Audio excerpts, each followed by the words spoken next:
Sup, my fellas, don't forget to leave feedback and enjoy the story.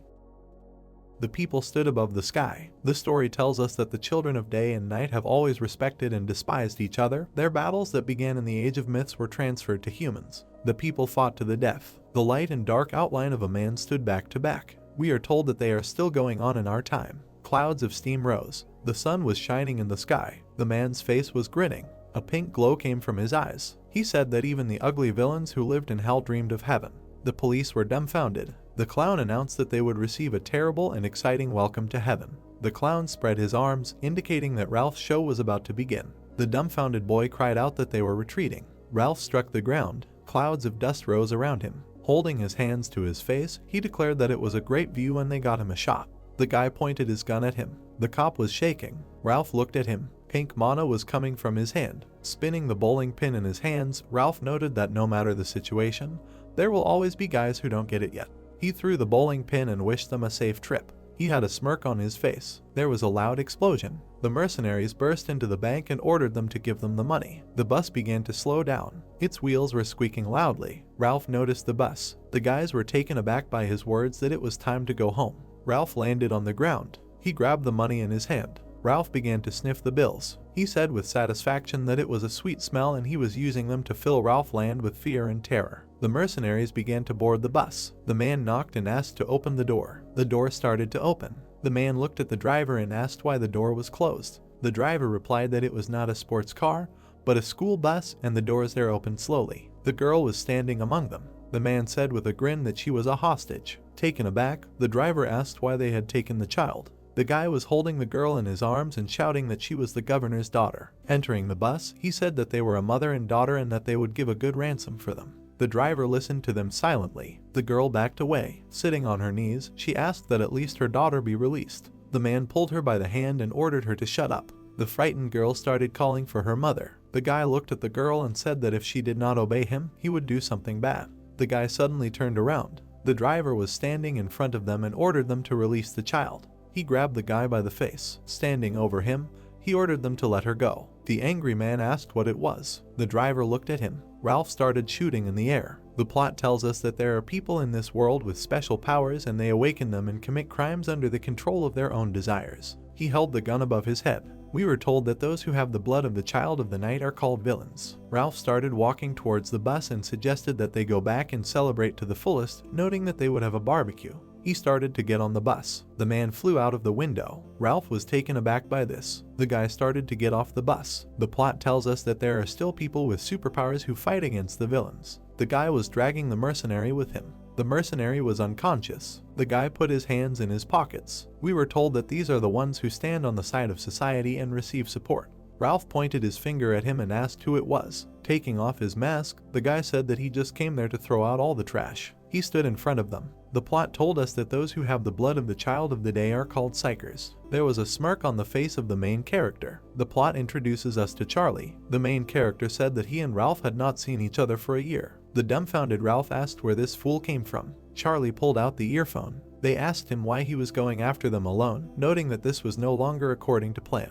The main character burned the earphone. Ralph looked at it with a puzzled look. Charlie suggested that he start having fun, noting that now no one would bother them. Ralph was scared. Fiery energy came from the main character's hand. He said that he would not even be able to sort them out because nothing would be left of fools like them. Passers-by walked down the street. The news was on, saying that the robbery on 5th Avenue South yesterday afternoon had been criticized for using excessive force. A yellow crest appeared on the screen, and the anchor said that the Commission on Human Rights had formally requested Lampas's intervention, saying that the top-notch psycher Charlie, who had used ruthless violence, needed to be punished accordingly. The plot took us to Lampas's Washington office. Sunlight enveloped a tall building. A girl sipping coffee asked if he was a villain. The plot introduced us to Monica. Charlie clutched his glass in his hand. The protagonist gravely noted that she knew he would not have gotten involved with them. Sitting across from him, Monica asked if he hadn't thought about the consequences at all, noting that his disobedience had let Ralph slip away and turned the public against them. Taken aback, the protagonist stated that he had hostages. Monica said with a serious expression that in that case he should have been more careful, adding that the safety of the hostages was their top priority. Waving his hand, Charlie replied that he thought he could save them.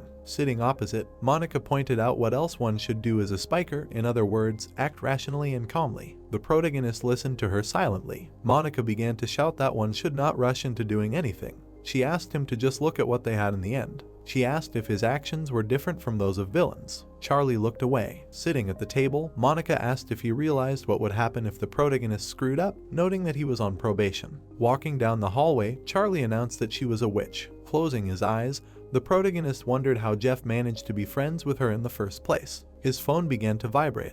Looking at the phone, the protagonist asked if Jeff was calling him. Walking to the machine with drinks, Charlie asked why he was calling. The soda can rolled out. The protagonist was stunned by the words that he needed to arrive in Greece. The plot takes us to the National Airport of Rhodes. The evening sky enveloped the city. Looking at a cup of tea, Charlie noted that thanks to Jeff, he had a lot of good memories. He was sitting at the table. The protagonist asked when they last saw each other and assumed that 6 months had passed. Charlie held his hand to his face. The protagonist remembered the building of the HC orphanage. A man was visible from the window. The toys began to move. Joyful Charlie asked if the dinosaur was alive. The man with a smile on his face answered that it was not so and it was just a toy that moved thanks to his power. The inspired protagonist said that the guy would become a psyker and kill villains. Holding the back of his head, the guy said that his power was quite useless. Sitting on the floor, Charlie noted that this was not true and his power was excellent.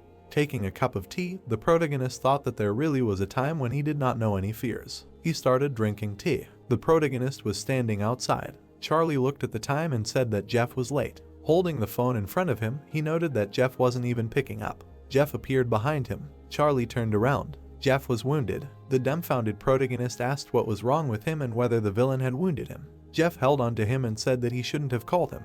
He handed over the medallion and asked him to take it first. Looking at it, the protagonist asked what happened to him. Jeff started coughing up blood. Charlie was taken aback by this. Frightened, Jeff started screaming that there was no time to explain and that he needed to run away from there faster. If he didn't make it, he would also be in danger. Charlie held him and said that he would just call an ambulance. He was suddenly taken aback. The protagonist saw a stranger. Jeff pushed Charlie. His face was dumbfounded. The stranger started running towards him. Jeff's head was cut off. Charlie watched this. He was scared. The protagonist stared at it. Jeff's gaze went blank. Charlie stood over his corpse. The stranger started running away. The protagonist gritted his teeth. Charlie started chasing. The evening sky changed to night. The protagonist tried to catch his breath. He raised his head and asked if this was some kind of revenge. Looking at the warrior, Charlie asked if someone had hired him. Clenching his hand into a fist, Charlie noted that he did not need a reason. Fire began to come out of his hand. The protagonist noted that the guy would die by his hand anyway. Taking off his mask, the guy said that Charlie still had a sharp tongue. Charlie was taken aback by this. The man looked at him. The plot introduces us to Jack. Frowning, the protagonist said that he killed Jeff. Jack answered with a serious look that he had only eliminated a traitor to the organization. The girl appeared behind him and said that it was true. Charlie turned around, stunned. Pieces of ice were coming out of the girl's hand. She told that Jeff killed their colleague and there were witnesses and evidence. Lampas confirmed everything and gave permission. The plot introduces us to Lila. Jack stood in front of him and asked if the protagonist wanted them to consider him a traitor too. Frowning, Jack asked to tell them everything that Jeff had managed to tell him. Jack looked at him. Charlie's face was serious. He sighed. Looking at the sky, the protagonist told that in all 10 years that Jeff was a psyker, he had not killed a single person. He clarified if they were saying that he would do this to his colleague. Lila with a serious face said that there were 2 more psychers nearby, so the protagonist should think with his head and not be stupid. Jack stood in front of him and noted that if Charlie was a real psyker, he should be reasonable. The protagonist smirked. Charlie said that they were right. Jack was taken aback by this. Lila was scared. The protagonist noted that since he was a psyker, he should act like a psyker, rationally and calmly. He rushed at Jack and screamed that he would kill them all. Jack grabbed the blade. Charlie dodged his attack. He struck Jack. The protagonist flew away from him. Jack held the katana in front of him. Many blades appeared around Jack. Ice flows flew around Lila. Charlie was furious. The protagonist blocked their attack. He ran at them. A magical attack flew at him. Charlie fell to his knees. Frowning, the protagonist wondered if she was a sniper. Standing in front of him, Lila asked him to surrender, noting that if he did not obey, they would have to eliminate him too. Red mana came from Charlie's hand. Jack was taken aback by this. The protagonist threw a fireball at them and asked them to try it. There was a powerful explosion. Charlie began to run away. He jumped off the cliff and said that they would see each other again. His body was damaged. The protagonist began to fall. He was falling into the water. Charlie began to drown. While in the water, he thought that he couldn't just die and he needed to avenge Jeff. There was a glow coming from the locket. There was a sign on the wall for the men's room. Water was dripping from the faucet. The guy's head was in the toilet. The guy's hair was wet. He began to try to get his head out. The guy pulled his head out of the toilet. He was sitting on his knees. Blue energy was coming from the pendant. Sunlight was streaming into the room. Looking at the toilet, Charlie wondered where he was, noting that he had fallen off the cliff then. Walking away from the toilet, the protagonist asked what was wrong with his voice. He saw his reflection. Charlie grabbed his face. He was dumbfounded. He turned on the faucet and asked why he looked like a teenager and his body too. The protagonist began to wash his face. He fixed his hair. Charlie frowned, noting that he knew that it wasn't true. Holding onto the sink, he wondered how this happened. The protagonist suddenly closed his eyes. Many people appeared in his head. Charlie asked if he was in Korea now. Looking at his pendant, the protagonist asked how this happened and what were these memories in his head. He heard a voice that he woke up. Charlie was taken aback by this. Looking around, the protagonist asked who it was. Dark mana began to flow from his medallion. A dark spirit appeared in front of him. The spirit looked at him and said that his name was Oscar and he was a very ancient noble spirit. Charlie was dumbfounded. Pointing his finger, the protagonist cried out that he came out of this necklace. Oscar squinted, noting that Charlie had many questions. He clarified if this meant that the protagonist wanted to find answers. Charlie frowned. Sunlight enveloped the building. Walking down the street, the protagonist asked if he was the one who brought him back to life after he died. Oscar flew in front of him and answered that he was and noted that Charlie quickly learned Korean. The protagonist stated that he lived in Korea before being adopted in the United States. Charlie looked down. He remembered falling off the cliff and emphasized the fact that he died and came back to life. The protagonist looked at Oscar, who said that Jeff gave him the necklace to protect him. Lowering his head, Charlie wondered if he wanted to protect him and if what Jeff said then was true. The protagonist sighed. Looking at Oscar, Charlie clarified if he said that Jeff was looking for something, some kind of iron ancient sword. Oscar presented the blade and told him that it was the sword of destruction and it was made in the era of myths. Looking at the sky, Charlie asked how Oscar knew that it was made so long ago. Oscar noted that he was an ancient spirit and if the protagonist did not know something, he should shut up and listen. Charlie got angry. Looking at the phone, the protagonist asked why he should believe Oscar. Oscar said that he was a victim there since he had to use half of his power to revive him. Charlie calmly noted that this was ridiculous. He was suddenly surprised. He saw information that a famous psyker Charlie was involved in black traffic and Lampas officially announced the successful completion of the operation to eliminate a famous psyker who was caught participating in black traffic and money laundering.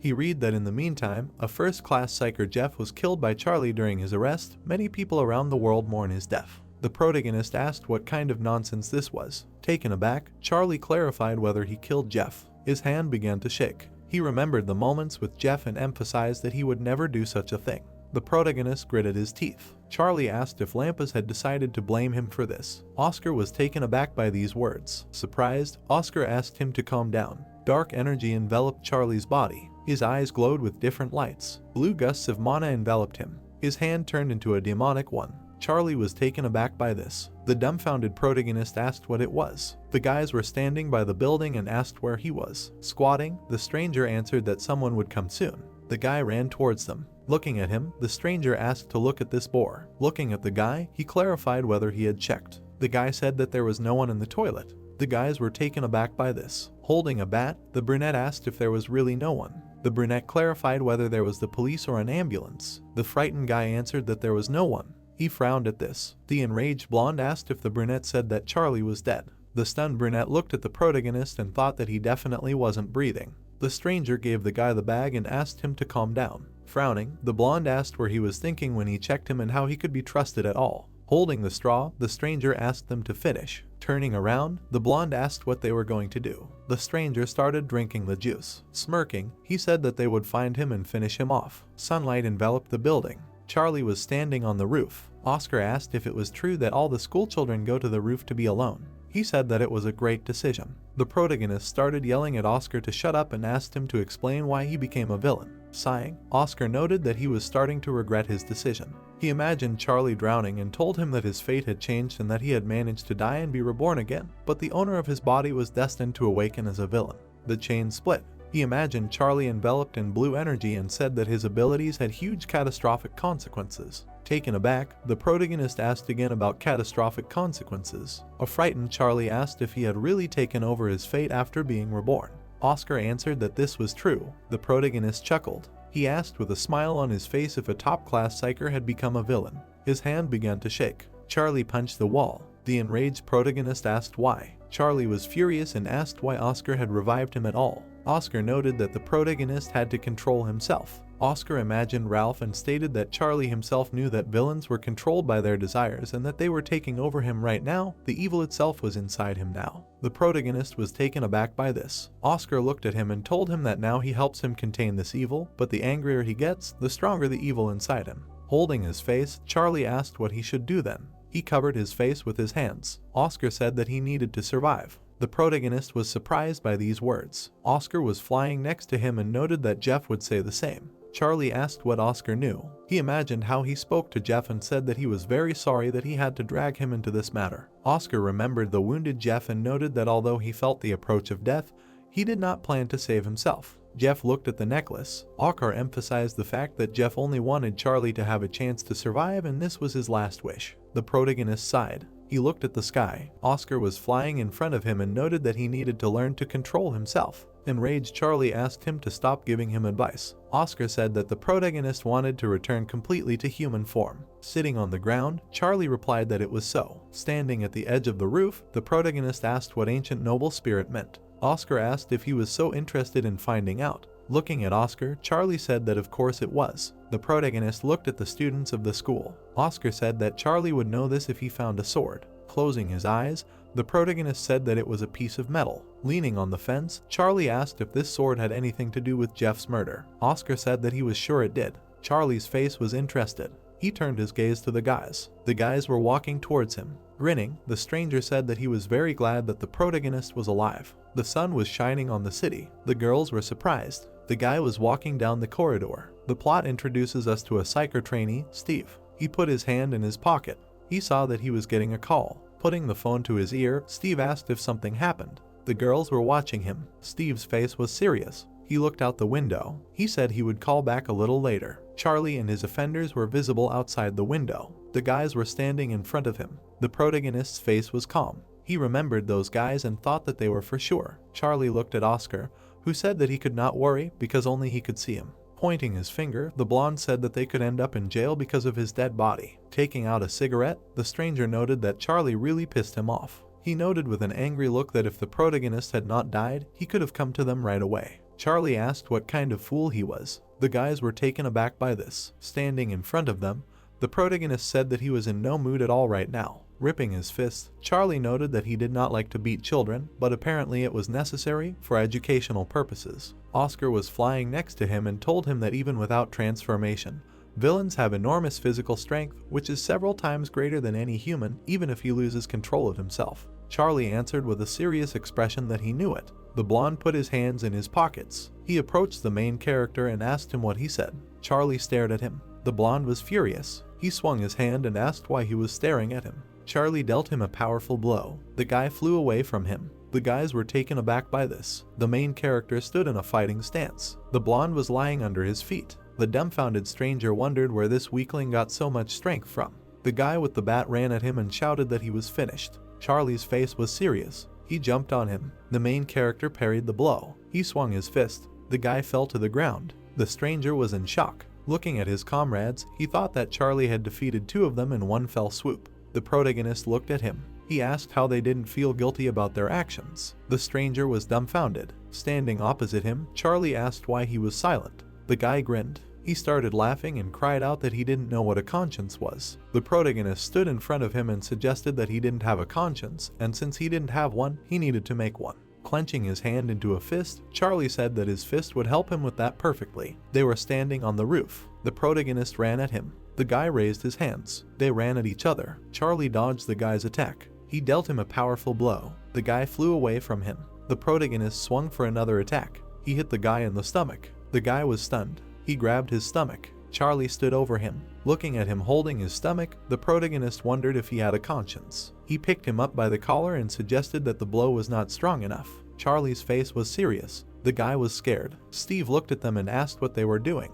He was watching the fight. The guy was taken aback, and in his mind he noted that it was Steve. The protagonist let the guy go and asked who the hell he was and why he was interfering in their affairs. Steve asked if Charlie would really hit someone who was many times weaker than him. Holding his throat, the guy wondered if Steve was talking about him. He frowned. The guy lunged at the protagonist. Charlie turned around abruptly. He kicked him. The guy flew to the side. Steve grabbed him by the shoulder and asked him to stop. The protagonist suddenly turned around. Steve was surprised. Charlie pushed him away. He held his hand in front of him. Steve blocked his attack. Steve dodged the protagonist's attack. Charlie was taken aback by this. Steve swung his leg. The protagonist managed to duck. Watching his attack, Charlie thought that Steve was fast. Oscar watched this and called out to the protagonist. He said that his opponent was a psyker and if he lost, it would be the end of everything. Charlie turned around and asked again. Steve rushed at him. The protagonist jumped aside from the attack. He saw a wound on his face. The sun illuminated the building.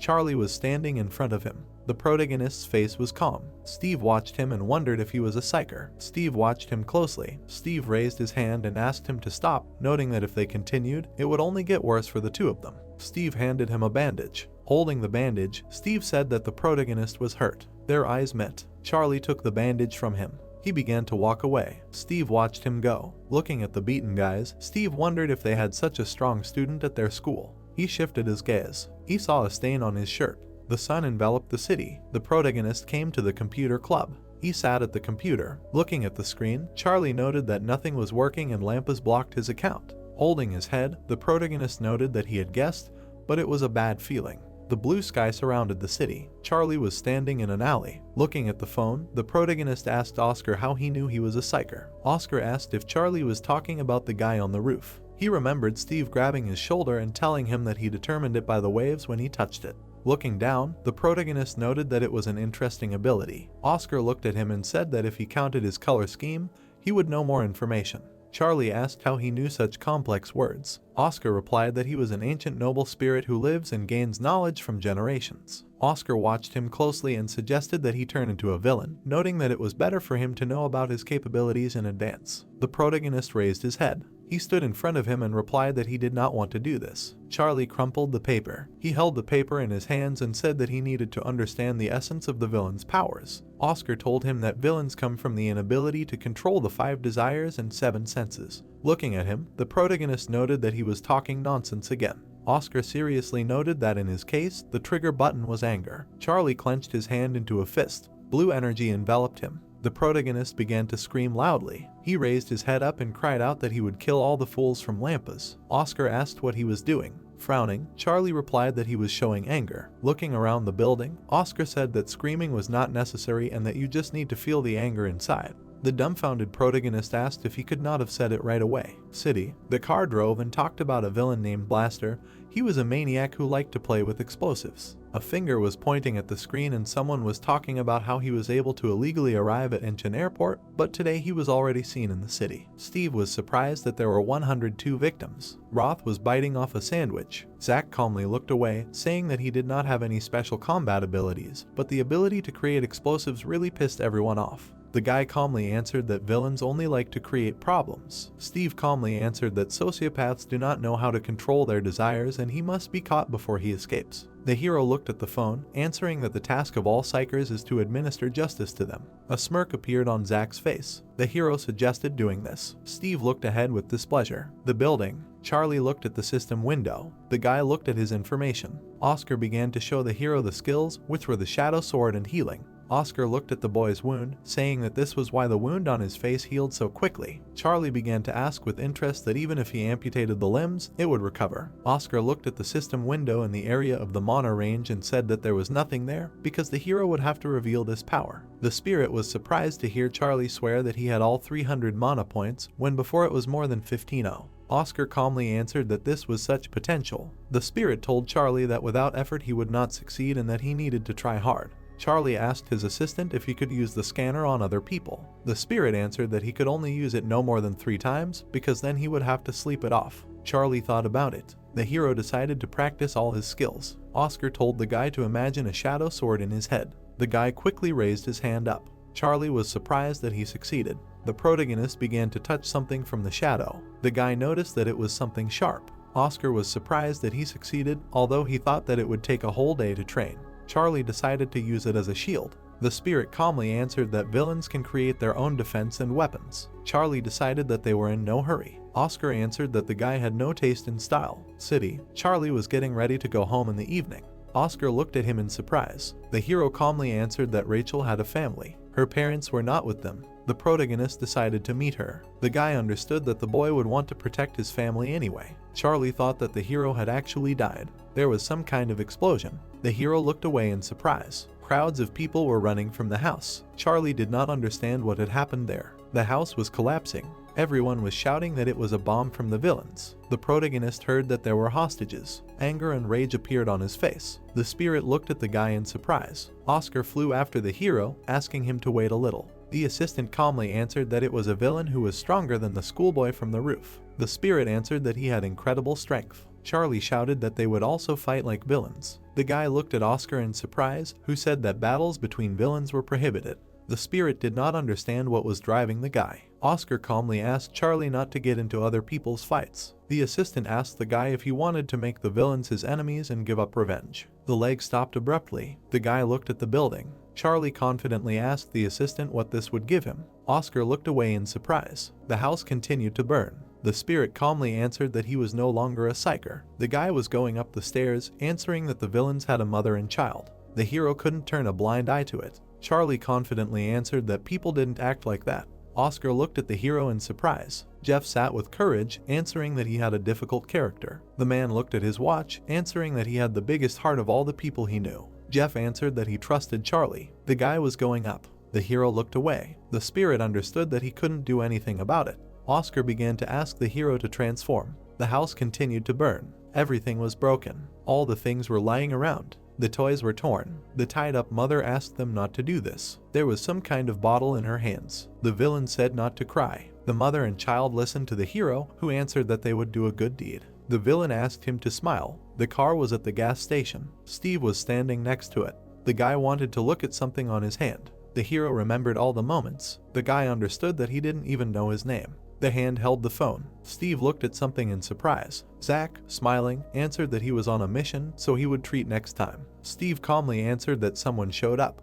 The hero calmly answered that it was a mission. Steve confidently said to catch the villain. The child cried, and the villain asked him if he had ever seen fireworks over the black sky. The man looked at the sky, answering that he had never seen them either, and that made him sad. The guy touched the child, answering that he should not be sad. The villain answered the child that he would see something more beautiful. His mother was all in explosives. The man smiled madly. The child cried, looking at his mother. The villain answered that he could not stop rejoicing at such a thought. The hero thought about what could be left from the body parts. The heroes began to look at something. Sparks appeared in the villain's eyes. His mouth radiated joy. The man shouted that they had a guest. The explosives were still working. The hands were filled with power. The fists were breaking the window. The villain looked away in confusion. The hands were aimed at the eyes. The hero quickly flew back a few meters. The guy was standing in the building. Charlie confidently looked forward. The hero asked Oscar about the hostages. The main character's body was in explosives. They were burning brightly. The mother and child began to look at this in fear. The spirit was shocked.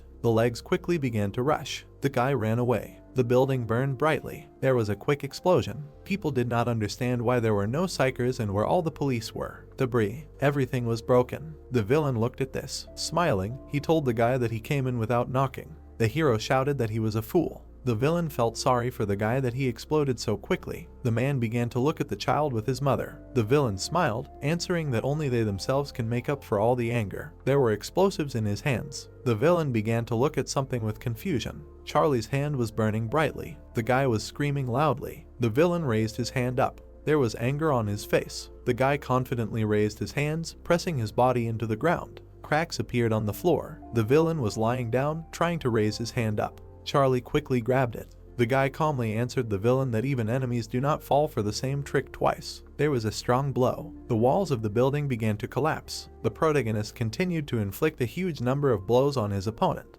He pressed him to the ground and continued to strangle him. While inflicting a lightning blow, he wondered what else he needed. He smiled widely, and his eyes became crazy. Suddenly someone called him. Then he opened his mouth. Oscar looked at him menacingly. Suddenly Charlie stopped, looked ahead in fear. Behind him, Oscar said that he could finally hear him. The protagonist, breathing heavily, stopped and looked ahead, puzzled. Looking at the beaten blaster, he wondered if he had done this. He raised his bloody hand. Then Oscar, looking at him, said that the situation was terrible. Looking at the frightened protagonist, he added that his emotions had gotten the better of him and he had lost his identity. Looking menacingly ahead, he added that if he could not control himself, he would become a real villain, controlled by his desires. Hearing this, Charlie grabbed his head and shouted for him to stop. He clenched his teeth. Oscar, flying up to him, asked if everything was okay with him because of the explosion. Suddenly Charlie interrupted him, saying that everything was fine, the main thing was to save the hostages. He looked at the destruction around him, and then he approached the girl with the child.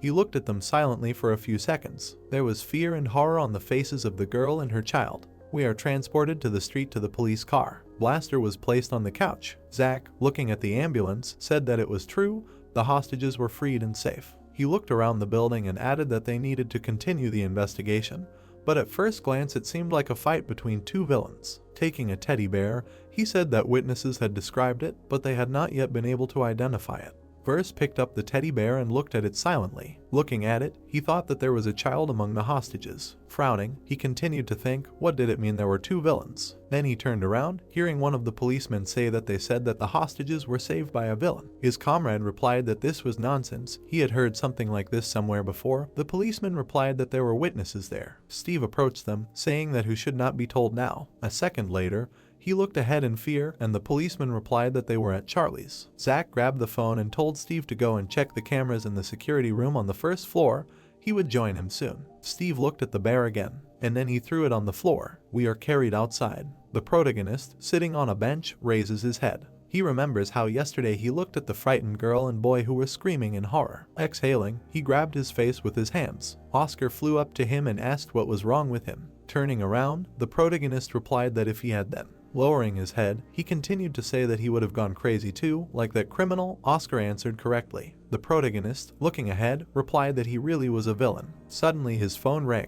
He picked it up and looked. His friend asked who wrote to him, to which he replied that it was a friend. He invited him to have dinner together. Oscar looked at him and asked him if he was going home. Silence hung in the air. We are transported to a large building. To the security room. Zach looks ahead with displeasure. Frowning, he asks who else is this. He watches Charlie save the hostages and then is asked if his eyesight is bad or if the villain is really saving them. Smiling, he pointed at the monitor, adding that this must be some kind of joke. Steve looked ahead silently. We are transported outside. Charlie comes home and looks at the lunch. He tears off the yellow label. Looking at it, he reads that he should heat up the soup with rice and eat it. There is also fruit in the refrigerator. Let him take some too. She worked hard today, his older sister. The protagonist remembered his childhood, how the maid told him that he was late, and Charlie, apologizing, said that he was playing and forgot about the time. She, turning away, said menacingly that she did not have dinner for a child who was always late. Suddenly, someone pulled out bread for him. A smiling guy appeared in front of him, who, so that he did not tell her, and ate quietly. Charlie, smiling widely, began to eat a loaf of bread.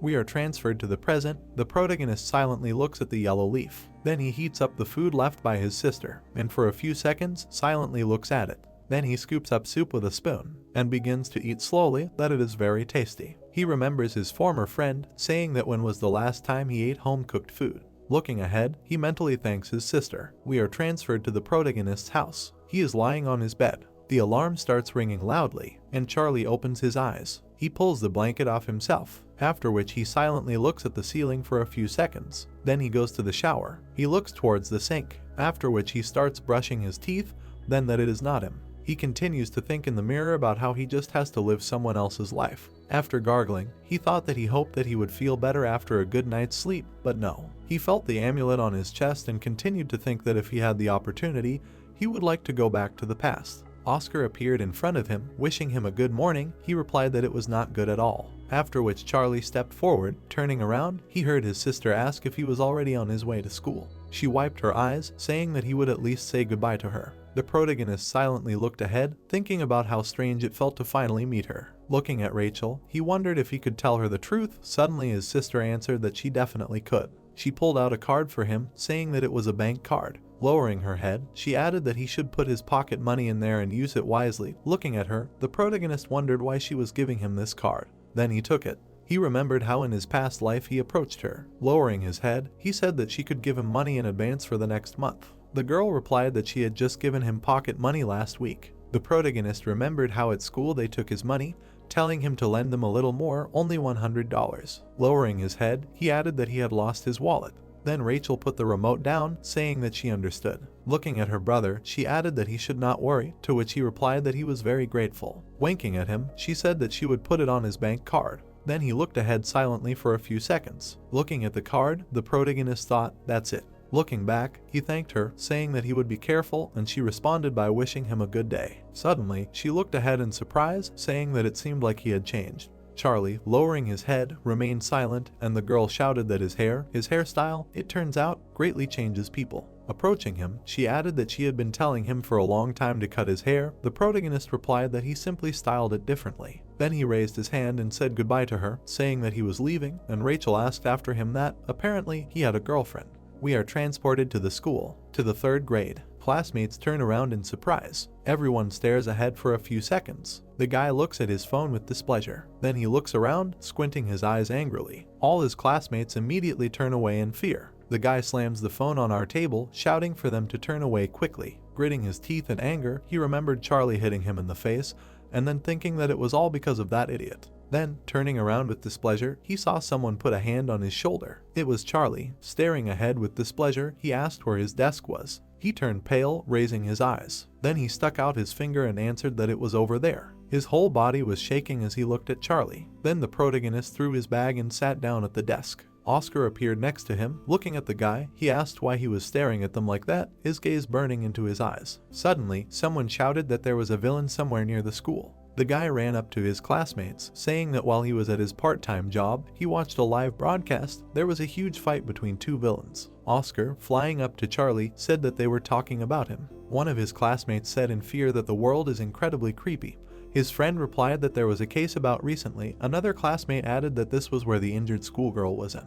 The guy, turning pale, lowered his head and said that he also saw this news. He cut off her limbs and drank all the blood. The protagonist looked ahead with displeasure, listening to talk about how it was definitely done by a psychopath. They say that Driver was a killer. Charlie put the phone aside, and one of his classmates said that he was the head of the visa in the area. Lowering his head, the protagonist wondered if there was a zone there. Then someone said that Driver was experimenting on people and it was incredibly horrible, and they hoped that all the villains would die a painful death. The protagonist took his phone back. We were transported to the street. The guy, smiling widely, laughed loudly. His friend, holding a cigarette in his hand, told him to control himself with annoyance. He replied that he should let him laugh a little. Then the guy with purple hair, looking at him with annoyance, shouted at him to close the door already, to which he replied that he should not start. Looking menacingly in front of him, he asked what else he needed to do. Then they pulled out an envelope for him, telling him not to worry. The guy, looking in his direction, added that they would not deprive him. He looked around with a smile. The guy with glasses looked at the humiliated schoolchildren standing nearby.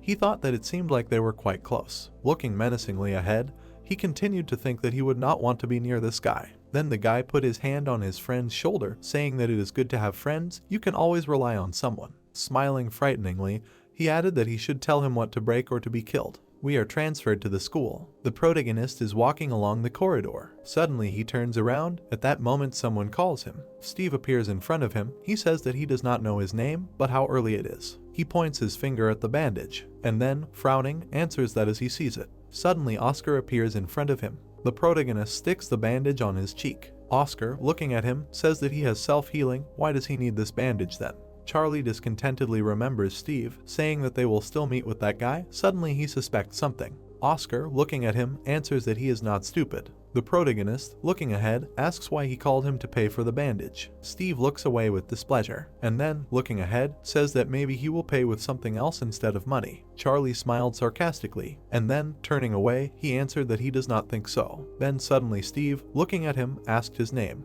He raised his hand and answered Charlie. Steve continued to watch him silently for a few seconds. Charlie left the school. Lowering his head, he said that he felt somehow uncomfortable. Oscar appeared in front of him and asked what he thought about this again.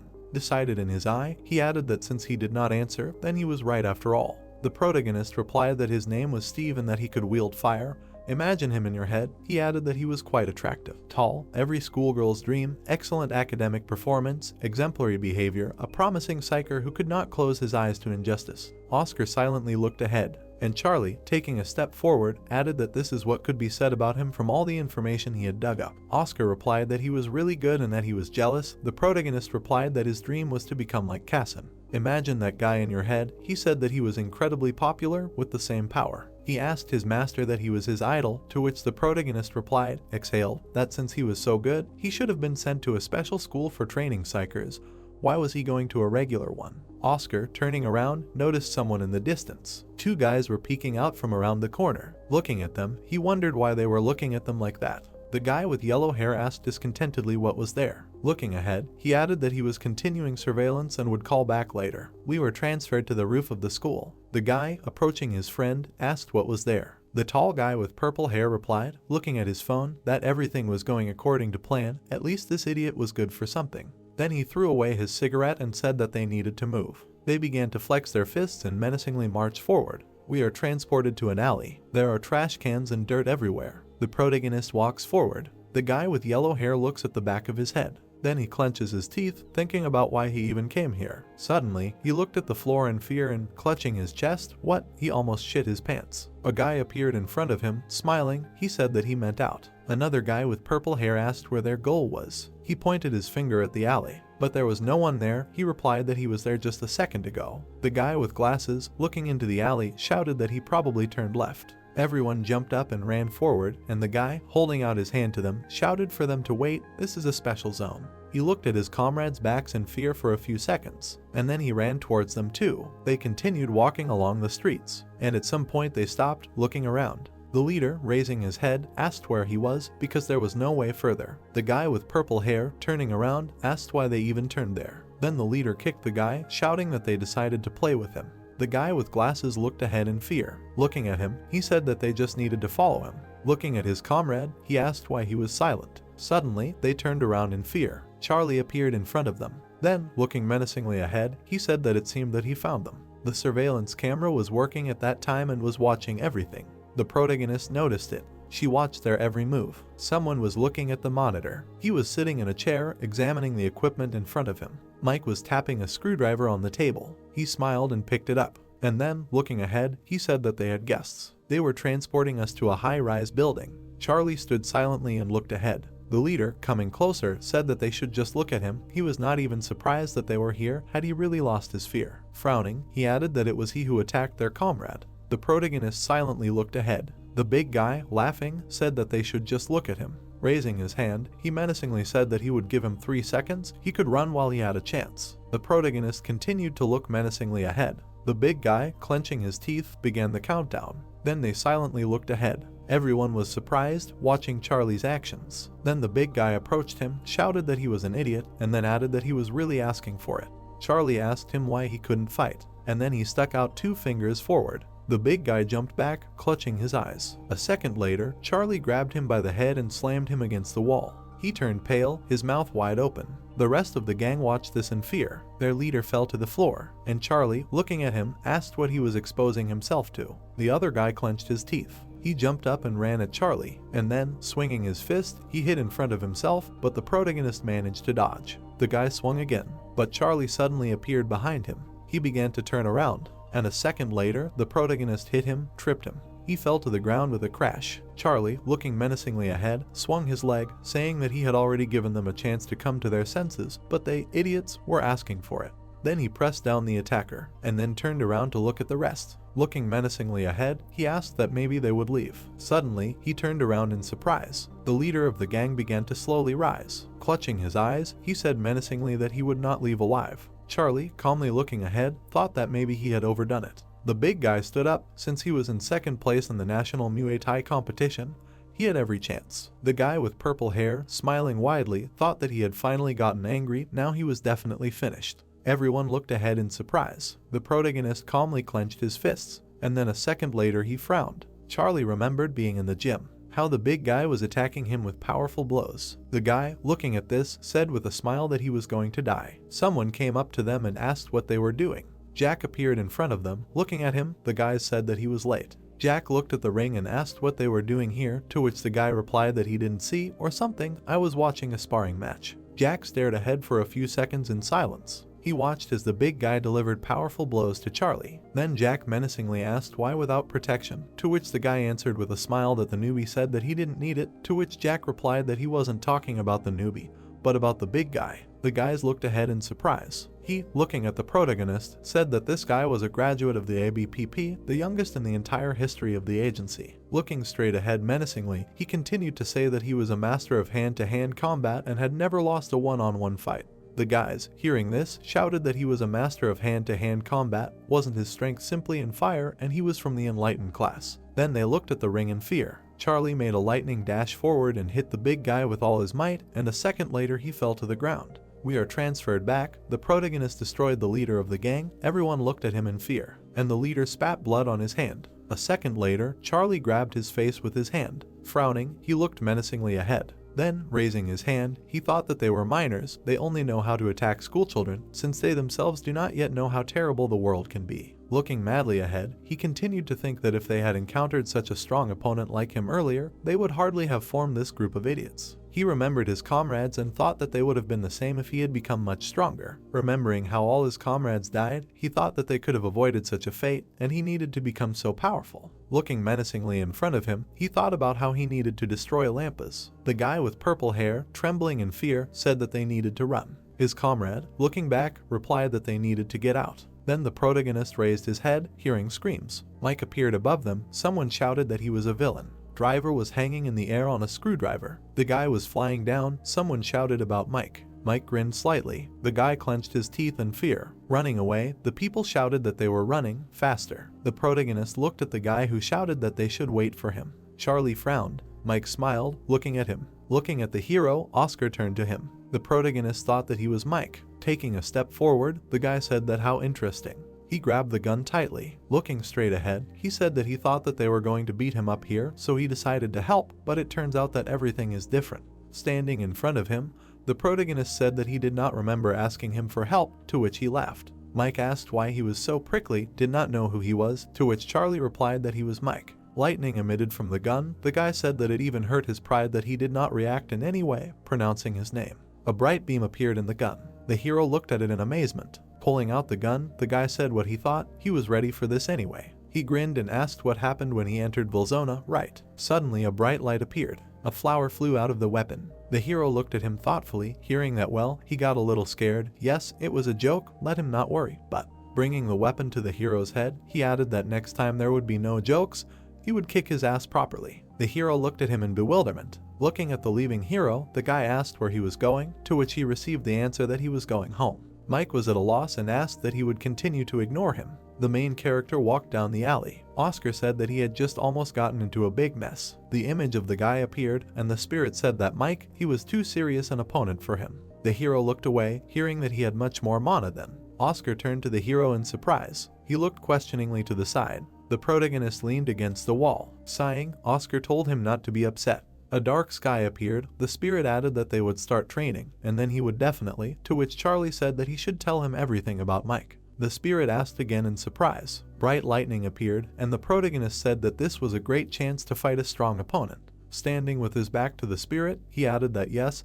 and the best training. Oscar was surprised to hear that this was a real risk to his life. Smiling widely, the protagonist said that he could not lose such a great opportunity. A view of old houses opened up. The guy swung his leg. Looking away, Mike asked what he was doing. Throwing his hands behind his head, the guy said that he was such a brat, his movements were so strange, asked who he was at all. Memories surfaced. He added that he was not even scared when he saw him. Lightning appeared behind him, and he said that high school students were so scary now. Suddenly, he turned around in surprise. The hero was rapidly approaching him. The guy looked at him in fear. Charlie struck the guy. Mike slid backwards along the ground. He abruptly raised his head up. The hero furiously swung his hand at him. Blue rays appeared. Charlie used a shadow sword. Suddenly, Mike flew high up. Raising his head, the protagonist thought that he was not as simple as he seemed. Suddenly, Mike lifted his leg up. Tools appeared near his hand. A huge cannon appeared. He used the weapon summoning.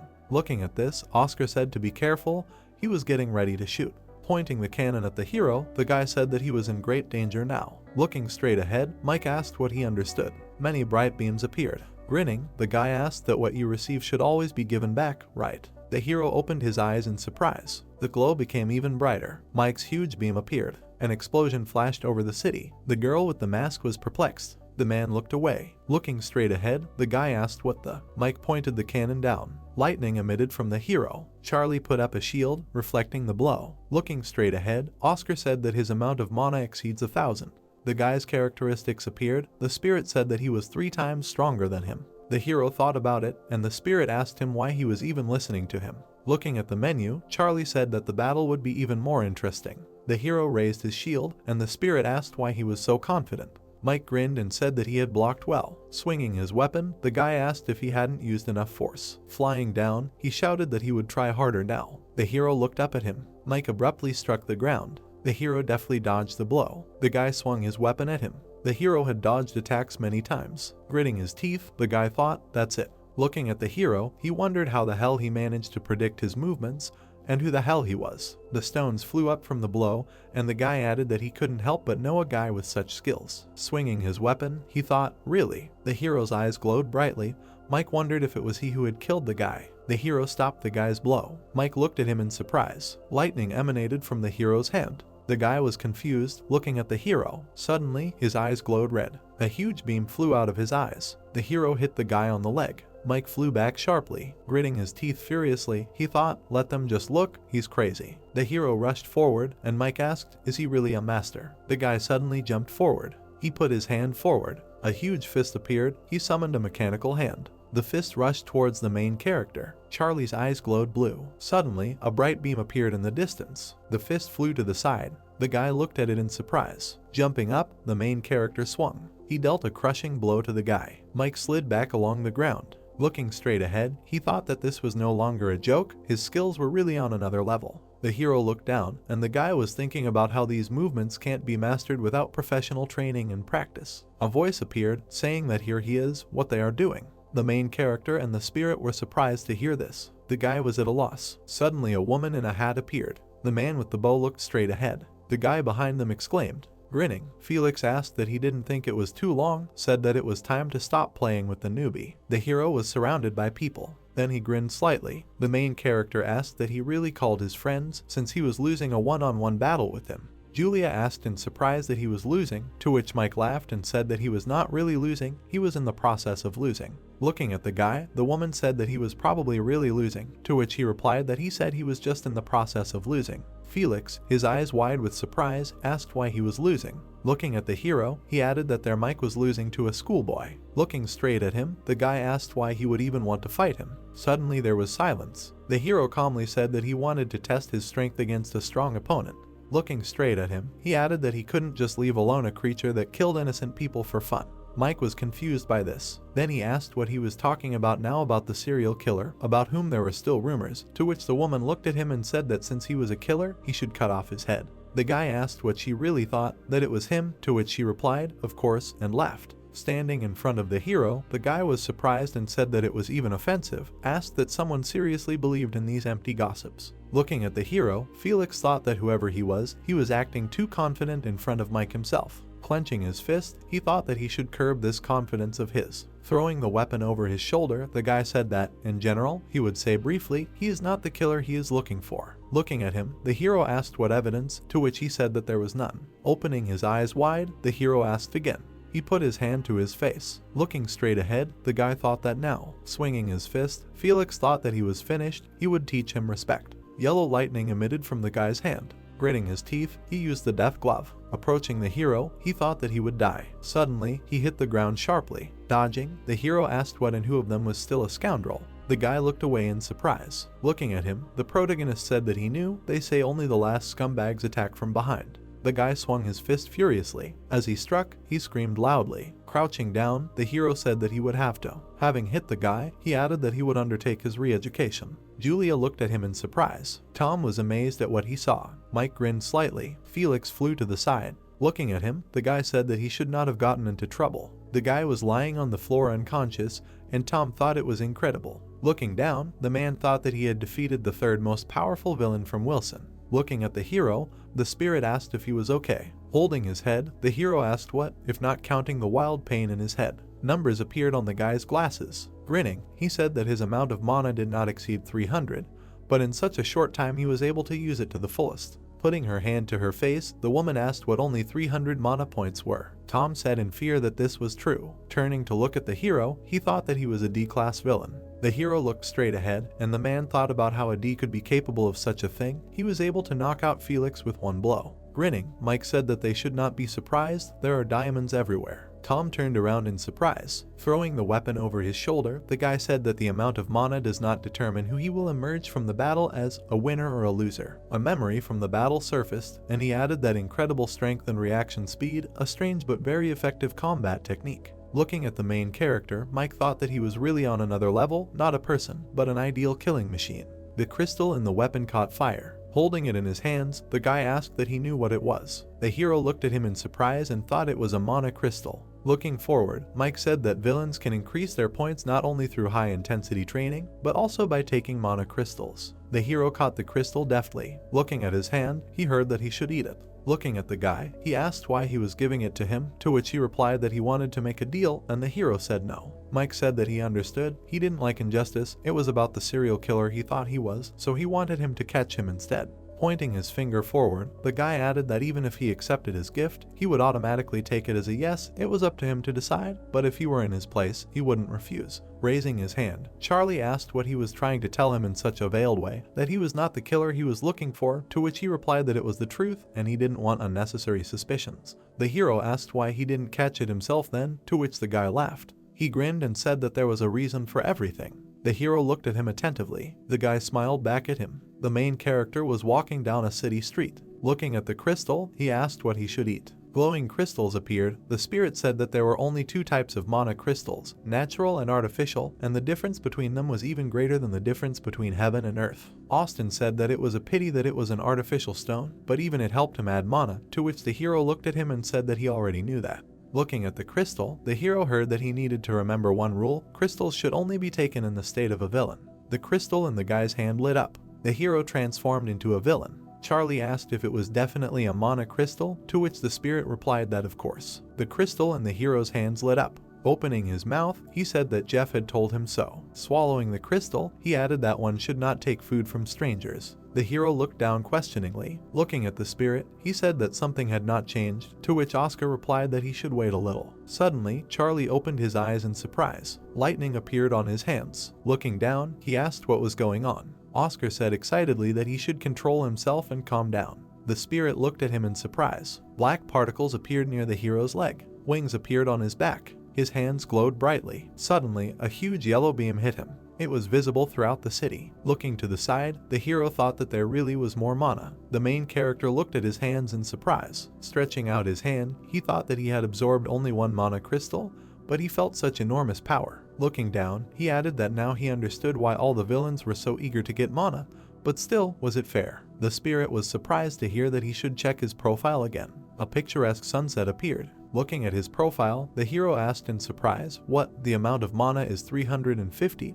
That is, it has become 50 units more. Looking straight ahead, the spirit thought that 50 units. Images of people surfaced, and Oscar thought that even if he ate a real mana crystal, at best he could get from 5 to 10 units. The hero laughed, and Oscar added that but 50, yes, this is a tenfold profit, incredible efficiency. The hero looked at the menu, and the spirit thought that his destructive power was too dangerous. Clicking on the profile, the hero asked what it was. It was written about a hidden skill, mining mana crystals, and the hero said that he had a hidden skill. Looking at the profile, Charlie asked what he should do with it, to which the spirit replied that it was written there. Weapons appeared, and Oscar said that this meant that he could extract mana crystals from magical weapons, and even from legendary ones, which consisted of natural mana crystals. Raising his hand, the hero said that he thought that hidden skills were much cooler, asked what kind of nonsense, to which the spirit asked again.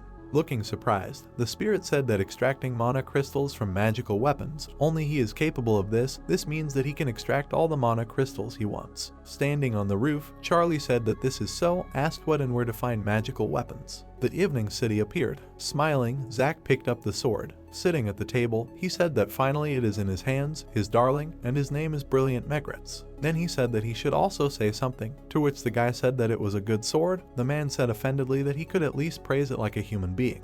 The sword glowed brightly. The guy said that it was one of the 2 best magic swords, by the way. Looking straight ahead, Steve asked that he had already gotten information about the villain who fought the guy. Taking a donut, the man replied that he was changing the subject so quickly. Biting into the donut, Zack said that there was nothing in their system on him. He probably only recently transformed. The guy asked what could be. He was an outer, to which the man raised his head and replied that it was impossible. Even by his appearance you could definitely tell that he was a villain. Pointing his finger forward, he added that even now he was not the main problem. The guy asked that he was really an actor, and the girl said that his hair was cool. Leaning on his hand, the man asked what he had heard about the serial killer. Because of him, they would not get out of the emergency situation with the special squad. Sitting opposite him, the guy asked that this was not Mike's doing. He heard that he was the main suspect, to which Zach replied that he had nothing to do with it. Steve looked straight ahead thoughtfully. Raising his cup, the man heard that how could he be sure of this, to which he replied that he was, of course, capable of a lot for the sake of a new class car or some cool electronic thing. A smiling guy appeared, and he added that but definitely not a killer. Looking straight ahead, Steve said that he was forgetting that Mike was a villain. He was crazy, capable of anything. The man drank from the cup. Raising the cup to his mouth, the man said that of course, given the nature of the crime, one could say that this was the work of a villain. But he held his hand out to the side and asked if they were the only ones who were crazy, said that any normal person could go crazy without anyone's help. Memories came to the guy's mind. People were standing at the checkout. Zach said that, by the way, he said there, his sister is a model and she has already transferred to high school, right? To which Steve replied that she has a curfew, and the man said that how prudent. The guy looked straight ahead, hearing that in general, let him be careful until they catch the serial killer. Steve looked down. A huge high-rise building appeared. Filming equipment was visible. Holding the camera in his hands, the guy said that he needed even more arrogance in his gaze. The girls were posing for a photo. They were standing next to each other, and he said that it was super good. The models smiled slightly. The guy said that it was shot. The girl left the studio. Looking at the phone, she said in surprise, "Oh my god, it's already 7 o'clock. Lowering her head, Margot said that she wanted to run into the store on the way home. She wouldn't have time. Suddenly, she looked questioningly at her friend. Veronica was looking away. Approaching her, Margot asked that she was still there, to which the girl turned to her. The girl lowered her eyes in confusion. Veronica made a confused sound. Taking her hand, she said her name. Looking at her, Veronica suggested going to the toy machines, to which Margot asked what right now. The girl said that well, they haven't been there for a long time, to which Margot replied that well, yes, but. Smiling, the girl said that just once, they'll go quickly, to which Margot said that she can't, she has a curfew.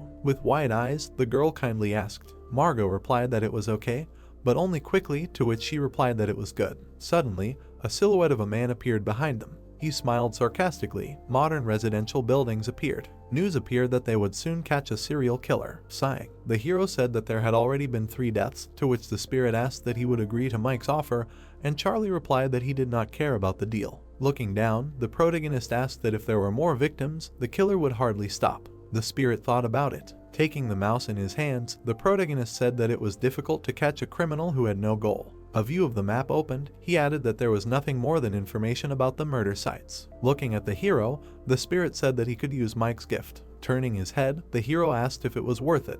An old building appeared. Holding the phone in his hand, the hero asked what it was for, to which he was told that they needed to somehow stay in touch. Smiling, Mike said that this phone could only be used to send messages and transfer files. It did not have a location tracker, so it was safe. Stretching his hand forward, the hero replied that he did not need it, to which the guy said that he would share information about the killer with him. Looking at the phone, Charlie heard that if he wanted to ask anything, he should write to him.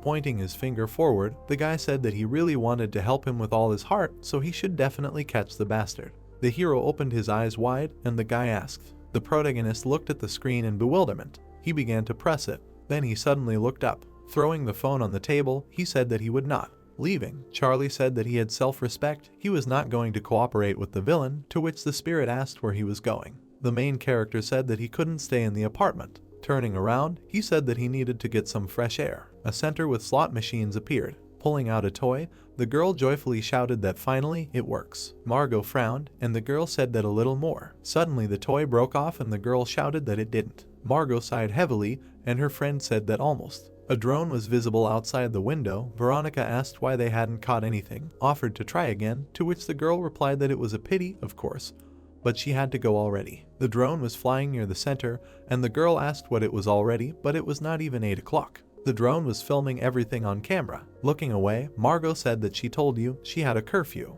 The girl remained offended and silent. Margot turned around, hearing that she could stay with her a little longer. Raising her hand, she asked what was going on. The girl pressed her lips together in excitement. Looking down, she said that to be honest, she had seen something. Bloody splashes appeared. The girl asked again, and Veronica replied that they had killed a girl from their school a couple of days ago. Margot looked surprised, hearing that she had seen. Standing in front of her, she asked what she was talking about, to which Veronica said that she really wanted to tell someone, but she was so scared. Trembling with fear, the girl said that she thought the killer was coming for her now. With wide eyes, she asked that he had seen her. Taking her hand, Margot said that she couldn't just leave it like that. Frowning, she suggested that they go to the police station together quickly. Rushing forward, she shouted that they should hurry. If the killer had seen her, then she was in danger too. The doors in front of them began to close. They opened their eyes in surprise. Looking up, Margot asked why they were closing so suddenly. Suddenly, she looked to the side. There was a pool of blood on the floor and she thought about it. Someone said that they had met again. The girls looked to the side in fear. A lot of blood appeared in front of them. Drops were flying down. The girls were scared, hearing a scream. Smiling, Blood Rain said that he was an unfortunate child. The hero watched the city from the roof. Looking at him, the spirit said that it seemed to him that this walk was not helping much. Looking down, the hero said that if he was going to be naughty, then it would be better to stay home, to which he replied that he would be glad to, but he could not leave him. The hero looked away in confusion. Looking at the phone, he asked what it was, and Oscar asked that it was the phone that Mike had given him. The hero thought about it, hearing that he kept it to himself because of his pride. Pressing the screen, the hero said that he needed to check what he had sent there. He looked at the phone in surprise. Margot covered the girl with her body. The monster smiled widely, looking at them. The pink-haired girl looked ahead in confusion. She covered her friend with her hand and realized that she was facing a villain. The monster smirks as she thinks that even by his appearance it is easy to tell that he is a natural-born killer. The girl asks what they should do. The guy with red hair holds something out. She asks him what it is, to which he replies that it is an emergency call device. He points out that it is not a toy and should be handled with care. He points and says that if something happens, she should press the button. She looks at the device as he continues that then he will immediately come to her. The girl with pink hair holds the device in her hands. The button was pressed down, while she thinks that since it is not a toy, it should work. The monster says that they look very tired and scared. He holds out his hand. The monster asks them not to be afraid, for he can give them a peaceful eternity while someone screams at him to shut up. The monster is perplexed. The girl shakes her fist at him and says that if he is so cool, then let him show her what he is capable of. The monster lowers his eyebrows and replies that children these days are so impudent. His hand reaches out to Charlie. She grins and thinks that they need to stall for time until their brother comes to their aid. She asks him why he kills people. The monster is silent. Then he asks if it is necessary to look for a reason in what you love, to which she notes that he is truly crazy. He licks his fingers and despite the fact that the question is stupid, he will answer it.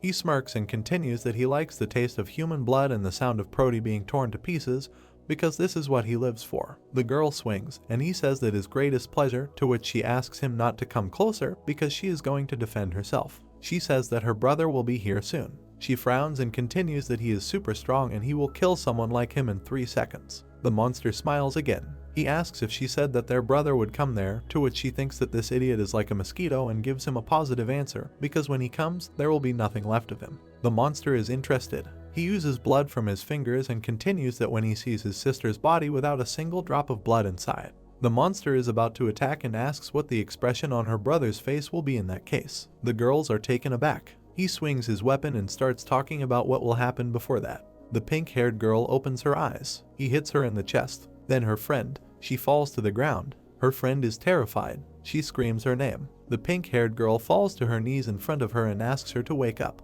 She continues screaming that she can't just leave. Tears well up in the girl's eyes while the monster says that she is next. He swings his weapon and continues that he will give her a gift for the meeting with her brother. She squints in fear. Someone calls him scum. The girl with pink hair opens her eyes. Charlie strikes back. The girl turns around. The monster looks at him carefully. The guy runs at him saying that here is a gift for him too. He swings. As he throws, he continues that he should choke. The monster is puzzled by the projectile flying at him. He dodges. His head returns from its thrown back position while he smirks. Charlie is ready to hit again. The monster concentrates energy in his palm. The guy notices this. He blocks the blow. He flies out of the smoke to counterattack. He looks away. The guy is puzzled. The monster also noticed something. The monster is puzzled who it is, maybe the villainous brother of that girl. The girl with pink hair does not recognize the guy either. He looks at his opponent seriously. The monster closes his eyes. He notes that he has never seen such techniques before. The monster remembers the blaster and realizes that it looks like his opponent is the one who defeated him and now wants to measure his strength with him.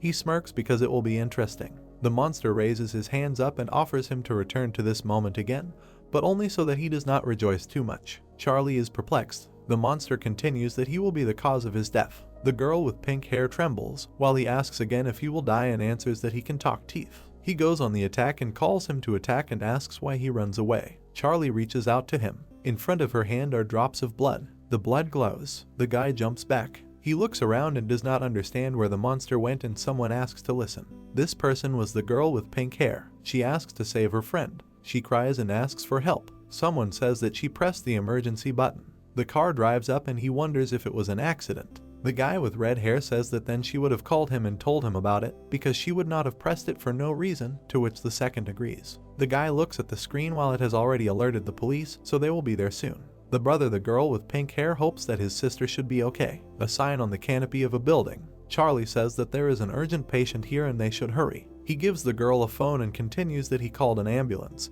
and now they need to stop the bleeding, and asks her if she has anything to bandage the wound with, to which she asks again if they will do it now. She takes something out of her backpack, something elastic. She hands the object to Charlie. He asks what it is, to which he receives the answer that it is tights because it stretches very well. The girl is unconscious with a bandaged wound. The guy asks Oscar if he can scan her condition, to which he receives a question in response if he wants him to check how bad it is. He continues that he does not need his system for this. He glows and looks straight ahead. He scans the girl and says he thinks she can survive, to which the guy says that's good. The girl with pink hair asks if her friend will be okay, to which she says yes, but the main thing is for the ambulance to arrive as soon as possible. She asks again if this is true. Charlie notes that the ambulance has already arrived. The girl with pink hair looks up while he says that they can leave everything to them now, and she thanks him. She watches Charlie go and asks if he will leave. He turns around and says yes, because people will immediately run away if they see him. The girl is embarrassed. She sits on her knees while he disappears. She silently looks in the same direction.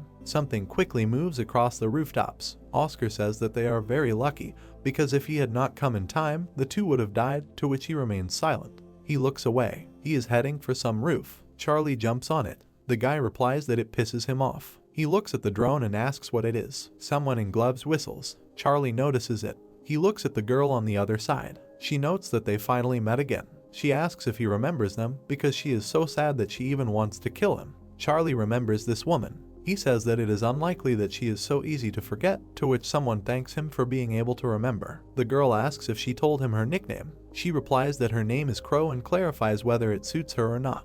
Charlie, in response to the question about his nickname, replies that he does not have one, to which she smirks and says that this means that he does not have a villainous name yet.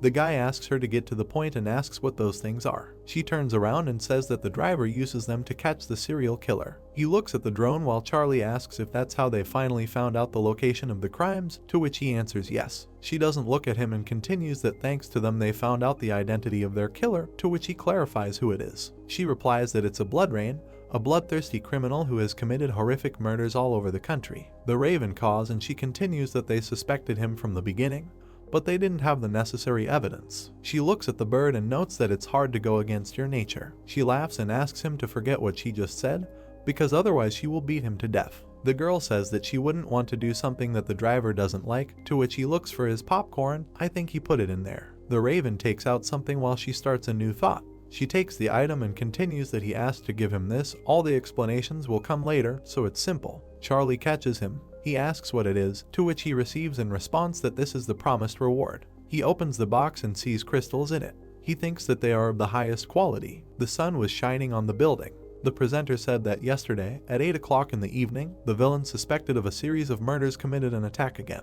But thanks to the psychers who arrived at the scene in time, it was possible to avoid casualties. He continued that despite the fact that there is an injured schoolgirl who is currently in the hospital, her condition remains stable. The girl exhaled. Then she asked if he was going to school. The guy agreed. The woman told him to be careful. Charlie closed his eyes and said that of course. The sun's rays shone on everything around. Several weeks had passed since he took over the guy's body, and although the most important thing for him should be, then he continued the thought that revenge on Lampas. He needed to figure out how much he could trust him. He thought about his sudden appearance in Wilson. The moon was shining brightly. Someone exclaimed that the 3 magic crystals were of the highest quality. They were shining brightly. Charlie held the crystal in his hand and asked why. Julia asked him that it was not enough. The guy said that on the contrary, it was too much. She said that she thought so too. Then she continued that it was not up to her to decide, and that with his powers it was difficult to fight the serial now. Julia continued that there was a small tracker in the box made by Driver, so he should use it if necessary. He looked at it silently. The girl turned around and said that they also determined his location and sent him a file. She said that it was not that they were waiting for something. The guy was silent. The girl said that but he knew what would happen. She smirked and asked what if she upset Driver. The guy looked down. He wondered out loud what was on his mind. Then the spirit asked if this was the road to school. Charlie decided that they needed to go to a certain place. After analyzing the material sent by Driver, he found information about SOA school, and the 2 schoolgirls he saved back then were from there. He said that maybe they would find something on Blood Rain if they looked there. The spirit asked him what he thought he was an investigator for. The guy replied that they should try to look, although it would take some time. He walked straight ahead and continued that one of the girls. Then he continued that the younger sister of that popular guy from their school. Charlie looked at his phone and said that they should call the school. Someone picked up. The guy said his name and said that he was a little sick here and would sit at home. The building towered in space. The corridor was empty. Someone called Steve. Zach handed him coffee and asked if he had slept at all today. The guy called Zach. The guy asked how the girl was. Steve said she just fell asleep and said, "Oh my God." He asked if Zach had seen the case file. Zach said sure. Then he went on to say that the security footage wasn't very clear, but it was definitely Blood Rain. He said that only he could suck the blood out of a victim while leaving the body intact, but the serial killer was always messing with bodies. He grabbed his head and said that that made him unlikely to be the one they were looking for and that it wasn't him. The guy exhaled. Steve said that this villain had helped the girls. Zach asked if it was the same one. Steve looked down and thought. He said that the girl had said that he had come there to save them, and that no matter how crazy the villains were, he had saved a man, saved his sister. The guy asked what was going on. Zach said he didn't know, and that he had defeated Blaster last time and who he was. Steve looked down. The coffee was smoking. People were chatting on the street. Charlie leaned against a wall. He looked at the passers-by. The spirit said that he was now skipping his school near another one. There was a sign on the building. The hero took a drink. The girl asked the cashier if he really wasn't a model. He replied that he was just a student on academic leave. She asked where his university was. The guy asked the girls why they were so curious. The guy handed over the drink and asked to calculate. He replied that of course. The cashier smiled. Holding the gadgets in his hands, the guy said that there was a discount on phones for couples. Julia smiled and said that she would put her photo on Mike's phone. The guy thought about it, hearing that it was a gift, to which he replied that it was a gift, but he had a phone. The main character looked at the screen in bewilderment. Suddenly, someone rushed towards the guy and shouted for him to die. The hero looked at the screen and thought, what the hell is this? The sign was hanging on the building. Someone put a barcode to the reader. The cashier said it was 3,201. Charlie took out his wallet. There was a book on the table called The Bride of Corinth. The hero looked at it. The cashier was putting a drink in a bag with a smile. The man came up, said hello and asked if they accepted waste paper. The cashier said sure, and to wait a minute, he would help him. The man thanked him. Then he started bringing waste paper. The spirit widened his eyes. The man apologized to the hero. The spirit watched as the cashier accepted the waste paper. Charlie was standing next to him. He was standing in the middle of the street. The spirit called the protagonist. Then he said that he had something to say. The hero asked if he was a villain. The spirit widened his eyes. Charlie said that he immediately understood from his eyes. Oscar said that they did not know if he was Blood Rain.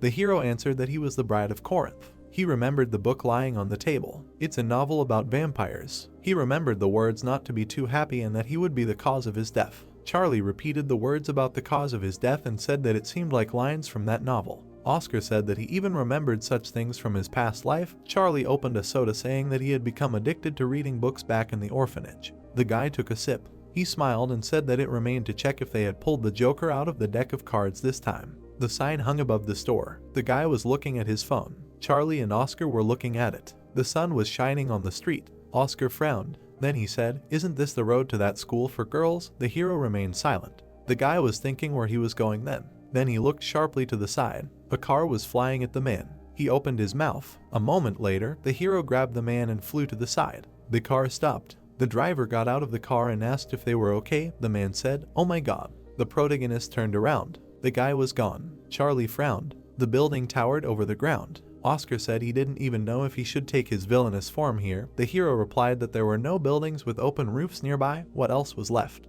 He opened his mouth, brought the crystal to it and said that he shouldn't have fallen for this provocation. Light was shining from the floor. Sparks were swirling around the protagonist. The protagonist told Oscar to check something for him in his system. The sign said that the villain's name was Charlie. His abilities were catastrophic force, his features were darkness, his trigger was anger, his skills were shadow sword, healing, shadow concealment, shadow movement, his hidden ability was mana crystal mining, and his mana range was 470. The protagonist said that 2 more skills had appeared, shadow concealment and shadow movement. And what was that? Oscar replied that his skills developed with the increase in mana. That is, you can improve your abilities by eating mana crystals. Charlie thought that when he was a psyker, they could only improve their skills through training. Then he exclaimed, wait, his mana was only 470, and that he had eaten 3 crystals, but his mana points had only increased by 120. Why so little? Oscar said that his body must have adapted to the mana crystal. Then he continued that the more he eats them, the less effect, and someday it will approach the minimum. The hero remained silent. He said that yes, indeed, if mana could only be earned with crystals, it would be too easy, and that these guys would then be invincible. The hero thought that if he wanted to become stronger, he could not rely only on crystals, and that he needed to find another way, at least the same training. Charlie asked Oscar to show information on blood rain. The spirit replied that this was the 2nd time. He knew if you use the system 3 times in one day. Charlie replied that he knew. The tablet said that the villain's name was Blood Rain, abilities, awakening villains, features, psyche, trigger, desire, skills, blood step, blood cutter, blood sphere, hypnosis, intimidation, mana range 1000. The protagonist asked what this blood step was and that this was the technique he used when they met. He also has psychic powers. Oscar said that this is his distinctive feature. Charlie said that hypnosis. Looking at his photo, he said that it was not good. The sky was pink and purple. The room was empty. Some sounds were heard from behind. Light was coming from the room. There were splashes of blood on the floor. The monster said it to his cute servants. They were standing in front of him. They had empty eyes and smiles on their faces. The monster asked to bring them to him. The action took place somewhere in the city, namely in a hospital, in the corridor of which there were several doctors. One of the patients was given an IV. In front of the girl in the bed sat a pink-haired girl. She looked at the list of heroes on her phone, but did not find what she was looking for. Margot thought about Charlie and wondered who he really was. Suddenly, the man behind her called her. She turned around and he said that they should examine Veronica. Margot asked if it was really necessary at such a late hour. 2 doctors standing behind her said that it was a very important examination, so they thought she should come with them. The doctors smiled strangely. Then the action takes us to another part of the city. Charlie was running on the rooftops. A black aura emanated from him as he rushed somewhere. Suddenly, the hero landed on the roof. He stopped and his aura began to dissipate. Then he quickly jumped and disappeared. The hero jumped from one building to another, but he was not visible. Continuing to move, he thought about the fact that he can combine his abilities, such as shadow hiding and movement. Charlie opened his eyes in surprise, because someone told him not to be too happy. Suddenly, his aura intensified. He stopped on the roof and crouched. Turning around, he saw Oscar, who began to say that he was watching Charlie. According to Oscar, Charlie was using too much mana, but he only needed to use it in certain circumstances. The hero picked up the phone and saw a point on the map. Looking at the phone, he said that it was probably here. Looking at the hospital, Charlie said that it was certainly predictable, but he didn't expect Blood Rain to go to the hospital for the schoolgirl. The hero remembered that he was lucky to press the track button in time. Suddenly, an image of Margot crying popped into his head. He was clearly unhappy and frowned. The hero immediately made a dash. He continued moving, shouting that they needed to hurry. The action moves to the hospital parking lot. Veronica was taken away somewhere on a stretcher, and Margot was clearly unhappy with this and was indignant. She asked the doctors why they were loading her into an ambulance if they said they were going for an examination. Margot watched the doctors from afar, who were standing by the car. The doctors, with their backs to her, said that this was a very important test that they did not do at their hospital. Suddenly, someone's voice was heard behind Margot, who said that this was a loyalty test. The girl turned around and saw Blood Rain. The villain smiled and turned to her, and also called her his future food, said that he was glad to meet her again. Margot was horrified. She turned to the doctors and began to scream for them to run because the villain was here. But the doctors shocked her too. They were already under Blood Rain's control. The villain appeared very close to Margot and said that they obeyed only him. He touched her chin and said that soon she would become the same obedient puppet. Blood Rain grabbed her jaw as soon as she began to object to him, saying that she would not become his puppet. The girl immediately pressed some button. The villain began to remember all the times Margot showed herself to be brave, strong, and strong-willed. He smiled at her again and said that she might even become his bride. Margot was shocked because someone loudly asked the villain if he had gone crazy. Blood Rain was also shocked because Charlie asked what kind of nonsense this was. Margot and Blood Rain began to look around, wondering who it was. Suddenly, someone's quiet voice was heard behind Margot, asking her to duck on the count of 3. The villain looked away, wondering if it was Charlie again. Margot immediately ducked on the count of 3. Charlie burst into the room and flew over Margot, intending to kick Blood Rain right in the face. He hit the villain and he was thrown back. However, Blood Rain managed to put up a defense. He opened his eyes and saw Charlie's leg in front of him. Charlie managed to hit the villain with that punch. He was thrown into the wall with such force that it left a dent. Blood Rain's mouth started bleeding and he said in a displeased voice that Charlie was getting in his way again.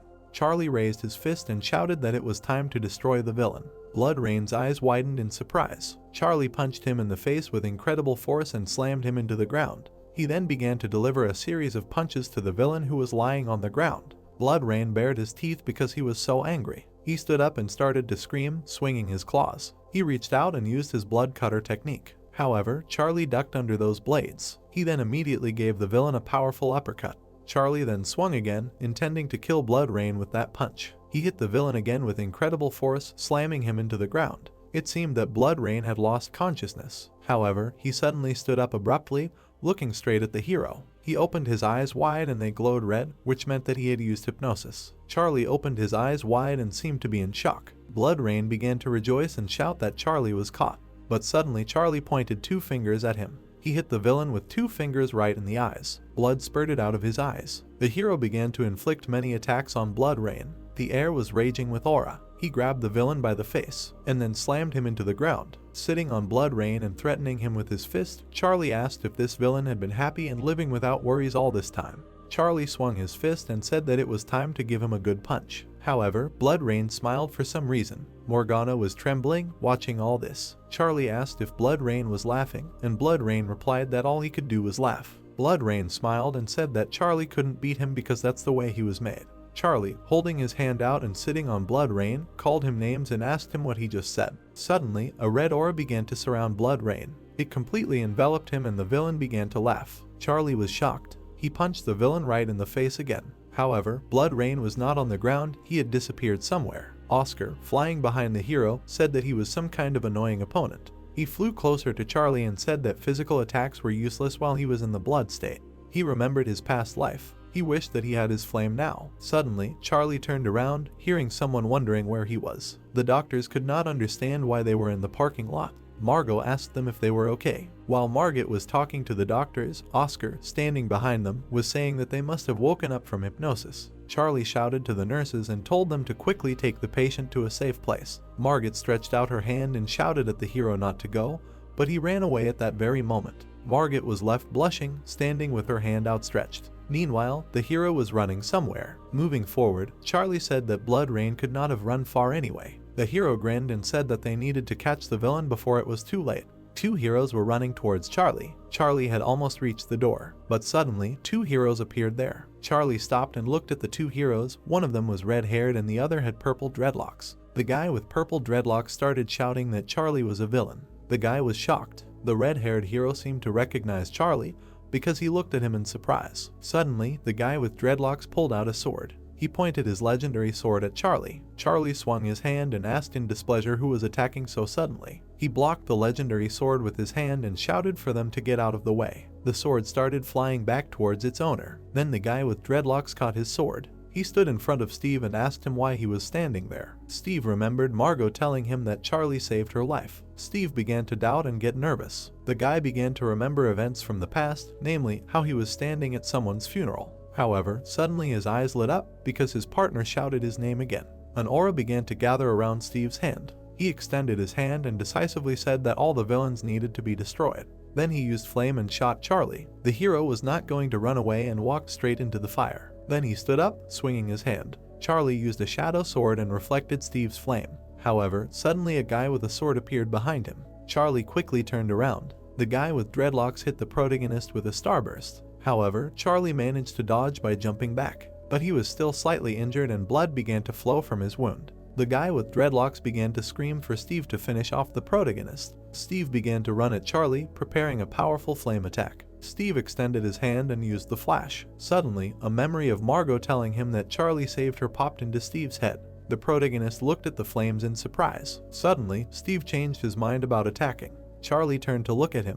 When the protagonist ran away, he looked back in surprise, not understanding why Steve did not attack him. Everything around was shrouded in a dark aura because Charlie used a shadow dash and ran away. Steve remained standing there, covering his face with his hand. The guy with dreadlocks called out to Steve and began to scream that he had completely lost his mind. He threw his sword over his shoulder and asked what was wrong with Steve today. They were both in Sector B of the underground parking lot. The guy with dreadlocks was tapping his sword on the wall, asking what it was like, as if everything was filled with shadows. He also said that it was the first time he saw the attributes of darkness and such technology. The guy with dreadlocks turned around and asked how to report what happened. Then he came up to Steve and put his hand on his shoulder and also told him not to stand there like a pillar. The guy with dreadlocks smiled and told Steve to go get his sister. Steve himself thoughtfully lowered his head. They were standing completely alone together in the parking lot. After some time, the sunset came. A man was walking down the street and cursing at the fact that he missed them again. Walking down the street, the guy said that damn, this time it didn't work out again.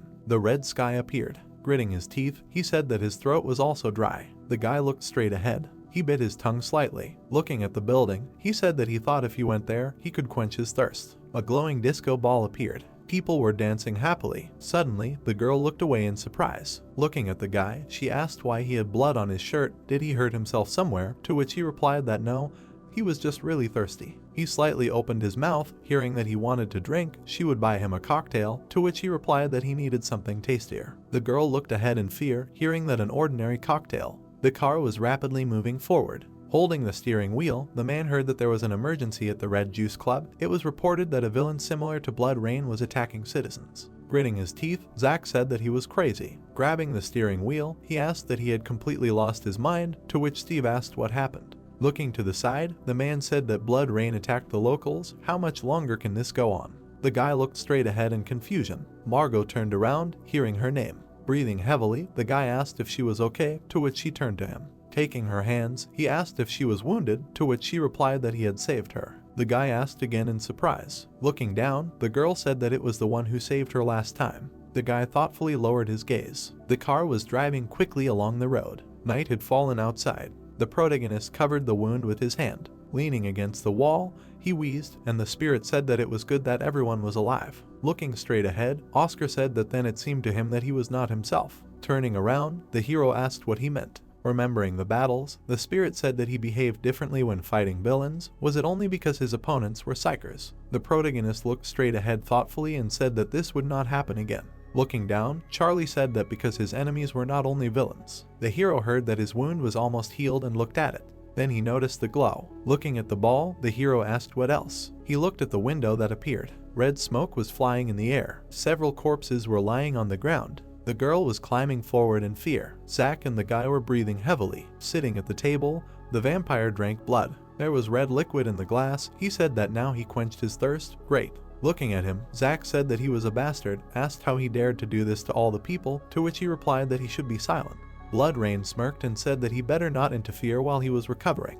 The man with glasses looked at him. The girl was holding her head in fear. Zack wheezed, looking at her. Then he said that they needed to help the survivors and catch him. Blood was pouring out of the glass, and the vampire said, well, he's done. He quickly rushed forward. Flying up, he used the blood spear. Zack and Steve's eyes widened in surprise. The man grabbed his sword. He raised it behind him and ran forward. The guy also rushed after him. Steve ran towards the vampire. He crossed his arms. An orange beam appeared. The man yelled at him to stop. The guy's eyes widened, hearing that he really wanted to hurt the survivors. He looked away in confusion. Blood Rain grinned widely and said that it was not time to worry about the others. The man looked forward in surprise. The vampire swung his arm and told them to think about themselves. The man flew into the wall. The wall began to crumble. He wheezed in pain. The vampire was approaching him. Smiling, he said, "Here is the beautiful ending." Grabbing his face, Blood Rain used a bloody blow. The man screamed something. Smiling widely, the vampire laughed loudly. Steve swung at him sharply. He struck. An explosion thundered. Looking at the guy, the vampire said that it was a great technique and then asked what the point was if he still couldn't hit. Turning around, Steve wondered why. Swinging his arm, the vampire laughed evilly. He struck the guy. Gritting his teeth, he thought, damn. The smiling vampire extended his hand forward. He struck the guy with a slash. The guy, bouncing off the ground, screamed for him to leave. He sat down on the floor, bleeding. The wounded guy was breathing heavily. Blood was dripping onto the floor. Putting his hand to his face, Blood Rain grinned and said that it was not enough. Looking straight ahead, he said that if he had hit him more accurately, he would have broken all his bones. Gritting his teeth, Steve thought that he was too strong. Without fire magic, it would be difficult to defeat him. Standing in front of him, the vampire said that he should not make such a sad expression on his face. Looking at his hand, he said that anyway, the hostages only listened to him, asked that he knew. The guy widened his eyes, hearing the name of his sister. Raising his hand, the vampire said that he had a sister who was a model. He made some inquiries about her. The image of a hero appeared, and he continued that this sweet and brave girl deceived even him, because he thought that the villain with black hair was her brother. Looking at the guy, Blood Rain said that it meant she needed to be punished well for such a lie, to which the guy replied that if he did anything to his sister. A flame appeared in the guy's hand, and he added that he would kill him. Smiling widely, the vampire thought that he was caught. Finally, he would taste the blood of a furious psyker, and it was very special. Frowning, Steve looked straight ahead. Standing opposite each other, the vampire said that he believed in himself. Raising his hand, the vampire said that then he would give him a chance to stay alive. A view of a construction crane opened up. Standing on the top floor, it was heard that this place was perfect for the two of them because he could fully use his powers. The guy was warming up his fists. It was said that it would be very useful. Looking at the guy, the vampire thought that this was a great place. He could drink all his blood, enjoying the starry sky. Suddenly, the guy opened his eyes wide. Swinging, he said that he would have to regret it. There was a flash, and he added that he brought him here. A wave of fire flew at the vampire. Blood Rain smiled widely. Suddenly, he jumped up sharply. The guy was amazed to see this. The vampire abruptly stretched his hand forward. His hand clasped the guy's neck. Approaching him, he asked that and that's all he can do. The vampire's eyes glowed red and he said that it seemed that their psyker was not trying at all. The guy looked at him in fear. Having hit him, the vampire shouted that he had something to show. The man's foot stepped on the blood. Looking straight ahead, the hero said, "What a nightmare." The hero looked at the marks of the blows in surprise. Putting his hand down, he thought that such a big mark. Looking at this, the spirit said that this was a mark of quite strong magic. Charlie's eyes widened, wondering if he really did it. Suddenly, he turned to the man. Zach was unconscious, and the hero thought that he really was. Crouching down, the hero asked that he was dead, and the spirit said that he was still alive. Turning his head, the hero asked that Steve was with him. Where is he? He turned around in surprise, hearing him look. There was a sword on the floor. The protagonist asked what it was, to which the spirit replied that it was a magic weapon. The hero began to pick up the sword. Looking at it, Charlie said that yes, he felt its energy. Looking at the hero, the spirit said that this was their chance. They had to pull the magic crystal out of him, to which he replied that yes, they could, but it belonged to him. The hero looked thoughtfully at the weapon and said that it didn't matter. The protagonist threw the sword aside. The main character held 2 crystals in his hand. Without thinking, he swallowed them. Suddenly, red particles appeared around. The hero looked straight ahead in surprise. A bright orange beam appeared. The hero looked up in amazement. The spirit was shocked by what he saw. Purple particles were flying near the hero's head. Oscar thought about it, hearing that this time they might not even use his system. Charlie grinned and said that he really liked the feeling. The crescent moon in the sky was burning brightly. People were standing on a construction crane. Looking ahead, the girl said that they were taking a long time, to which the vampire replied that they should wait a little. Looking at the battle, it was said that they were tired of snacks. The guy rushed towards the villain and screamed. He swung his fist furiously. The vampire grabbed his hand. He smiled, looking at the guy. Steve looked surprised, hearing that there was no point. The vampire had a fire sphere in his hand. Suddenly, he sharply hit the guy in the stomach. The guy rolled his eyes in pain. He bent down to the ground, and the vampire said that he was too weak. Suddenly, he pointed his hand down. Smiling, Blood Rain said that the stupid creature can only blame his weakness for this. He will absorb it into his body, so let him become part of the great and live forever. Loud laughter was heard and it was said that even watching it hurt. The vampire listened to the sounds. The main character was standing next to him. Looking straight ahead, Charlie said that stop talking nonsense, disgusting insect. The vampire abruptly turned to the hero. Charlie looked at him carefully. Licking his fingers, the vampire said that the boy with black hair was already starting to bore him. Looking straight ahead, the protagonist replied that he was hearing this from someone who was always running away from the battlefield, and he laughed. Grinning, the vampire said that his current state was not the same as before. Memories surfaced. He added that having absorbed the blood of those people, he became much stronger. His hand was shining scarlet. Looking at it, he said that the power was overflowing him. It was intoxicating. Even if an S-class psyker came, he would easily kill him. The hero sarcastically asked if it was true. The guy, lying on the ground, wheezed. Gritting his teeth, he looked straight ahead. Looking at the hero, he thought that it was him. A flame appeared in the vampire's hands. Smiling widely, he shouted that he should see the invincible power. Steve's eyes widened and he thought, damn, he hadn't fought at full strength when he fought him. The vampire smiled, his arms outstretched. Suddenly, he released a spear of blood. The attack flew towards the hero. Blue particles appeared near the hero's arms and legs. He crossed his arms in front of him, blocking the blow. The vampire suddenly extended his hand forward. He grabbed the hero tightly. He swung his arm, thinking he was caught. He attacked the hero. Then he looked away in confusion. Charlie, standing behind him, said that it was the end. The vampire turned around abruptly. He swung his arm, shouting. The hero swung his fist at the vampire. He struck his face. The protagonist extended his leg to the side. He hit the vampire in the stomach. Blood Rain's mouth opened in pain. Clenching his fist tightly, the hero asked what he was saying, that he would show him invincible strength. He punched him in the face, adding that when the vampire flew to the side, Steve looked at him in confusion. The boy's eyes widened as he thought about what. Remembering the battles, he thought that he was completely different in the hospital. Did he really hide his true powers? The hero's eyes glowed brightly, and he added that who was he? The vampire tensed his hand and croaked, saying damn. Standing in front of him, Charlie said that even an S-class psyker couldn't defeat him. The vampire smirked slightly. Looking straight at him, the hero asked why he was going to run away again. Red particles appeared around the vampire and he said that despite the relationship between them, he admitted that he was stronger, but physical attacks alone could not kill him.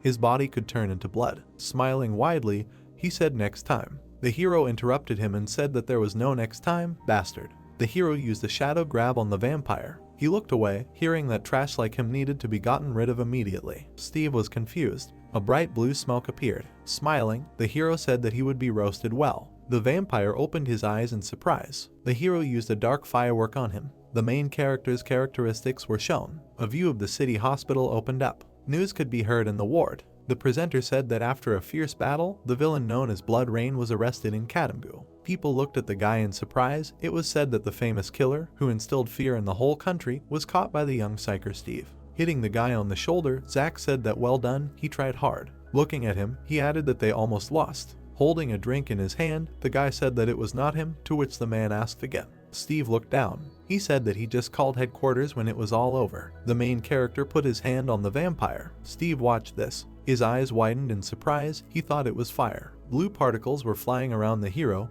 and he added that he thought he could only control shadows. Looking straight ahead, he added that double power. He saw this for the first time. The protagonist turned to the guy. Looking at him, Charlie said that he should quickly tell the police that Blood Rain was caught. Looking down, Steve said that he told everyone that he was not the one who caught Blood Rain, but in the end he was made out to be a hero. The sky was clear. The man asked that it was him, the guy who fought with the blaster. An image of a hero appeared in his head, and he answered that yes, he caught Blood Rain. Leaning on his hand, the man asked what, that is, he feels guilty for not having done anything. In response, the guy remained silent. Lying on the pillow, Zach said that that's it, enough of being sad. Looking down, Steve heard that there would be more villains. He would have time to show his strength. The man leaned over and asked, by the way, where is his sword? To which the guy replied that the police said they would take care of it. Sighing, the man replied that that was great. Looking out the window, the guy thought. A view of a modern building opened up. Trees grew around it. Several guys were talking on the street. Holding a phone in his hand, one asked what they saw, said that Steve caught the villain. Gritting his teeth, the guy said that it was good that they did not go to the club yesterday, otherwise they would have been killed, to which the other laughed. The guy with the scar looked straight ahead. Looking at the smoker, he asked that he remembered this guy. Holding a cigarette in his hands, the guy said that he hit him right in the head then. In fact, he is still recovering. The guy yelled furiously that he could give him some more money for medicine, to which he replied that he was telling it like it was. What the hell was he yelling about? Looking down, the guy asked if he was really trying to leave things as they were. He needed to call the guys and sort it out, to which he replied that he wouldn't. The guy with purple hair asked what, to which he replied that he really thought he was that simple. Holding a pack of cigarettes in his hand, he said that to be honest, he was even more afraid of that guy than Steve, who caught dangerous villains. The guy with the blindfold said that those eyes were inhuman. The purple-haired boy thought. In the schoolroom, they heard what they had seen. The students were excitedly discussing how cool Steve was. Wow, he gave them goosebumps. Looking at them, the spirit said that everyone was so noisy today. Putting the phone on the table, the protagonist said that they should meet up with them. Throwing his hands behind his head, the protagonist said that they should check something, to which Oscar asked what exactly. The protagonist closed his eyes. Strange sounds were heard among the houses. A leaflet flew out of a cannon. A sticker stuck to the wall. A girl was applying graffiti. She drew an animal over the stickers. Suddenly, someone came up from behind. The cleaner was silent, looking at this. A view of the roofs of old houses opened up. The soldering iron was approaching the microcircuit. Mike was sitting on the floor. Suddenly, he heard someone come. The people entered the room, and he said that when entering someone else's house, you have to say hello. Grinning, the man said that God, how dirty, he should clean it at least once, and the girl said that it smelled of damp. Looking at them, Mike asked why they had just arrived and were already talking nonsense, to which the man said that he had invited them. Holding the tool in his hands, the guy asked again. There was ice and a drink in the glass. Pouring the liquid, Mike asked what they had seen, how he fought. Closing his eyes, the man said that of course. Leaning on his hand, Chuck said that it was like going to a movie, you didn't want to look away until the very end. The girl took a cookie. Someone asked what she would say and what, to which she replied that there was no normal script or well thought out story. Looking down, Kate said that there were too many cliches, and Elizabeth added that there were a lot. Taking the girl by the cheek, Chuck said that he liked it. Looking at her, he added that the main actor showed himself well, as if he saw a shining black diamond, to which Mike replied that they would consider it a compliment. Grinning, the man said that how could it be otherwise? Looking at the guy, he asked what he knew, and that is why he sent them. Mike tensed, hearing that because he had two elements. Suddenly, the guy turned to them. There was silence in the room. Clenching his fist, Mike said that now it is clear, to which Chuck asked what, he did not know. Raising the stick up, the guy said that well, he assumed that he was not like the other villains, to which the man replied that he did know. Closing his eyes, Chuck said that this is the first time he heard about a villain with two powers. They looked in surprise, hearing that such a thing was possible. Mike grinned and said that it was a long time ago, such existed even in the era of myths. Old houses appeared. The thought arose that Belzona is not a prison for villains. The hero walked along the alley and thought that it was just a place where they could move with a calm soul, without fear of running into a quarrel with a psyker. Walking forward, the hero added that it was a common haven. Raising his head, the hero thought that for everyone except psychers. Putting his hands on his hips, Charlie said that he still could not get used to this place. Suddenly, from the side it was heard that they were on time. Looking at the hero, Mike said that he had changed somehow. Leaning on his hand, the guy said that he was really glad to see them. The roofs of houses appeared. A view of the pub sign opened up. The main character and Mike were sitting at the bar. There was a cocktail on the table. Having given it to the hero, the guy said that there was a very tasty grapefruit eat, offered to drink it and look around in Vilzone. Having put the box on the table, he added that in here, as promised. Numbers appeared in the guy's glasses and he said that but. Looking at the hero, he asked that his mana had increased, had he really gotten hold of real crystals, to which the hero asked where from. Looking through the glasses, the guy wondered how he had managed to do this. Last time he had only 300 mana. Then he added that but now he had more than 500, he would not have been able to level up like that by eating the crystals he had given him. The guy thought that maybe it was related to his powers. Having opened the box, the hero said that he was interested. Looking at the crystals, he asked how he got them, who the supplier was. The protagonist looked surprised, hearing that Chris grinned slightly. He lifted the figurine with magic. Then he put it on the plate. The guy said that it was a gift for their guests, to which the hero was puzzled. Looking at the hero, Mike said that it was the owner of the pub, Chris. He was an outer, and the guy said yes, hi. The guy asked to sell them the crystals cheaper, to which Chris smiled and said that it was already cheaper than ever. Grinning, the guy asked that that's how it was. He thought that a discount could be made for friends too, to which he was told that he separated business and personal. Looking away, the hero thought that the outer was in Wilson. Chris grinned, and the hero thought that he must have an interesting story behind him. Looking at him, the hero said that he wanted to ask he could also buy crystals, to which he replied that of course, if he was a resident of Wilson, and the hero asked again. Mike put his hand forward and said that he should just move here, and the hero asked that he wanted him to move and work for him, and the guy said that he didn't need to. The girl was drinking, and the guy said that first he would have to pass a test, and then it would show who is who. He could also become a boss. Looking at Mike, the guy asked that he wanted to quit his position, to which he replied that he had long ago. Putting down the glass, the hero said that he was not interested in this, to which the guy asked why. The boss of Wilsona has a lot of privileges, and the protagonist added that then he should stay, since everything is so good. A black figure appeared. Mike said that he could give any commands if he was a boss. He would have subordinates and an awesome training room. Closing his eyes, Charlie said that he didn't care, and the guy added that he could also get any crystals on the black market. Suddenly, the hero opened his eyes in surprise. Then he looked at the bartender. Grinning, the protagonist wondered if he really was the black trader. The guy looked straight ahead. Looking at the man in the suit, the hero thought that this one was still here. They must be serious guys. Looking at his fingers, Mike said that the salary corresponded to his activities, but this was classified information. Turning around, the hero asked how much. The guy whispered in his ear. The hero opened his eyes in amazement. Looking at him, the guy leaned on his hand. Charlie looked in his direction. Chris grinned slightly. Abandoned buildings appeared. Holding a sandwich in his mouth, Felix said that it was not tasty, asked that it was even meat. Throwing it on the floor, he asked how much more of this crap he could eat. He wanted a chicken burger, and the guy said that he wanted a Burger King. Leaning against the wall, Max said that he loved pizza so much, but he could not remember the last time he ate it. Looking at the guy, he heard that he was the one who destroyed the pizzeria in Wilson, to which he replied that he can't stand pineapple pizza. They turned around in surprise when they heard that they were here. Looking at them, Nate said that now is not the time to talk about pizza. Frowning, Felix asked, "What? Were you completely crazy living here?" To which he replied that he found him, and the guy asked again. The guy's eyes widened in surprise when he heard that it was the villain he attacked. Memories of the battle came to his mind. He clenched his teeth in anger and made a noise. Looking at the man, he asked where he was, to which he answered that he was with Mike, and he asked again. Looking straight ahead, Nate asked that he was already thinking of going after him, to which he replied that of course. The man said that Mike had banned fighting in Wilson. Lightning flew around the guy and he said that today he would break it. It was said that assassins are good at hiding, fast and agile, specialize in killing in difficult missions. Among the villains, many belong to this type. A view of the roofs of old houses opened up. Someone stuck a shovel into the ground. Looking at the guy, Mike said that his name is an earth dog. He loves to dig the ground. The man was standing with a mop, and the guy added that there was a cleaner behind him. He is a killer of every speck of dust. The girl blew a bubble, and Mike said that both were crazy, but absolutely harmless. They would not attack first, but they could fight back. Throwing his hands behind his head, he said that this is exactly why such people are needed in Wilson. Looking straight ahead, the hero thought that he did not imagine villains like this, and all because of him.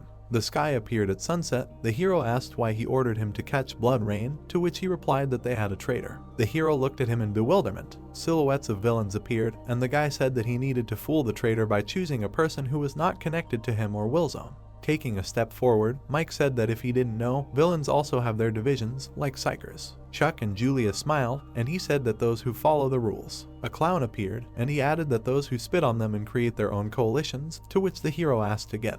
Looking at the guy, the protagonist asked what he was saying, that there was a connection between Blood Rain, Wilzona, and the traitor, to which he replied that Blood Rain was just a pawn in a bigger game.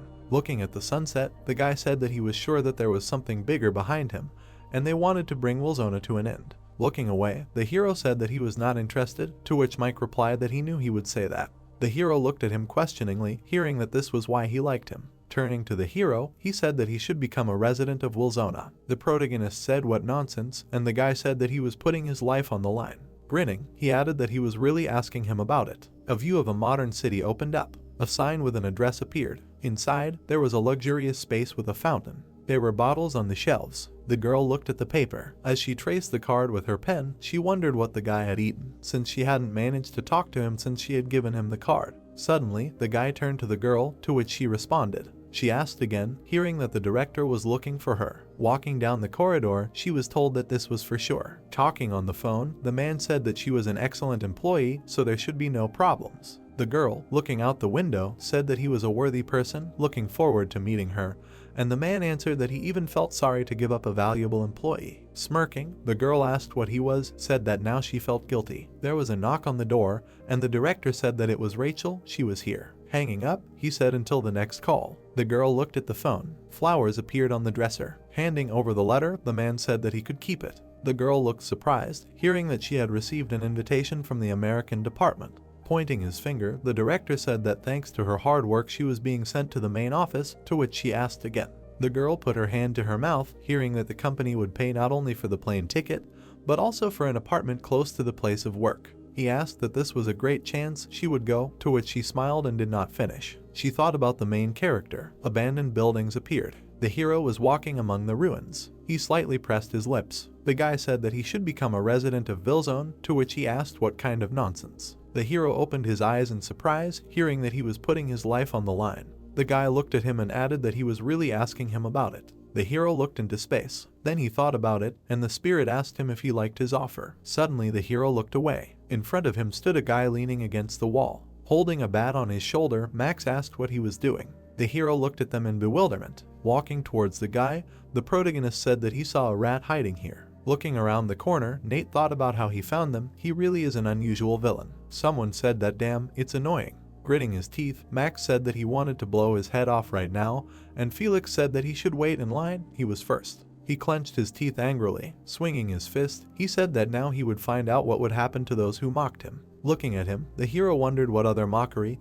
and Oscar said to be careful, they could attack together. Felix opened his eyes wide. Taking a step forward, he shouted for him to die. Suddenly, barrels appeared from the sky. One of them fell right in front of the guy. He asked in surprise what kind of, and the man clarified that it was really possible to treat guests like that. Bella raised her hand and smiled. The guy angrily asked why she was here and that she should not interfere, to which she replied that she was just reminding them that they were breaking the law. The guy was furious when he heard that it was forbidden to gather in groups and attack in Wilson, to which he replied that he was not a resident of Wilson anyway. The woman said that he would be soon. A blue glow appeared around the man. Julia watched all this from the roof. Holding the bird in her hand, she smiled. The guy said fearfully that it was a crow. The woman smirked slightly. Looking down, she asked if they would leave him alone or what. The guys raised their heads in fear. It seemed that Felix was looking forward furiously. A view of a multi-story building opened up. A sound was heard behind the door. Entering, the girl sighed heavily. Turning on the light, she asked if he was already asleep. The door was closed. She knocked on it. Then she remembered how the director said that thanks to her hard work she was being sent to the main office. Her bag fell to the floor. The letter fell out of it, and Rachel said that she was going to take a shower and then go to bed too. The letter was lying on the floor. Sounds were heard from the park. A man was running with weights. The hero was jogging in the park. Looking at his legs, Oscar said that they were not that heavy, it was just a regular workout, to which the protagonist replied that it was great for both muscle and physical development. Looking to the side, the hero said that there would be no one-on-one battles anymore. There could be situations when several opponents would attack him at the same time. Running forward, he added that there was nothing more effective against such a thing than physical exercise, to which the spirit replied that it was a wise thought. Suddenly, someone in Wilson shouted stop. Raising his hand, Max said that in order to become a member of Wilson, you need to pass a test. Scratching his head, he asked that he also had to pass it like everyone else, to which Felix furiously said that what the hell was a test, he would kill him right now. The hero calmly said that in 10 days. They were surprised to hear that he suggested conducting a test. They looked at each other. The hero turned around, hearing that 10 days meant that she would explain the rules. The hero looked away and listened that the test was conducted in the form of one-on-one battles. Killings were allowed only in exceptional circumstances. Holding a barrel on her shoulder, she said that and more. Smiling widely, Bella said that his first opponent would be her. Let there be a party. The protagonist looked at her. She was happy. Holding onto the beam, the hero thought that in fact, he did not want to become a resident of Vilzone. The guy looked surprised and said that let them see. Doing exercises, the hero thought that this was the only way he could become stronger. Falling to the ground, he added that and memories surfaced in his head, and he continued that to take revenge on him. Clenching the paper, he thought that even if he went to hell, this is the path he chose. The hero walked with a towel on his shoulder. Suddenly he looked to the side. He listened to the girls talking. Suddenly he ran straight ahead. Looking to the side, the girl said that he was trying so hard. A clear sky appeared. Another asked what she was talking about him, to which she confirmed. Looking straight ahead, Kate suggested not to tell Chuck. High-rise buildings appeared. Water was pouring from the shower. The hero was taking baths. Then he put on slippers. Drying his head, he thought that she was still sleeping. He looked straight ahead in bewilderment. All the things in the apartment were scattered. Taking the bag in his hands, he said that he should tidy up. Suddenly he noticed the letter. The girl yawned and said that she got up so early. She was amazed to see Charlie. Taking the letter, she angrily asked what he was looking at. The hero started to leave. She asked what he had read, to which Charlie replied that it was an invitation to America. The girl exclaimed enthusiastically and then said that he should not worry, she was not going.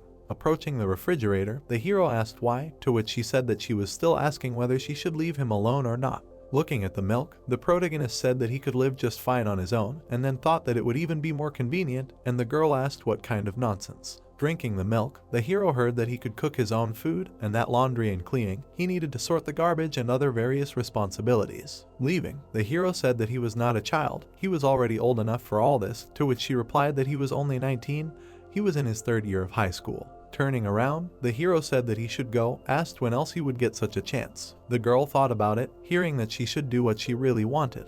A view of the collapsed buildings opened up. Several people were standing near the rubble. Nate, crossing his arms, said that there was a week left, asked that he would come, to which Felix asked again. The man said that he was the guy who would fight Bella, to which he sighed and said that he was going to deal with him earlier. Nate said that they say that Mike supports him, and Felix replied that he was probably a suck-up, to which Max pointed his finger and said that he was the one always hanging around Mike. The man examined the blade. It was heard that he wanted to die and for him to calm down, and then Nate said that but if he fights Bella in the first round, will it be their turn? Turning around, the guy said that if she beats him, it will be fun, of course. Clenching his fist tightly, he added that this time, however, he would be on this idiot's side. Smiling broadly, he said, to take revenge, he will get it from him. It was written that the demolitionists are known for terrorism. They create chaos and murder without any specific goal. Only villains can become them. Demolitionists are among the most dangerous species, regardless of rank. Light was shining through the curtains. Charlie was sitting at the computer. Oscar asked if he was really going to let her go to America. Holding the mouse, the protagonist replied that it was a good opportunity. Oscar asked if that was the whole reason. Charlie looked away. He assumed that it was the best option for the two of them. Oscar was surprised. Memories of his sister surfaced in his head and he said that he was not saying this as Charlie, but as the former owner of this body. Oscar was flying next to him and asked if he could really handle it alone. The protagonist said that it was obvious and that he had somehow lived before this. Oscar looked at the search engine and noted that he was asking this because he saw the query how to cook food there. Charlie said that he would start with Korean cuisine. Rays of sun were shining through the window. Rachel was looking at the letter. She was holding it in her hands. Rachel remembered how the protagonist, with a smile on his face, asked her not to worry and do what she thought was right. She was surprised. The bar sign was shining brightly. Rachel was sitting at the table. The girls asked if something was wrong, noting that she was definitely worried about her boyfriend. The girl covered her friend's mouth and asked her to shut up. They were brought beer. Her friends offered her a drink with a satisfied look. Rachel started drinking. It got dark outside. Rachel was drunk. Charlie walked next to her and asked why she drank so much. Rachel grabbed his face and said that her brother had become a handsome man. Oscar assumed that she was completely drunk. She fell onto the bed. The protagonist listened to her words that he was such a cute little boy when he ran after her everywhere as a child. She noted with a smile on her face that she still could not believe that he was already such an adult. Charlie remembered how Jeff put his hand on his head and asked when he had managed to grow so much. He looked away. The protagonist covered her with a blanket. Charlie looked at her silently. Morning came. Rachel left the room and said that she had a headache and that she had overdone it yesterday. She saw food on the table. Rachel took the note. She was surprised. The protagonist wrote to her that he had made a hangover soup and she should eat it with rice. Charlie was jogging. Sunlight enveloped the airport. Rachel held a suitcase and asked the protagonist not to starve and to eat 3 times a day, noting that she would call in the morning and evening. Charlie closed his eyes and asked her not to worry. Rachel asked if he would worry in her place. She asked him to call if possible with a worried face. The protagonist smiled and asked her to call too and he would fly to America right away. Charlie stood opposite. They looked at each other with a smile. Rachel started to leave and said that she would call as soon as she landed. The plane was flying in the air. The protagonist looked at it. The evening sky enveloped the ruins. Bella said with a smirk that the fight was over when one side declared defeat or was declared incapacitated and he had to win 3 battles. Blue energy enveloped Charlie. Mike offered to challenge him with a satisfied look. Standing in front of them, the protagonist asked them to begin already. Mike looked at him silently. Bella said with a smirk on her face that she was ready. Oscar flew next to him and said that she looked strong. Charlie said that he could. Standing in front of him, the protagonist mentally asked about speed, strength, and endurance, noting that considering all these factors, one could say that Bella was a serious opponent.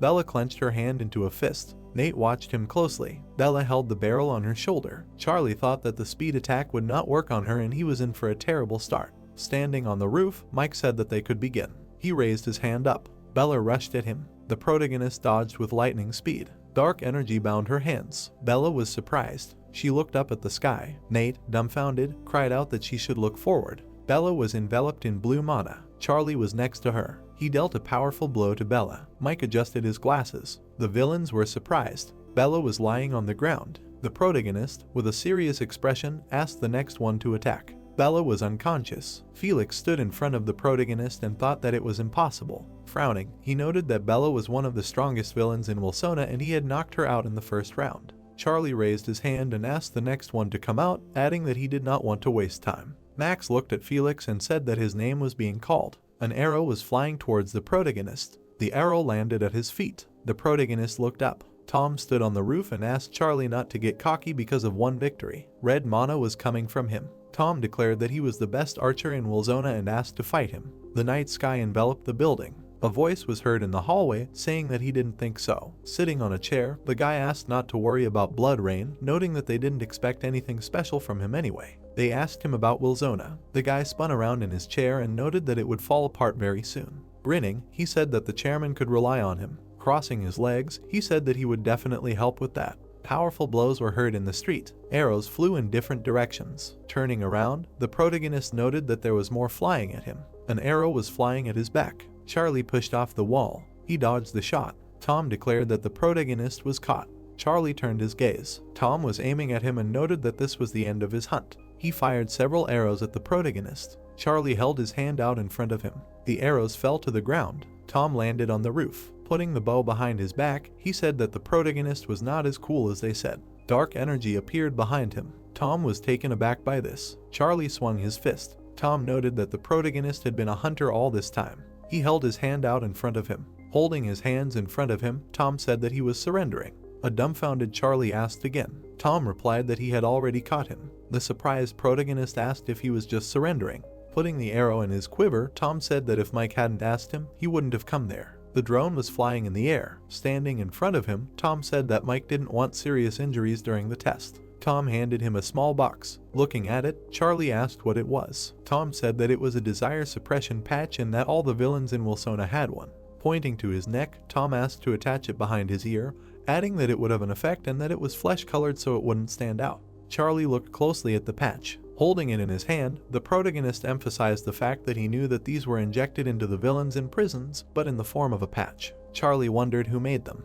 The protagonist looked at Tom, who stated that his last opponent was Felix. Smiling, Tom noted that he was mean and rude, but overall a good guy. Tom stated that he hoped that they wouldn't beat each other up too much. Charlie asked again with a puzzled expression if Felix was a good guy. Felix's face was serious. Max looked up and asked who they thought would win. Nate said that he now doubted their victory, noting that Charlie was good at one-on-one battles and that Bella might just be weaker than him as a woman. But he didn't think that gender was the issue, and yet he was strong enough to knock her out in the first round. An enraged Felix asked him to stop talking about it, noting that he was just lucky, like all fools. Nate asked if Felix really thought it was just luck. Felix looked down and said nothing. Max extended his hand and suggested going 3 against 1. Bella asked again about a group attack. The guys were taken aback by this. Walking towards them, Bella noted that even a lion hunting a buffalo calls his friends for help. Felix smirked and said that she had completely lost her fear. He excitedly shouted that he would take out the main character in 1 round and that he was a great tiger who hunted alone.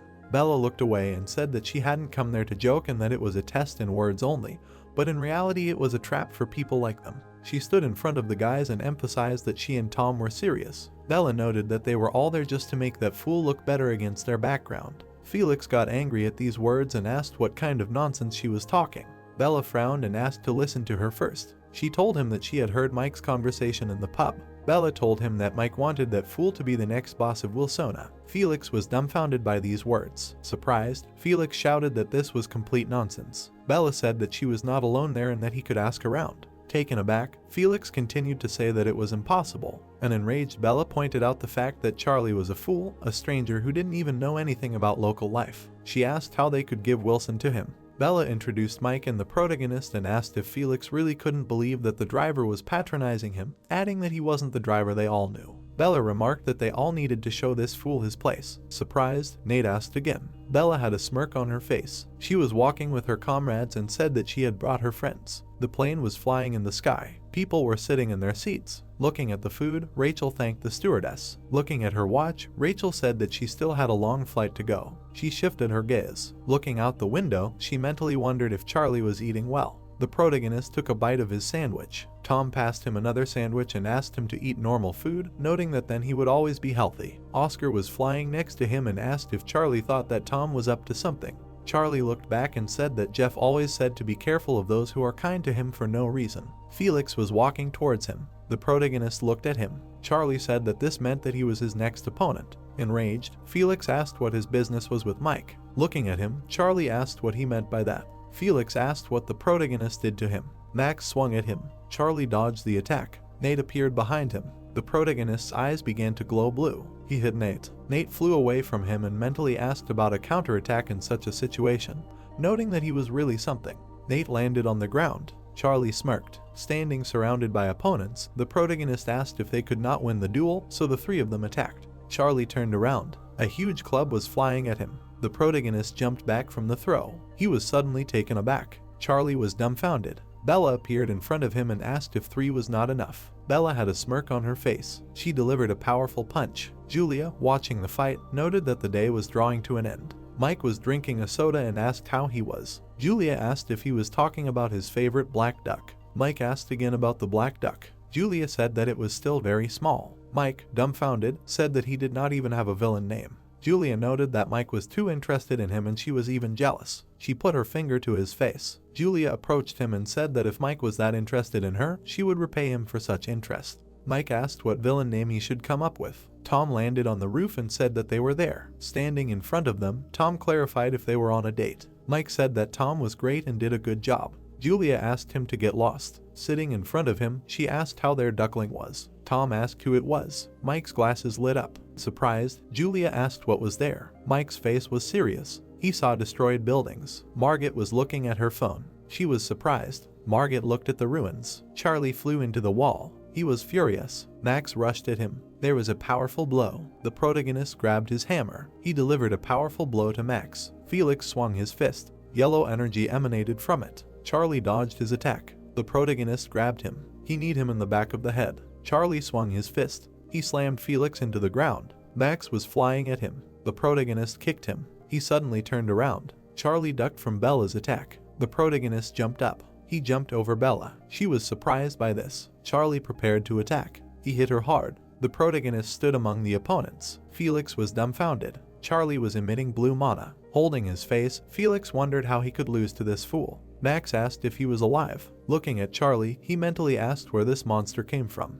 The protagonist's face was serious. The guy with a smile on his face said that Charlie was unusual. The plot introduces us to Jim and Carl. Oscar was flying next to the protagonist and noted that there were more and more of them. Charlie said that it was time to finish off these midges. An angry Jim asked again. The protagonist's eyes began to glow. Jim stood on his toes. A dark aura was coming from Charlie. The guy ran to them and asked them to leave him with him. The guy ran quickly and shouted that the defender of order, Joe, was entering the fight. We are introduced to Joe. He jumped up. His eyes were glowing. Joe flew at Charlie, shouting that he would bring justice. Charlie dodged him. Turning around, the protagonist asked what it was. Carl swung his hammer. He threw a nail at Charlie and declared that the hunt had begun. The protagonist dodged the nail. He began to move quickly towards him. Jim stood in front of Carl. Furious, Carl ordered him to step back. Jim smirked and told Carl not to dare order him around. Jim began to spin the spear and said that he would show him what real fire was. Blue mana was coming from Charlie's hand. Jim was taken aback by this. The protagonist sent dark fire at him.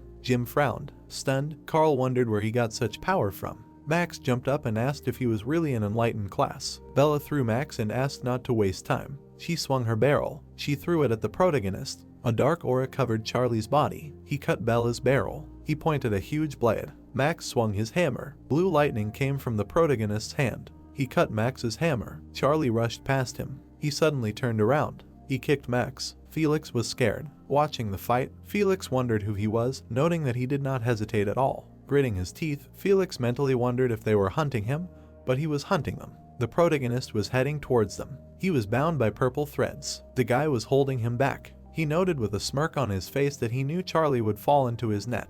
The plot introduces us to Ross. Looking around, the protagonist said that it was the same. Ross asked him not to waste time and not to break them. Ross happily explained that his webs not only bound his physical body, but also the intentions and desires that appeared in his head, and they both had the element of darkness, so he could not resist. The protagonist was taken aback, saying that he could not move. Grinning, Ross asked him to watch himself being consumed by his own fear and go to hell. Bella and Jim rushed at him. Striking with a spear, Jim asked to know their strength. Charlie caught his spear. He held back his attack. Joe cried out that for the sake of peace and Wilson, it was necessary to get rid of the filth. The protagonist was furious. Joe struck him. Bella swung her fist and noted that these were excellent words. She hit Charlie in the stomach. The protagonist was stunned. Max struck him. The protagonist looked at the villains who were beating him. He was dumbfounded. They continued to beat him. He He imagined how the previous owner of this body said that he was weak. The guy asked with a smirk on his face if that was all Charlie could do after stealing his body. The villain's eyes glowed red. The protagonist frowned. Many memories from his past life surfaced in his head. Electricity began to flow from Charlie. He opened his eyes wide. Dark energy enveloped him. Mike looked at the buildings. They were flying towards them. Surprised, Julia asked if he thought he was overreacting. Looking at Mike, she assumed that nothing bad had happened there. Mike noted that it would be good. He seriously stated that they should check, noting that he did not need unnecessary sacrifices. Julia and Tom were surprised. Mike was surprised. He saw dark streams of mana. He said that something bad had indeed happened. Stunned, Bella asked what it was. Felix and Max were taken aback. Charlie's eyes were shining brightly. Furious, Ross asked him to stop slacking off. Bella raised her fist and asked him not to be afraid, noting that they would finish him off in a little while. The protagonist looked at her. Ross pointed the shackles at him. Charlie delivered a powerful blow. He delivered a series of attacks. The protagonist threw his opponents back. Bella jumped back. Felix was shocked. Charlie pointed many blades at them. Bella landed on the ground. Frowning, she said that the protagonist was crazy. Standing in front of them, Charlie noted that he needed revenge. The furious protagonist began to scream that he was not ready to die in this damn place. Max suddenly stopped.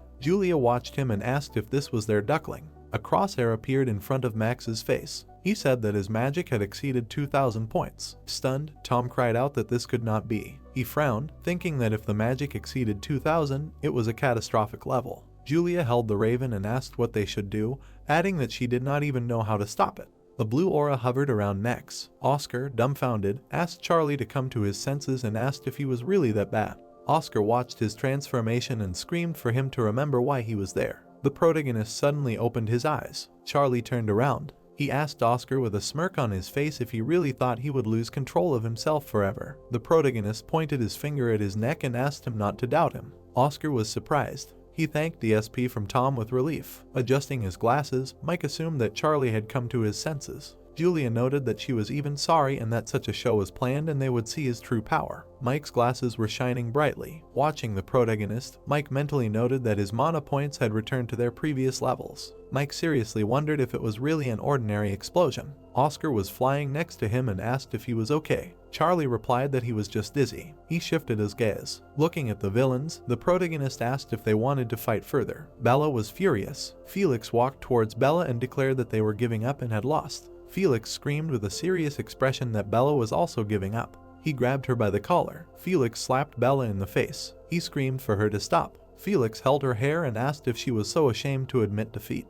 Furious, Felix asked if she had no pride left. Frowning, Bella said that he was a fool. Felix turned around and emphasized that Bella would tell the boss about this. Bella was surprised. She looked at Mike. The protagonist was walking towards him. Mike stood in front of him and said that Charlie had won. Smiling, he congratulated him on completing the quest. The protagonist's face was calm. Looking at Mike, Charlie asked if he was so happy. Mike replied that he was, because now the protagonist was a real resident of Wilsona. Smiling, Charlie said that since he was a full-fledged resident, he would rest there for a while. Mike caught him. The protagonist closed his eyes. The story takes us to Philadelphia National Airport. The plane was flying through the air. The sunlight enveloped the American flag. Rachel texted Charlie that she had arrived. She started to drag her suitcase and in her mind assumed that he was doing well. Rachel saw a man with a sign. She was surprised. The man smiled. Looking around the city, Rachel thanked him for coming to meet her. The man said that she could call him Jake. Jake asked if she wanted to stop by and see the new house first. Rachel got in the car and said that she wanted to. She asked him with a smile what the manager was like. Jake replied that he was a great person and loved his job. The guy was standing by the window. Jake noted that the manager had gone on a business trip and would be back in 10 days. Jake closed his eyes and told her to ask if she wanted anything. Rachel had a smile on her face. The story takes us to the HC Children's Home. Charlie said that he would also become a psyker. Jeff looked at him. He asked if the protagonist wanted to be a cool villain. Closing his eyes, Charlie said that these were dreams from his distant childhood. Looking at the flowers, Jeff turned to him. He asked why the protagonist wanted to become a psyker. Charlie said with a satisfied look that he wanted it to be on the side of good. Jeff laughed and noted that the protagonist still thought like a child. Looking away, Jeff told him that not all psychers were on the side of good. Charlie calmly asked how that was and if they fought villains. Jeff replied that he did not know. Looking at the sunset, the protagonist asked who was on the side of good then. Jeff smiled. He said that on the side of good is the one who fights for universal peace. The protagonist was surprised. Jeff put his hand on Charlie's head and asked him to appreciate what he had and to remember that good is not always what it seems. Jeff stroked his head and asked him to be the person who would do everything right. There was a wide smile on his face. The protagonist suddenly woke up. Charlie was examining the room. The tools were lying on the ground. Holding his head, the protagonist asked where he was. Oscar noticed that Charlie had finally woken up. The protagonist looked at him and asked if he had called him. Charlie shifted his gaze. Mike crossed his arms and noted that he thought the protagonist was sleeping. There was a smile on his face. The plot takes us to Lampa's office in Korea. Sunlight enveloped the building. Steve was walking down the hall. He knocked on the door. Closing his eyes, he congratulated him on being discharged from the hospital. The guy was sitting on the floor. Steve turned on the light. Looking at Zach, he asked what he was doing there in the dark. Zach lowered his head. Zach started crying and screamed that his expensive sword no longer worked. Confused, Steve asked what Zach meant. Zach's hands were shaking. He screamed as if his sword had lost its soul and the life force had left him. Enraged, Zach started screaming that Blood Rain had done something to him and that it was his doing. Steve's face was stony. Looking at the sign, Mike declared that it was the best pub in Wilson. Sitting at the bar, he congratulated Charlie on passing the test and his appointment. The protagonist asked if they could have gone somewhere else. Holding a glass in his hand, Mike noted that he had already punished everyone involved in the incident during the test and he hoped that was enough. Charlie remembered all his opponents. They put a plate of food before him and said that it was on the house. The protagonist was surprised. Charlie asked if they were so generous to everyone there. Chris, with a smile on his face, said that the protagonist had become the new boss and he needed to congratulate him.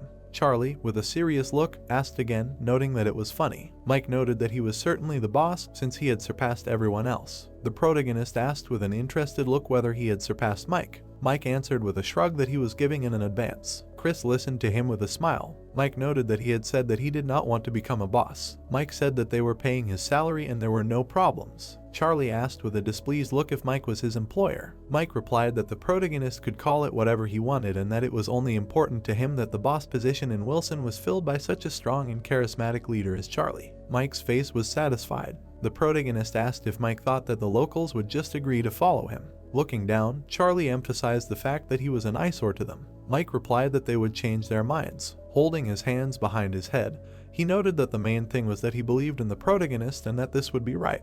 Charlie was taken aback by these words. He remembered Jeff and how he said that the right thing is not always what it seems to him, but he should not stop striving to become a good person. The protagonist looked at the glass. Pointing his finger, Mike asked if Charlie had a villainous name. The protagonist said his name. Mike's face was serious. Chris was taken aback by what he heard. Putting his hand on the table, Charlie thought about the fact that a top-class psyker named Charlie no longer existed. He presented the coat of arms and emphasized that this name now belonged to a villain who was taking revenge. Raising his head, the protagonist noted that this would be his villainous name. Then the action moved somewhere to the city. Charlie stood and looked into the distance, leaning on the fence. He raised his head and saw a plane flying past. Oscar looked at him and asked if he was worried about his sister. The protagonist, standing with his back to him, said that he hoped nothing bad would happen. Oscar looked away and asked Charlie if he was looking to settle in Wilsona to improve his skills. Charlie closed his eyes and smiled and said that it was a great place. He thought of Tom, Julia, and Mike and then smiled and said that he would have strong comrades nearby,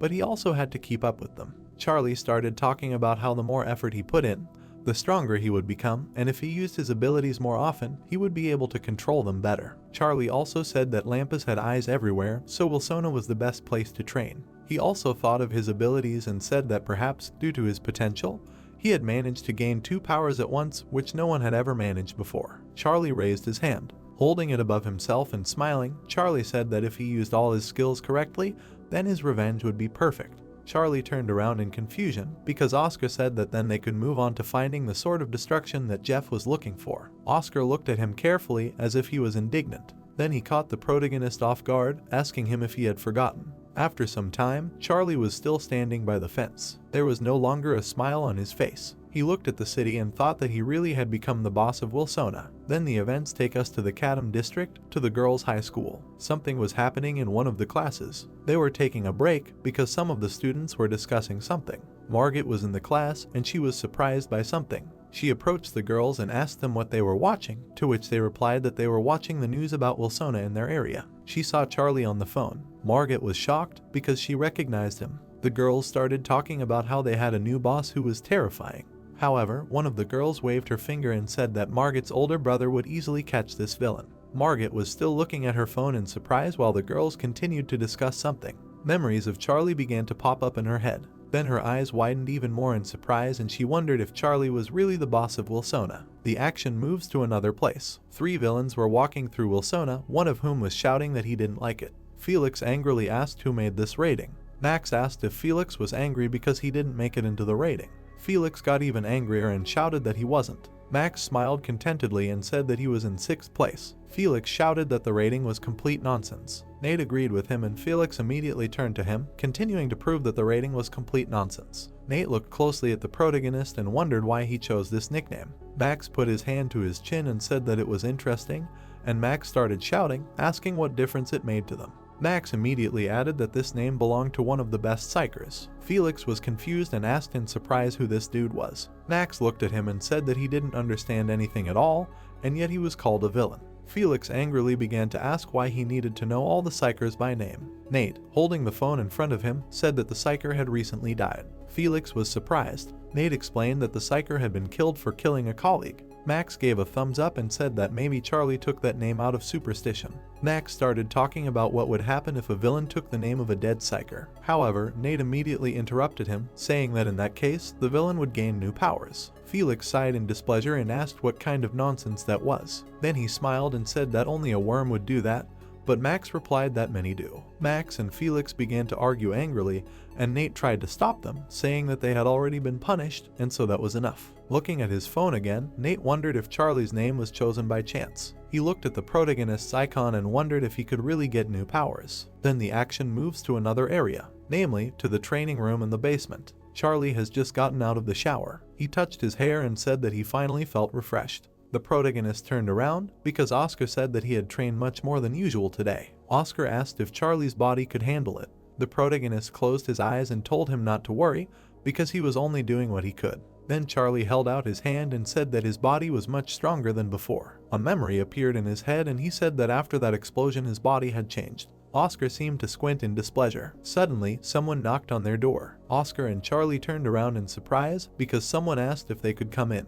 Charlie went to the door, and Oscar, not wanting him to go, said that he was not in shape. After some time, Mike and Charlie were walking somewhere. Mike asked if Charlie really trained all day long, but the protagonist did not answer and asked to get straight to the point. As they walked, Mike said that there was a meeting coming up, and Charlie immediately asked if he had to be there, to which Mike replied that it was obvious since he was the boss. Charlie looked at him and asked why the meeting was being held. Mike replied that prisoners had escaped from the punishment cell. Mike imagined the prisoners breaking down the door and said that an escape was a problem. However, he quickly added that they were probably heading towards the Buxton district. The action immediately shifts to a building in the Buxton district. Something was happening in one of the buildings. A man surrounded by women was sitting on a chair, smoking a cigar. He told the 2 people standing in front of him that they had failed the mission and barely survived, but they still had the courage to come here. Bella and a guy behind her hung their heads in shame. The masked woman smiled and said that their Wilson had a new leader and that Mike was no longer a problem. The man with the cigar in his mouth smiled and said that he would give them a week. Sean smiled and took the cigar out of his mouth, ordering them to make Cadam his. There were about 400 people living in Cadam. Mike and Charlie walked side by side. Charlie said that out of those 400, only 100 were villains,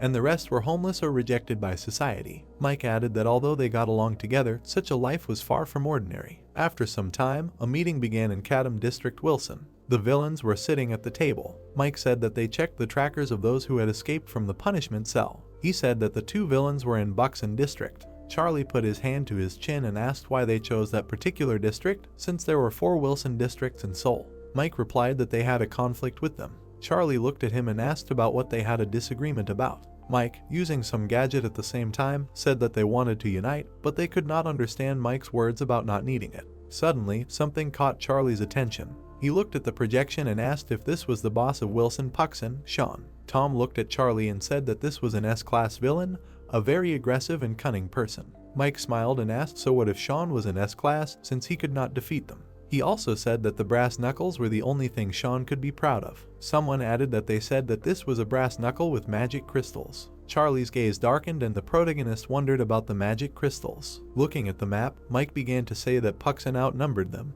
but it was not even a matter of numbers since they had many top-class villains. Tom looked at him and began to say that they might want to attack. Then Mike immediately interrupted him and said that no matter how strong they were, they would not attack without confidence in victory. Then Julia picked up the mask and offered to take away their confidence in victory. She smiled and offered to show that all the villains of their Wilson could easily get out of control. And she also offered to show how freedom-loving they were and how difficult it was to control them. Mike thought about it and said that this had never happened before, but it was worth trying. The main thing was that it did not look too fake. He smiled, looked at Charlie and said that they also had a secret weapon. Suddenly Charlie turned his back on him and headed home. Mike looked at him in surprise and said that the meeting was not over yet. Charlie looked gloomily ahead and said that he had exams coming up, and therefore it was time to study. Julia smiled and asked about the exams. Some time passed, the city was still light. The action took place in a coffee shop. Steve was talking to someone, saying that they met every 6 months. Steve was sitting with some blue-haired guy. Steve told the other guy that he had not ignored his calls. However, Thomas replied that Steve had not tried to call first either. Holding a cup of coffee, Thomas said that it was already fall and graduation was coming soon, so he was interested in what Steve had planned for the future. He asked if Steve would continue to advance as a psyker or go to school. Meanwhile, the girls looked at them, thinking how cute they were. Steve, looking at the cup of coffee, said that he would like to try himself in different fields and gain life experience. Thomas looked at him and said that then he should have chosen not a regular high school, but a special training campus for psychers. Steve looked away in shame,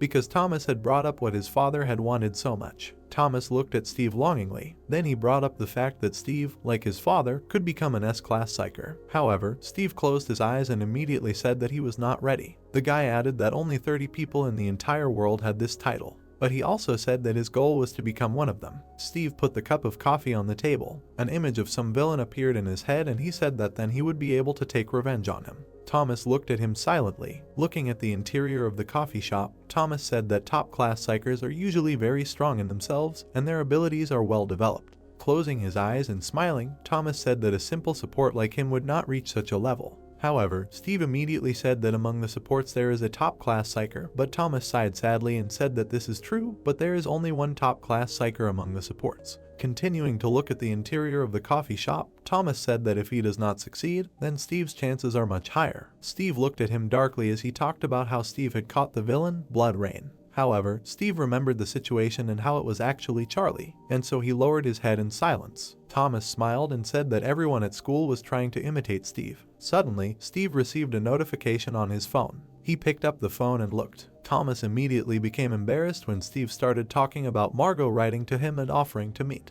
Meanwhile, Charlie walked past the coffee shop, going to buy a book. Suddenly, the action moves to Wilson in the Puxon district, namely, to the prison. Sean was walking along the punishment cell. One of the prisoners was smiling and saying something about toys. The prisoner was securely tied up. However, his mouth was open and he was asking someone where they hid his treasures. Sean entered his cell and said that he hid the prisoner's toys. The prisoner smiled and said that such games would cost him his life. Walking towards him, Sean said that he would give him new ones. Sean took the prisoner by the chin. He looked at him smiling and said that his toys were in Vilzon in the Kadam district. Suddenly the prisoner laughed and grinned widely, saying that his homeland was there. Sean happily asked the prisoner if he remembered Max. The prisoner looked up and grinned and said that Max was the great boss there, as well as his friend, whose eyes you just wanted to rip out. Sean took his hand away from him and said that Max was no longer the boss. Sean freed the prisoner. He smiled and ordered the madman to go there because the interesting toys were already waiting for him. The prisoner grinned evilly and madly from ear to ear. The action moves to the city. Veronica turned around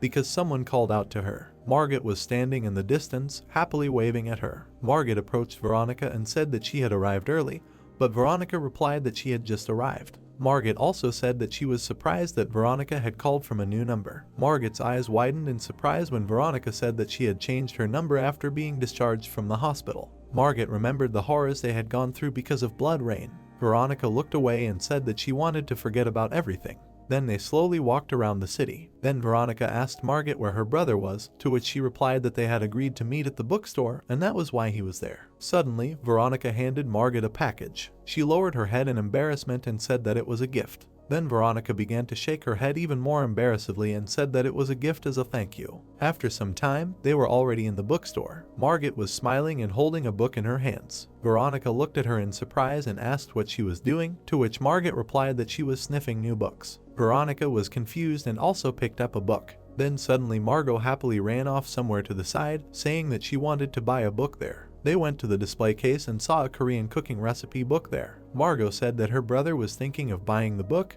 but it was not sold online.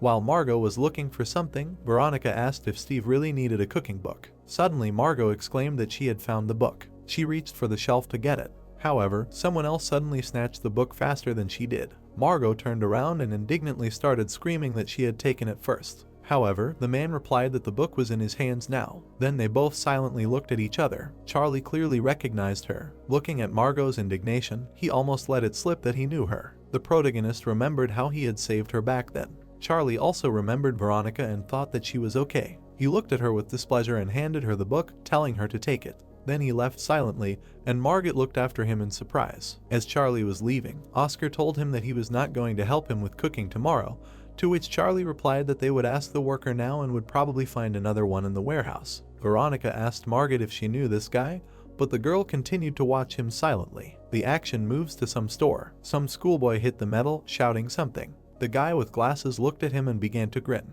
The guy with purple hair raised his head and said that he was bored. A moment later, he flinched because someone asked him if he was bored. Some villain in a hat appeared in front of him. 3 schoolboys jumped up from their seats and began to shout at him aggressively. The villain held out his hand with a gift and said that he would give it to them because they were so cute and therefore he needed to amuse them. The schoolchildren were horrified when they realized that it was a villain in front of them. They were terrified and began to scream that they refused this gift. Raising the box above himself, the villain said that there is nothing funny about refusing. He hit one of the schoolchildren on the head with the box. The other 2 schoolchildren looked at this in horror. Suddenly, a bloodthirsty outline of a face appeared on the box. The schoolchildren turned blue with fear when the villain said that he had become his cute toy. Looking at them madly, the puppeteer offered them to play. Then the action moves back to Margot in another part of the city. She was still in the library. Steve and Thomas were standing in place when suddenly Margot called out to her brother. She waved at him. Veronica was standing nearby and blushing. Steve came up to them and said that they could go to a cafe, but Margot said that she wanted to buy a book.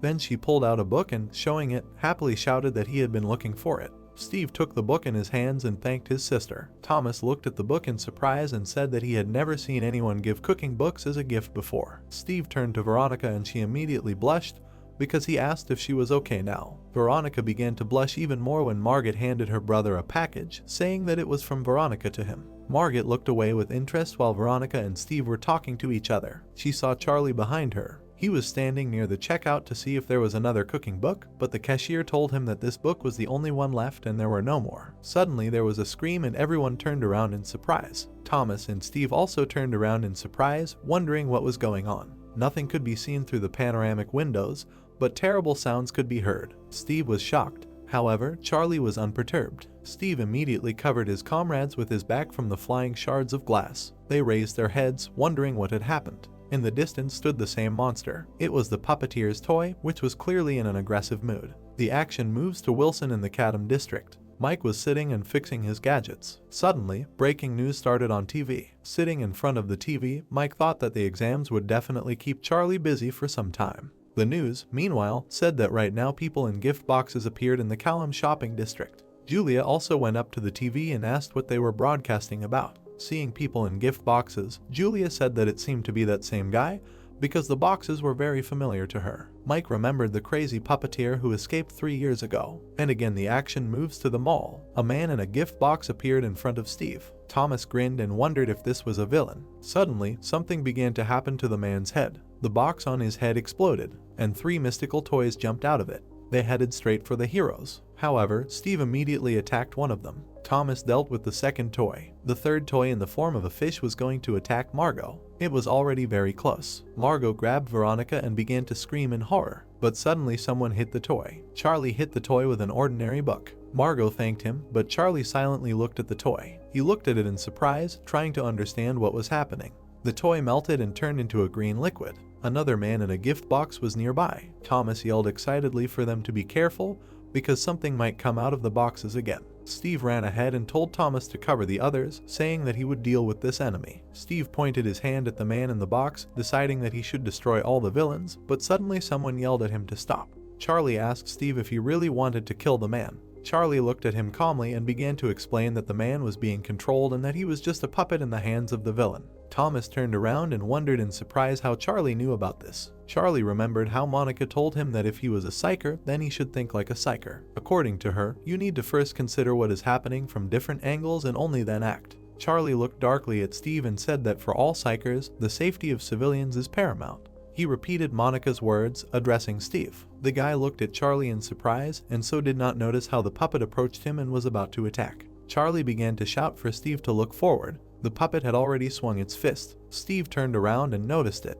He managed to dodge the attack. Then Steve looked at Thomas, who shouted at Steve not to touch the puppet. Thomas began to use his ability and a blue aura appeared around his hands. Steve continued to dodge the puppet's attacks. The puppet continued to run furiously at Steve. Thomas put his hands forward, going to use his ability. He used the recovery skill on the puppet to test his theory. The puppet stopped and something began to happen to it. The box on the man's head disappeared. The box disappeared and the man's face became visible. Thomas, still holding his hands in front of him, wondered if he had succeeded. Veronica shouted at Thomas about how cool he was. Charlie looked at this and said that as he said, "This is an ordinary person." A moment later, the box completely disappeared from the man's face. Thomas, standing over him, began to shout that his powers had returned the man's true appearance. Suddenly, Charlie threw the book right into the unconscious man's face. Steve silently looked somewhere. The city was in chaos. The puppets were everywhere. They were grabbing other people. The toys from the boxes also terrified people.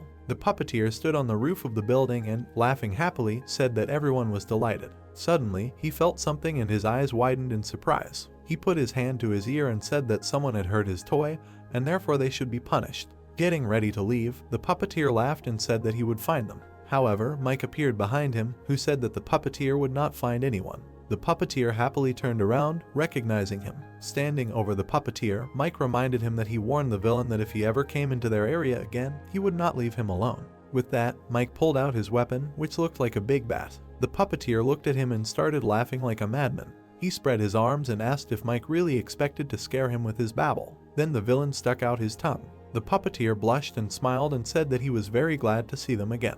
Mike looked at him calmly while he said that Mike had beautiful eyes. The villain rushed at Mike, screaming that he would scratch his eyes out with his own hands. However, Mike just stood there while the puppeteer ran at him. In an instant, he assumed a fighting stance. Then he swung the bat and hit the puppeteer. However, something surprised him. The puppeteer began to melt. Clay fell at Mike's feet and he said that the puppeteer really irritated him. Mike smiled and said that he was not glad to see them again because the puppeteer irritated him to death. The action moves to the Puxin District's Wilson. The villains were watching the news, which reported that right now their correspondents were reporting a strange incident in the Chatham District. Sitting in front of the TV, Sean said that they needed to better prepare for the opening so that the guys from Chatham would like it. Chandler smiled and showed his powerful hand and asked if they couldn't just destroy the opponents. Frost laughed and said that he would agree if they let him freeze everyone. Sean smiled and, putting his hand to his chin, said that they could do whatever they wanted, but the main thing was not to touch Mike because they had a personal score to settle with him. The girl with the cigarette laughed and said that Sean took the most delicious thing. The smoker said that she wondered what Julia the Crow would taste like. Some guy in a hood standing behind Sean asked if he could also choose his target. Sean asked him if he wanted someone who was also connected to the darkness. Edward said that he was interested in Charlie. The smoking woman looked at him and said that this was an unexpected statement. Sean added that this was Wilson's new boss, after all. Edward put his hand to his chest and thanked Sean. The smoking woman looked at the TV and asked about the puppeteer. Sean replied that they only needed him for the grand opening, and in general they could at least get rid of unnecessary ballast. Suddenly Sean smiled slyly. He put his hand to his chin and said that this time Wilson Chatham would pass into his hands. Meanwhile, the street was still noisy, people were shouting. The puppeteer's puppet was running towards one of the people. The toys were also running after the people. Suddenly, several blue projectiles from the aura appeared. The projectiles hit the puppet and shocked it. Thomas ran on, shouting that he saved those people. Looking at the unconscious man, Thomas said that this was the third one. Steve said that there would be more if they didn't find the main culprit.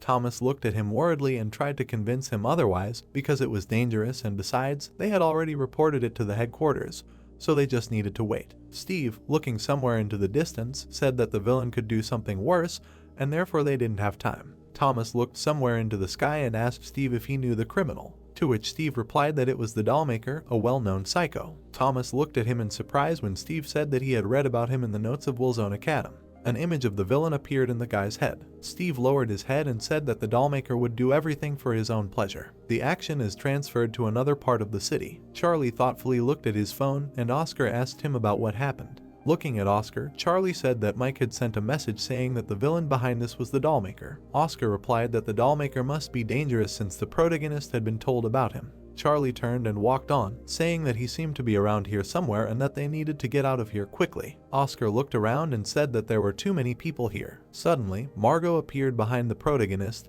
just as he was talking about trying to disappear unnoticed. Margot called out to him, asking where he was going. Charlie turned around and looked at them because Margot had offered him to come with them since it was dangerous to go alone. Oscar and Charlie made displeased faces, and Oscar also said that the plan to disappear unnoticed had failed. Suddenly, Charlie's eyes widened in surprise. He saw the dollmaker, who was about to attack Margot and Veronica. Charlie immediately grabbed them and jumped aside with them. Then he put them on the ground and turned around and glared at the villain. Thomas and Steve also turned around when they heard the noise. Steve ran towards Margot, shouting her name. However, the puppeteer stood in front of them. The puppeteer appeared in front of Steve and Thomas, saying that they were hurting his toys. He also added that it made him very angry. Thomas and Steve looked at him in surprise because he himself came to them. The puppeteer smiled from ear to ear and said that he was glad that they knew him and therefore they should be rewarded. He immediately pulled out a box and exclaimed that a special gift was waiting for them. The puppeteer ran at them at breakneck speed, holding a gift box above himself. Steve put his hand in front of him, getting ready to attack. The puppeteer looked at this in shock. A moment later, Steve shot fire. However, the villain continued to smile. Suddenly, he threw the box at Steve. A toy jumped out of the box. It started making some noise with its small mouth. Because of this, a blue aura started appearing, which attacked Steve. Margot started screaming worriedly at her brother. Steve was pushed into the wall by such a blow. Steve was standing by the wall, and the puppeteer was walking towards him, swinging the box. The puppeteer laughed and wanted to put the box on the hero's head. Steve frowned because he understood his situation. However, suddenly someone threw a phone at the puppeteer's head, which shocked him. The villain turned around and started yelling angrily and asking who was stopping him from having fun. The puppeteer turned around abruptly again. Steve grabbed the puppeteer and swung his fist, getting ready to hit him. He punched the villain right in the face. The puppeteer flew back from the powerful blow. He fell to the ground and was dragged back a little more. Steve looked in surprise at the phone lying on the floor. He looked at the broken phone and thought that it looked familiar because it was his phone. Charlie asked Oscar if he saw what just happened. Margot had taken Steve's phone a little while before. Charlie watched as she threw it. However, his eyes widened in surprise. He saw an aura around the girl's hands. Charlie stood behind Margot and thought that she was not far from her brother. Charlie was shocked. Thomas was shocked too. Steve was completely stunned. They saw that the puppeteer was not real. Steve turned around and looked in the direction from which the laughter was heard. Another puppeteer appeared in front of them and said that they should not have touched his toys. A purple aura raged around him, and he said that it was nothing to worry about. Taking out another gift box, the puppeteer said that he had more than enough toys. Meanwhile, in the Korean branch of Lampas, Zach ran towards some girl, apologizing and saying that he urgently needed to go to the bathroom. Lana crossed her arms and told him that she felt sorry for Steve because he must have suffered from a mentor like Zach. As they got into the car, Zach said in surprise that Lana had a new car, but the girl angrily asked him to shut up and get in the car already. Then they drove somewhere. While Lana was driving, she said that something happened in the center of the Kadam district. Looking at the road, Lana said that it was a densely populated area, and therefore, the longer they did not settle the incident there, the more casualties. Zach looked at the tablet and wondered in surprise that the dollmaker had shown up again. Zach shuddered in shock when Lana said that his partner Steve was there too. Zach began to ask excitedly if Steve was alone at the scene. Looking away, Lana replied that Steve had a psyker support named Thomas with him. Zach immediately said that they should call him and find out the situation. Lana, looking at the road, asked Zach to tell them to wait for them in a safe place since there was no need to take risks like with blood rain. An image of the dollmaker appeared in her head and she said that this case seemed very strange, since there was no word from the villain for 3 years and then suddenly he showed up. While Zach looked at the tablet, Lana said that it was strange that the dollmaker hid for so long and came when he was bored. Zach agreed, but said that he did not think it was that simple. Then Zach started talking about something strange happening in the will zones all over the country. Images of the villains popped into his head and he said that someone was deliberately provoking conflicts between them. Lana narrowed her eyes and said gloomily that the one who absorbed the rest of the will zones would benefit. Suddenly, Zach started shouting that Steve's phone was not working and that the puppeteer might have done something to it. Lana remained unperturbed and asked him to call Steve again. As they drove, the car shook from how nervous Zach was. An object was flying in the air near the scene of the incident. A drone with a camera was filming everything that was happening. The action shifts to the puppeteer, who created another gift box. He created many gift boxes and said that he would have fun with them all night until they were tired of playing to death. The puppeteer launched many boxes at them. However, Steve managed to fight them off. He jumped and destroyed another box. Suddenly, toys jumped out of it. One of them grabbed Steve's hand. Then the other three grabbed his hand. The puppeteer, standing right in front of Steve, shouted that this unique item was meant especially for him. The villain began to laugh, saying that very soon Steve would become his best toy. Steve tried to remove this substance from himself, but he could not. Suddenly, Charlie called out to Thomas. He yelled at him and ordered him to use his power on Steve. Thomas came to realization. The puppeteer began to worry. Thomas used his ability. The shackles immediately fell off Steve. The toys died and dissolved, and the puppeteer began to scream pitifully. He aggressively jumped on Thomas, shouting at him not to dare touch his toys. However, Steve pushed the puppeteer in the back. The villain hit the wall, leaving a crack in it. Steve swung his hand to hit again. The villain's eyes widened and he prepared to react to the attacks. Steve launched a series of attacks, but the dollmaker managed to dodge. Suddenly, the villain grabbed Steve by the neck. Lifting Steve off the ground, the dollmaker took out another box and said that it was his super ultra rare item. He also added that Steve would be honored to become the dollmaker's toy. The villain narrowed his eyes and began to giggle. But suddenly, shadow forces grabbed the dollmaker and immobilized him. These were Charlie's shadow fetters. The dollmaker turned around in shock, not understanding what was happening. At that moment, Steve was already attacking him. Steve hit the villain right in the face. From this blow, the dollmaker flew into the air. He fell to the ground and seemed to be unconscious. Thomas began to scream excitedly, heading towards Steve. Charlie's aura was present at the side of Steve. The guy reached out with his hand to this aura. Suddenly, an image of Charlie appeared in his head. Steve frowned at this, holding his hand in front of him. All this time, Mike was standing on the roof of the building, filming everything with a drone. He put his hand to his cheek. Standing on the roof and looking down, Mike said that he wished no one could see this. Some time passed. The events took place in Steve's house. The guy was sitting in front of the TV, watching the news, which talked about the incident in the Kadam district yesterday. The reporter asked if it was confirmed that the villain responsible for the incident was the dollmaker. Lana confirmed it and added that because of him, many civilians were injured and the infrastructure of the district was destroyed. Then the reporter asked what she thought was the reason for the increase in crime in the Kadam district lately. Lana answered that the will zones prove that all villains are socially adapted to a certain extent.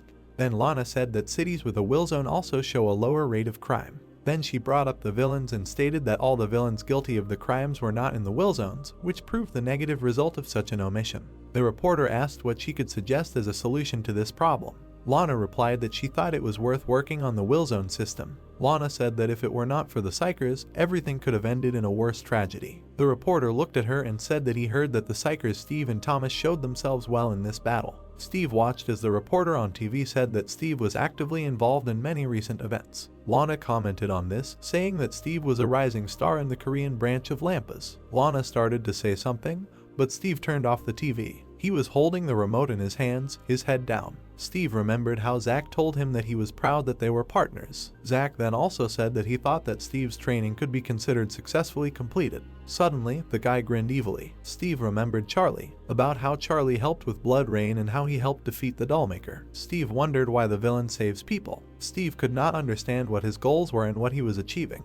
Then he lowered his head with concern and looked down. The rating of the villains of the Kadam District Villain Zone was open on his phone. He saw that the protagonist was in 5th place. The image of the psyker and current villain Charlie popped into his head. Steve thoughtfully looked at his phone. The action is transferred to the Kadam District Villain Zone. The villains were sitting in their meeting room. Kate was eating cookies, listening to what the others were talking about. Chuck was sitting at the table and talking about how they were in trouble because someone was egging on them to disband the Kadam District Villain Zone through the media. Chuck picked up a glass of juice and said that if that were the case, the Pucks and Wilson would not sit still. According to him, they would want to take the Kadam District Wilson for themselves. Kate closed her eyes and said that this was literally a declaration of war. Mike looked at Chuck and asked if there was any news about the other Wilsons in Seoul. Chuck said that the other Wilsons were probably just watching the situation for now, but sooner or later they would come for them too. Mike tapped the screwdriver on the table and said that they all knew that what happened was planned. He put his hands behind his head and said that the other Wilsons were using them as scapegoats. He asked if their Wilson seemed so weak. Chuck extended his hand and smiled and said that he was always ready to offer a helping hand. Mike said that there was no other option but to accept Chuck's help, but they also had a secret weapon. Chuck looked up and asked why their weapon was secret if everyone knew Charlie was the new boss. Elizabeth put her finger to her cheek and sniffed something, saying she couldn't find it even by swinging it. Mike put an alarm clock on the table and said that Charlie was busy with exams, so he didn't have time yet. All three looked at Mike in surprise. The action moves to Kadam High School. Charlie was standing on the roof and talking to someone on the phone, saying that he was doing great. He took a bite of a burger and said that he was in good health and that he was eating well. Rachel indignantly told the protagonist that she couldn't help but worry because she had just seen what happened to them yesterday. She immediately asked if he had been near the scene. Charlie calmly said that he had been studying at home because exams were coming soon. Charlie stepped forward, and when asked when his exams were supposed to be, he replied that they were tomorrow. Rachel asked him again if he was really doing well in school and then warned him not to even dare to get a bad grade. Charlie turned around and said that he was really trying. Charlie's eyes widened in surprise when he saw Steve behind him. He immediately began to put his phone away, telling Rachel that he had to go. And then Charlie looked at Steve with all his attention. He looked at the guy gloomily. Steve looked at him gloomily. Looking at the protagonist seriously, Steve offered to talk to him. Some time passed and the sunset came. The action moves inside some building. Rachel was walking down the hallway and looking at her phone worriedly, saying that Charlie must be very worried, and therefore there was no need to press him about his grades. Suddenly, someone called her and she turned around. Jake came up to her, saying that he called her a lot of times. Rachel apologized and said that she was talking on the phone. Jake smiled and said that it was not critical, because nothing important had happened. Their director had just returned from a business trip and said that he would like to see the girl personally. Rachel was surprised and asked if it was true. Some time passed. The action took place in the same place. Rachel opened the door to the room, asking permission to enter. A long-haired man was standing in front of the panoramic window. The white-haired man heard her enter, but did not turn around right away. Jake smiled happily and said that Rachel's manager had come to see him. The man, standing with his back to them, apologized for calling him so suddenly. He extended his white hand, saying that it was already late after all. The girl looked at him in surprise. The director looked pale, and his eyes were gray, which looked very unusual. Holding his hand outstretched, the director said that he was glad to meet her and introduced himself as Vincent. The action moves back to the roof of the school. Steve and Charlie were standing opposite each other. The protagonist asked what Steve wanted to tell him. Steve closed his eyes. Suddenly, he opened his eyes and thanked Charlie for yesterday, because without him, they would not have survived. Charlie frowned and wondered if Steve had come just to thank him. Steve began to talk about how, despite the danger of the situation, Charlie helped, risking his own life. The guy looked at the protagonist and said that he acted as a psyker. Then Steve handed the protagonist some kind of package. Charlie looked at the package, wondering what was inside. Holding his hand outstretched, Steve said that Margaret gave it to Charlie as thanks for his help. Steve angrily clenched his fist and said that Margaret was giving the guy a gift for the first time. Charlie accepted the gift, taking the package. Steve started to leave, but suddenly stopped, remembering that he wanted to say something else. He looked over his shoulder at Charlie and started talking about what happened yesterday. Charlie pretended not to know anything when Steve started talking about the guy in the black suit. But suddenly Steve's expression darkened and he went silent. He waved his hand and told the protagonist to forget about it. Before leaving, Steve also wished Charlie good luck on the exam. The protagonist immediately went to look at what was in the bag. What he saw surprised him. Margot gave him a book on Korean cuisine. The action moves to the villain of the Kadam district. 4 villains were walking around the territory. Mike looked at the locator and offered to set up barricades here. The guy with buttons on his body said that they could leave it to him. Mike turned to the villain who looked like an animal and said that they would need to set traps in front of them. Julia approached Mike and asked if the guys from Puxon were really coming. Mike confirmed this, said that this is why they were preparing a greeting for the guests. Mike narrowed his eyes and said that it was like they were preparing to start a war. He then turned to Charlie and asked how his exams had gone, but Charlie remained silent. The guy with the buttons on his body used the tempered hammer technique. The guy with the dog head hat started digging. Charlie crossed his arms and asked Mike what they were doing, to which Mike replied that they were preparing to repel an attack. Mike smiled and said that they were already strong, but with all this, winning would be easy. Charlie suddenly turned around and said that he was going to Chris. Mike looked at him worriedly and asked if Charlie was drinking so early in the morning. Julia smiled and said that she would like to join in, just like in the good old days. After some time, Charlie reached the bar. A bald man with glasses was standing near the bar counter, cleaning a glass. Chris put her hand to her chin and asked the protagonist how many high-grade mana crystals he wanted to buy. Charlie replied that he wanted to buy everything she could get. She looked at Charlie and said that it would be very expensive. However, the guy calmly asked her how much exactly it would cost. Chris put her hand to her chin. They went into some basement. Chris put 5 crystals on the table, and Charlie, seeing this, said that he expected more. However, according to her, another client bought almost the entire batch and only this one remained. Chris smiled and handed him a contract stating the price. She also added that Charlie probably knew that these crystals were rare, but there was a special significantly reduced price for him. Charlie said that he agreed if she gave him another 20% discount.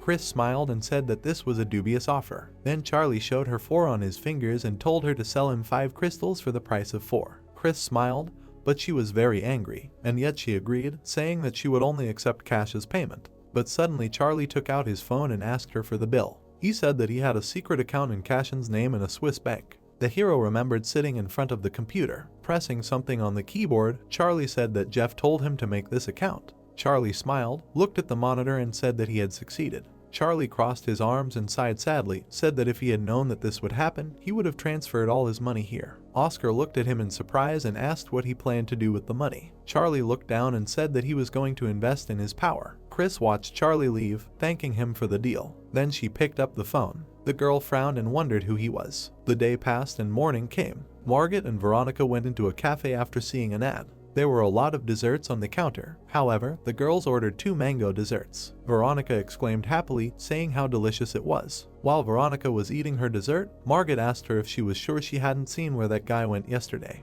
Veronica replied that she hadn't seen anything again. She suddenly assumed that he might have gone home, but Margaret doubted it. Margaret brought the spoon to her mouth, but suddenly she remembered the moment when Charlie started to run away. She reached out and tried to stop him, but in the end, she watched in shock as he ran away. She suddenly came to her senses after Veronica screamed a few times. Margaret's hand was shaking, and because of this, she dropped the spoon. The girl remembered all those moments when Charlie had saved them. She grabbed her face in shock, because she realized that it was Charlie. The action was still taking place in the cafe. Desserts were on the tables. Margaret said that she was going to the restroom. When Margaret went to the restroom, Edward appeared behind her. He looked at the girl gloomily. Margaret began to wash her hands. She looked at the water with disappointment, thinking that Veronica probably did not understand who had been saving them all this time. Drying her hands, she thought that her brother had not figured it out yet either. Suddenly, Edward pulled the handle. Charlie appeared behind her. The girl was shocked. She turned around and asked him where he came from. However, this villain was silently looking at her. Some time passed. Veronica was still waiting for Margaret. The girl picked up her phone and wrote to her friend, saying that for some reason she was late. Veronica suddenly heard screams and was shocked. Veronica saw that some villain was holding Margaret on his shoulder. It looked like Charlie grabbed the girl. Veronica was so shocked that she couldn't even move. The villain approached her and asked if they were friends. Edward, in the guise of the protagonist, told Veronica to tell Steve to look for him in the Cadam Villain Zone if he needed his sister. The events moved to the Cadam Villain Zone. Felix, Max, and Nate were surprised to wonder what it was. Felix hit the fence, and Nate said that it was protection from worms from the Puxon area. Felix grinned and offered to tear down the fence himself, but Nate shouted that there were traps there. Felix turned around, asking about the traps. Nate pointed to the side and said that he was told that there were traps in the ground. According to him, the Earth Dog worked hard on them. Suddenly, Max saw something and was stunned. He pointed his finger somewhere in the distance and wondered what was there. Steve was running towards them as fast as he could. Nate exclaimed in shock that this psyker was a rising star, and he was also very popular on the internet. Steve frowned and ran towards them. Felix started screaming. He then activated his gauntlets. Felix swung his gauntlets and yelled for them to leave Steve to him. As he continued running towards Steve, Felix exclaimed that Steve would regret coming into the Will Zone so casually. However, Steve swung his gauntlet and yelled for Felix to move out of the way, as Steve was only there to get his sister. He took another step and the ground beneath his feet fell away. Steve looked down in shock and realized that he had stepped on a trap. There was an explosion. Felix also looked at the explosion in shock. The ground beneath his feet fell away as well. He was thrown into the air by the explosion and started screaming. Max and Nate watched from all sides, wondering who was the bigger klutz. Then the action shifts to Charlie's personal training ground. He stood there training, an aura raging around him. The protagonist looked at his hand. However, he was extremely calm, even though he was radiating incredible strength. Oscar asked the protagonist how it felt after absorbing the best mana crystals. Charlie replied that he felt like he had become stronger, but nothing more. Oscar then checked the protagonist's stats. Charlie looked at the mana range and said that it was safe to say that he was now a B-rank villain.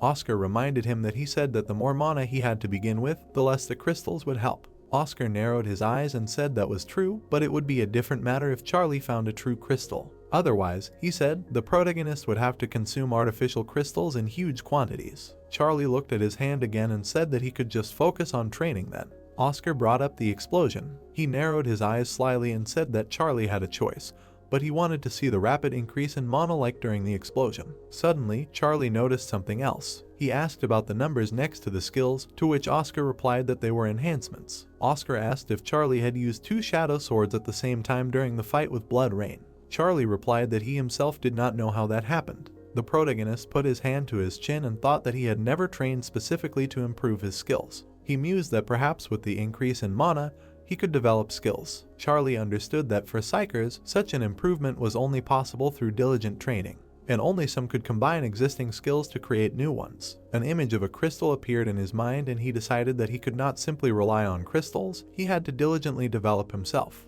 He remembered the day he used 2 skills at the same time. Charlie clenched his fist and realized that he would hardly be able to repeat the dual use of powers now. He also decided that one day he would definitely succeed and take revenge on Lampas. Suddenly, an idea came to his mind. Oscar looked at him in surprise when Charlie asked him about combining skills. Charlie began to summon a sword, saying that he could summon a shadow sword. Then the protagonist used shadow fire and an improved shadow sword appeared in his hands. Oscar was stunned. He looked at him carefully and wondered if combining skills was really that easy. Oscar remembered Jeff's words that with such potential, Charlie could definitely be developed into a top psyker. Oscar closed his eye a little and looked away. Mike knocked on the door, clearly excited. Knocking on the door, Mike said that Charlie had a guest. Mike crossed his arms and said that Steve had come to see him. Charlie turned around in surprise as he had not expected this. The action shifted to the Puxon District's Wilson Zone. Mike's drone was flying around the area. Someone was walking through the punishment cell. It was Edward in the guise of Charlie,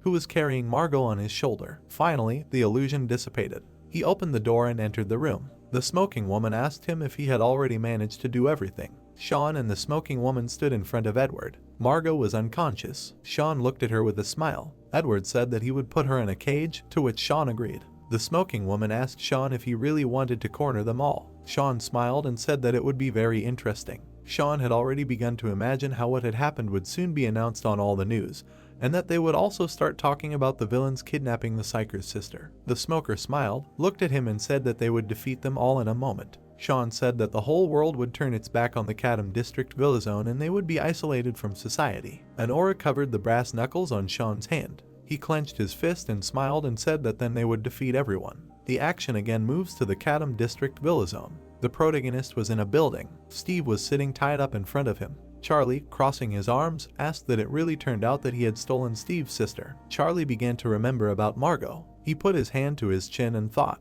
Then he told Steve that it wasn't him because there was no point in him doing it. Mike confirmed this, saying that Charlie couldn't do that. Mike twirled a screwdriver in his hands and said that the guys from their Villa Zone don't kidnap people and such. However, Steve grinned angrily and told them to stop talking nonsense. He started yelling at them, asking where Margot was. Mike, holding a screwdriver, said that someone from Puxana was probably involved because they love that kind of thing. He also added that there was a misunderstanding. Suddenly, everyone turned around in surprise and looked at Charlie because he had ordered Steve to be untied. The protagonist looked at Steve and said that he wanted to clear up the misunderstanding. Steve was still grinning angrily. After a while, they were watching the video. The video clearly showed Charlie carrying Margot. Mike, looking at this, said that he knew it wouldn't be a bad idea. He also added that Sean was definitely involved. They were all looking at the TV, and Mike was simultaneously saying that he had sent their drone there on purpose to prevent situations like this. Steve looked closely at Charlie and asked who the imposter was. Mike replied that, judging by the ability to change appearance, it was Edward.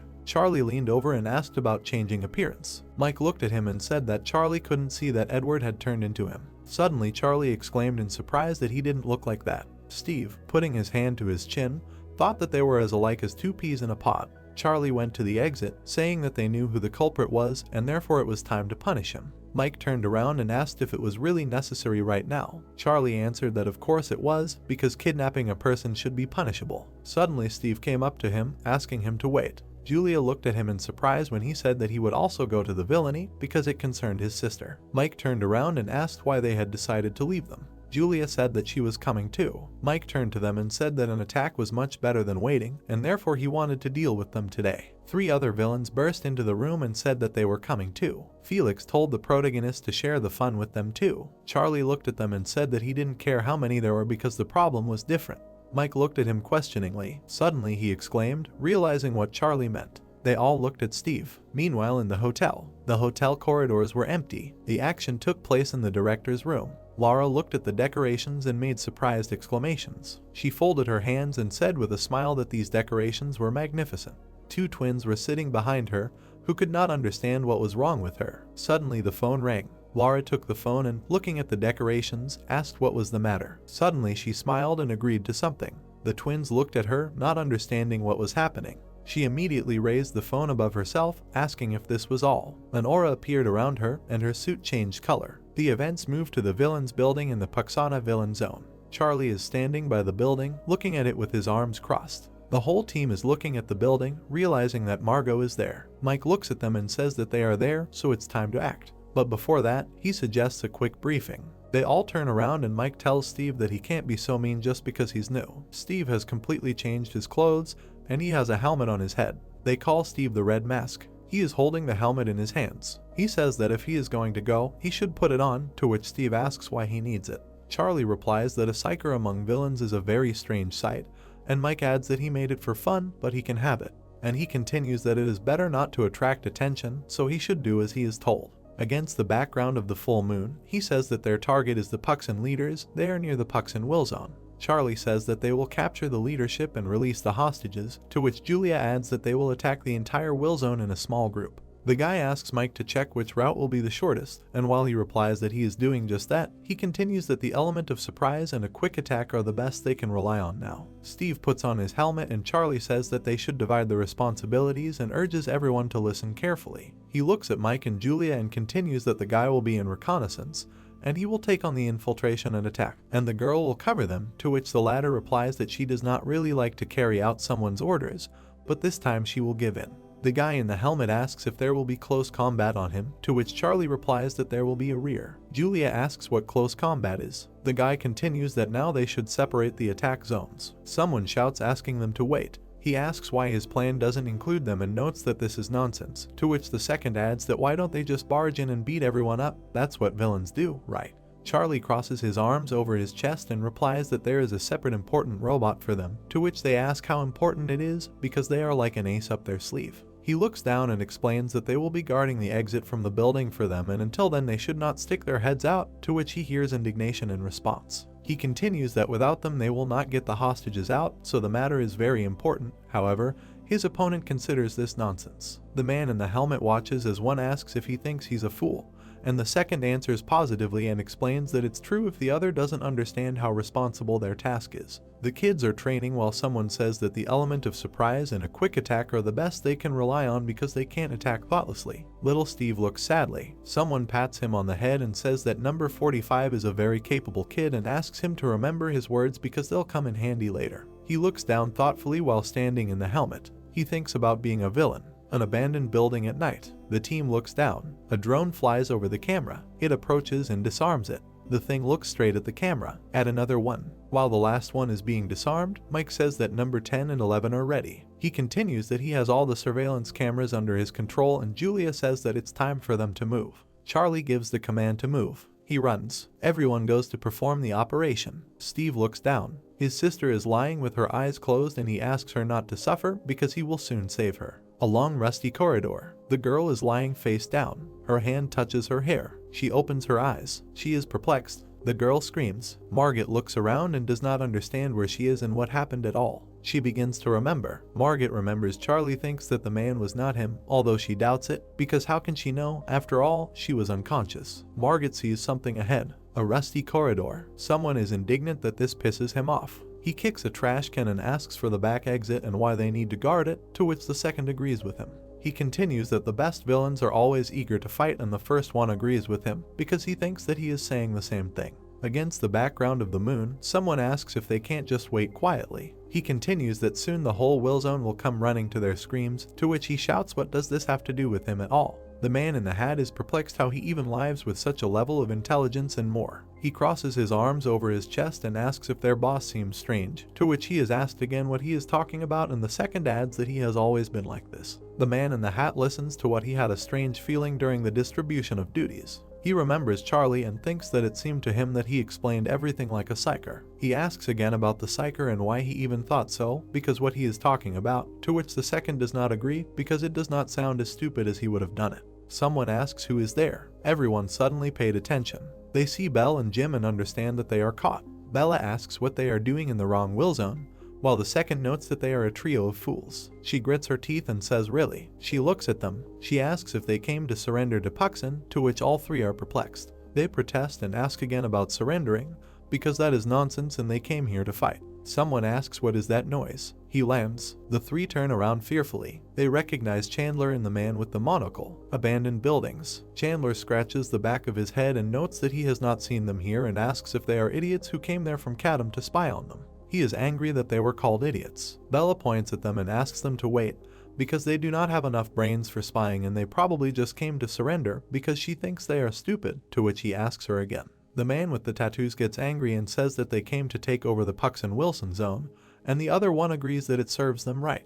The man in the hat realizes that they are idiots and that they were told to sit quietly so as not to get caught and thinks that they are brainless and that they will all die. Chandler asks if this is true. He clenches his fist and says that this is very stupid, but their bravery is worthy of praise. He turns to Stone and continues that now they should try to prove to him that they are stronger than rock. His shoe sparkled and he asks about the rock and whether it is it. Chandler is dumbfounded. The guy with the tattoos uses his ability and says that yes, his steel fist is 100 times stronger than any rock. A tall building in the city. Someone is sitting in a chair. Sean is leaning on his fist. Dawn in a gray city. Mike asks if he wants to unite the zones into Seoul and why he wants to do that. Sean raises his hand and replies that what is the point of him living forever under the supervision of psychers, because together they will become stronger. He smirks and continues that after the unification of the Wilsons all over the country, but he is interrupted by a man with a ponytail saying that he is against it. He twirls a screwdriver in his hands and replies that art should be done alone, and there is no point in him giving his guys away just to amuse his pride and desire. Sean asks him again what he just said, to which he receives in response that his self-doubt really torments him so much that he tries to mock the weak.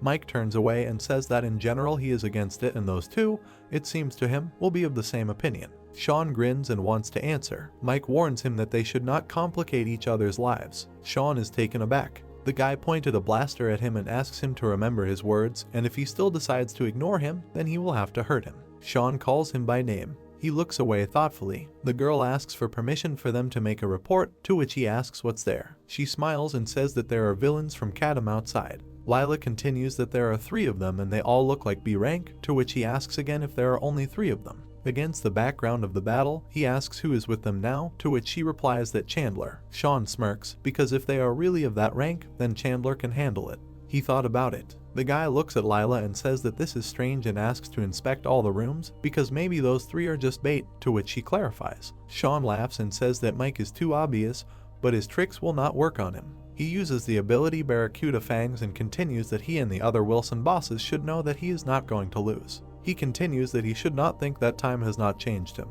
A high rise in the night city. Someone asks if their leader is sitting there. Charlie says they found the place too quickly, and Julia adds that it's all thanks to her. Mike asks if they're going to check the situation inside before the invasion, to which she asks what he's holding and is told it's a mini drone. The girl thinks it's too cute and asks him to give it to her, to which he replies that he has another one at home and she can have it. The man in the helmet thinks that it's hard for him to perceive them as enemies now. All 3 turn around. Steve asks if they've been noticed, and Charlie says it pisses him off. He leaves, saying that it happened earlier than they expected. He looks ahead, dumbfounded. He looks at the strange smoke. Steve is confused. Someone smirks, while the guy looks at him with displeasure. The man asks if this is where they were hiding. Everyone's ears perk up. The smoker has revealed herself. She exclaims that Julia came here with Mike too, to which the guy asks if they know each other and is told that they don't really. The smoking woman continues that since he is the boss here, she will give in, but she will have a good play with the girl. She smirks. She goes forward and says that she will stay,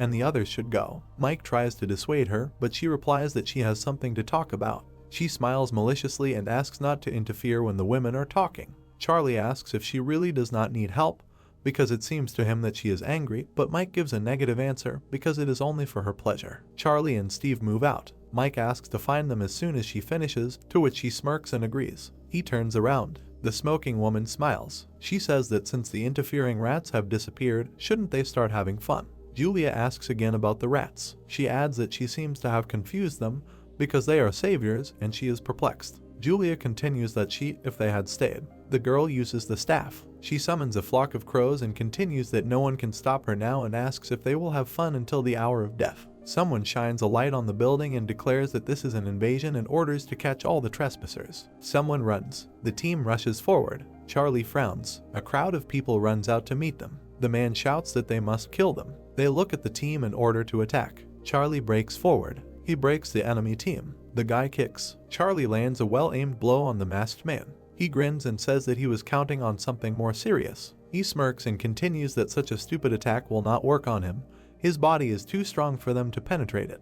He screams that he will kill in one bite. Charlie hits back. He is taken aback while the guy attacks him from behind. He turns around. The man lands well-aimed blows to his head. Charlie's opponent lies unconscious. The guy touches his head. He uses his ability. His opponent lies crushed on the ground. Mike says that he is a good guy, and the man in the mask thinks that he is strong. He frowns at Charlie. He continues to look at Charlie while he shakes himself off and thinks that with each meeting he becomes stronger. The guy suggests that they split up. He looks at Steve and continues that he and Mike will take over the top of Puxon, and he must save his sister while the other throws him something with a request to catch it. He holds the device in his hand while he continues that his sister is in the basement of the neighboring building and his drone has already determined her location, so he should cope. The man in the mask thanks him. He runs. Mike thinks that he loves his sister very much. The guy saw something. He turns to help his opponent. Mike tells Charlie to leave while he takes care of this trifle. He twirls a screwdriver in his hands and says that if they waste time here, nothing will be decided and they still need to wait for Julia. While he turns around, Charlie says that he relies on him, to which he agrees and says that he does not think that he will be kept for long.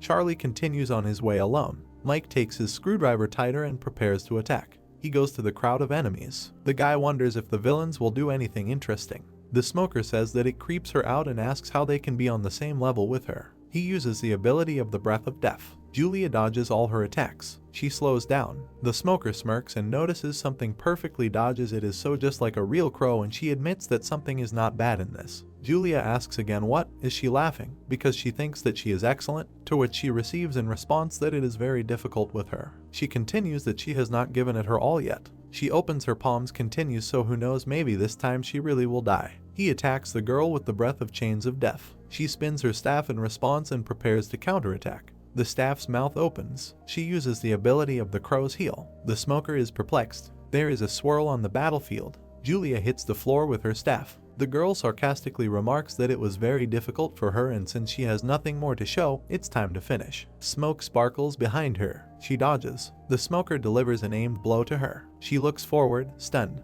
The girl looks around. Her opponent notes that she is a poor pathetic crow, and as soon as she inhales that dark smoke, her blood will begin to boil and explode. To which she points her palms at her and wishes her luck to continue pretending that she is winning strongly. She just committed a mortal sin. The smoker is perplexed. Julia exudes an aura. She asks if she really decided to destroy her children given to her by Mike, or what the girl says, asks what kind of ability it is, asks her to wait, and asks where he got such power from. She thinks that is this awakening point. Julia points at her and says sentence. She looks straight ahead and continues that now she will judge her only by the Raven rules. Her opponent grins. The girl transforms into a dark figure. The plot transfers stop the Puxon zone to the basement of the second floor. Someone is running. A man in a mask runs along the corridor, deliberately told everyone to split up so that he would come to his senses. The device in his hand blinks. He looks at it and notices that it is already close. Someone uses an ice ability. Steve turns around. Someone asks if he is definitely from Kadam because he does not remember him.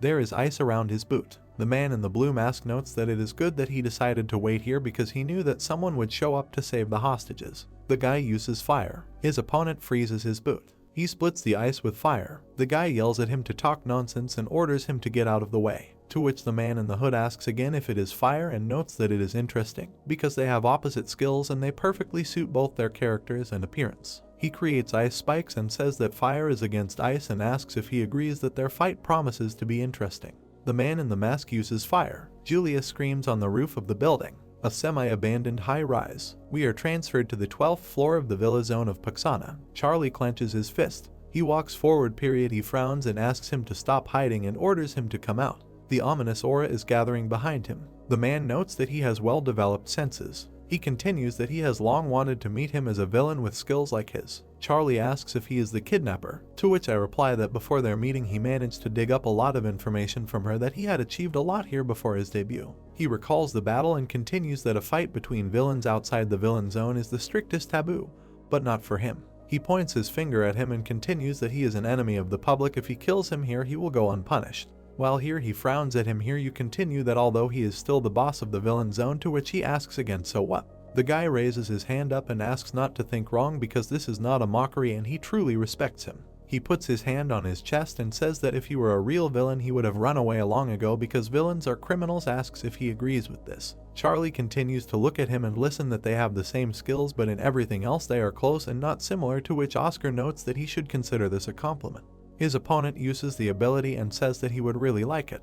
He holds a weapon in his hands and notes that it is difficult to control shadows, but not so difficult. How to become the darkness itself like him. Oscar asks what, is he a stalker, but the guy notes that he is just crazy. The opponent says that he has talked too much, he is not himself. He offers to get down to business. Charlie frowns. The hooded man notices something, though, in close combat. His eyes glow. He turns into smoke. He materializes behind the guy. His opponent notes that he is unlikely to cope with 4 at once. When he looks around while his opponent uses the ability Shadow Double. Do you think that your illusions and ask are all 4 real? The coppers scream that they are going to attack. He begs and replies that although it does not matter if they are real or not. He uses the ability. If they are cut into pieces, they will become nothing. His opponent dodges. He looks him straight in the eyes. Charlie delivers a slashing blow. He runs forward. He shouts asking if he decided to hide in the dark. He deals multiple blows to his opponents. He is among the illusions of the present. The smoke sparkles. Charlie notices that he has good speed.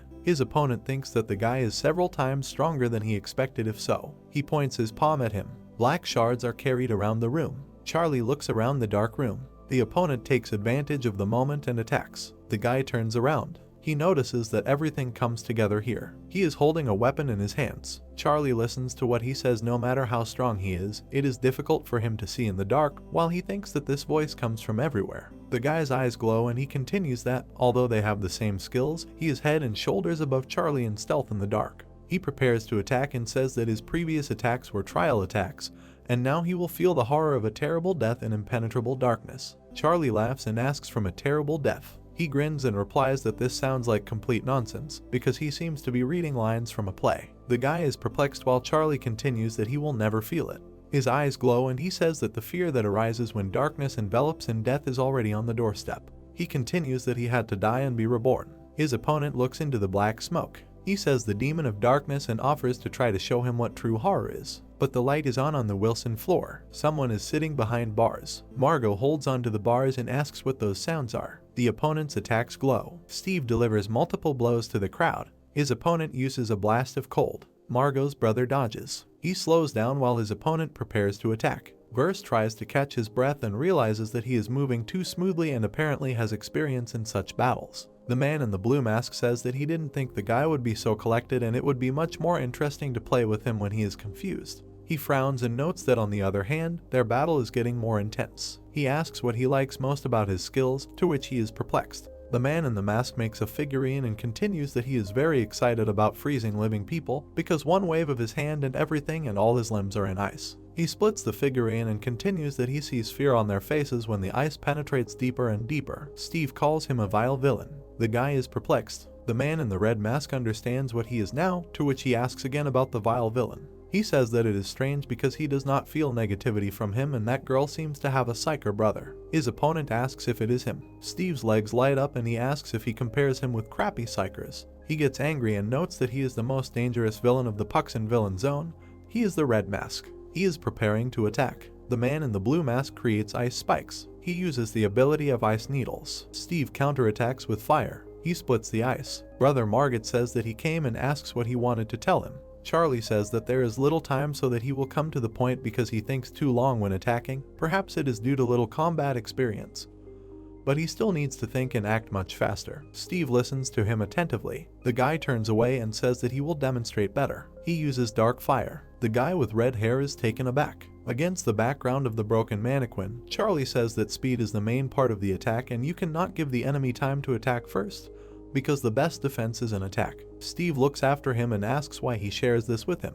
He concentrates energy and asks him to concentrate mana, feel the heat and explode it. He looks at his fist and continues that this method is different from the usual. While the man with red hair holds the helmet, he continues that villains and psychers must go beyond their capabilities. He pokes him in the forehead. Charlie continues that what is in his head is not the limit and he should not create limits for himself. Steve uses a flash and says that he must receive. The man in the blue mask looks forward. He uses the ability of the ice barrier. Steve flies past. He uses a flaming blow in response. The guy in the blue mask flies back. Brother Margit notes that he did it. If it continues like this, he will win. He looks forward. The guy notices that his opponent has started attacking differently. When he uses fire, he asks if he was hiding his abilities. His opponent looks back and he asks if he is looking down on him. He shouts that he is also going to fight at full power and uses a snowstorm. Steve's body is frozen, to which he says, "Damn it." His opponent notes that he said that he loves freezing people, to which he thinks that he will not be able to use fire.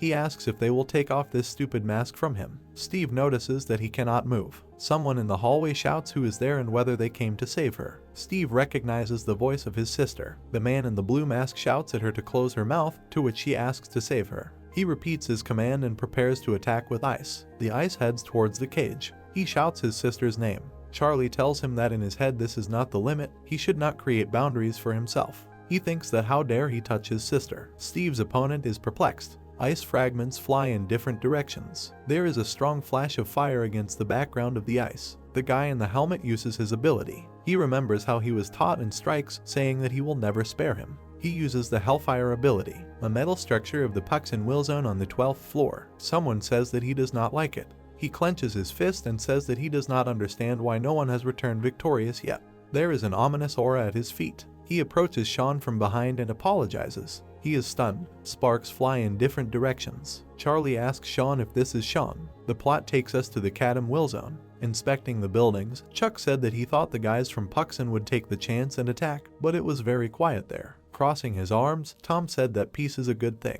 Chuck noted that he speaks exactly like a psyker. Chris said that here they were. Tom and Chuck were taken aback by this. Chris, with a smile on his face, noted that they had had a hard time. Surprised, Chuck asked where so much pizza came from, adding that their pizzeria was closed. Chris replied that he bought it outside. Elizabeth raised her hands and screamed that she loved pineapple pizza. Sitting on the roof, Chris asked if their guys who went to Puxin would cope. Chuck replied that Mike would not risk their lives if he was not sure that everything would work out. Confused, Crixus said that this time the mission was being carried out under the leadership of a new boss. Chuck said that it did not matter who was in charge, the main thing was that Mike was with them. Chris's face was serious. He asked if Chuck trusted him so much just because he was his old friend. Looking away, Chuck said that it was not the matter. His eyes were slightly glowing. Bright energy emanated from Mike's staff. He was sitting on a mountain of corpses. Julia called out to him. Mike was surprised by this. Julia stood in front of him and asked what he was doing.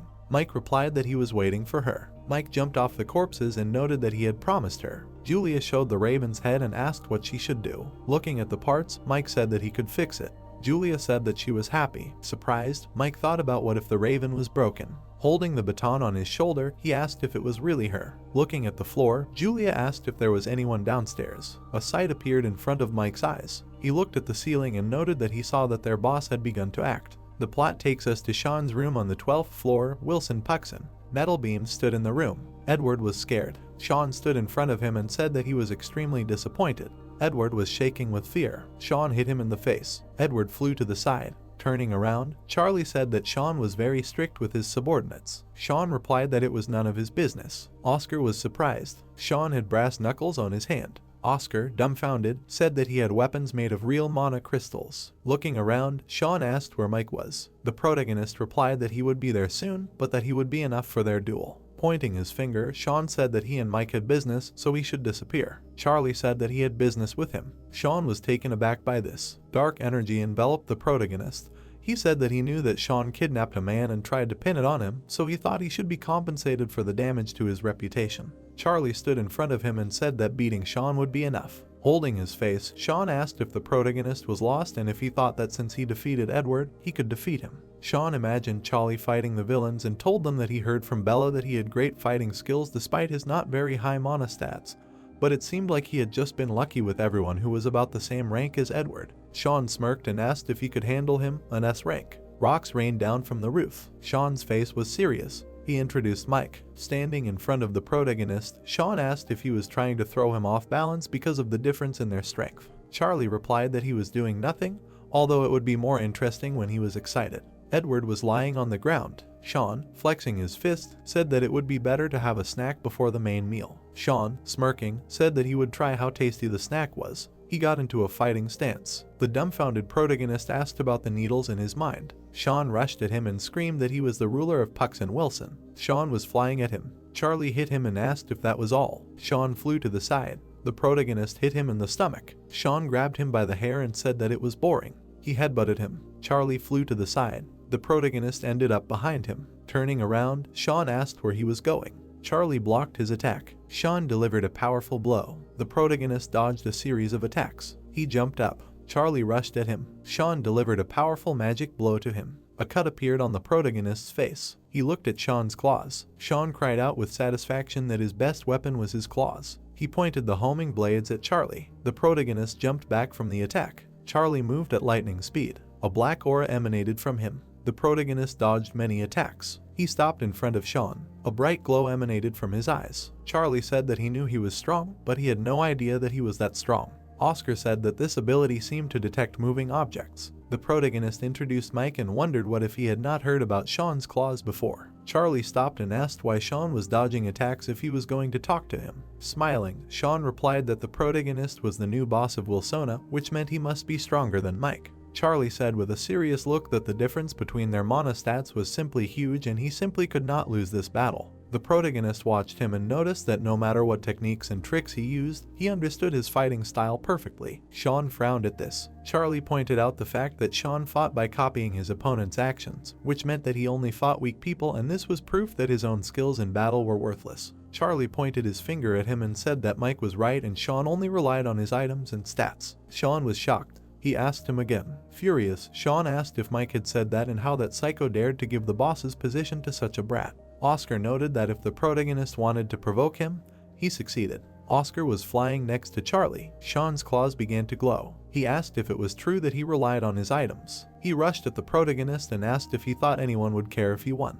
Charlie ran at him. Sean raised his fist and wished death on him. He sent many blades at the protagonist. Charlie fell to the ground. He delivered a powerful blow to Sean. Sean began to fall. He sent blades at him. The protagonist dodged the blades. He released the shadow sword. Sean was taken aback by this. Dark mana enveloped the room. Charlie asked where he was looking. Sean jumped away from him. He was furious. The protagonist began to disappear. Sean was dumbfounded by this. Charlie sent blue streams of energy at him. Covering himself with his hands, Sean wondered if the protagonist had a fire attribute. He used a needle shield and blocked the attack. A drop of sweat was running down his face. Gusts of wind emanated from Sean. He asked if Charlie had two attributes and how that was possible. The protagonist stood in front of him and said that Sean would never be like him and that they were on different levels. Enraged, Sean thought about dropping him. He released the blades at him and ordered him to be quiet.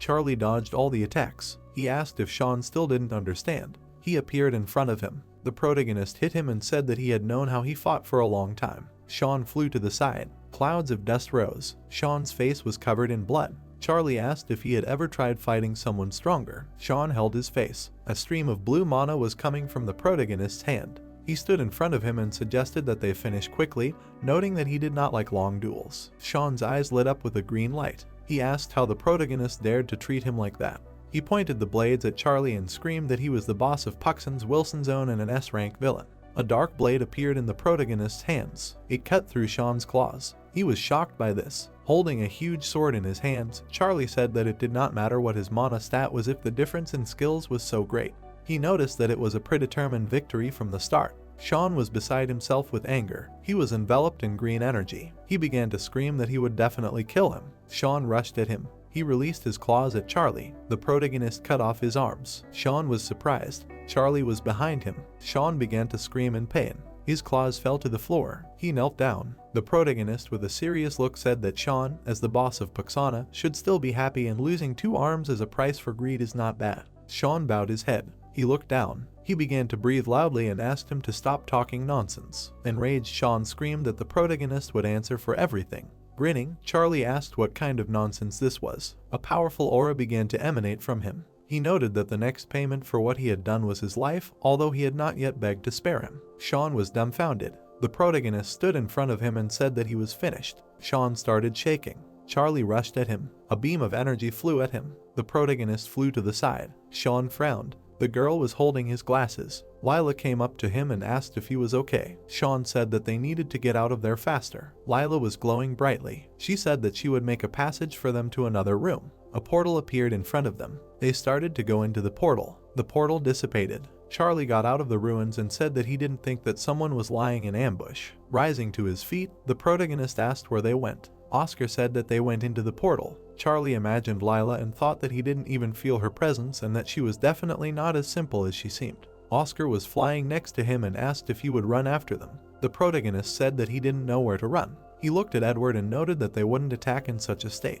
Charlie looked down. Looking at Sean's claws, the protagonist emphasized the fact that he needed to take care of something else first. Blue mana was coming from the claws. The plot takes us to the 11th floor of Wilson Puxon. Julia was examining the walls. She was going up the stairs and said that she wished there was an elevator. Smiling, Mike said that it would have been a shame if the Raven had broken during the battle. He saw Charlie. The protagonist looked at them. Looking around the room, Julia said that there was a lot of dust. Mike noted that he could see that Charlie had a lot of fun there. The protagonist said that he took care of Sean. Turning around, Mike asked what happened to him. Charlie said that Sean had escaped. Mike asked if the protagonist had missed him. Crossing his arms, Charlie said that they were interrupted. Looking at Mike, he asked what happened to the red mask. Mike told him not to worry. He showed the red mask with Margot and noted that they were on their way out. Standing next to him, Charlie noted that it was time for them to go too and that they could join the rest of the guys and leave together. Mike showed Felix on the screen and suggested that they had a problem. The protagonist offered to go help.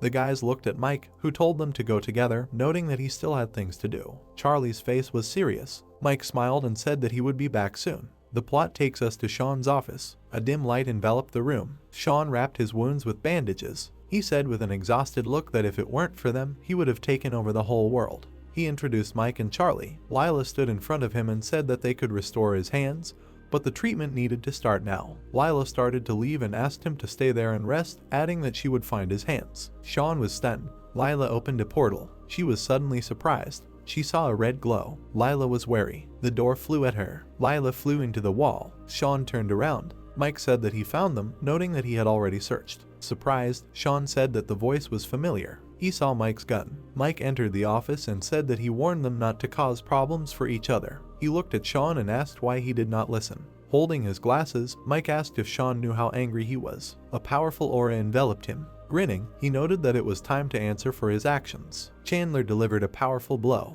Charlie rushed at him. The protagonist hit him in the face. Chandler was shocked. Felix was surprised. Bella grabbed Max by the hair. Jim was shocked. The protagonist looked at them. Standing in front of them, Charlie noted that they better hide well. Furious, Bella called out to him. Standing in front of Chandler, the protagonist stated that he saw that all the traitors were there. Charlie raised his hand, emphasizing the fact that he was not so magnanimous as to show leniency to people like them. Bella, angry, asked again about the traitors. Jim began to drag her away. Felix frowned. He asked with a displeased look what Charlie was doing, noting that he almost dealt with Chandler. The protagonist replied that he looked like he was almost dealt with. Felix asked him to shut up. Holding his head, Max noticed that Charlie returned faster. Nate asked how Sean was. The protagonist stood in front of them and answered that Sean had escaped. The guys began to ask again. Charlie imagined the image of Leela. Stunned Felix wondered how the protagonist defeated Sean. He was sitting on the ground. Looking around, Max said that he did not see Mike. Crossing her arms, Julia replied that he was busy. Her face was serious. Julia looked at the moon and wondered what Mike was doing right now. Pink light filled the room.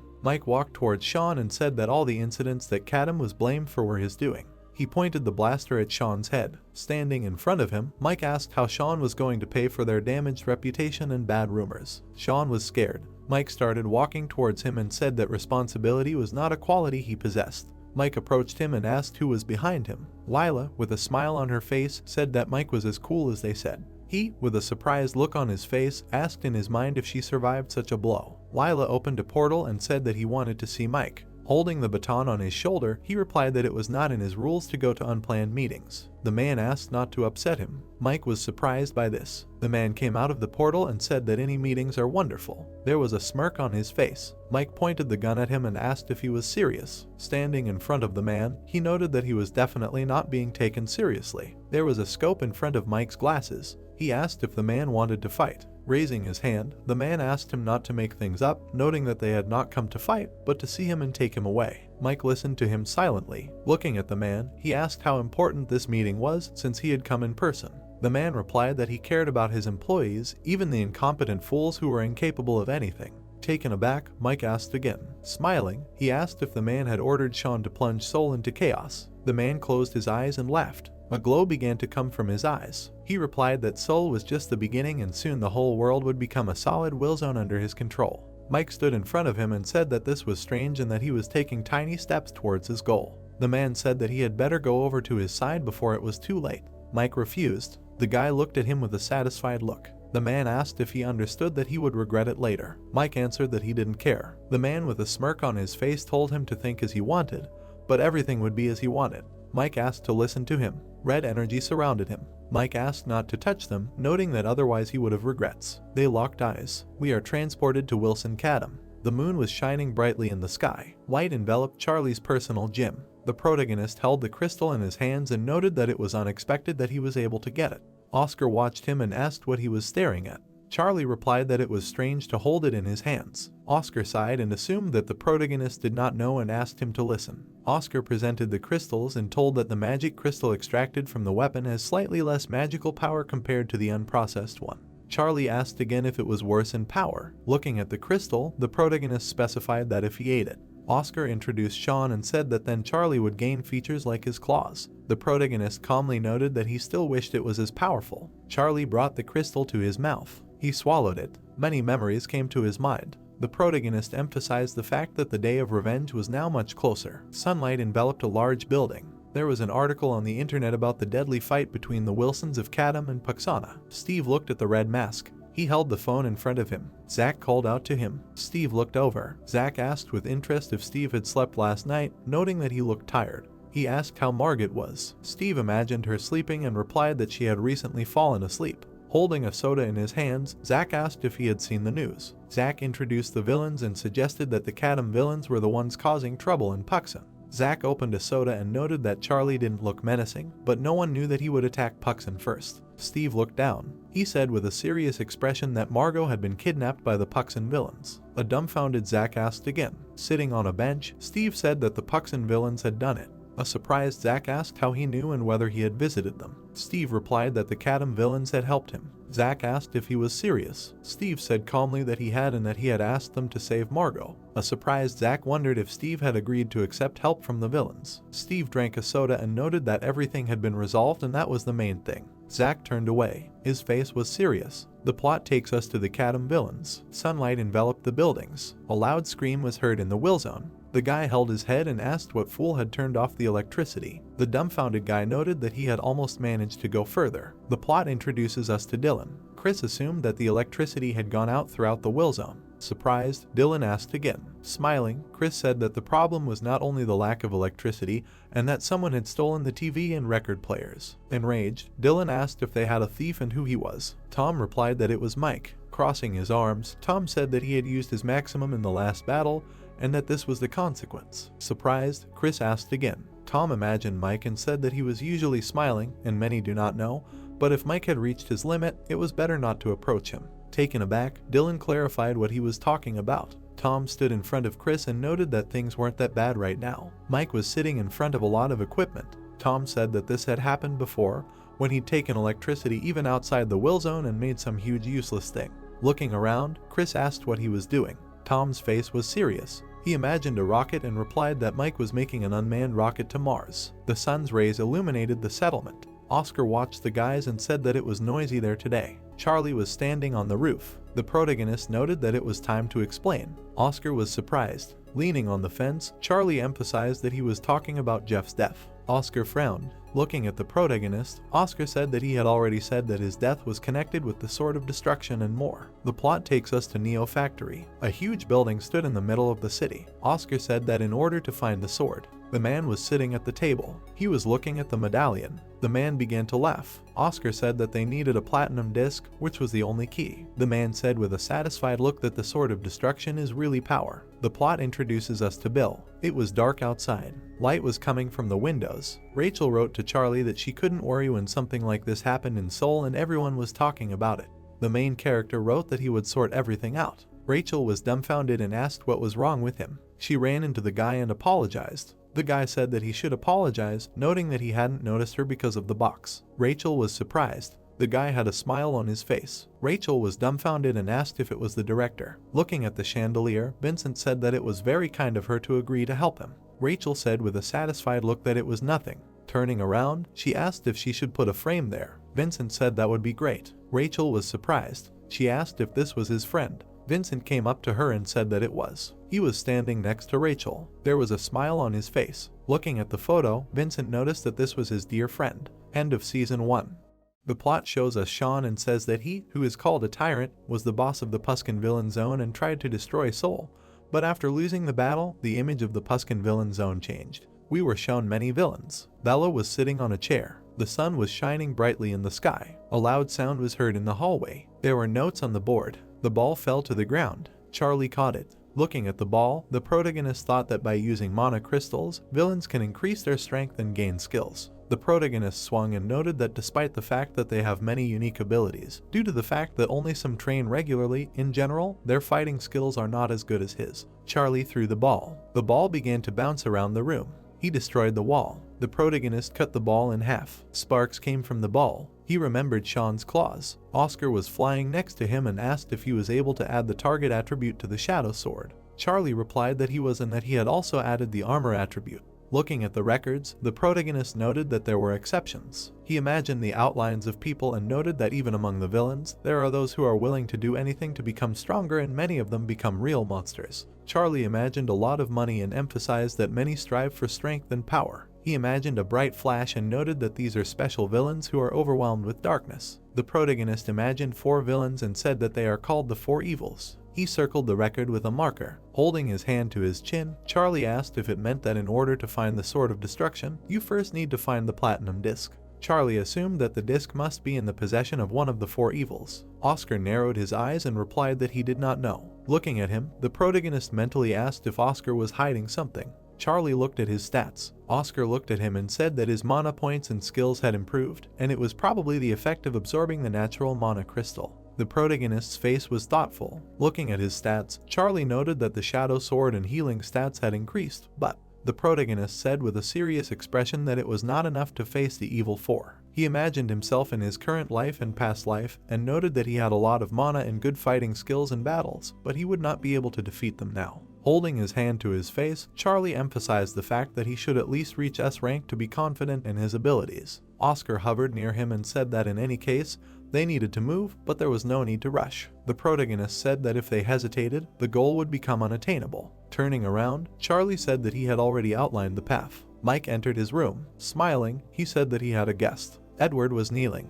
The protagonist was standing over him. Charlie crossed his arms and asked what was wrong. Mike asked him to ask him. Edward cried out that the protagonist was the greatest villain of all time and the only owner of the darkness. Charlie listened to him attentively. Edward said with a serious expression that he wanted to serve him and asked to take him with him. The protagonist was surprised. Standing in front of him, the protagonist noted that he had come to surrender and that was understandable. Edward thanked him for agreeing. Charlie said that he refused. The protagonist asked what happened to his test. Mike showed the documents and said that everything was in order. Edward frowned. Light enveloped the room. Mike held the tools and said that they had a problem. Standing by the wall, Charlie asked about the problem. Mike said that the water and electricity would soon be cut off and he was afraid that all support was currently unavailable to them.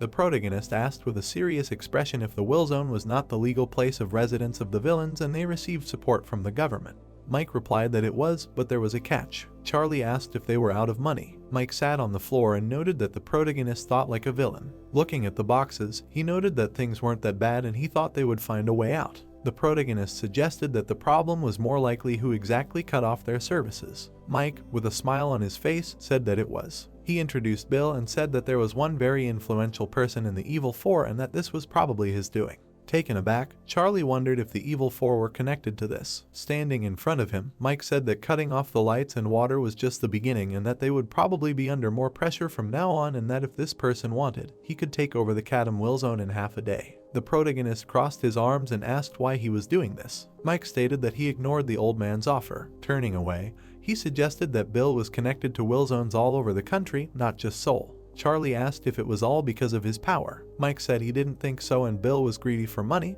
but that wasn't it either. Squinting, the protagonist wondered what it was if not the thirst for power and not money. Mike raised his finger and asked if it was because of that. Turning around, he said that there was something special in the Cadam Villa Zone. Charlie and Oscar looked at each other. Looking at the ruins, Mike noted that this story was passed down by word of mouth. He imagined red eyes and said that there was one villain who could not be killed and was stronger than all existing ones. He was called the Immortal. A pink light was coming from the room. Mike imagined red streams of mana and said that the black iron he used was located there. The plot takes us to the Namgang Villa Zone. Sunlight enveloped the building. A voice came from the window. The guy was sitting at the table and said that their estate was located in a beautiful place deep in the forest. Looking at the mug of tea, the boy noticed that the local tea was very aromatic. The stranger touched the cup and asked if the boy had come to talk about tea. Sitting opposite, Max said that they would get to the point. Matthew said with a smile on his face that he had come to make a lucrative offer. He thought that it was difficult to get used to his mechanical voice. Holding onto his mask, Max asked if the offer was lucrative. Layla listened to him with a smile on her face. Matthew said that their representative was concerned that the rights of villains were not taken into account enough. Closing his eyes, Matthew noted that a world where villains were also considered people, where they received freedom and rights. Max said that this was taking too long. He took out a blade. He put the blade to Matthew's face and asked him to get to the point. Matthew said that starting with the main four in Seoul, the chairman wanted to unite the villains. Max was taken aback by this. He stood in front of Matthew. He removed the blade from his face. Sitting down on a chair, Max asked if he wanted money from him. Holding his face, Matthew replied that everyone had a role to play and they wanted to single out the role of the feudal lord. He placed the box on the table. The box contained crystals. Looking at Max, Matthew asked him not to think too much, noting that this was only their deep expression of respect for them. Max held his hand to his face. The sun was shining through the curtains. Max looked out the window. Holding his chin, Alex asked if it was crazy to want to unite all the Wilsons together, noting that even one was difficult to manage. Looking at Max, he clarified what he thought. Max replied that it didn't seem like a bad idea to him, but he couldn't just trust them. Looking out the window, he assumed that they had another goal. Crossing his arms, Alex asked if it was possible to remove that voice, at least while they were alone. Max asked what the other Wilson leaders would say. Alex, surprised, asked about Mike. Looking at the chandelier, Max said that since Matthew himself had come there, they would probably go to Cadam as well, where he would offer the same thing. Standing behind him, Alex assumed that Mike would refuse. Max, with a serious expression, noted that Mike saw through their intentions. Turning around, he asked to contact the Cadam villain. The plot takes us to the Cadam villain. The buildings were destroyed. There was an inscription on the wall. The room was dark. Mike was holding a flashlight in his hand. Walking through the room, Charlie noted that he did not know that there was a 5-story dungeon there. Mike said that they used to use it as a parking lot, but closed it for security reasons. He imagined red gusts of mana and said that it was hard to believe, but the black iron armor made an unpleasant sound. But this was not the worst thing, and the sound was trying to penetrate the person's head and absorb him. Turning around, the protagonist clarified whether the armor behaved like a human. Mike replied that it could be said that there was a ghost inside. Oscar was taken aback by these words. He asked seriously if she was self-aware. Oscar said with a displeased expression that he would check when he saw it in person, but that could be a problem for them. Mike smiled and said that they had arrived. Standing in front of the huge door, he told her that it was made by layering lead, concrete, and special steel. Even a disaster-level villain would not be able to escape from there. He looked at Charlie and asked if he was really going inside. The protagonist replied that this was why he had come. Mike asked if he understood about the ghost. Charlie said that some ghosts couldn't scare him, keeping his hands on his hips. Mike smiled. The lock opened. Red mana started coming out of the door. Mike asked him to be careful, watching the protagonist walk away. Charlie saw gusts of energy. Oscar looked around and said that there was a poisonous aura everywhere. The protagonist was suddenly taken aback. He saw the armor. Charlie looked at the armor and noticed that it had an interesting design. He saw red eyes. A voice was heard in the room. The protagonist was surprised. The voice greeted them. Charlie asked seriously what was wrong with the armor. Oscar said that it was reciting lines from a poem. The protagonist asked how it knew them. The armor said that a wanderer came to it under the cover of day with the scent of flowers. Oscar listened to it silently. A dark aura enveloped the armor. Oscar was taken aback and assumed that the previous owner had transferred some of his thoughts to the armor. Standing in front of the armor, Charlie noted that he needed to make it his own anyway and become stronger. The aura from the armor grew stronger. It asked the protagonist to go to his death. Charlie stood in front of the armor, which asked him to fight it. Swinging his sword, the protagonist declared that he would have to show it. The dark eyes had pupils. Charlie's eyes lit up. Oscar narrowed his eyes. The protagonist stood in front of the armor and listened to its laughter. The ghost asked to make it the best warrior in the world and make him immortal in the pages of history. The armor captured Charlie's consciousness. The dark one was heading towards him. The eyes looked at him. The second spirit asked if he really didn't understand what was happening and continued to fight for his life, trying to imitate the gods and their immortality. The red spirit was taken aback and asked if they were talking about him. He was dumbfounded. The blue warrior appeared. The enraged spirit asked why they were telling him such things. The warrior's eyes glowed blue. He held a blade in front of him and asked the ghost to disappear. The entire area was covered in fog. The guy grabbed the chain and said that he gave himself up to complete the task. Lowering his head, he added that this world was rotten, how many days he spent in the darkness. Smiling, he continued to say that he was trying to fix what was happening. He looked towards the people walking towards him with torches. They passed the flame to each other. Looking at them, he said that in the end, he became a bystander. The man approached the fire and lit a stick. Then he threw it into a pile of others, and the flames quickly began to spread.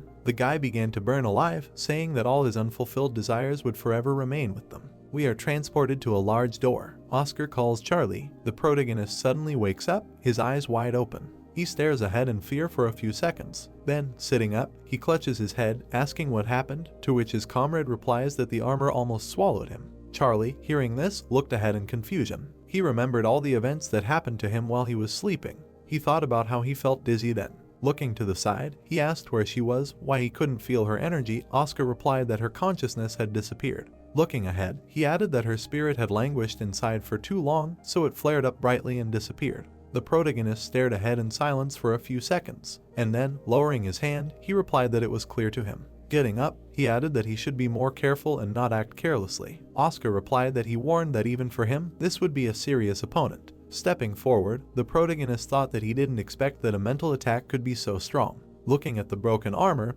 he continued to think that the legendary black iron armor. He carefully examined it, and then lowered himself to it. Looking at it, Oscar asked what he was doing, to which the protagonist replied that he was checking if it was safe. Squinting his eyes, he replied that it looked like high-level armor. Then the protagonist extended his hand, from which power began to flow. Blue crystals appeared in front of him, and he used mana crystal absorption. We are transported to a large door. Mike solves the Rubik's Cube, says that he is late. Looking towards the door, he asks if he should have gone with them. Then he touches the headphones in surprise. The door begins to open with a grinding sound. White smoke appears from it, and then the protagonist comes out. Mike, standing up, asked what took so long, to which Charlie replied that he was talking to the black iron armor. Hearing this, his comrade, looking ahead in surprise, asked what they were talking about, to which the protagonist replied that it didn't matter, it was inside, he could take it or sell it. Hearing this, Mike looked ahead with displeasure. Putting his hands on his belt, he asked that he wanted to sell the legendary armor. Looking at his comrade's back, he wondered what happened there. He began to analyze Charlie. A magic circle appeared on his glasses, and he wondered that he had more mana points, which meant,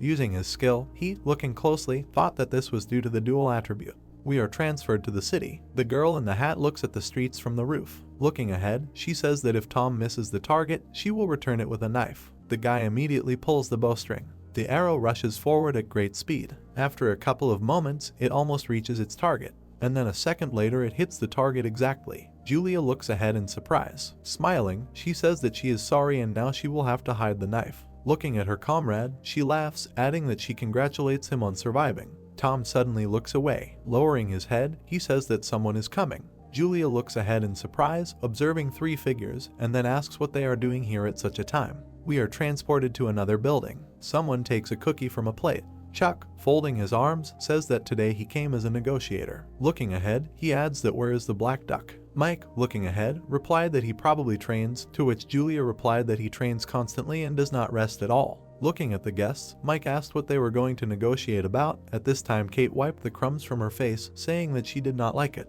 Suddenly, Chuck looked at Mike and said that the people from Namgang wanted to meet him. He lowered his head and added that he probably already knew, but Duncan had dropped by to see them. Julia, looking ahead in surprise, asked that he was being blackmailed, to which Mike replied that then they would all know about it already. He imagined a dark figure in his mind, saying that he was one of the best villains in the entire world, the most invincible of the invincible, which is why he was nicknamed the Sword of Calamity. He folded his arms and added that in any case, he definitely wanted to team up, and if he had already contacted Namgang, then Shinhwa would be next. Chuck turned his head and asked what he was planning to do, to which Mike confidently replied that he would meet him. The tall guy, looking ahead in surprise, asked that his boss should ask his opinion. Hearing this, Julia laughed and replied that it would be interesting to see the meeting of these two. Mike, looking at his comrades, asked what was interesting about this, to which the girl in the hat replied that they were also very external. Mike, folding his arms, replied that he admitted it. Smiling, he lowered his head, imagining the protagonist with the Swordsman of Calamity in his head, and then said that he was really looking forward to this meeting. We are transferred to a room filled with electricity. The protagonist looks at the system message. It contains his characteristics. He says that thanks to the armor, his statues have changed, his mana points have increased, and a new skill has appeared. Looking ahead, he continued to say that, apparently, the armor was made of a real mana crystal. Oscar next to him replied that this is obvious. Looking at the system message, he added that given the two new skills received. The protagonist looked around the room in surprise, and then asked that it was used once every 20. Apparently it consumed a lot of mana. Oscar replied that perhaps so, and perhaps this skill was very rare. After that, Charlie looked at the system message and thoughtfully asked that this was a strong spirit. Apparently it was a buff. His friend replied that it was probably protection from mental attacks from outside or a passive skill like extraction. Imagining the legendary armor in his head, the protagonist thought that protection from mental attacks would come in handy. The spirit looked at him with displeasure, saying that he thought it was stupid to use a legendary weapon. Exhaling, he added that his mana crystals, but the result surprised him.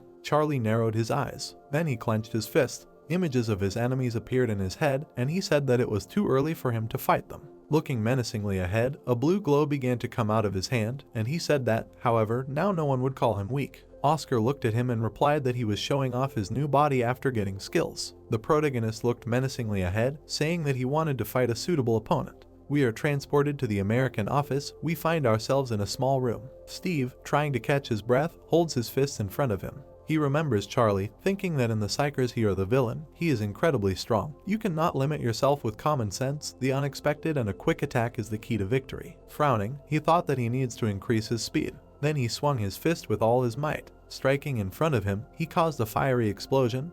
The fire rushed forward at great speed. It destroyed his target, hitting him with a bright flame. After a while, white smoke began to come from the target. It was completely destroyed. Steve looked menacingly ahead. Then he hid in front of him again, thinking that it was not enough. We are transferred to the protagonist. He stretched his hand forward, using strong magic. Steve, bowing his head, thought that he should become better, after which we appear on the street. And after a while we are transferred to a small room. Zack is reading a newspaper. Someone tells him that this is a report on the most dangerous villains of the Wheel Zone.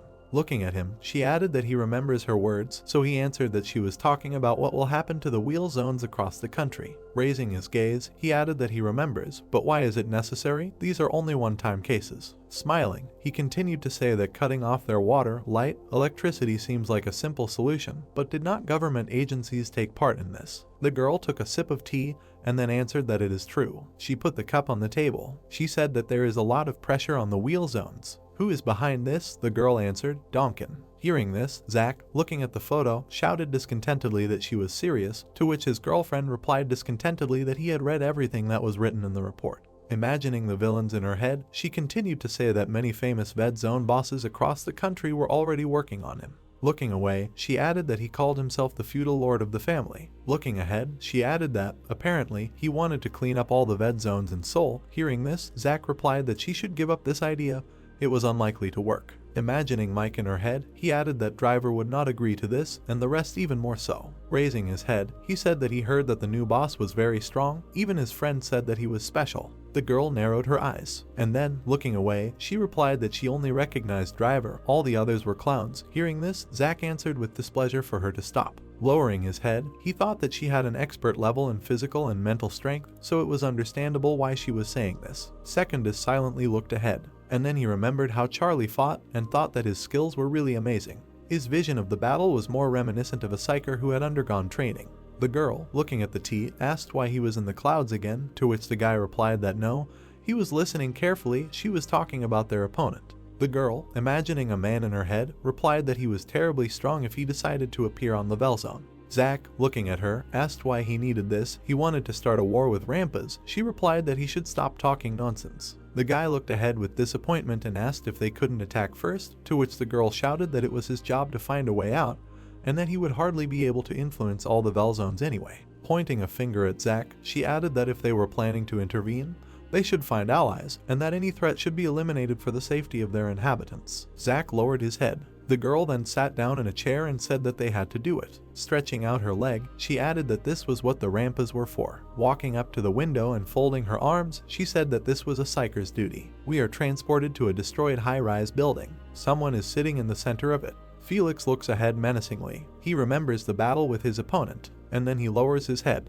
Looking ahead, he asks how he can become stronger, and suddenly someone shouts behind him, asking why he is sitting there. Max comes up to him and says that he is doing nothing again. Smiling and holding out his hand, he asked why he hadn't eaten yet. Maybe they could go get a bite to eat instead of suffering from all sorts of nonsense. Felix shouted dissatisfiedly that he wasn't suffering from anything. Max looked at him in surprise, asked what then, to which he lowered his head, thinking. Looking at Nate, he replied that he was just thinking about how he could become stronger. Max, coming closer, asked why. The three of them were still too weak for them. Nate added that he just wanted to show off in front of his beloved girl. Hearing this, Max asked what he was talking about the crow. Felix, turning around, blushed and shouted that nothing of the sort. The villain with the black mask extended his finger forward and said that there was something there. Max asked what the crow had come, to which Felix shouted discontentedly for them to stop making fun of him. Then all three of them turned around in surprise. They saw three dark figures in the distance. A guy with small glasses was slowly walking forward, whistling. Next to him was someone else, fat, with a big candy. They stepped forward. A dark figure appeared in front of them, who said menacingly that this place was still just as disgusting. The boss looked menacingly ahead. Felix, lowering his head, wondered what he was doing in this place. The guy with glasses, smiling, lowered his head and then asked why they were standing. He stretched out his hand and told them to call their boss. Felix, displeased, took a step forward, shouted who he took them for. Gritting his teeth, he stretched out his fist and said that in order to meet the boss, they would have to go through him. The guy adjusted his glasses and said that he thought he heard. He smiled and continued to say that there were three idiots here who didn't know their place. Apparently it was them. Felix jumped up, shouting that how dare he say such things about them.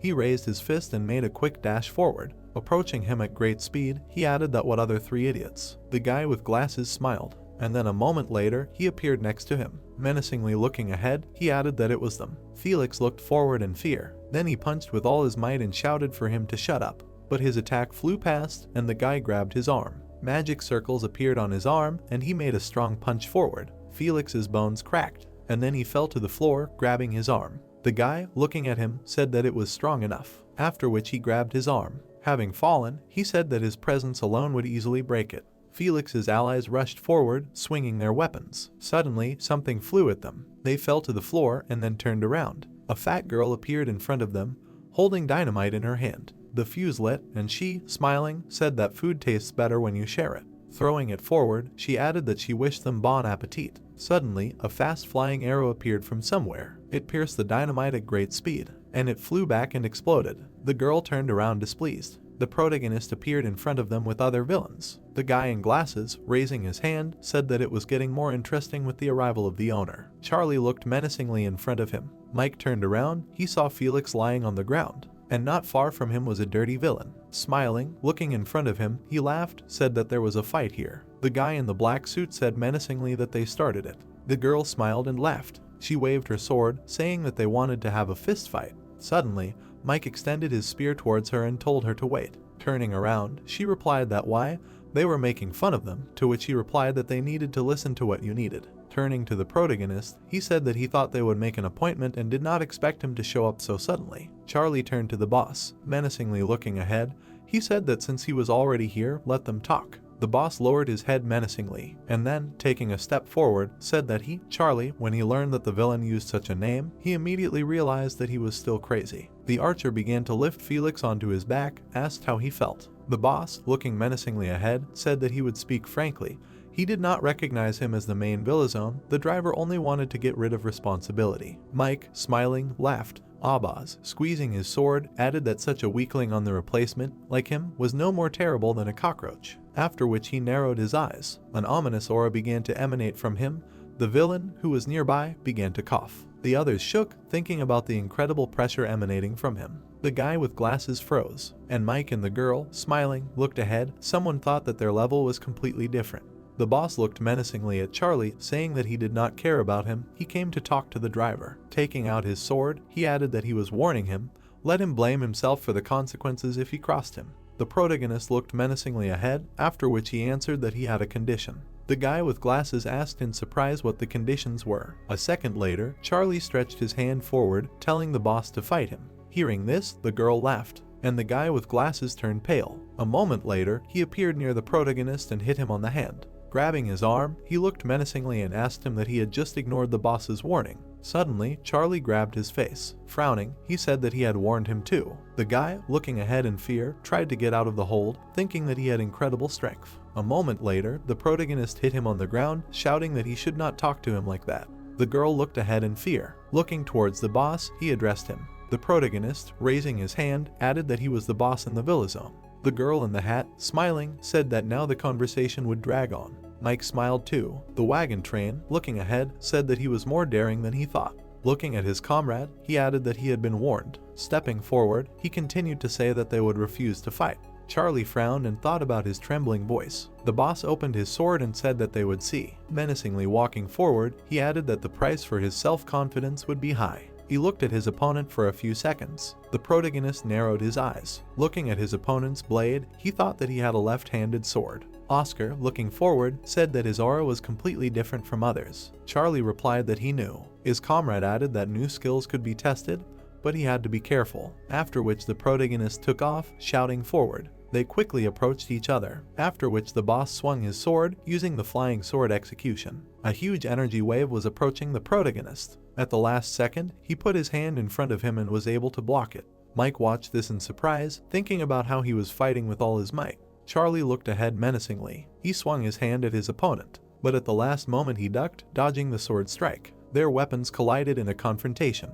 The protagonist raised his leg and struck in front of him. The boss, stretching his blade forward, made a quick jump. Charlie jumped back, thinking about how he thought he could predict his movements. Pushing off the wall of the house, he thought about how he didn't have time to follow him. Then he fell down, stretching his fist forward. Menacingly looking at his opponent, he used enormous force of the blow. The boss raised his head. A column of fire, smoke and fragments rose into the sky. The boss struck the ground with his katana. Then he stood in a stance. Something was approaching him from the side at great speed. The protagonist used shadow power, struck his opponent. He was able to parry the blow, after which Charlie used a chain shadow sword. His attacks were lightning fast. He continued to strike his opponent, but he managed to parry them. Mike, watching the fight, said that he did not think this skill could be used like this. A moment later, Charlie appeared in the air, swinging his fist. At that moment, the boss used a double strike, his body separated, and the swings of the sword became elusive. He flowed the air, and two blast waves went forward. The protagonist was able to dodge them and approached his opponent. A moment later, the boss threw back his cloak. From under his clothes, he took out a second blade. The protagonist, noticing this, frowned. He stopped, watching his opponent, thinking that he had a double sword. The boss pulled his dagger forward, but Charlie was able to dodge. Suddenly lowering his head, he noticed that the protagonist began to give ground, dodging attacks and not attacking, wondering if the flying sword was just a base for a double sword. He put his fist out, parrying the attack. The boss, looking menacingly ahead, thought about how he easily parried his blows. Looking at Charlie's weapon, he thought about how he was using brass knuckles. Then he brought his sword behind his back to strike. But the protagonist, doing a somersault, parried the attack with his foot. The boss was thrown back. Charlie looked at him menacingly. The boss, crossing his daggers, thought about how he didn't think he would have to go on the defensive so quickly. He was well trained in more than just villain techniques. Oscar appeared to the protagonist, saying that it was too early. He shouldn't relax, his opponent hadn't shown his true skills yet. Charlie, looking ahead, replied that he was waiting for them. The archer, looking ahead, said that it was a draw. Felix, gritting his teeth, thought about how he could be so strong. Then Mike clapped his hands, saying that it was great. Taking a step forward, he added that they had tested each other's skills and maybe it was time for them to stop. Suddenly, the boss replied that he refused. Mike stood in a stupor. The convoy, stretching out his blade, menacingly said that it was impossible to interrupt the fight in the midst of it. They would fight until one went. The protagonist, smiling, replied that this was not enough. Menacingly looking ahead, he added that they must, like true villains, fight to the end, beyond reason. The opponent was at a loss when he heard this. He said that it sounded quite interesting coming from the guy's mouth. Charlie and Oscar stood wary, realizing that the opponent was about to start a fight. The masked stranger said that his power was this blade of courage. According to him, this weapon allowed him to cut anything. He swung it and released an energy stream right at the building behind the guy. Charlie was at a loss when he realized the power of his opponent. The guy understood perfectly well that his power was not only in the blade, it was also in hardening, because thanks to the attribute of precious stones, he can strengthen any part of his body. Of course, this attribute was very useful in a duel since it helps not only when attacking, but also when defending against an opponent. Charlie understood that with all that, the dark attribute of Cashin is good for stealth attacks, and not in duels. The guy seriously thought about it. Charlie thought that he could still be called an exception, but this was not accurate. The guy woke up and saw the silhouette of an old woman in front of him. The woman was glad to see that he finally woke up. She asked how he felt and if he wanted some marshmallows. The woman pointed to the side when the man asked where Max was. His gaze was caught by a large, bright flash of light. There were two guys fighting. The man watched as Charlie was furiously trying to attack his opponent and the other guy was defending himself. The guy used a shadow sword, which caused half of the neighboring house to break. Max activated a flying ball execution to punish his opponent, but the guy was already on the other side. They again clashed in close combat. Shards from the swords flew to the sides. After some blow, Charlie valiantly continued to hold out attacks. Max admitted that the opponent's sword was pretty good and suggested that it could be an attribute of darkness. Charlie began to attack while the opponent was in an unstable position. Max watched as he used the same skill over and over again. The guy decided to fight off the shadow sword skills and released an energy flow towards the opponent. Max took a defensive position, trying to find his enemy. A moment later, he began to disappear behind a large wave of explosion. Charlie didn't pay much attention to it, but he still didn't understand what had happened. Max suddenly appeared from behind a large shard and stood at the very top. He was surrounded by red energy spheres. He stood and looked down on everything. He asked his opponent if he seriously thought that everything was so easy with him. He began to attack words again, saying that such jokes were not appropriate in a fight with him. Max used a double strike as soon as he fell down the slope. He was heading towards a confused Charlie and decided to use a wild wind dance. Max threw several blows, but their guy calmly parried and disappeared. The opponent was furious and did not understand what had just happened to him. He could not understand where Charlie had disappeared to. The man in the company of an old woman screamed that his opponent was right behind him. Max turned around abruptly and saw something. He looked at the ceiling and saw how Charlie had docked to him. The guy, noticing how he was discovered, fell from above and used hardened metal. Max did not lose his head and decided to repel the attack with the next attack of crystallized metal. He also used a metal jump to make his attack as effective as possible. Charlie disappeared behind the blast wave, and pieces of the building fell right on the floor. Paul's friend thanked him and praised him for an excellent blow. The guy in the mask frowned and looked ahead, realizing that he had not yet reached the end of his goal. Of course, he understood that if it were not for that blast wave, he would have been thrown back just like his opponent. Max did not understand what was happening to him. The guy got up from his place and left, at the same time praising his opponent. He said that he had made it in time. Max was confused. Hearing this, he understood that the guy was mocking him and pretending to teach him how to fight. He squeezed his blade in his hand even tighter. Charlie suggested starting the fight over again. Max said he wanted to take his words back because he was convinced that his opponent had excellent fighting skills and enough courage. According to him, his opponent was also worthy of being the boss of the Will Zone. The guys watching this were surprised by such a statement. Poe said that as an apology for his careless attitude towards his opponent, he wanted to share something with him. The guy was going to put all his strength into the next blow. He asked his opponent to try not to die and stood proudly, throwing his shoulders back. Oscar noted that there was too much magic around Paul because he was using a top-level skill. Charlie asked his interlocutor if he considered it too dangerous. Oscar said that he could die if he was hit by an explosive or shock wave. The pair decided to think again and make a decision. Less than a few seconds passed before Max disappeared from his line of sight. Already in the sky, he swung his blade and prepared to attack with all his might. The double strike call sounded and the guy prepared to attack. The guys below noticed the red mana spreading across the sky. They didn't understand what it was and what was going on. Max delivered his signature move. The Stegosaurus Peg skill created 3 energy lasers. The guy was desperate when such power was directed towards him. Charlie didn't know what he was supposed to do in such a situation.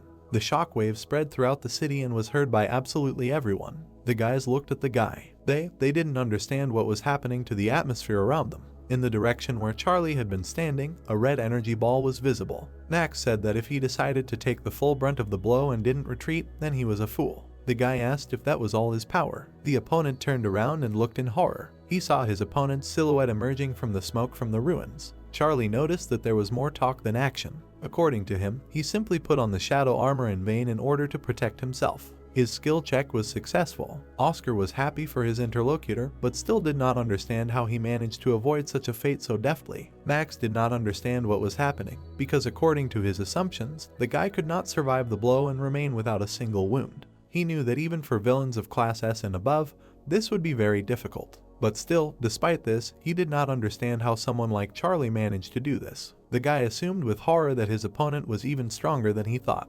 Charlie asked why he began to talk less. Perhaps he was scared, according to him. Oscar decided that this was another provocation and told his interlocutor about it. The guy said that they can continue if the opponent finished resting. Charlie noted that if his opponent started first last time, now it was his turn. Max decided to insult his opponent and said that he was behaving like an infantile puppy, but he still said that if the guy wanted to end their fight, he was ready to do anything. Max personally asked him to continue. Charlie rushed to attack. While the opponent was preparing to defend himself, the seal on his neck began to crack and crunch. Max noticed this at the last moment, but the seal was already split. The guy did not understand what happened and why it happened. A powerful laser energy cannon was aimed at both guys. Mike quickly and deftly aimed, pulling the trigger. A large energy flow appeared between the opponents. Charlie did not expect to see it and turned to the side. The guy's shot caused the destruction of part of the building. He asked what Charlie was doing and demanded that he stop. Having asked if they had played enough, Mike pointed the cannon in their direction. He asked them to stop because you need to know when to stop in everything. The guys looked at him and realized that he would be ready to shoot at any moment. Charlie hesitated and looked down. Max was also perplexed, but did not believe that the fight would remain on this note. Oscar told the guy that this was already turning into a real battle and not just a test of the opponent's abilities. Charlie agreed with him unconditionally, to which the guy was very happy. Still, he knew that in the end he achieved his goal. Mike turned to Paul and asked if he had learned his lesson. He hesitated and was surprised that the guys began to walk away without saying goodbye. Mike asked what happened to him and why he just left silently. The girl suggested that he could have just been offended. The guy was disappointed and asked how their meeting would be. The city was poorly lit. In the meeting room of the Cadam Wilson zone, the guys wondered if the guy just left for no reason, to which Mike replied that he did. Chuck said that they should have fought to the end and not retreat halfway. According to him, they could have finished and come back together. Still, Chuck didn't understand, because the guy was sure of his victory, but for some reason he left. Assuming that his opponent remembered some business, the guy rejected these thoughts. The girls were eating at the table and discussing the fact that the cookies were not tasty at all today. They argued, because they ate one after another, but they complained. Mike asked what Charlie thought about this. The guy didn't understand anything and asked who they were. Mike was surprised that they had never crossed paths before. The guy continued to listen in bewilderment. Chuck answered that one of them was Aroma, and the other two were Kate and Elizabeth. Charlie said that they were not from Cadam. Mike said that this was true, but the girls just sometimes came to them. He did not understand why they had never met them before. The guy asked what Vilona they were from. Mike thought about it, but did not know the answer and looked at Chuck to save him in this situation. The guy answered that the girls were from Winterbowl. Charlie was a little surprised to hear this word. Mike asked the guy if he should tell the guy about it at all. Chuck insisted that it was worth it for the sake of cooperation. The guy corrected his voice and said that it was quite difficult to explain. Charlie interrupted him and said that he had already heard about this place. Mike and Chuck were surprised to hear about it. According to Charlie, among the villains, there are heirs of ancient families who consider themselves aristocrats. They created a national organization called Winterbowl. With enormous capital and power, they influence not only the political and business circles of countries, but also Rampas, the largest organization of psychers in the world. And yet, he did not understand something. He believed that this was such a secret organization that only high-ranking individuals and top-class psychers knew about its existence. The guy remembered how Sean asked him to remember very important information that he handed him. Of course, he was excited by the large number of words, but he realized that it was then that he learned about them from Jeff. Mike asked the guy how he knew about Winterbowl before. Charlie said that he had just heard the name somewhere, but he didn't know anything specific. The interlocutor continued to insist, because no one could have heard this name just like that. The guy asked if he had told him about it before. According to him, among the villains there are rules and forces that move according to a certain pattern. The interlocutor asked if this was somehow connected with Winterbell. Chuck said that he would explain everything and took the pipe out of his mouth. According to him, the main goal of Winterbell was the survival of the villains. He said that the darkness always haunts the villains. The only difference is when exactly it awakens, it's like a time bomb. Chuck said that the more greed the guy has inside, the more likely he is to meet the darkness. The end result was self-destruction anyway. Chuck said that to survive, you need to be able to restrain yourself and compromise with the darkness. Still, they should have shown that the villain was also capable of socialization. According to Mike, this is what the will zones were created for. Oscar said that he had heard about it somewhere before. Charlie decided to remain silent while he thought about it. Still, he understood that even as a top-class psyker, he did not know everything, although he did not need to. Charlie still didn't understand how the creation of the villain survival zones was connected. He wasn't sure if it was true, but it sounded interesting. Mike told his interlocutor that he was pretty good at explaining the unknown. Chuck noted that it was his natural talent. Charlie listened to them and adjusted his collar. He asked if DSP was also created in Winterbell. Mike answered that it was. They had to spend a lot on development and production, which means they have a lot of influence. According to the guy, his interlocutor could not even imagine how much. Charlie was surprised and puzzled. He asked his interlocutor if he also came from there. It was getting dark outside and the mansion was already almost immersed in darkness. A gloomy chandelier barely illuminated the large room. The man complained that his neck hurt because it still hurt. Max ordered him to shut up because that was the price for his sloppiness. The interlocutor replied that it would be better for both of them to be silent at that moment. Max replied that this villain was not like the others he had met before. The guy replied that he had not expected his opponent to survive his legendary attack. He picked up the medallion and said that it was broken, so he needed to replace it with a new one. The interlocutor said that it was very difficult to break and suggested that the opponent was very strong. He noted that at least now he could hear his real voice. The man asked to stop chatting and finally get down to business and treatment. He said that he had already left. Having locked himself in one room, the guy finally took off his mask. He uttered a word and threw it on the ground along with his cloak. There was a girl under the mask. She began to think about the fact that Mike himself recognized the guy. Max realized that it seemed like he was worth investing in. Charlie asked Mike if he could also say that he himself was from Winterbell. The interlocutor thought for a moment and sighed heavily. He said that they had some kind of special relationship, and one could say that this was actually just business. The interlocutor looked at him with distrust. This time he asked Chuck if he was involved in Winterbell. The guy asked him what he thought in his opinion. The guy suggested that his interlocutor was their slave. Chuck, hearing about this, jumped up from his seat and could not believe his ears. The girls asked him to beat him up because he should not have spoken about this place like that. Mike said that Chuck was a vassal of the aristocrats of Winterbell. Charlie did not understand what this meant and asked again.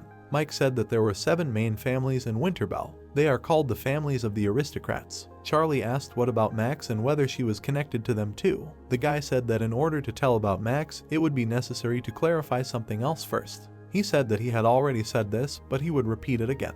Jake is a villain who wants to dominate all the Wilsons. According to Mike, no one needs what he is trying to achieve so desperately. But to stop him, he would need incredible strength and power, which he himself had more than enough. The guy said that it was not even about him, because if they wanted to destroy the 4 evils, they would still need Winterbell's help. Charlie asked what that could mean. He asked if Max was one of the Winterbell aristocrats. The guy answered that his arguments were absolutely correct and he was one of those families. However, this time there was a rather serious problem. Mike said that Max did not yet have the official right to be called an aristocrat. The guy put a drink with ice on the table. No matter how strong he was, without a head on his shoulders, he was just a puppet in the hands of others. They knew that everyone was on their side now. The villain replied that they were now able to subjugate all the villains without Winterbell's interference. He decided that in the end, Max would be left all alone.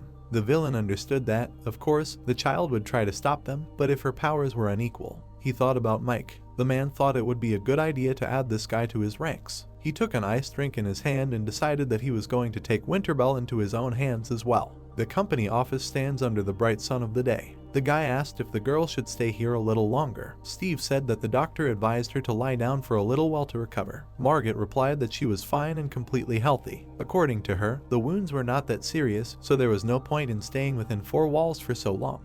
The guy agreed with her and decided to clarify something. Steve thought that Charlie thought that he was the one who kidnapped her. Of course, he would like to settle this misunderstanding, but something was in the way. He remembered how the 2 guys were standing together. Steve thought for a while and looked down. Margaret asked what he wanted to ask. The guy said that it was about the day of her kidnapping. The girl demanded to forget about it, because even she herself did not remember anything about it. Margaret said that she and her friend were in a cafe, and then bam, she was in the hospital. Steve asked if it was true that she didn't remember anything, because he couldn't understand it. Margaret insisted that she didn't remember anything. The guy suggested that it could be partial memory loss or something else. He asked if she had forgotten her name. The girl pushed him and said that she remembered everything perfectly well. She asked him to go quickly. Marco offered to eat. Steve said that he would fulfill any of her whims just so that she wouldn't push him in the back. The girl thought for a while and looked down. She remembered that man. Margaret wondered in her head if he was okay. Oscar said that many people on the street do sports. Charlie answered that health is the foundation for a happy human life. The interlocutor clarified whether this is why the guy exercises every day. Charlie said nothing and continued to greedily drink water. Suddenly he thought about happiness and stopped. The boy remembered how he often used this word as a child. He assumed that after revenge he could very well become happy. Oscar said that, in his opinion, it could not be somehow connected with happiness. He asked how the boy felt about their offer. The interlocutor thought and looked into the distance. Chuck was saying something about Max's dark sword. According to him, it could only belong to the true heir of the evil family. It had to be an aristocrat who would take his place among the Winterbell Seven. Charlie said that in order to become the master of the family, it was necessary to pass a special test. He said that Max had failed this test in his time. He could not complete the last of the 3 tasks. He thought that first he needed to help him become the official representative of the family. Mike agreed with him. He said that he needed the boy's help. Charlie said Max's name again and continued drinking water. He was still thinking about those words about help. Oscar said that he had his own opinion on this matter. Most likely, it was not serious. The building was small on the outside, but huge on the inside and was well lit by the sun. The girl walked down the corridor. She arrived at a white door guarded by 2 bespectacled guards. She opened the door and went inside. Inside, she was met by a guy who was sitting and thinking with his eyes closed. The girl sitting next to him looked at the newcomer. The latter also looked at her with a disdainful expression. She said that the newcomer was a little late. The girl replied that this was not true. She noted that she had arrived just in time. With the exception of a few Velzons in the country, most had agreed to obey Donkin. This was what they decided to discuss. Laura said that at this rate, the man would take everyone under his control. Ron asked them to stop talking about it because they had gathered precisely to prevent the situation from getting worse. Agnes broke off a piece of cake and asked if it was too late to decide such issues. She ate a piece of cake, saying that the only way out left was to use Winterbell's power and try to influence everyone. Winterbell had once made an agreement with many countries to create safe zones. As a result, the will zones were set up in them. Ron said that if they used it, they would be able to force many to return back. Agnes said that was exactly what she meant. All the will zone bosses were directly subordinate to the Winterbell aristocrats. Max said that only the aristocrats had such a right. In her opinion, if they rebelled against the accepted rules, Winterbell could use her power. The girl asked again if the whole problem was that she had no right to do so. The will zone boss was obliged to obey or be killed. Agnes asked not to disperse the commotion and said that it was just a small misunderstanding.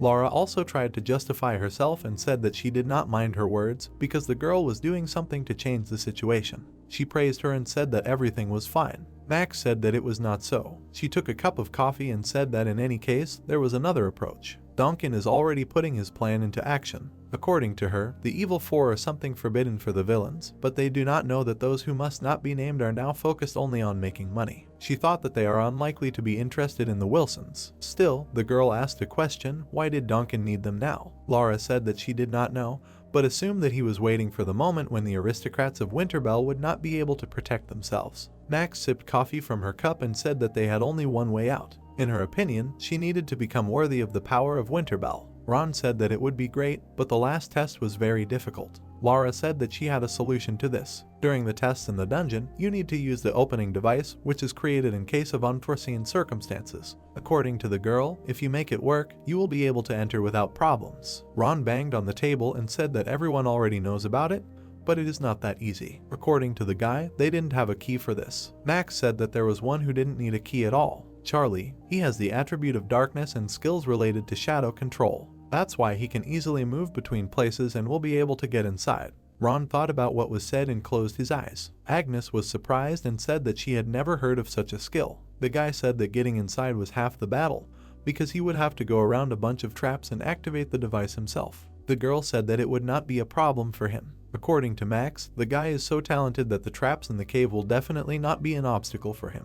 The girl asked Laura how her proposal was going. The interlocutor replied that they had finally touched on this issue, but she did not yet know what conditions they could set, but overall it was positive. The girl was glad that they were at least ready to cooperate, because it would be nice to establish a good relationship in the future. Ron bit his lip. According to him, it all looked like they were trying to achieve the result by deception. He said that he was not sure if they should go that far. Max replied that the guy had a special style. According to her, he was better than ordinary villains and did not even compare to psychers. She suggested that he could be an expert or even higher. Max noted that Mike himself recognized him as such. Agnes was surprised to hear this, and Ron tried to impose his point of view. The girl said that she was ready to do anything to become an official aristocrat. According to her, her own goal is above all else, housing estate. The guy asked if Max was an outer. While he was frying himself breakfast, he began to realize why he had such a strange voice and was hiding behind a mask. Still, Charlie did not understand why Oscar was telling him all this. The interlocutor replied that he hoped for a surprised reaction because the information was quite strange. Charlie noted that his opponent's fighting style did not look like a villain's. More likely, it was a psyker one. The guy noted that he had good balance and thoughtful attacks, therefore, he had real battle experience. According to Charlie, it was difficult to get such a level by fighting only psykers, and their fight was useful for him.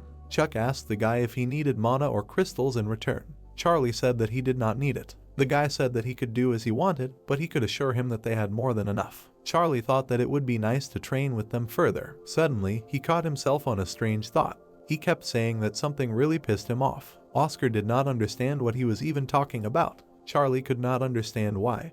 Being an outer, Max became the boss of the Will Zone and now strives to become an aristocrat of Winterbell. The interlocutor noted that the guy was rather envious. Charlie couldn't calm down because he could still forgive the boss of the Will Zone, but the aristocrat. Oscar said that he didn't think he should worry about him. He told the guy that his food was completely burnt. Charlie continued to stand there in confusion, watching his breakfast burn. The guy finally cleaned up and the kitchen was sparkling with cleanliness. His sister asked in the message if he had eaten and whether he had bought ready-made food from the store. The guy answered that he had cooked it himself and was eating it now. His sister was surprised by this and praised him. The burnt sausages and egg lay on the plate, and the guy reluctantly began to eat them. He picked up one sausage on a fork and bit into it. Oscar said that perhaps his sister had imagined it differently. Charlie said that it didn't matter at all. According to him, it was enough because it was the maximum he could do for her. Oscar asked if he would accept Winterbell's offer. Charlie said that he was going to do it and was still thinking about it. The interlocutor noted that it seemed that he had already decided everything. The guy said that in the future he would have many more problems than now. Therefore, he did not see anything bad in acquiring allies for now. The city was in ruins. Someone was standing at the door and insisting that they could not be kept out because they were very important people. The girl at the entrance flatly refused to let them in. Edward asked them not to be afraid of him. He said that he was the embodiment of darkness and its master. According to the guy, he was the strongest villain and the most loyal servant of the master. The interlocutor did not believe it, and I considered these words nonsense. The guys thought that the interlocutor had gone crazy and suggested that they just leave here. According to them, no one would dare to meet with Mr. Charlie without warning. Edward replied that he did not think that their master was here. The guys were very surprised to hear this. According to the guy, Charlie wouldn't want to meet them at all. He asked if they thought the gentleman had time for low-grade creatures. Edward demanded to know his place. The guys were furious when they heard this. They started pestering the other guy to assert themselves and get their way. Charlie came up to them from behind and didn't understand what was going on.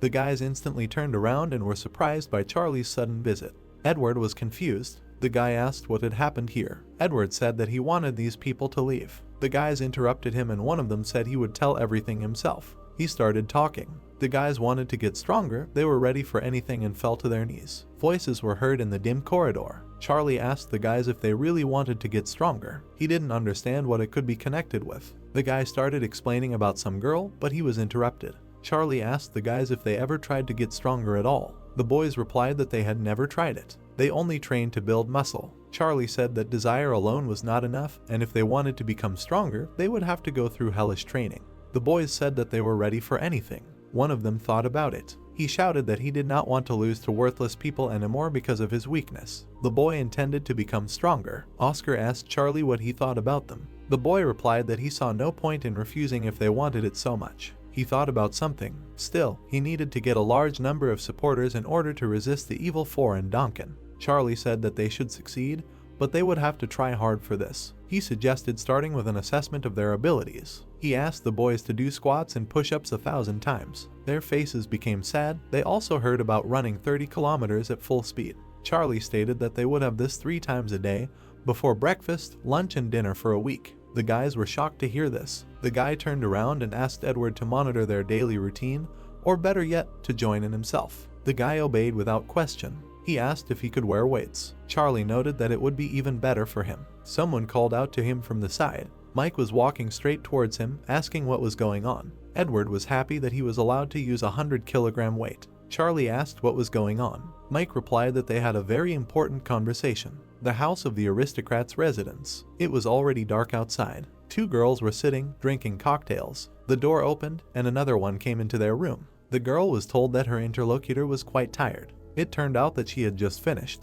Max sat down on the couch and began to fan herself. The girls asked if she wanted to try a candy. She had really overdone it, trying to be the boss of the Wilson zone. Max kept quiet and decided to fix her sleeve. She said that she still needed to show that she was worthy of being the head of her family. The other girl asked her not to be sad and not to blame herself for failing the exam. The girl offered to give someone a namgin. Max replied that she didn't mind being dumped. After all, she didn't want to dump anyone first. The other girls understood her. Max asked the girls if they had found out anything about Charlie. The girl replied that there was nothing special about it, since the guy only eats and trains. Max asked again, hearing that this was the order of the day. The interlocutor continued to say that he lived in the gym and only went outside to run in the park. They noted that he also went to school. The sister made it clear that this information was unnecessary. Max looked at the guilty girl with a look that incinerated her. The sister asked if her interlocutor could pretend that she had not heard anything. Max replied that the first time they said that the guy only eats and trains. The interlocutor was silent for a short time. Max continued to look with her gaze again, knocking out information. On a fairly high roof of the city, Agatha and someone else were standing at the very top and claimed that it should not be so quiet here. She looked at her interlocutor in a suit. She was interested in whether he was going to meet Charlie. Connor replied that he had already managed to pass the information on to Mike. The girl remarked that it was a pity, but they would have to stay here to wait. The guy said that she was not very interested in his case. Suddenly they noticed someone downstairs. The guys looked there. A man in a blue cape was waving to them. He said that they would see each other next time, and now it was time for them to say goodbye. Kara also said goodbye and went. The guy instantly disappeared. The girl remained looking at his place, the Wilson conference room. Mike was surprised and asked why his interlocutor agreed to this at all. He honestly thought that Charlie should refuse this. According to the guy, it could come in handy. They still did not know when Donkin would attack them, so it was better to have the aristocrat Winterbell as an ally. The interlocutor supported him in a good decision. He handed him a tin can with drinks, said that Winterbell contacted him. According to him, it was Max and 2 girls who were ready to trust him. Mike said that if his interlocutor was not against it, he could try to take the job. Charlie thought about it and said that he would think about his choice some more. Mike asked if his interlocutor was going to wait until he made up his mind. Charlie noted that this was not the case and that the work was important to him first, then the reward. Mike praised him, but asked what he intended to do if Winterbell refused him. Charlie replied that he was not going to ask what was there to think of, and even if they refused, he would think of something else. Mike thought about it and looked at his interlocutor. He showed some envelope and asked how about this. Charlie took the piece of paper and asked what it was. According to Mike, he had received a personal request from Winterbell. Oscar was perplexed. He shouted to the guy that it was a platinum sheet. Charlie was surprised when he saw what it really looked like. Mike said that old Donkin treasured it. It could look like an old artifact. The guy said they were asking to find out how to use it at all. Charlie wasn't sure that was the whole request, but his interlocutor assured him otherwise. After all, the guy had come up with his own reward. He needed any information about this item. Such a short, simple, but still a condition. Maxim was sitting in his room. He said the information and kept saying that it was pretty hard to do. The guy didn't even know what kind of artifact it was. He looked at a lot of information, but couldn't find the answer. The guy kept looking at the strange piece of paper with the artifact on it. He remembered Charlie's words about how he only needed information about this item. That was his only condition. Mike took the piece of paper and said that he seemed to have found the answer. It seemed like an idea had occurred to him. The guy turned in his chair to face the big screen. He laughed and started thinking. According to his logic, the pentagon and the stripes could somehow be connected with each other. Tubrai. Connor was telling his interlocutor that they hadn't seen each other for a long time. The guy replied that it had only been a year and 2 months. He praised him for his good memory and said that the guy remembered everything back then. He had one thought, though. Connor suggested that they stop staying in one place, since he was very good at hiding his identity. The guy reached out to take his cocktail, but his voice trailed off. According to the interlocutor, he had to pay for it first, and they weren't that close for a free treat. Connor was quite puzzled. He didn't think anyone would snatch a drink right out of their hands. The guy replied that it was his pub and his rules, so he had to obey them. He noted that anyone who was too indignant would be punished. The bartender on the left was staring at them. The guy asked to get to the point since they were beating around the bush. Connor frowned and said Charlie's name. He said that he had heard a lot of different opinions about him, but he was interested in what his interlocutor thought about him. The guy was very puzzled. He said that for such a question they would better meet in person and not ask for an opinion. Connor insisted and repeated that it was the interlocutor's answer that was important to him. He was interested in what the guy looked like. He had information that he used to be a psyker. The man in the suit and glasses was still watching and eavesdropping on them. There was a minute of silence between the guys. It was very clear outside. The guy pressed the stopwatch and ordered the guys to run further. Edward demanded that they run 30 kilometers without stopping. The others were trying to gain some strength, and he was already ahead. The guys complained that they were already dying from such loads 3 times a day. During the run, the guy asked why they had already given up. The guys looked at him with incomprehension and wondered why he was so meticulous. They were very tired and offered to give up. The guy said that he would never agree to this. He ran forward and said that he would not lose to them. The others also ran after him. Charlie watched them from the roof. Oscar noted that the guys were trying pretty hard. The guy said that the most important thing was how long they could last, so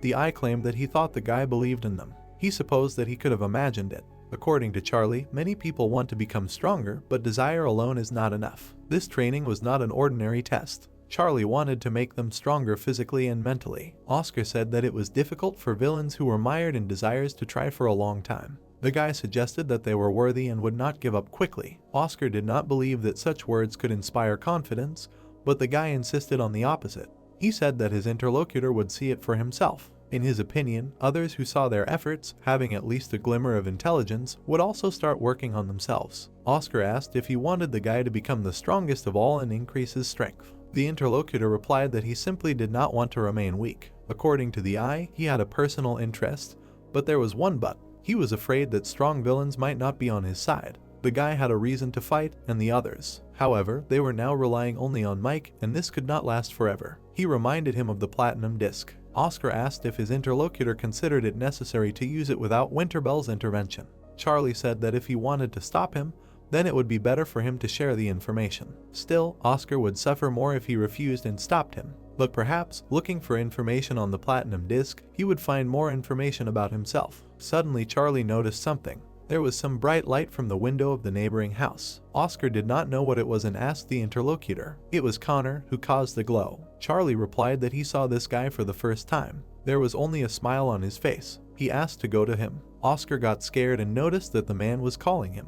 Charlie prepared to defend himself and demanded to come here himself. Connor clearly did not expect such courage. The guys were suffering from the heat and said that they could not do this anymore. They stopped in place to catch their breath. The mask of one of them fell to the ground. The others were surprised to see it. It was the same blonde guy who said that he loved the wind. The guys demanded that he not take off the mask anymore. After that, no one saw him without it anymore. Open windows of old buildings. Connor stood in front of his interlocutor. He asked what was going on here. The guy claimed that he called him first. Charlie insisted that they were not children to play some role. He demanded to stop talking nonsense and asked to introduce himself. Connor was surprised that Mike did not tell about him. The guy objected. He said that he still knew who he was. The interlocutor introduced himself and said that he was one of the aristocrats of Winterbell. Charlie was surprised to hear the last phrase. He assumed that this was the man who had asked Mike to learn more about the disc. Connor said that he had heard that the guy wanted to help them. Charlie objected and said that it was more likely that they needed his help.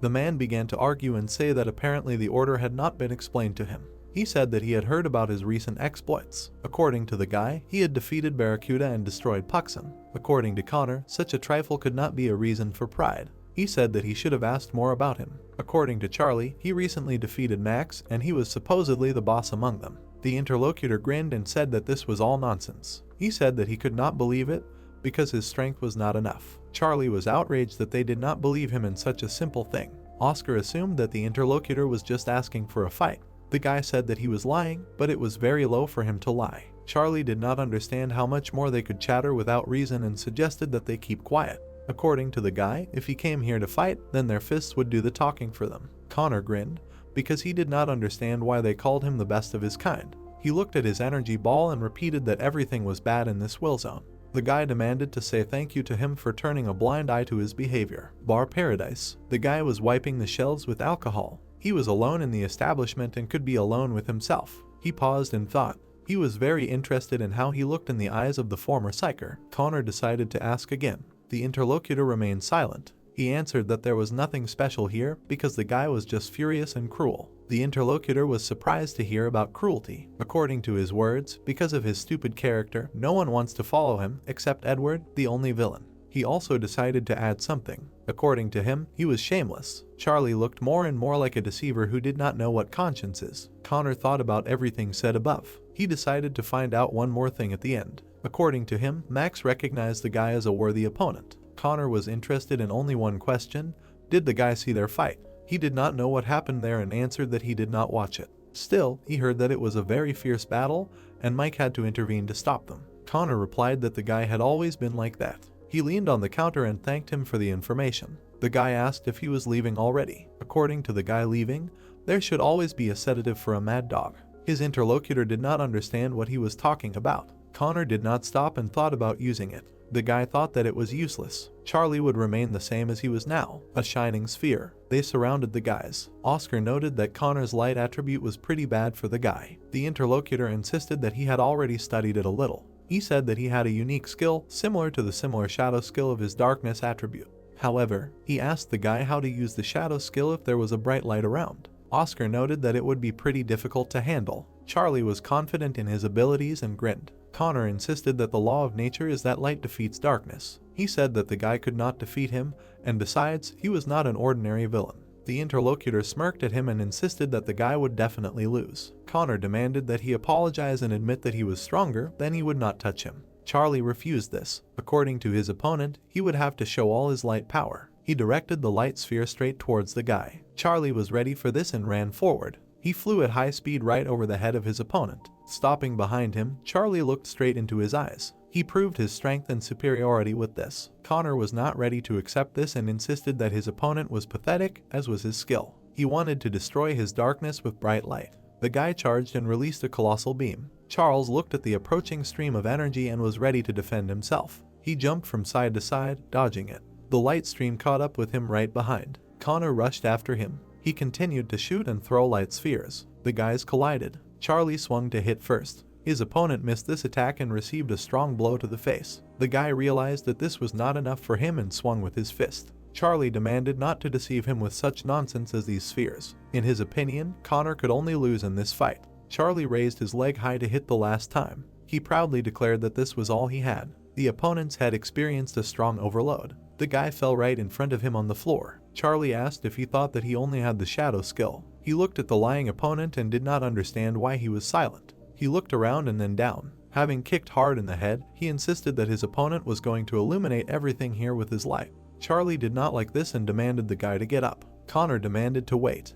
The opponent was surprised to hear this. The guy said that he finally admitted it. Admitted that he had been too convinced that the guy was an unworthy opponent. Charlie didn't know what to think of this now. Connor reached into his chest and pressed the button. He said that on behalf of Winterbell, he recognized him as an equal. He suggested that they finally move on to a real fight. Connor demanded to get ready. He wanted to use the skill of limited destruction. The villain stood in front of the guy. Charlie looked at him confidently and said that he had heard that there are villains who hide their powers by using limits. Connor looked ahead. The villain held a sword in his hands, telling Charlie that he could have refused the fight when he was spoken to normally. The villain smiled, telling the hero not to beg for mercy. Connor shouted at the guy that he would have to pay for what he had done. Charlie stood calmly. Power began to appear in the sky. It was a huge glowing sphere. Charlie was surprised by its size. Connor raised his hand up, telling the guy to see his true power. The protagonist smiled, telling the villain that he could not be defeated. Connor looked at the guy in surprise. Charlie approached the villain with a smile on his face. The hero began to radiate his power, saying that where there is light, there is darkness. A shadow sword flew into the glowing sphere. A homing blow flew at it with all its might. Two magics turned into one. Connor looked up in surprise. The protagonist calmly replied that this was very stupid. The villain laughed, replying that this was not the end. The sword was gaining strength. Connor pointed his sword at the guy, replying that he had many techniques that would help the light cover the darkness. The protagonist looked at the shining spear. Charlie quickly created a shadow shield. Connor began to ask in confusion what it was. The protagonist headed for the villain. The shadow sword passed over the entire territory. Connor began to jump over it with quick movements. The guy flew back a few meters. Charlie stopped. Connor was kneeling on the ground, looking at the guy with displeasure. Charlie laughed, looking at the guy, saying that it was very good for such a talkative creature. Something began to flow down to the ground in a stream. The villain did not expect that the guy was able to push him away. The main character asked the guy with interest if this was all he wanted to show. The guy, gritting his teeth, looked ahead. From afar, someone began to call the guys. Kara and Mike looked at the heroes. Charlie began to ask them with displeasure if they would interfere again. Connor smiled, answering that he wanted to show his true abilities. The heroes calmly answered that they came just to watch. The villain looked at Charlie, answering that today everything will go unpunished, but this is a warning.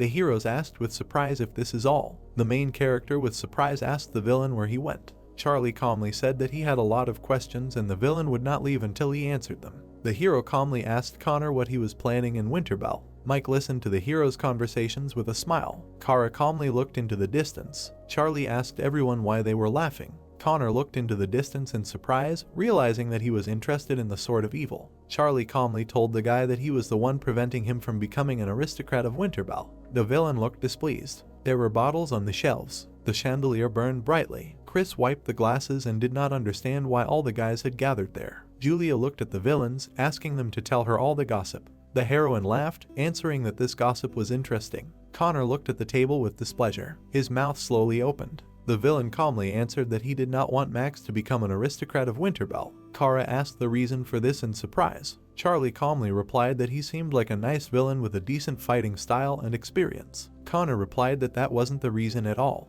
Mike smiled and asked about the fact that an objection without a reason was not betrayal. All the guys were talking among themselves, and Julia replied that usually traitors are killed. Charlie calmly looked at everyone. Connor calmly replied that as an aristocrat he would definitely be a target. Charlie asked about what other targets there could be. The villain looked away, telling everyone that the most terrible of the four evils is the Red Peony, who can definitely kill Max. The room. Connor looked away, thinking about the Red Peony. Charlie, surprised, began to ask that this psycho had already targeted Max. Mike asked if they knew him. The protagonist looked away and said that all the first and second level psychers would gladly destroy him. Usually he is in Shanghai and the Chinese government itself could not ignore the growing threat, so they began to cooperate with Lampas, jointly trying to destroy the Red Peony and his minions. The best psychers around the world took part in the operation, and among them there was one top class, but the mission failed and everyone died. Julia was surprised that Charlie also knew the Red Peony. Connor confidently answered that Max also wanted to destroy him.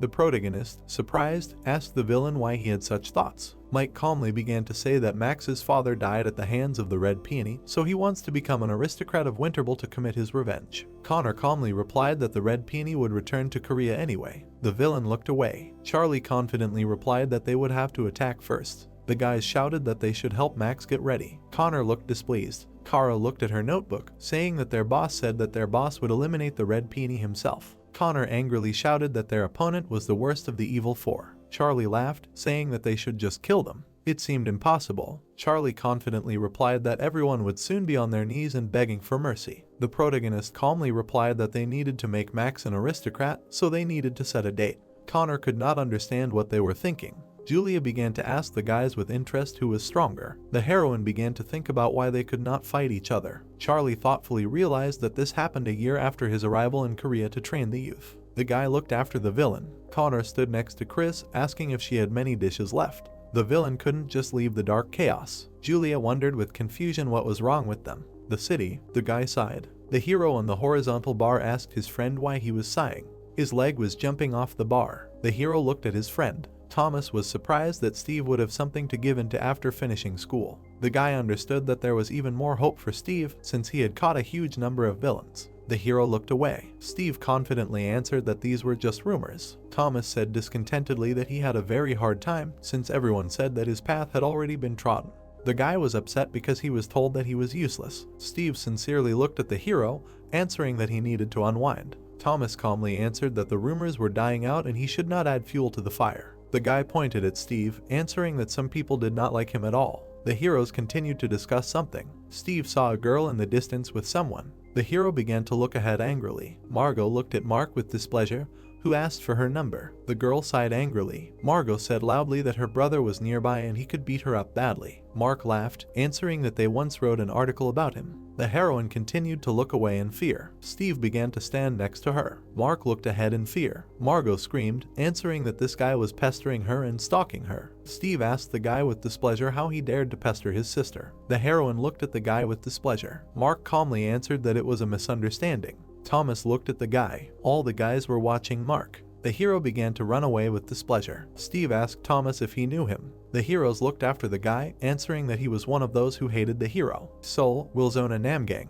The man calmly replied that it was a great job. The hero asked with a smile on his face that everything was going well. Alex smiled, telling the girl that she was worried. The hero replied that the girl was fighting, so it seemed to him that cooperation would not happen. Alex asked Max if he could open a bottle of champagne. The heroine held a knife in her hands, answering that she was not yet an aristocrat of Winterbell and when she became one would only be the beginning.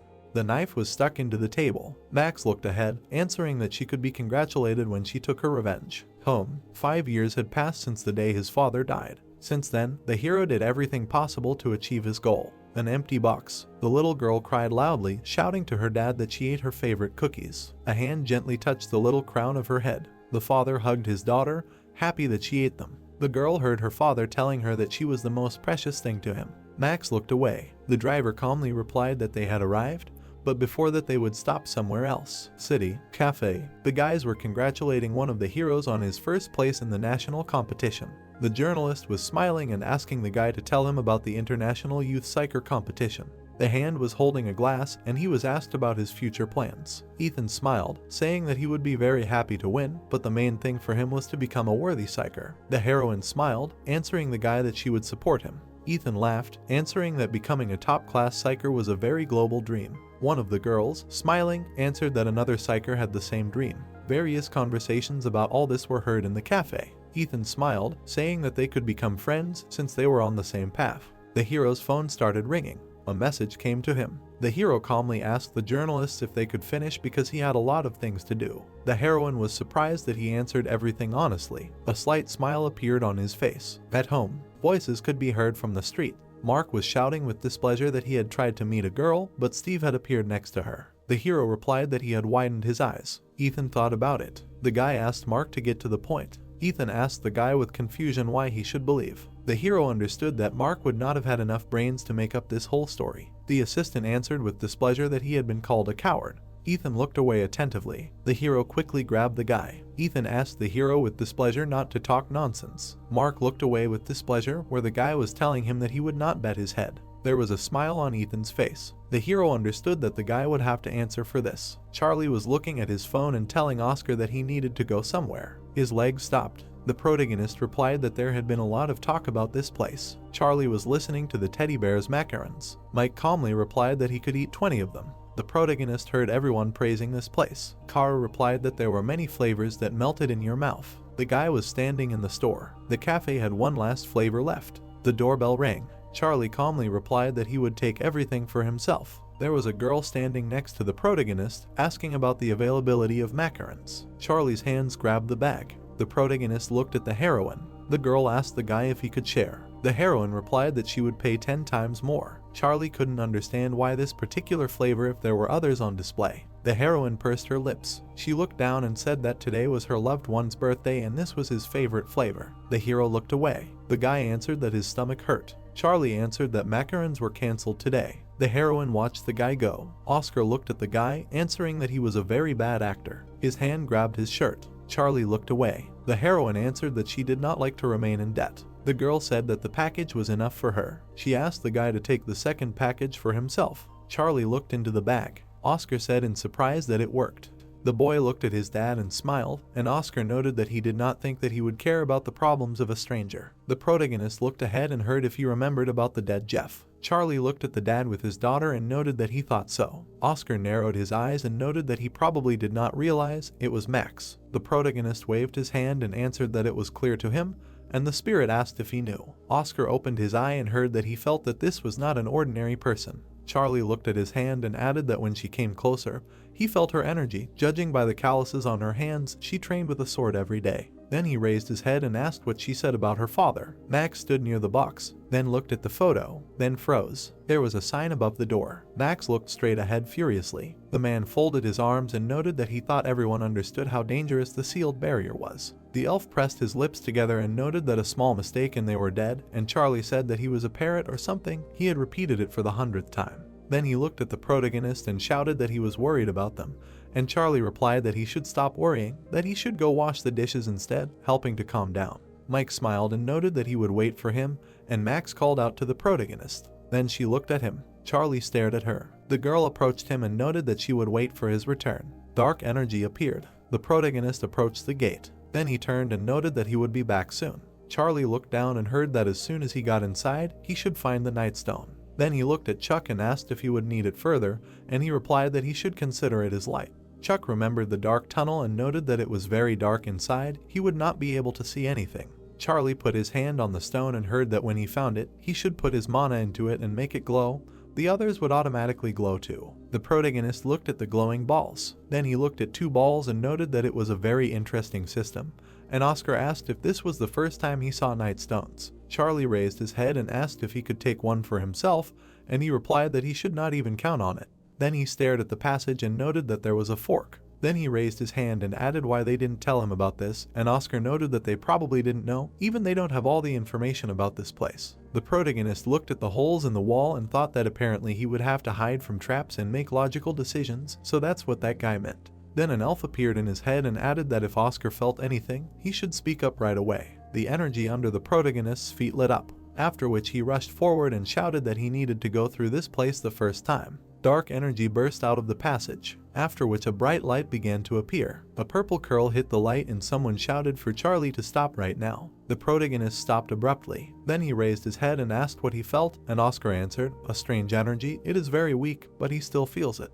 The protagonist looked at the stones and asked if it was there. Then he put out his hand and noted that apparently there was a secret place. Oscar opened his eye and asked if it was a trap. He definitely wanted to check, and Charlie answered, "Isn't that why he stopped him?" Oscar narrowed his eye and noted that he should not be too self-confident if an immortal creature appears there again. Charlie opened his mouth and noted that everything was different now. If it didn't work out once, it doesn't mean it will happen in the future. A bright light shone in the light. A sign hung above the passage. The elf was biting his nails and asked if everything was okay. He had been there for so long, shouldn't he have been back already? Chuck looked at his watch and noted that he had only been there for 10 minutes, and the elf shouted that it was not only, but a whole 10 minutes. Then he turned and asked if she was sure of him, and Max answered that she was not sure of him, but of his abilities. Mike put his hands behind his head and noted that sometimes he could not control himself, but he kept his promises. Then he smiled and thought that if he wanted, the protagonist walked forward. He stopped at the gate and noted that he did not expect to find such a place here. Then he looked at the seal in the center and asked what it was. Oscar looked closely and shouted that it was a 3-legged raven. Then he opened his eye and added that this is why this place is called that, as he did not immediately think of. The protagonist turned to him and asked for details, and Oscar noted that this was not the place to test abilities, there was something sealed here. Charlie opened his mouth and asked what exactly, and the spirit replied that it was the Sword of Evil, which was probably left by the family of the Sword of Evil. Oscar imagined the family of evil and thought that when Outer was born into a family of villains with an ancient history, everything went wrong. Then he looked at the protagonist and added that perhaps Max was born into a family of psychers, and the protagonist asked to explain it more simply. Oscar opened his eye and noted that initially they were psychers, but then they became villains. The thing that changed them was sealed inside. The sphere hovered above the jug. The buildings of Vesprin stood in the sun. People were sitting and chatting happily. Security stood over a sitting man. The girl was peeping at him from around the corner. The man raised his glass and the girl wondered who it was. There were so many guards around him. A moment later, a man appeared behind her and asked what she was looking at. The girl opened her mouth and screamed that he had scared her, and the man asked if it was some celebrity. Then he closed his eyes. Then he looked straight ahead and said that it was a special guest. It seemed he was not on the guest list. It was Chairman Lampasa. The girl opened her mouth and asked what brought him here. Sam put down his glass, heard that in fact he was a frequent guest here, and thought about how noisy they were, and the girl noted that she did not know that she worked in such an incredible place. The man smiled and asked if she wanted a photo with him in the frame. The girl smiled and noted that it was not necessary. She was somehow awkward. Sam quickly turned his gaze. The door slowly opened. The protagonist stared at the artifact. after which he carefully strained his gaze. Then he looked at the sphere and noticed that it was a tripod. Charlie straightened up and noted that apparently these stones around were a trap, and Oscar said that he was thinking quickly. The protagonist strained his eyes and thought that there was a trap on a trap. He would have to somehow open it without a key. The ball lit up brightly red and Charlie wondered how dangerous the object inside was. Then he looked at the sword and asked that it was not a sword in the nearby stone, and Oscar noted that it looked like another trap. Charlie stared at the stone and thought that by its appearance one could tell that it had been here for a short time. Oscar narrowed his eyes and heard if he knew why the tripod was here. Then he looked up and asked what people were most afraid of at all times. Death is what must happen to everyone born on this earth. Oscar imagined a dark silhouette and noted that no matter how great he was, there was no escape from death. Charlie looked at him and asked what it had to do with the tripod, and Oscar replied that it was a three-legged bird, a sacred animal symbolizing the sun and endless existence. The spirit imagined dark silhouettes and added that the tripod was usually used during prayer, when asking for something from the heavens, long life, health and money, but those who already have everything wish for something else. The warrior opened his sword and smiled, and Oscar added that they wanted to live forever. Then he imagined the murder in his head and noted that they killed innocents and sacrificed them for the souls who lost their lives but did not want to leave this place. Oscar saw the souls fly out of the tripod and noted that in the end this tripod was sealed here. Charlie looked at him and noted that he knew a lot, and he said that of course he was an ancient and great soul. Oscar turned his gaze, heard what it meant. This item was created from the huge negative desire of others, and replied that it appeared because someone other than the gods decided to demand immortality. The soul remembered the people in horror. Then he imagined several silhouettes and noted that the reason why people had such a desire in the first place was in him. Oscar turned to the protagonist and added that it was better to decide what to do next first. Charlie raised his hand and said that if this was a sacred item, then he could pull out a real mana crystal from it. Oscar turned to him and noted that he did not think that a sacred item was equal to a real crystal, and Charlie asked what it meant. It was not there. Oscar narrowed his eyes and noted that there was a very large one, but as he noticed, there were a lot of traps around. It would not be easy to get it. Charlie turned and noted that until they tried, they would not know. The protagonist raised his head. Then he looked at the jug. It was surrounded by a red field. Charlie looked at him and said that the trap was activated. It was a defense against getting in. Oscar opened his eye and noted that it was more of a defense against getting out. Charlie swung and noted that it shouldn't be that strong from the outside. After the blow, the barrier fell apart. Charlie looked straight ahead. Then he opened his eyes. He saw how the sword was covered with dark energy. Then the tripod's red eyes lit up. Crows flew away from it. Oscar opened his eyes and noted that they were evil spirits who were unfairly deprived of life. The crows flew up. Charlie raised his head and noted that there were too many of them, and Oscar noted that he needed to pull himself together. Otherwise the spirit would capture his mind and he would become its new victim, which is why the tripod was in such a distant place. The raven opened its mouth and screamed for the protagonist to die. A moment later, all the crows began screaming for death. Oscar opened his eye and asked not to listen to them. Charlie opened his mouth and asked what he thought. He was so easy to fool. Then he remembered looking at the screen and thinking that thanks to the passive skill, strong will, dark iron armor, he can control the situation around him. Charlie strained his gaze. Oscar sweated slightly and noted that this was good.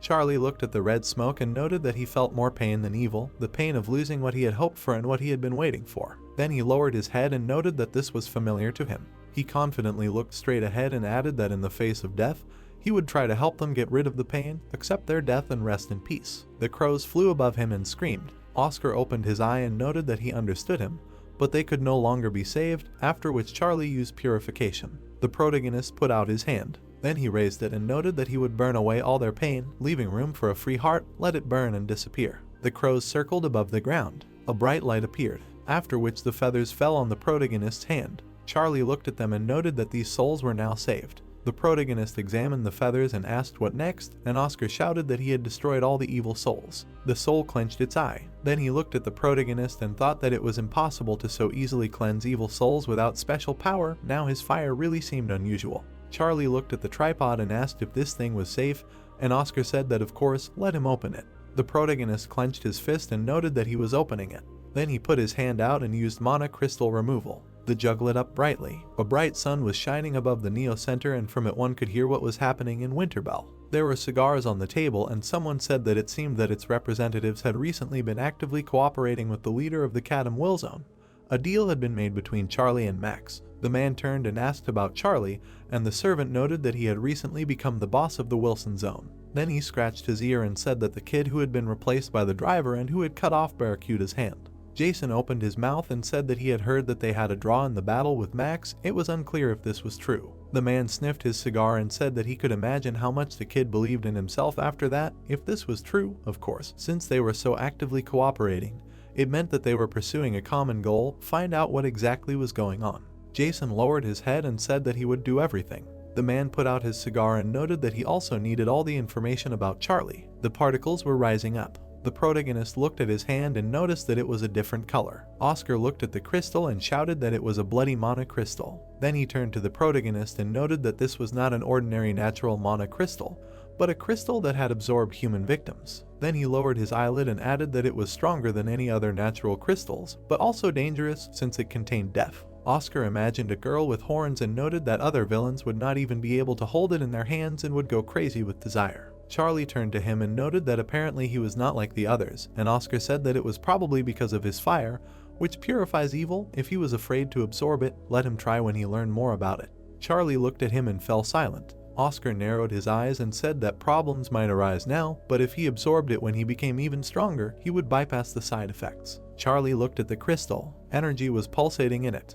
Charlie saw a bright, red light. Then he squeezed it in his hands and noted that there was no need to hurry. Then he looked at the sword and said that since he returned the tripod to its normal state, the traps also stopped working. This sword was no longer needed here. Charlie grabbed the sword and asked if he could remove the crystal from it too, and Oscar replied that he thought so, although it would be much weaker in power than the bloody mana crystal. Charlie opened his eyes. Then he squeezed the hilt tightly and thought that he had seen these patterns somewhere. A dark sword appeared in his head. Then he remembered how Max put it out and thought that the color was different, but this sword looked like hers. Charlie stared at the sword carefully. The elf looked at the gate and shouted that he knew it, he only knows how to talk. Then he raised his hand and added that 30 minutes had already passed, and there was no news. He was definitely in trouble or dead. Max folded her hands. Mike sat on the edge and said not to talk nonsense. The boss of their villain does not do anything he is not sure of. Then he began to solve the Rubik's Cube and added that this cave is a dangerous place, but not so dangerous that it was beyond his capabilities. There must be another reason why he has not returned yet.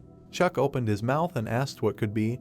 He was interested in something. Max jerked sharply. The whole squad turned. Mike solved the Rubik's Cube. Then he smiled and noted that apparently he had already finished all his work. The gate slowly opened. A powerful light came out of it. The elf opened his mouth and asked if he had succeeded, and Chuck asked where Charlie was. Mike pressed his glasses. Then he smiled and noted that he was almost here, 20 seconds left. Black curls appeared from the gate, after which their number increased. Charlie suddenly appeared from the gate. Chuck and the elf opened their eyes. Charlie looked at them and noted that he was finished. Their contract was fulfilled. The elf opened his mouth and shouted, "What else is done? Does he know how worried they were here?" And Charlie asked what nonsense. He was worried about him. The protagonist looked at his hand. Mike smiled and noted that he was glad he was back. His glasses lit up. Then he looked at the sword and asked what he had. The protagonist turned to Max. Then he held out the sword and noted that he found it inside. The girl took the sword. Then she turned her head and asked if he knew what it was. Max opened her mouth and noted that it was the white tiger sword. Then she pulled out hers and added that after the aristocrats of the last century died, it could not be found anywhere. Then she folded the swords and said that it was a twin of her dark dragon sword, a treasure symbolizing the family of the evil sword. There was a sign hanging above the gate. Max took the sword away and noted that the white tiger sword and the black dragon sword were twins. The sword lit up brightly. The girl picked it up and noted that if they combined, they could see the true path of the sword. The protagonist froze and heard that it was good that he did not extract the mana crystal from it. Max jerked sharply. Then she bowed and thanked him for returning the sword to her. The elf opened his eyes and asked where he found it, and the protagonist replied that it was in a secret place in the cave. Max looked at him and asked what was there, where the tripod was, this thing of her family, how could she not know, and where the tripod itself was. Charlie opened his mouth and noted that he found it in its original state, but he managed to purify it after the evil aura disappeared. It turned out to be useless. It seems as if the sword was brought specifically to strengthen the barrier covering the tripod. The elf and Chuck looked closely. The elf strained his gaze and thought that as far as he knew, the ancestors did not use the white tiger sword against Morin, but if Charlie was telling the truth, then they were the ones who brought the sword there. Max straightened up and the elf wondered if they had left him there specifically for her. The girl looked at the protagonist and said that the evil family always pays back debts. Let him speak if he needs something, and he replied that there was nothing urgent, so he would think about it and say. Max looked straight ahead, heard whether she would become the mistress of Winterbell, and replied that this was only half. Then she presented an emblem with dark silhouettes and added that the final decision would be made by the French Department of Winterbell. Passing the cave was only a prelude to their exam. She took a step forward and heard that if she became the mistress of Winterbell, what would happen to the Namgan Villa Zone. She approached the portal and asked what he decided to take for himself, and Charlie replied that Kadam was more than enough for him. Max looked into the portal and thought that she should cope. Then she imagined the man and thought that it was the Namgang Will Zone that helped her understand. Bright particles appeared around her, circles appeared, and the girl added that she was worthy of being a Winterbell aristocrat. Max stood her feet straight. She looked down and heard that the aristocrat had died, leaving behind this young creature. They did not have time. They needed to prepare the next aristocrat to take his place right now. Two dark faces looked straight and asked why not choose someone else, not the heiress. The future aristocrat should have the blood of the previous one. The man opened his mouth and shouted that he was proposing to put a 15-year-old girl, despite the fact that she had no abilities.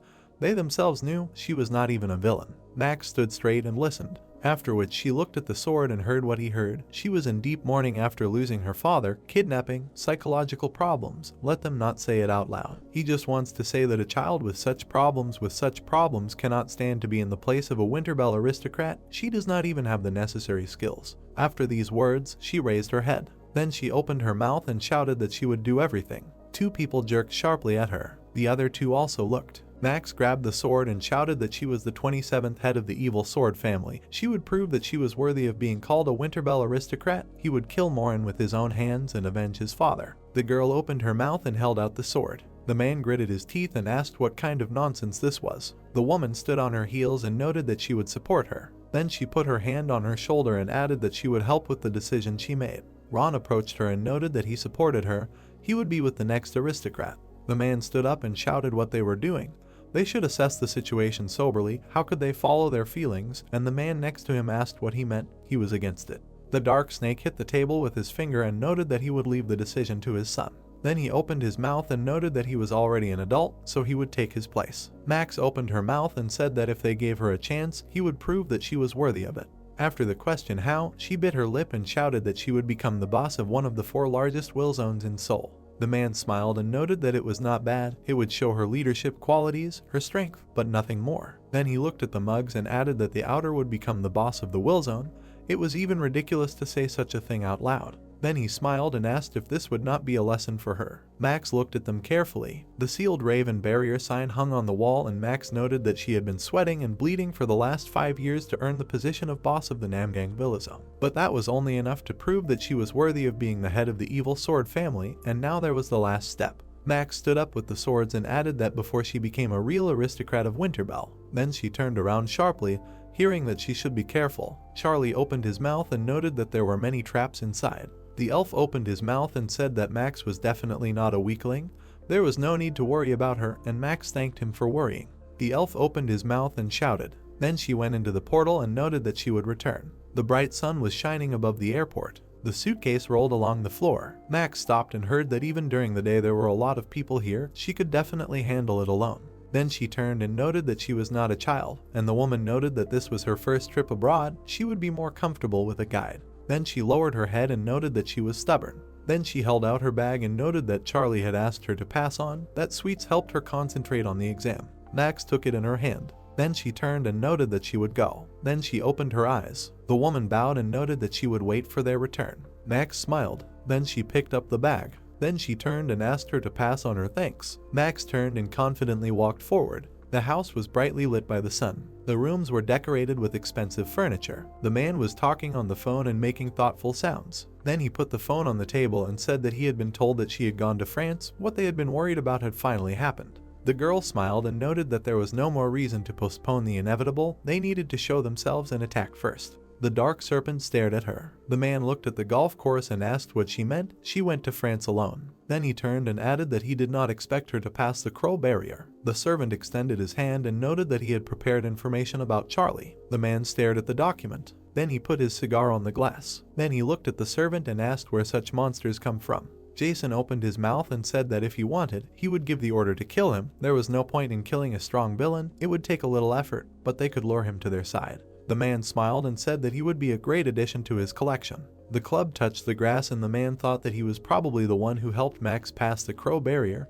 He did not think that anyone would dare to help her. Then he smiled and noted that it was for the best. The servant came up from behind and noted that Max was not in Korea now. If he gave the order, they could take control of the evil family. The man handed over the club and said that it was not necessary, they would get it anyway, so there was no point in making unnecessary movements. Then he introduced the dark serpent and noted that he would start acting himself. The servant got nervous and asked if the dark serpent was not the elder of the evil family. The man looked at the sky and said that he had no rights or power, so he wanted to change the order in his clan.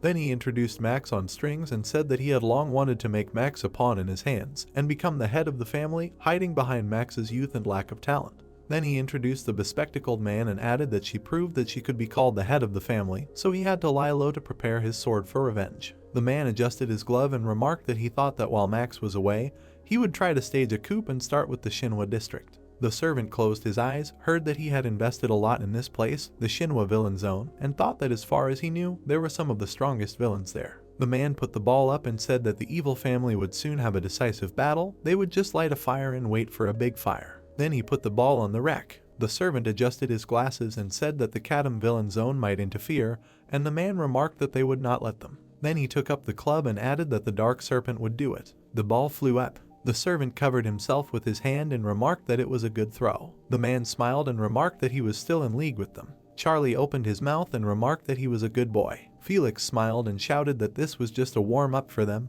and Charlie pointed out that he wasn't talking to them. Then he turned to Edward and pointed out that he could imagine how hard it was to train with idiots, and Edward replied that he was just following his orders. Charlie looked up and pointed out that, as he had promised, they could now train together, starting with a simple test. Felix opened his mouth and asked again. Charlie raised his hand and pointed out that he was first, a one-on-one sparring match. Felix smiled and shouted that it was because he was the strongest. Then he showed his teeth and added that he would show himself in the best light. It was time for a new Felix. Then he ran at the protagonist. Charlie stood and looked at his opponent. Electricity appeared around the protagonist. Then he quickly dodged the blow. Then he grabbed the opponent's hand and pointed out that due to his carelessness, he could have already lost his hand. Charlie swung and added that he would have fallen under the opponent's counterattack. Nate and Max stared in fear. Felix was lying on the ground and Max asked if he could refuse. He understood everything without sparring. Charlie put his hands on his hips and asked what he understood. Max raised a finger and replied that you can't be careless, you should always evaluate your opponent soberly. Charlie opened his mouth and asked what kind of nonsense was this, and Max shouted what kind of nonsense. A moment later, there was an emptiness in the place of the protagonist. Charlie appeared behind him and noted that he needed to be careful. Edward raised his fist and shouted that he was so cool. Charlie stood between the buildings. Edward flinched when the protagonist called him.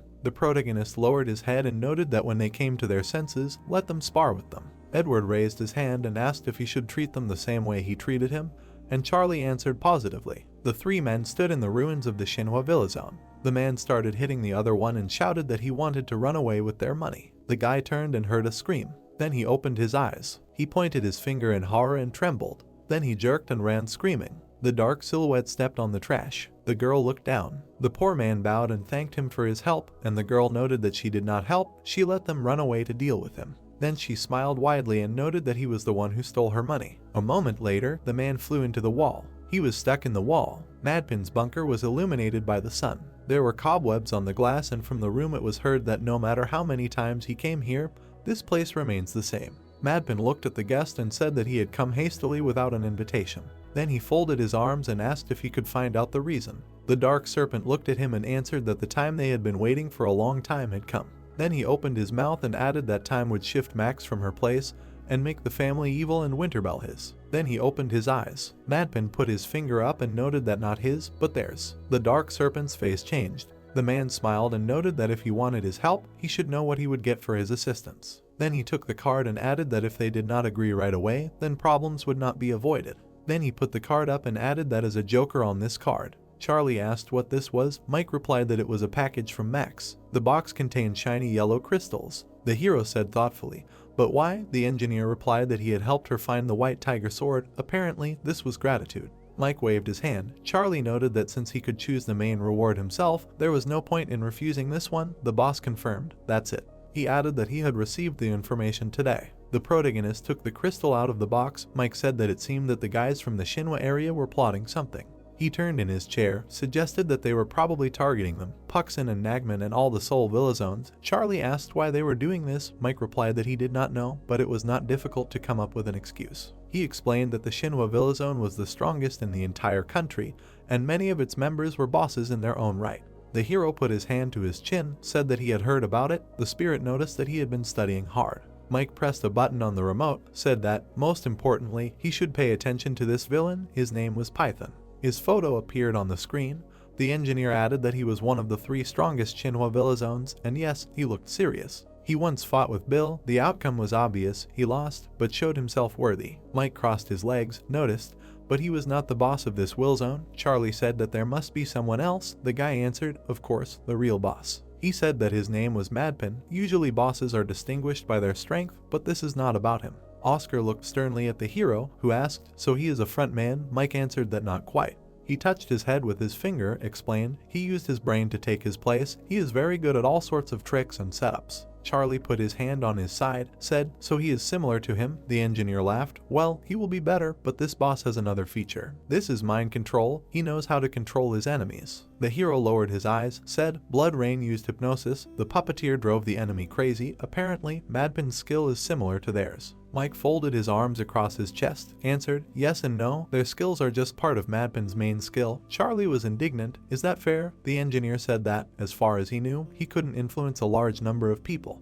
He leaned back in his chair, added that, in any case, Winterbell was already thinking about what to do with him. Charlie clarified, without Max, who would be in charge then? The guy answered, the Elder. The hero frowned, thought, the Elder? There was an exclamation, dear. Julia was standing in the doorway with a baking sheet. She asked the boss to see what she brought, and was sure that he was interested. The girl noticed Charlie, exclaimed, and the black duck is here. The hero was indignant. A black duck? Mike said that she made cookies. Julia showed the pastries, added that they were the most delicious. This is because they were made by her hands. The engineer confirmed, well, yes, her cookies are special. He took one of them, asked if it was an octopus. The girl objected, a kitten. Charlie looked at the screen. He turned to Mike, who turned when Julia asked if it was tasty. The hero raised his hand to his chin, thought about the amount, asked if he was an investment. The boss laughed. He was exposed. He took a bite of the cookie and replied, it's his little hobby. A black car was driving along the highway. A man with long dark hair was looking out the window. He bowed his head. He remembered the conversation with Madpin. He laid out the cards on the table and said that since they needed his help, he should know what he would get for his assistance.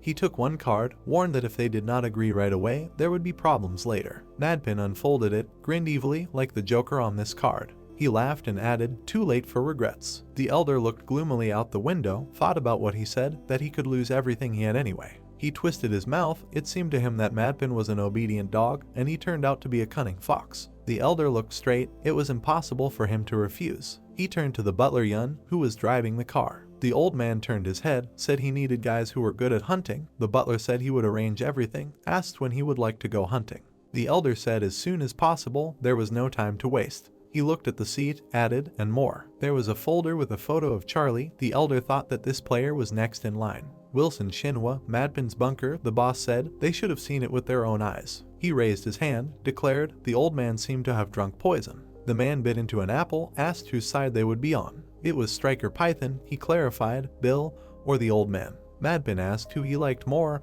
He answered it was a difficult question and added, both. Redchat took out a revolver and offered to kill both. He could handle it easily. The boss laughed, noted that this was a good option. He looked at the player with long blue hair, asked what she thought. The girl said she didn't care. She drank a drink from a can. Irene looked at him with a smirk and said that the main thing for her was to fight Max, and she didn't care about anything else. The shooter raised an eyebrow. He pointed a revolver at her and shouted that he should kill Max. Her eyes flashed angrily. She told him to put the gun away if he wanted to get out of here alive. Redchat smiled widely. He called her crazy, asked how dare she threaten him. Magic energy appeared. Madpin laughed, said that nothing will work. He affected the shooter. Redchat's pupils became empty. The boss took out a map. The shooter was connected to him with dark magical energy. He ordered him, be quiet. He turned his gaze to the map, said that they should fight with enemies, with each other. It was pointless. He bowed his head, asked Irene, so who will they be with? The girl answered that he should just make a choice, and they will follow him. Madpin decided that then they will just stay on the old man's side. They have been working with him for a long time. Redchat woke up. The boss added, and then they can unite with Bill. If they are going to go to a new level, they will need strong allies. He twirled the map in his fingers, said that when the game becomes larger, he said with an ominous smile that he will become its master. The evening light enveloped the will zone. Oscar looked around the room and asked how Charlie was. The protagonist examined the crystals and said that he feels better, but it seems to him that he was unable to increase the mana. Oscar flew next to him and suggested that Charlie had developed an addiction to crystals and now he will have to consume only natural ones to get results. The protagonist presented a red crystal. He thought that he had a blood crystal, but he is not ready for it yet and needs to quickly reach S-class. Charlie was serious. Looking at his stats, the protagonist noted that the blood crystal was important and if he got S-class, he would unlock a hidden skill. Charlie clenched his fist and emphasized the fact that he needed to train harder. Oscar looked at the ceiling and asked what the protagonist would do with the crystals. Charlie replied that it would be weird to sell them and that it was a gift after all. The protagonist looked at the box. The story takes us to Zone C of the Cadam Wilson. It was getting dark outside. Felix crashed into a wall. Edward stood in front of him and shouted for him to get up. Edward clenched his fist and asked if this was all he could do. Looking at Felix, he stated that he was as useless as his friends and that they should get up. Purple mana was coming from Edward's fist. Edward asked to finally try to light a fire inside. A tiger appeared behind him. Edward said that the name of this fire was their willpower and they should try with every cell in their body. Frowning, Felix noted that Edward was too strong. Max said that he couldn't and that he had no willpower. Felix remembered how he trained and pointed out that he thought he was getting stronger with daily training, but he was still too weak. Edward frowned. Edward's eyes glowed purple. He said that Felix was the worst and weakest of all. Charlie came to them and asked if they were training and noted that Edward was doing well. Looking at the exhausted guys, the protagonist said that they were not very good. Edward noted that he could give them a hard time. Charlie replied that it was not necessary. The protagonist said that he brought them a gift. Raising his head, Nate asked if this was a more difficult training.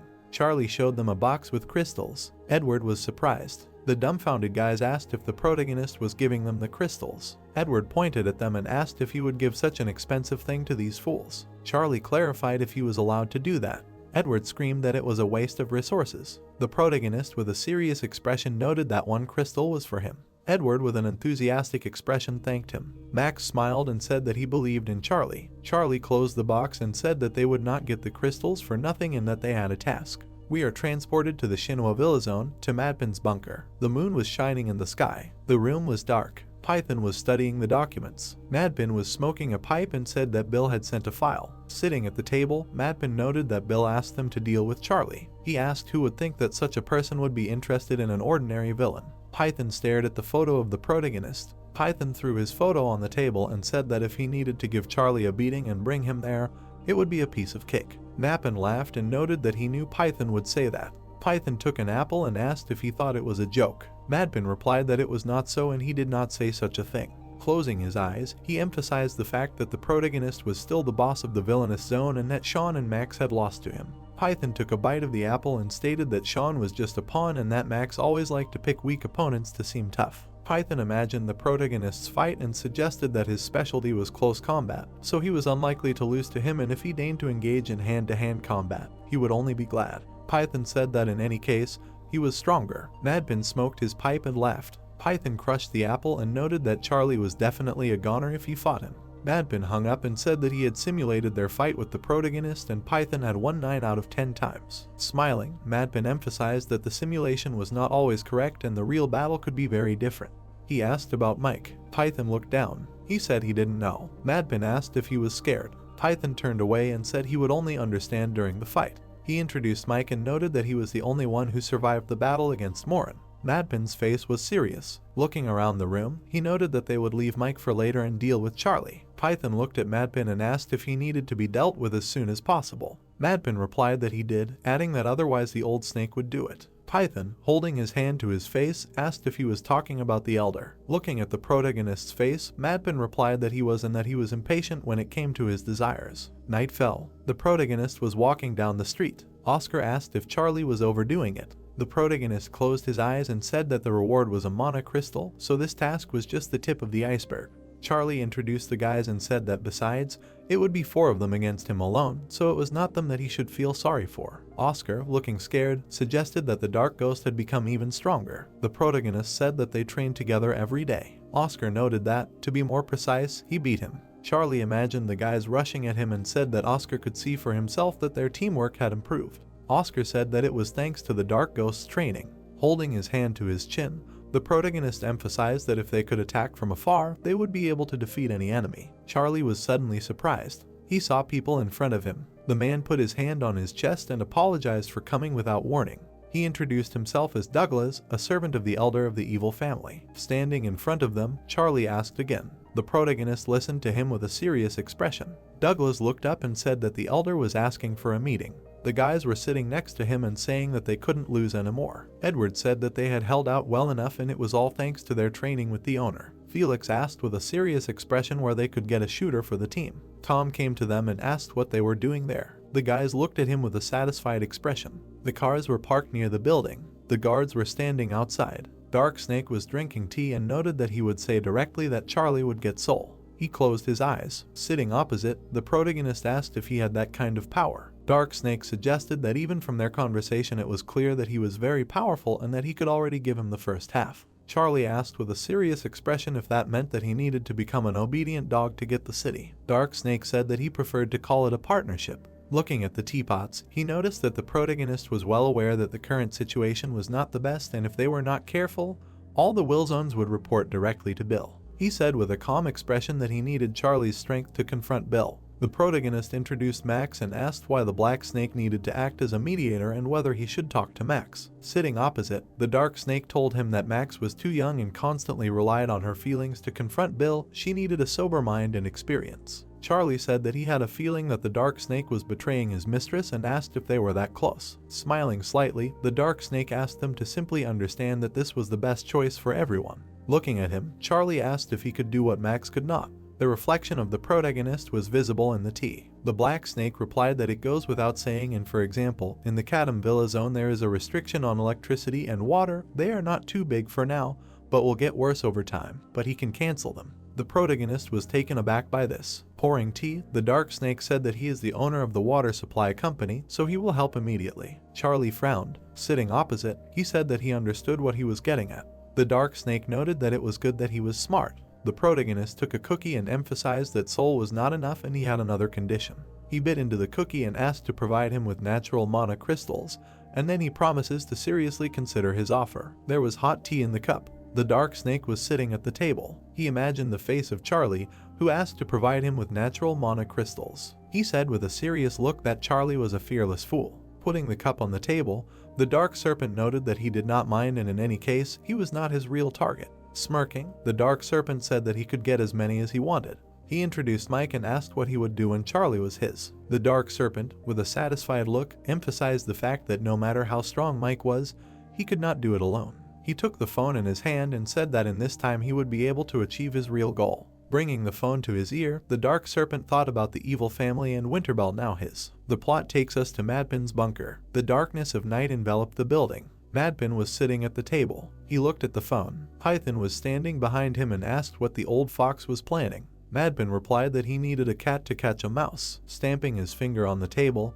he assumed that the serpents were ready to walk over their heads, so he hurried. Crossing his arms, Python asked if he should go. Madpin said that there was no point in sending a wolf to catch a mouse. Irene was waving her hammer. Python asked who Madpin would send then. Irene had a smile on her face. Madpin said that Irene was too willful to do everything cleanly. Python asked what about the laughing ghost of a killer. Madpin waved his hand and said that he wanted a cat, not a demon killer. Adjusting his hat, he asked if he would have to choose Red Chat. Looking at the playing card, Madpin emphasized the fact that the main thing is that he can listen and follow orders, and how he does it is not important. The plot takes us to America, to Philadelphia. Sunlight enveloped the city. Rays of sun illuminated the streets. Rachel was examining the flowers. She had a smile on her face. Vincent came to her and said that she was very early. He was suddenly surprised. He went up to Rachel and asked where she managed to get lilies so fresh. Rachel replied that there was a flower van downstairs, so she bought some. Looking at the flowers, Vincent said that they were beautiful and smelled great. Rachel said with satisfaction that she wanted to take more, but she would not carry them away. Vincent came even closer. Closing his eyes, he noted that he had not seen lilies in real life for a long time. With a smile on his face, he told her that his older sister used to love them very much. Surprised, Rachel mentally noted that he had an older sister. Vincent looked at her and asked if she knew what lilies meant in the language of flowers. He presented a variety of flowers and said that in America they are associated with souls going to heaven, so they are often used at funerals, and in Korea, white chrysanthemums are thought of in this way. Taken aback, Rachel said that she did not know they had such a deep meaning and she would be more careful. Looking at the flower, Vincent remarked that he wanted to ask her to bring them in the future. He started to smell the flower and said that he really liked lilies. Rachel was surprised. It was night in the Wilson.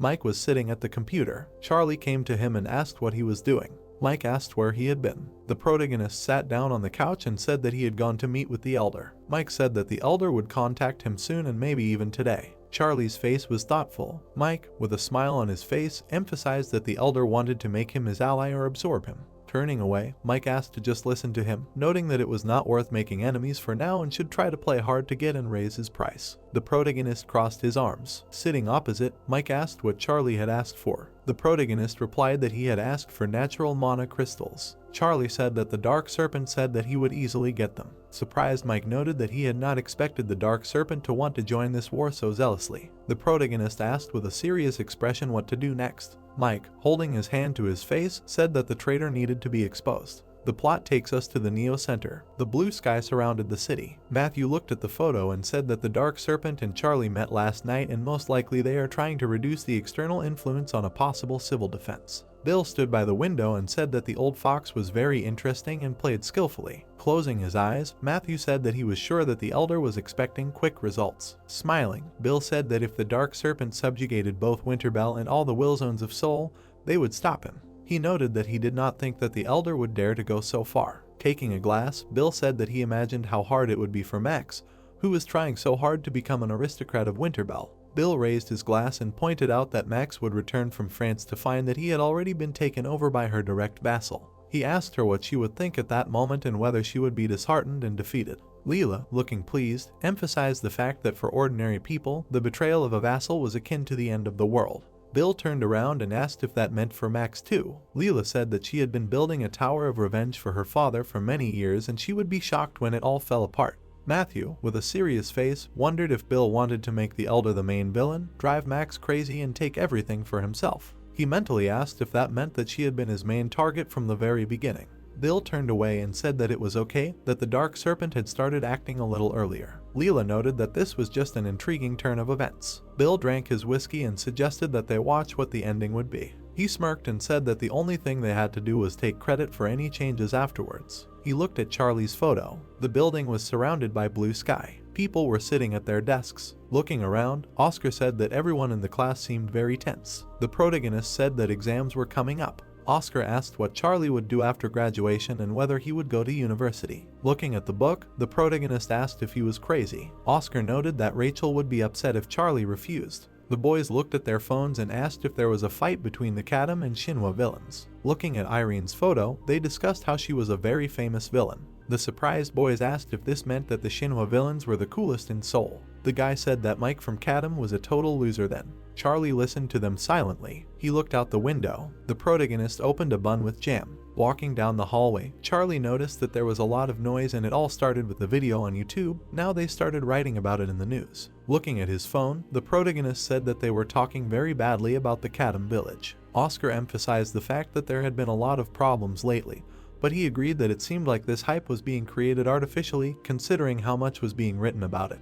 The protagonist looked at the picture that he would be against Python. Steve was standing behind and called out to Charlie. The protagonist turned around. Steve put his hands in his pockets. He handed him the bag. The girls looked at them with loving eyes. Charlie said that he didn't think they were close enough to exchange gifts. Steve closed his eyes and replied that his sister asked for it. Looking at the bag, the protagonist clarified why. Frowning, Steve said that he didn't want to admit it, but this is her life, so he thinks that Charlie likes Margaret. The protagonist seriously wondered what Steve said. Charlie said he would not refuse the gift. Steve stood in front of him and shouted the protagonist's name. He said with a furious look that if Charlie made her cry, he would never forgive him. There was a fiery aura around Steve. The protagonist's face was displeased. Light enveloped the building. There were no people in the room. There was a sign on the elevator that this was a meeting room. Ethan put his hands on the table and asked if it was true. The girl said it was true. Crossing her arms, the girl said that Ethan's father was worried that the family might have problems, so she did not say anything publicly,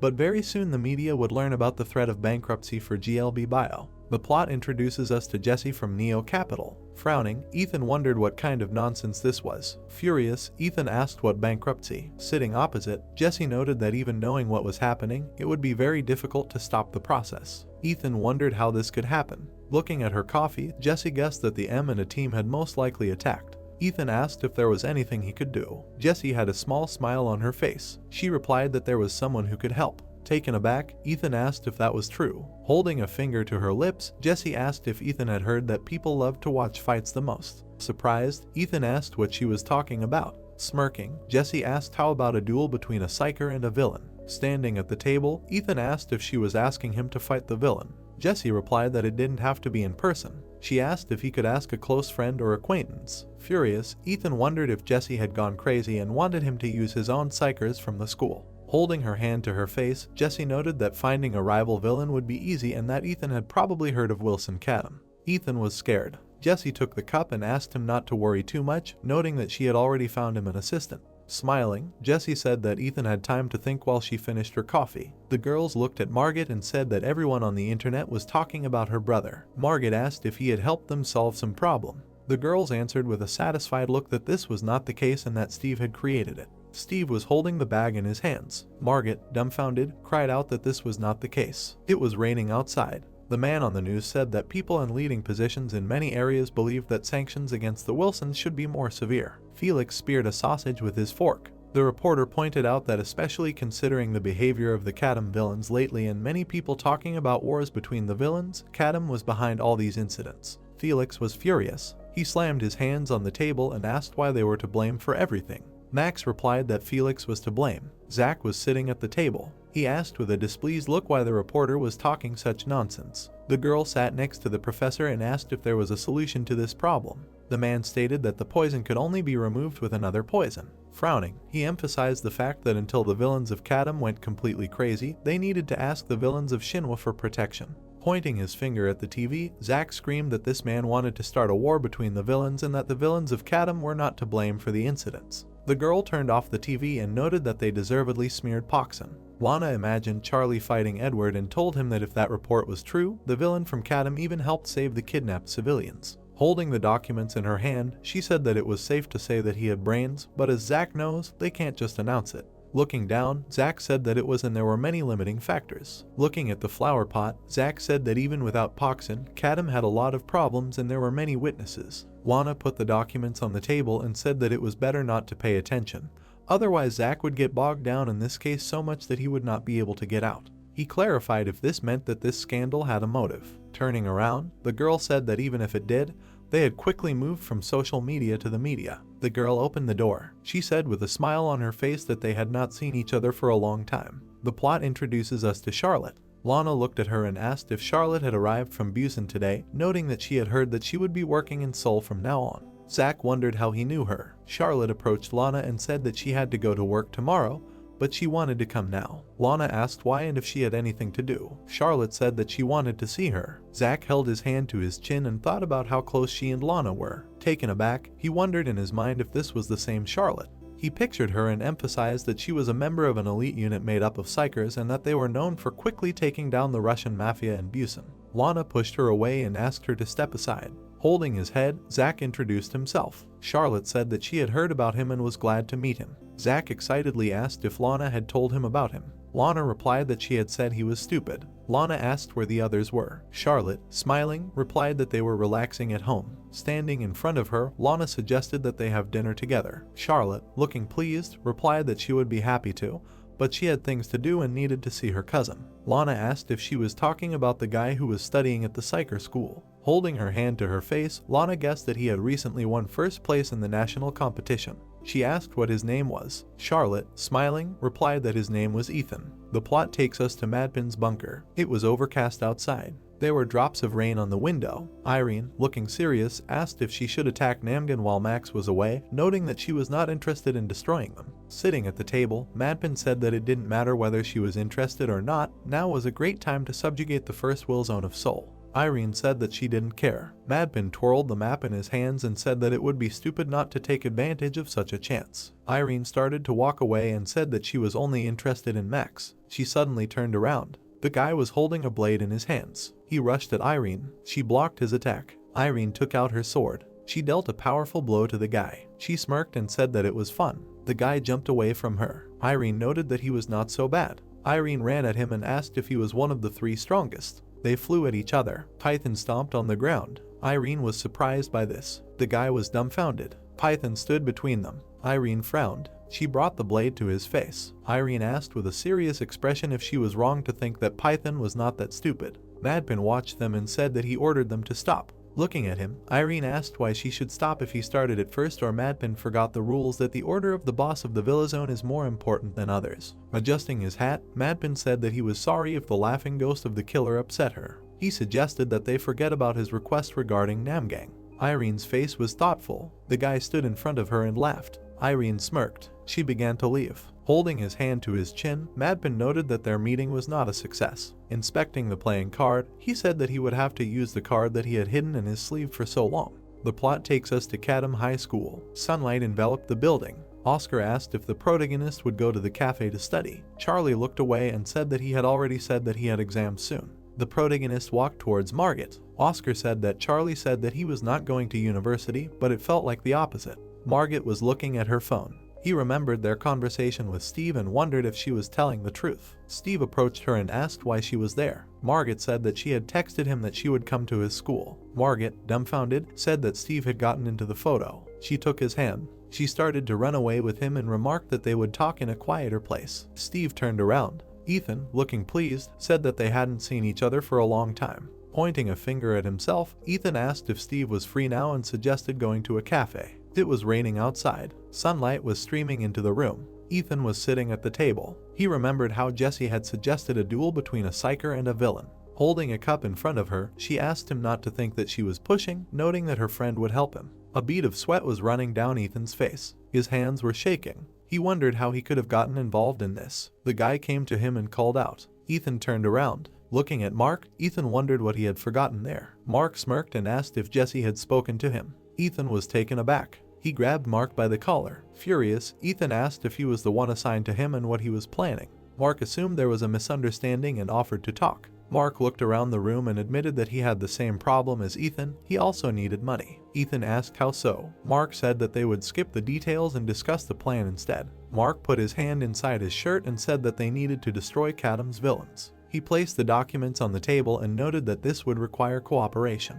Ethan studied the people's documents. Mark noted that they had information about their assistants who would carry out their every order. Frowning, Ethan wondered how Mark had managed to prepare everything. He noted that they must have been planning this for a long time even without him. Ethan wondered in his mind if he had refused, they would have simply set him up. Mark, sitting opposite him, asked if he was afraid. Ethan asked if Mark would be afraid in his place. Mark spread his hands and noted that there was no need to worry so much and that they were not going to destroy the entire Will Zone by themselves and would simply show what they were capable of. Mark, with a serious expression, stated that he truly thought that together they could handle even them. Ethan listened to him silently. Mark emphasized the fact that they were just a pack of villains and they were psychers who had been training for their craft for years, so it would be like a fight between adults and children. Ethan thought about it and noted that Mark had a point, and even if there were a lot of them, they would never start fighting together, so they could win. Besides, many of them had not fought professional psychers before. Mark, with a satisfied expression, said that they would need outside help. He even knew 2 people they could ask.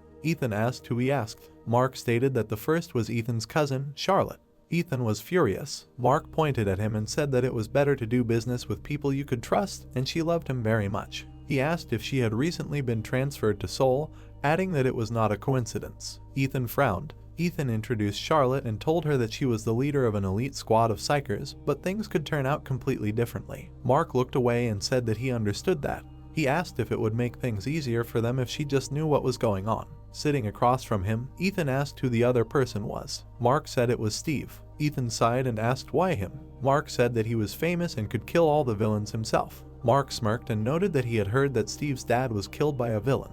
Ethan said that was true. Mark said that then Steve had a great motivation to get involved in this case and he definitely wouldn't refuse such an offer. Ethan was furious. He thought about it with a serious expression. No matter how much he thought about it, the plan was really good, but still. Looking at Mark, he noted that he was too confident in himself and trying to convince him that he was right. Lowering his head, Ethan said that he would contact Charlotte himself. Mark asked what was wrong with Steve. Ethan offered to meet him right now. Turning away, Mark said that Ethan knew that he did not have a very good relationship with Steve. Ethan seriously said that if Mark was not confident in himself, then he should not get involved in this matter. He was not going to work with someone who constantly put a spoke in the wheel. Mark's face was serious. Sunlight enveloped the cafe. Steve looked out the window and asked if they should attack Cadams Wilson. He asked with a serious face if they had gone crazy. Smiling, Ethan clarified if psychers were supposed to protect everyone else from villains. Steve replied that he saw no connection between attacking the Will Zone and the duty of psychers. Frowning, Mark wondered why he was acting like that.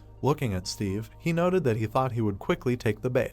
Pointing a finger, Ethan stated that the media was constantly talking about how dangerous the Will Zones were. He asked how they, future professional psychers, could just ignore that. Frowning, Steve asked what he was getting at. Ethan stated that in order to calm down the bad kids, you either give them what they want or educate them. Looking around the cafe, he emphasized the fact that he knew it sounded scary, but they were not going to destroy the Will Zone entirely. Ethan broke off a piece of cake and noted that they only wanted to educate them for the civilians. Oscar asked if Charlie was in the cafe to study. The protagonist had been listening to their conversation and said that he couldn't hear them over his chatter. Charlie asked Oscar to go eavesdrop on them, noting that no one else could see him anyway. Oscar's face was displeased. Steve crossed his arms and said that they were just trying to intimidate them with force. He said that he didn't want to get involved with a fool who was trying to hit on his sister. Mark was taken aback by this. Mark stretched out his arms and cried out that he had apologized and was generally out of his mind. Margaret closed her eyes and suggested that they forget about it, adding that the purpose of the meeting was different anyway. She was drinking juice and noted that Mark might not expect forgiveness. Steve asked calmly if they thought this plan was too desperate.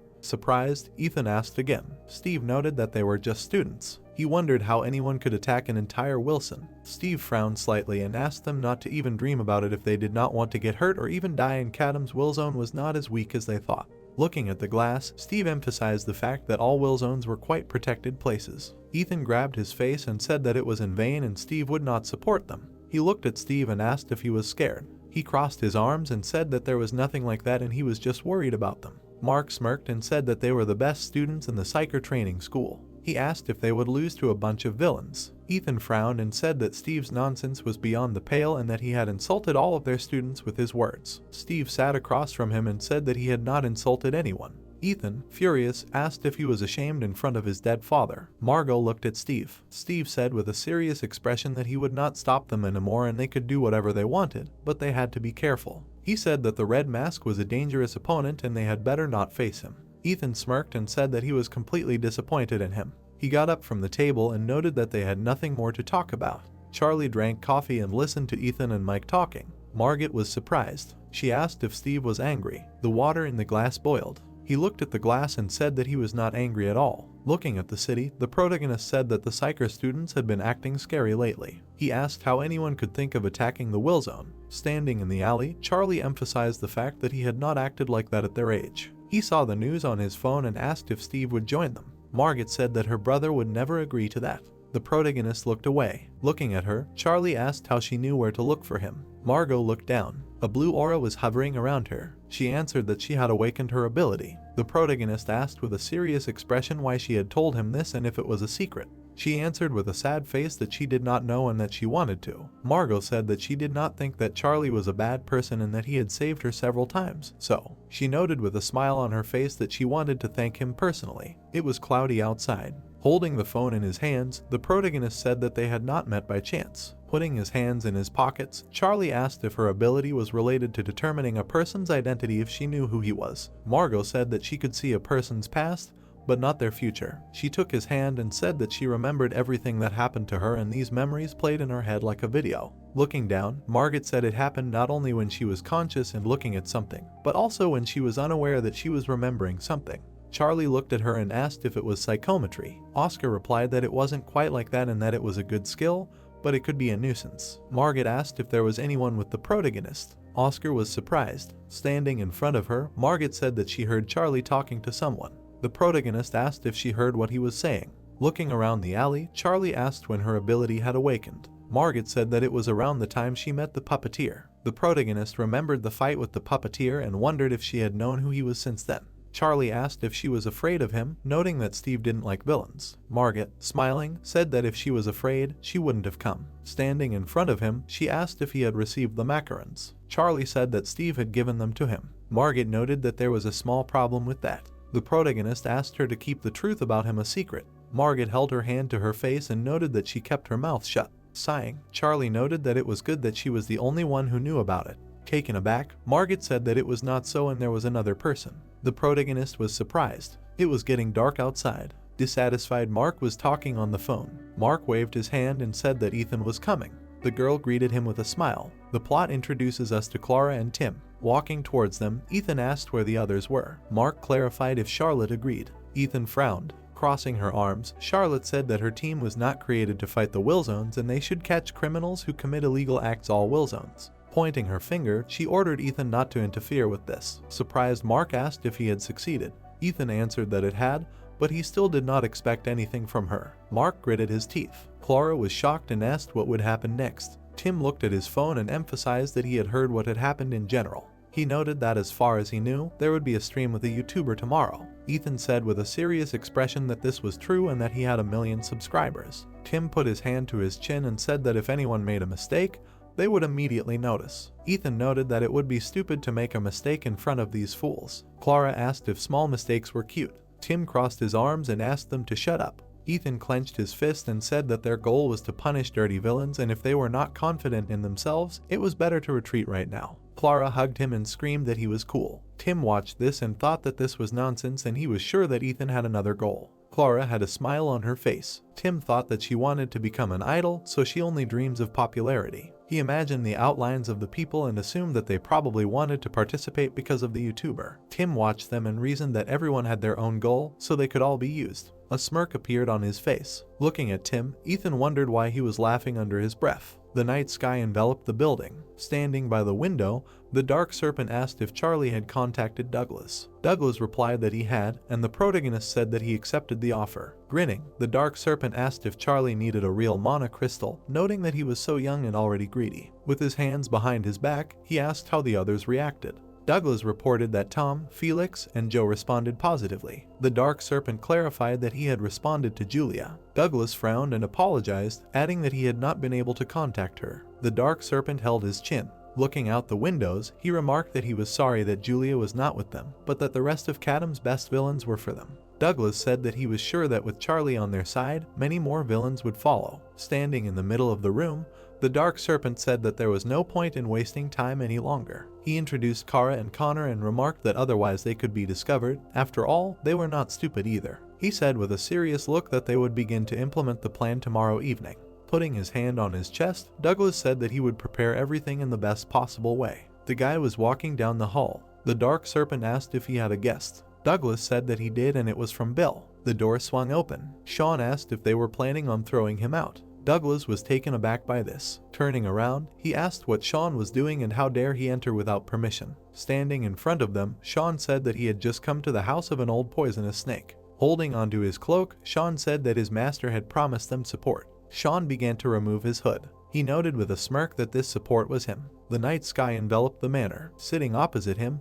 the dark serpent mentally asked if it was Sean. Squinting, he noted that he had heard that Charlie had almost killed him just a month ago. Sean had a smirk on his face. The dark serpent wondered how he had been able to recover so quickly. Sean asked what was wrong with his face. Sitting opposite him, he asked if he didn't believe him. The dark serpent stated that he had been counting on support and asked since when Sean was considered strong. The dark serpent sighed. He introduced the villains and emphasized the fact that he had hoped that he would send one of the 7 strongest, but apparently he had been ignored. The dark serpent wondered if it was Sean who had been beaten by the protagonist and thrown out of his own villa zone. Sean frowned at this. He cried out that they were spitting on him now. The dark snake was taken aback by this. Blue energy began to flow from Sean. He said that he would show his new powers if necessary. Watching him, the dark snake thought that he felt the will to fight, and at least this was what Sean was able to restore in himself after what happened in Poxon.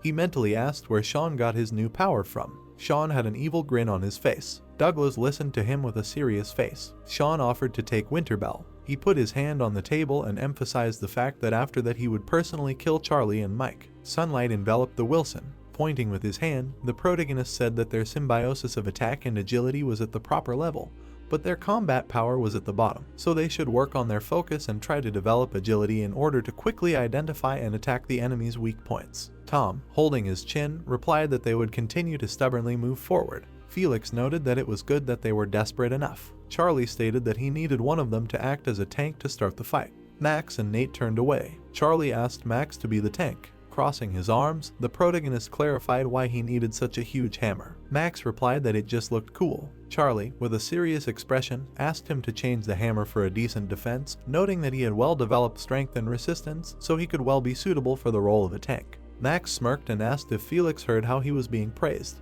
Edward saluted. Charlie noted that Edward and Nate would infiltrate the enemy's rear and destroy the reinforcements. Nate was taken aback by this. Tom's face was serious. The protagonist said that Tom would neutralize the main forces of the enemy and would give orders during the fight. An enraged Felix asked what he would do. Charlie replied that he had a very important task. Surprised, Felix asked again.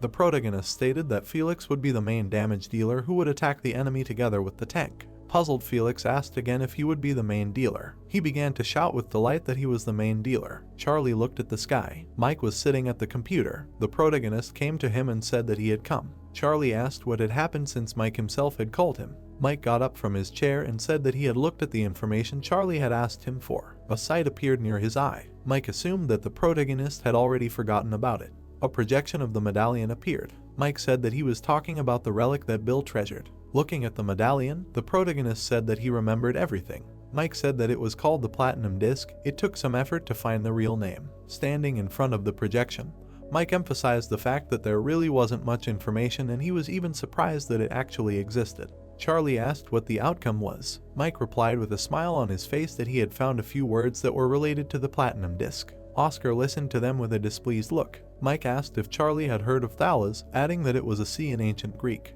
Holding his hand to his face, Mike noted that it could mean flood. The protagonist stood behind him and asked how it was related to the Platinum Disc. Looking over, Charlie thought that he could ask Oscar about it. Oscar was examining his tools. The protagonist asked what else. Mike was working with a serious expression. Charlie was surprised. Turning around, Mike assumed that he was surprised, noting that he didn't know what exactly it meant, but he was sure that it was related to the Platinum Disc. Standing in front of him, Mike stated that they needed to understand the connection between the ancient words, and there were only 4 more discs. Looking at Oscar, the protagonist asked again. Pointing his finger, Mike said that Bill had one of them. Charlie asked where the other 3 were. Mike had a scope in front of his eye. He replied that they were lucky there. He introduced Morin and said that she had one. Looking around the room, the protagonist asked if the Red Death had one. Mike looked at him and said that this meant that most likely the other evil monarchs also had discs, and that he was not sure yet, but it was possible. Holding his chin, Charlie thought that this was the first time he had heard of there being 4 discs, but he knew that the evil 4 could have them or parts of them. The protagonist imagined Bill and mentally asked where the evil 4 found the key to the Sword of Annihilation. He imagined Jeff and wondered if he had told them that. Mike asked if they would switch now, noting that he had a few questions as well. Charlie began to leave and thanked him for the information. Mike held out his hand and noted that he could learn more if the protagonist answered his questions. Charlie looked down and said that Mark was the name of a sword created in legendary times. Mike was surprised. Confused, Mike asked about the sword in his mind. He grinned and thought that it was only getting more interesting. A voice was heard at the construction site, a guy greeting those who could not contain their curiosity. The girl waved at the camera. He noted with a satisfied look that she was glad to meet. Adjusting his glasses, the guy said that they were like in a children's sandbox. The plot introduces us to Chase and Ben. Chase said with a serious look that he had decided that he would give his life for tutoring Nuna and no one would stop him. Sighing, Ben noted that he had heard something like that a couple of years ago. Looking at the guys, Ben emphasized that it was only a different girl then. Chase replied that he was just amorous. They were suddenly taken aback. Ethan, with a satisfied look, said that they would hold a briefing before the start. Holding his hand to his face, he declared that it was time to enjoy the party. The sun's rays illuminated the will zone. Ethan put an earphone in his ear and said that they couldn't act alone. He noted that it was more important for them not to smash them to smithereens, but to return in full force, safe and sound, and for that they needed to act in teams, as they had been trained. The people began to put on their earphones. Tim crossed his arms and asked if they should choose a leader who would give orders during the fight. Ethan said that he would be the one in charge. Tim noted that his job was to break into the enemy camp, and a commander needed to see the entire battlefield. Frowning, Ethan said that he would do it. Tim's face was serious. Looking at his phone, Ethan said that they were entering the will zone in 30 minutes. Chase pointed at the guys and asked who would protect the bloggers. Sighing, Ethan replied that it was enough to simply not create dangerous situations and that they were there, so no additional security was needed. Chase emphasized that they didn't know what might happen. Standing in a circle of guys, Chase suggested that he would have to ensure the safety of the bloggers. Ethan asked him not to talk nonsense, but to do his job properly. Mark turned around. The guy was holding a camera in his hands. Mark smirked. Sunlight enveloped the building. Chuck apologized, noting that he could not go now, he had a meeting at lunch. Holding the phone to his ear, Chuck said that he had a regular meeting with Winterbell. He was asked if it was supposed to be in the evening. Chuck said that it was suddenly moved up 2 hours. Looking at the sky, he was asked why. Chuck said that this was an order from the head elder. Mike, with a serious look, asked and thought about the head elder. He threw his feet up on the computer desk. Mike pressed the keyboard and said that he would call later, and suddenly he had something to do. Pink flashes appeared before his eyes. He saw Ethan and noted that the guests who were not invited suddenly decided to drop in.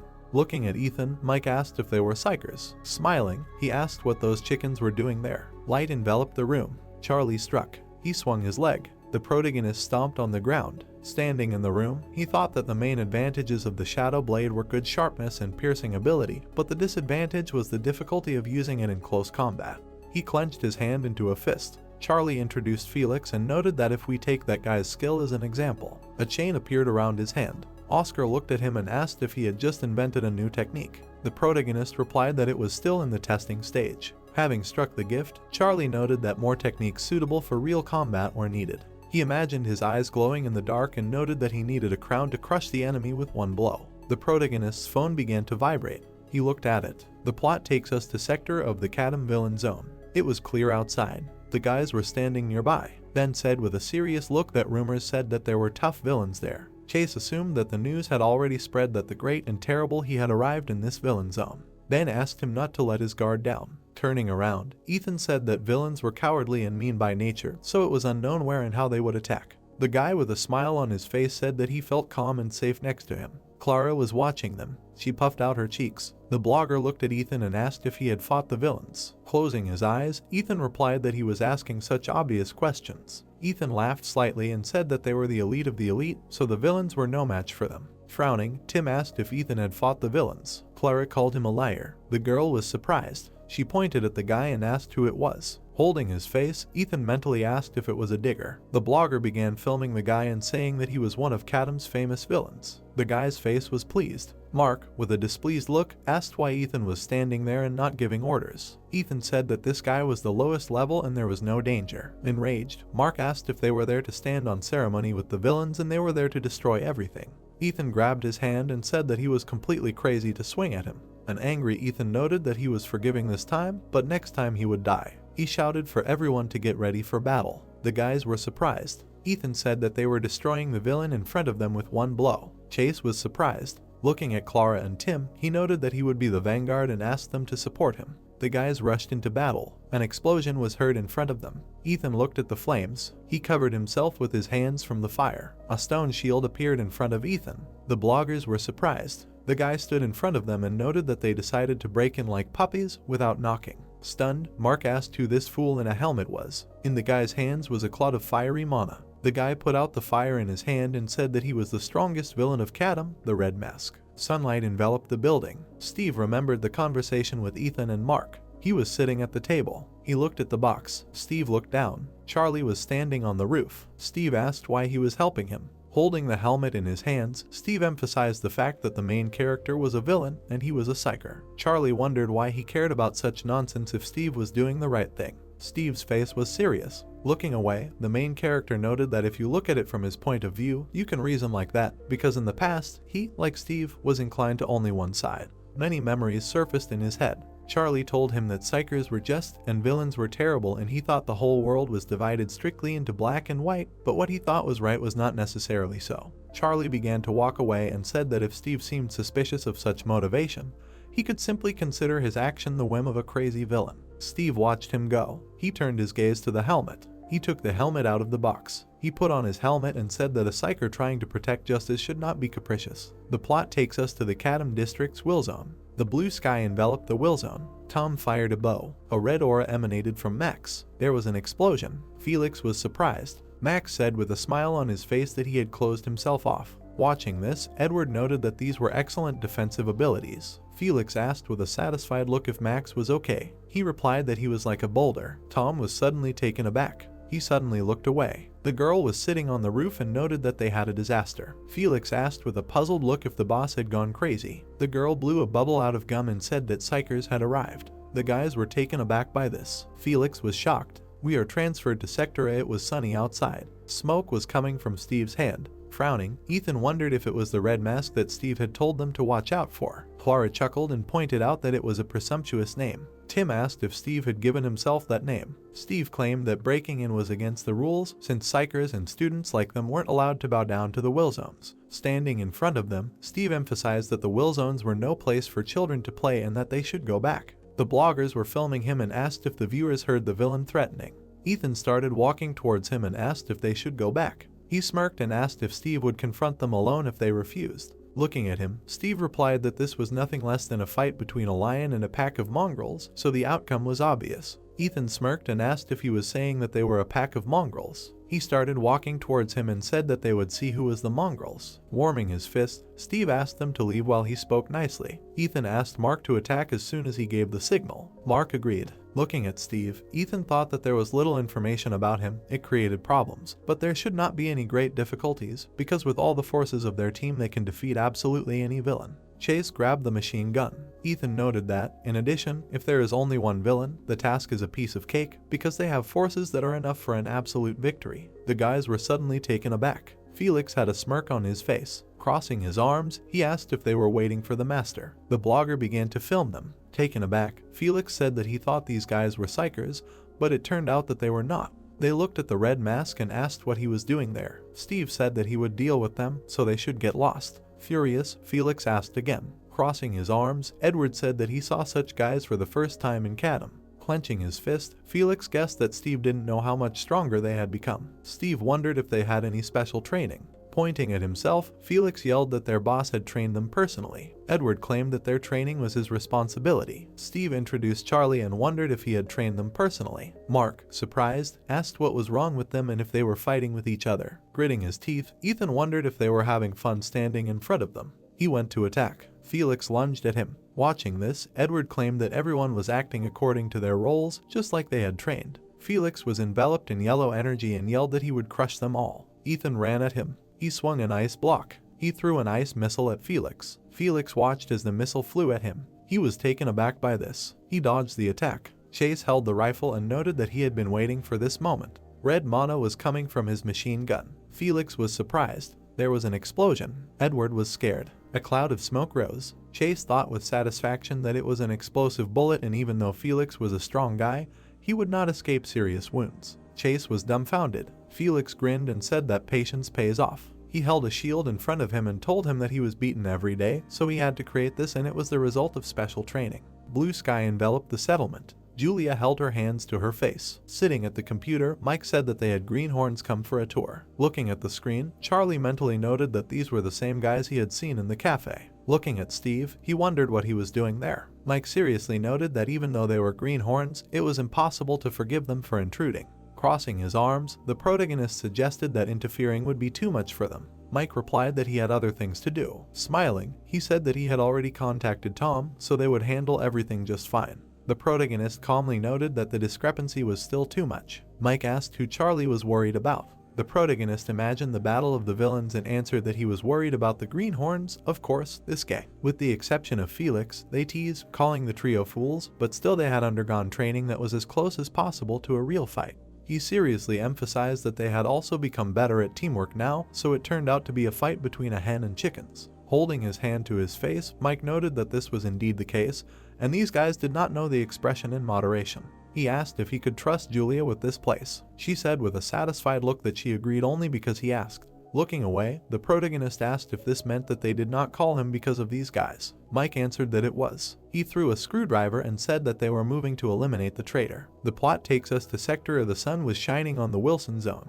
Felix held a shield in front of him and asked to attack him. Taken aback, Tim clarified if he was a tank. Enraged, Ethan ordered everyone to concentrate their forces and they would ignore the tank because their main goal was to eliminate the dealer. Ben ran at Felix and said that he would deal with him. He frowned. Max knocked Ben down and said that the gentleman was coming on stage. Dumbfounded, Clara asked if they had 2 tanks. Turning around, Ethan ordered not to let them break through and engage in close combat. Enraged, Mark said that this was bad. He held the spear in his hands. He clutched the spear in his hand. Mark swung and shouted that he would finish him off with his deadly crown. He used a straight punch with the oyster spear. Max was taken aback by this. He swung his fist. He broke Mark's spear. An enraged Mark asked if it was his spear. Max smirked and assumed that they were completely desperate if Mark attacked him with a toothpick. Standing in front of him, Mark asked what kind of trick he used. Max asked if it looked like a trick to him. He rushed at him and noted that they had never been caught by an opponent's fist, which was why they were talking nonsense. Mark dodged his attack. Turning around, he asked Clara to give him a buff and not to sit idly by. An enraged Clara shouted that she would give it to him herself when necessary. He stretched out his hands forward. An arrow was flying at her. Ice chips appeared near Tim's hand. An explosion sounded in front of Clara. She turned around. Nate appeared in front of her. Tim punched him. Mark asked if they were going to play support properly. Tim frowned and said that they had snuck behind them. Ben adjusted his glasses and apologized. He was standing in front of Felix. Ben was on the ground. Max kicked him. The streamers watched. Ethan held his hand over his face and mentally asked if they were losing so miserably, adding that they each had great abilities, but they also worked well as a team. He wondered if villains were capable of such a thing. Edward attacked Tim and Clara. Ethan looked away. Steve was standing in front of him and said that he had warned him. He stood in a cloud of dust and emphasized that it was not good to look down on the will zones. Ethan, furious, asked him not to brag. Steve dodged many blows. Steve jumped back, thinking that this was a great combination of attacks and why he was at the top of the young talents among psychers. Ethan kicked. Steve mentally noted that he did not feel some kind of thrill, making all his senses tremble. He imagined Charlie. Ethan was furious. He raised his fist, asking if Steve was going to run. He sent waves of stone at him. Stone pillars were heading towards him. Steve touched the pillar. He seriously noted that he did not run. He simply parried the attack. He raised his fist, noting that he would finish this with one blow. Ethan was surprised. He sent a stream of flame at Ethan. Frowning, Steve emphasized the fact that he would not throw his anger out if he won in one blow. There was a clear sky above the house. Charlie opened his mouth and asked what it was. Mike pulled his hand back and said it was a vertical takeoff and landing aircraft. It was recently developed, the latest model. The protagonist raised his hand and asked how he got it, were they sold for personal use, and he replied that he made it himself. Mike then looked at the plane and noted that due to its aerodynamic design and ultrasonic speed, it could take him anywhere in just a couple of minutes. It also had a stealth function so that no one would notice them on radar. The protagonist stared at it and thought that it was scary. There was a sign on the house that said it was a pub. People were drinking in it and someone shouted that he was serious. Psychers just appeared there. Chris raised her hand and said that it was against the rules, and the warrior shouted that he was serious. It was immediately obvious from their appearance that they were not ordinary. Then he put his hands out, heard if he saw them himself, and answered that he saw them on the broadcast. There was a live broadcast on YouTube. It was probably still on. Chris looked at him and asked if any of them were there, and he answered that there was one strange villain. She saw him for the first time in a red mask. The guy stared at the phone and shouted that the black hand and red eye were also there. Chris strained her gaze. An explosion occurred in the middle of the street. The warrior hit him hard straight, after which his opponent flew off. The guy opened his mouth in displeasure. The girl and her friend looked at him in surprise. Felix opened his mouth and noted that he was not bad, and Max asked if that was enough. The girl approached the wounded man and asked how he was. Tom took a step forward and heard that it was useless to continue the fight. Then he raised his hand and said to leave right now and there would be no consequences. The guy gritted his teeth and thought that if he were in charge, everything would work out. Felix opened his mouth and shouted that he was offering to let them go just like that. Tom turned around and said that it was time to end it so that the battle wouldn't descend into chaos, after which it would be difficult to correct what had been done. The girl and the guy looked straight ahead and heard that they needed to be shown where their place was, otherwise such worthless people would continue to come here. Felix folded his arms and shouted that he would hit him again so that he would remember it forever. Then he ran forward and added to work on his mistakes. A moment later,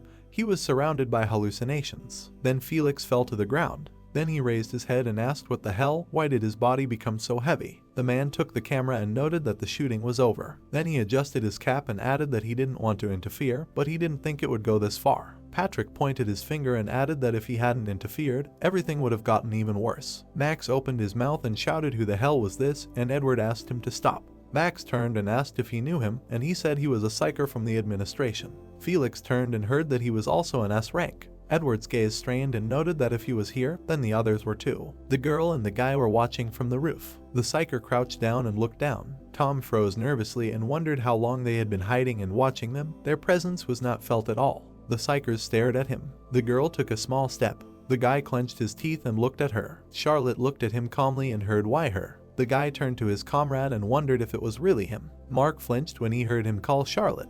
The guy fell to the ground and screamed for help, otherwise they would all die, including Ethan. Charlotte looked at him carefully. Mark leaned on his sword and noted that it was a backup, and the guy screamed that he was crazy. Then he showed the middle finger and shouted who he was pretending to be in such a situation. If he hadn't called her, they would all be dead already. Ethan clenched his teeth. Derek put his hand on his shoulder and noted that it would be better for him to keep quiet. There was no point in arguing in front of the villains now. Mark turned to him and apologized. Charlotte looked at the warriors and noted that they would gather everyone and lead them out of the will zone. Then he put his hand on his side and added that if they interfered, this will zone would disappear from the maps. The ancient serpent's estate was illuminated by the sun. There were lamps on the railings. The ancient serpent sat at the table and said that they hadn't gathered like this for a long time, and Laura noted that only he was absent because he was busy. The elder, sometimes they meet separately, he is still the same chatterbox. Ron closed his eyes and said that the situation has been very chaotic lately. They should pay attention to Bill's actions. The ancient serpent lifted his cup and noted that there was something more important besides that. The head of Winterbell, whom they serve, is currently absent. Laura folded her hands and said that there was no need to worry when Max returned from France, and the ancient serpent asked that she really believed that she was capable of becoming the head of the family and fulfilling the role of a Winterbell aristocrat. Agnes folded her hands and noted that this was exactly what they thought. Wasn't supporting the head the duty of vassals? The ancient serpent opened his mouth and said that she was not ready yet. Bill was too experienced and strong. Max would not be able to resist him alone. Then he leaned in and added that he would personally make important decisions for their family, and she would help her. Agnes looked at him, heard that they really wanted to remove Max from the position of head, and shouted that this was an uprising. The dark serpent looked at the tea and heard that they had no choice. Everyone turned sharply to the exit and heard that they were annoying. The guy stepped into the room and asked what their ears were wilting or had forgotten how to understand. Sean smiled and noted that they were now his obedient dogs. A huge building stood in the middle of the city. A scream was heard from the corridor, asking what was going on. Zach opened his mouth and called the leader. Then he leaned on the door and shouted if he knew what was happening in the Kadam Villa zone now, and Lana noticed that she was watching now. Then she leaned on her fist and asked what they should do. The ancient serpent's estate was illuminated by the sun. Sean walked into the room. Then he pressed the button in the ring and heard that he had brought an outsider to the Winterbell meeting. Laura looked at the serpent and noted that it was also a mutt, who ran away after Charlie gave her a kick. Sean smiled and noted that she should watch her words, otherwise there would be consequences. Laura leaned over and told him to try. The dark serpent narrowed his eyes and said that he needed to discuss something with them, but he completely forgot to say that their tea contained a desire suppressant. If you drink it, then the transformation into a villain will be impossible. Agnes looked at the tea. Laura looked at the serpent and noted that he was in his repertoire. The serpent smiled and noted that he would ask one last time, so let them think carefully if they refused to work with him. Laura looked furiously and interrupted that she refused, and Agnes also refused. Ron closed his eyes and said that he would never betray Max. Sean opened his mouth. Then he clenched his fists and said that he meant he needed to kill them all. Laura turned when she heard. She wanted to take all the fun for herself. Ron clenched his eyes tightly. Red Chat stuck out his tongue and noted that he had such a hard time getting here, so he should get a share. Laura turned and noted that he was also with the idiots from Shinhwa, and Agnes said that he was an elder of the clan. How could he not be ashamed to bring so many strangers here? Dark Snake put out his hand and noted that it was necessary for the cause. As the head and leader of Winterbell, he was obliged to make such a choice. Sean turned to him with a smile and noted that it was time for fun. The protagonist appeared in the window, and Sean shouted that he would kill them all at once so that they would not be hurt. The protagonist flew into the room. Sean opened his mouth. Charlie smiled and noted that here they met again. Sean opened his eyes and cursed, after which he received a powerful blow. Red Chat raised his gun and asked where it came from. Mike leaned on his hand and noted that through the broken window, in worthy places, one must enter with dignity. Dark Snake glared at Mike. Then he turned to the protagonist and shouted that he had promised to team up with him for real mana crystals, and Charlie replied that they had not made an advance payment, so their agreement was invalid. The dark serpent gritted his teeth and asked how he dared. There was a bright flash and the protagonist remarked that he was very gullible. Connor, Kara, and Chuck teleported and the guy remarked that it was easy to deceive him. Then he approached the serpent and remarked that they knew that he was capable of setting him up. Chuck introduced Agnes and added that they suspected that something could have been added to the tea. Then Laura and Ron appeared in his thoughts and Chuck said that this was a disappointment because he had hoped for him until the very end. Sean was lying near the wall and the serpent shouted that this is why they brought an outsider to the Winterbell meeting. Red Chat turned and heard that they came with the elders' permission, but with you everything is different.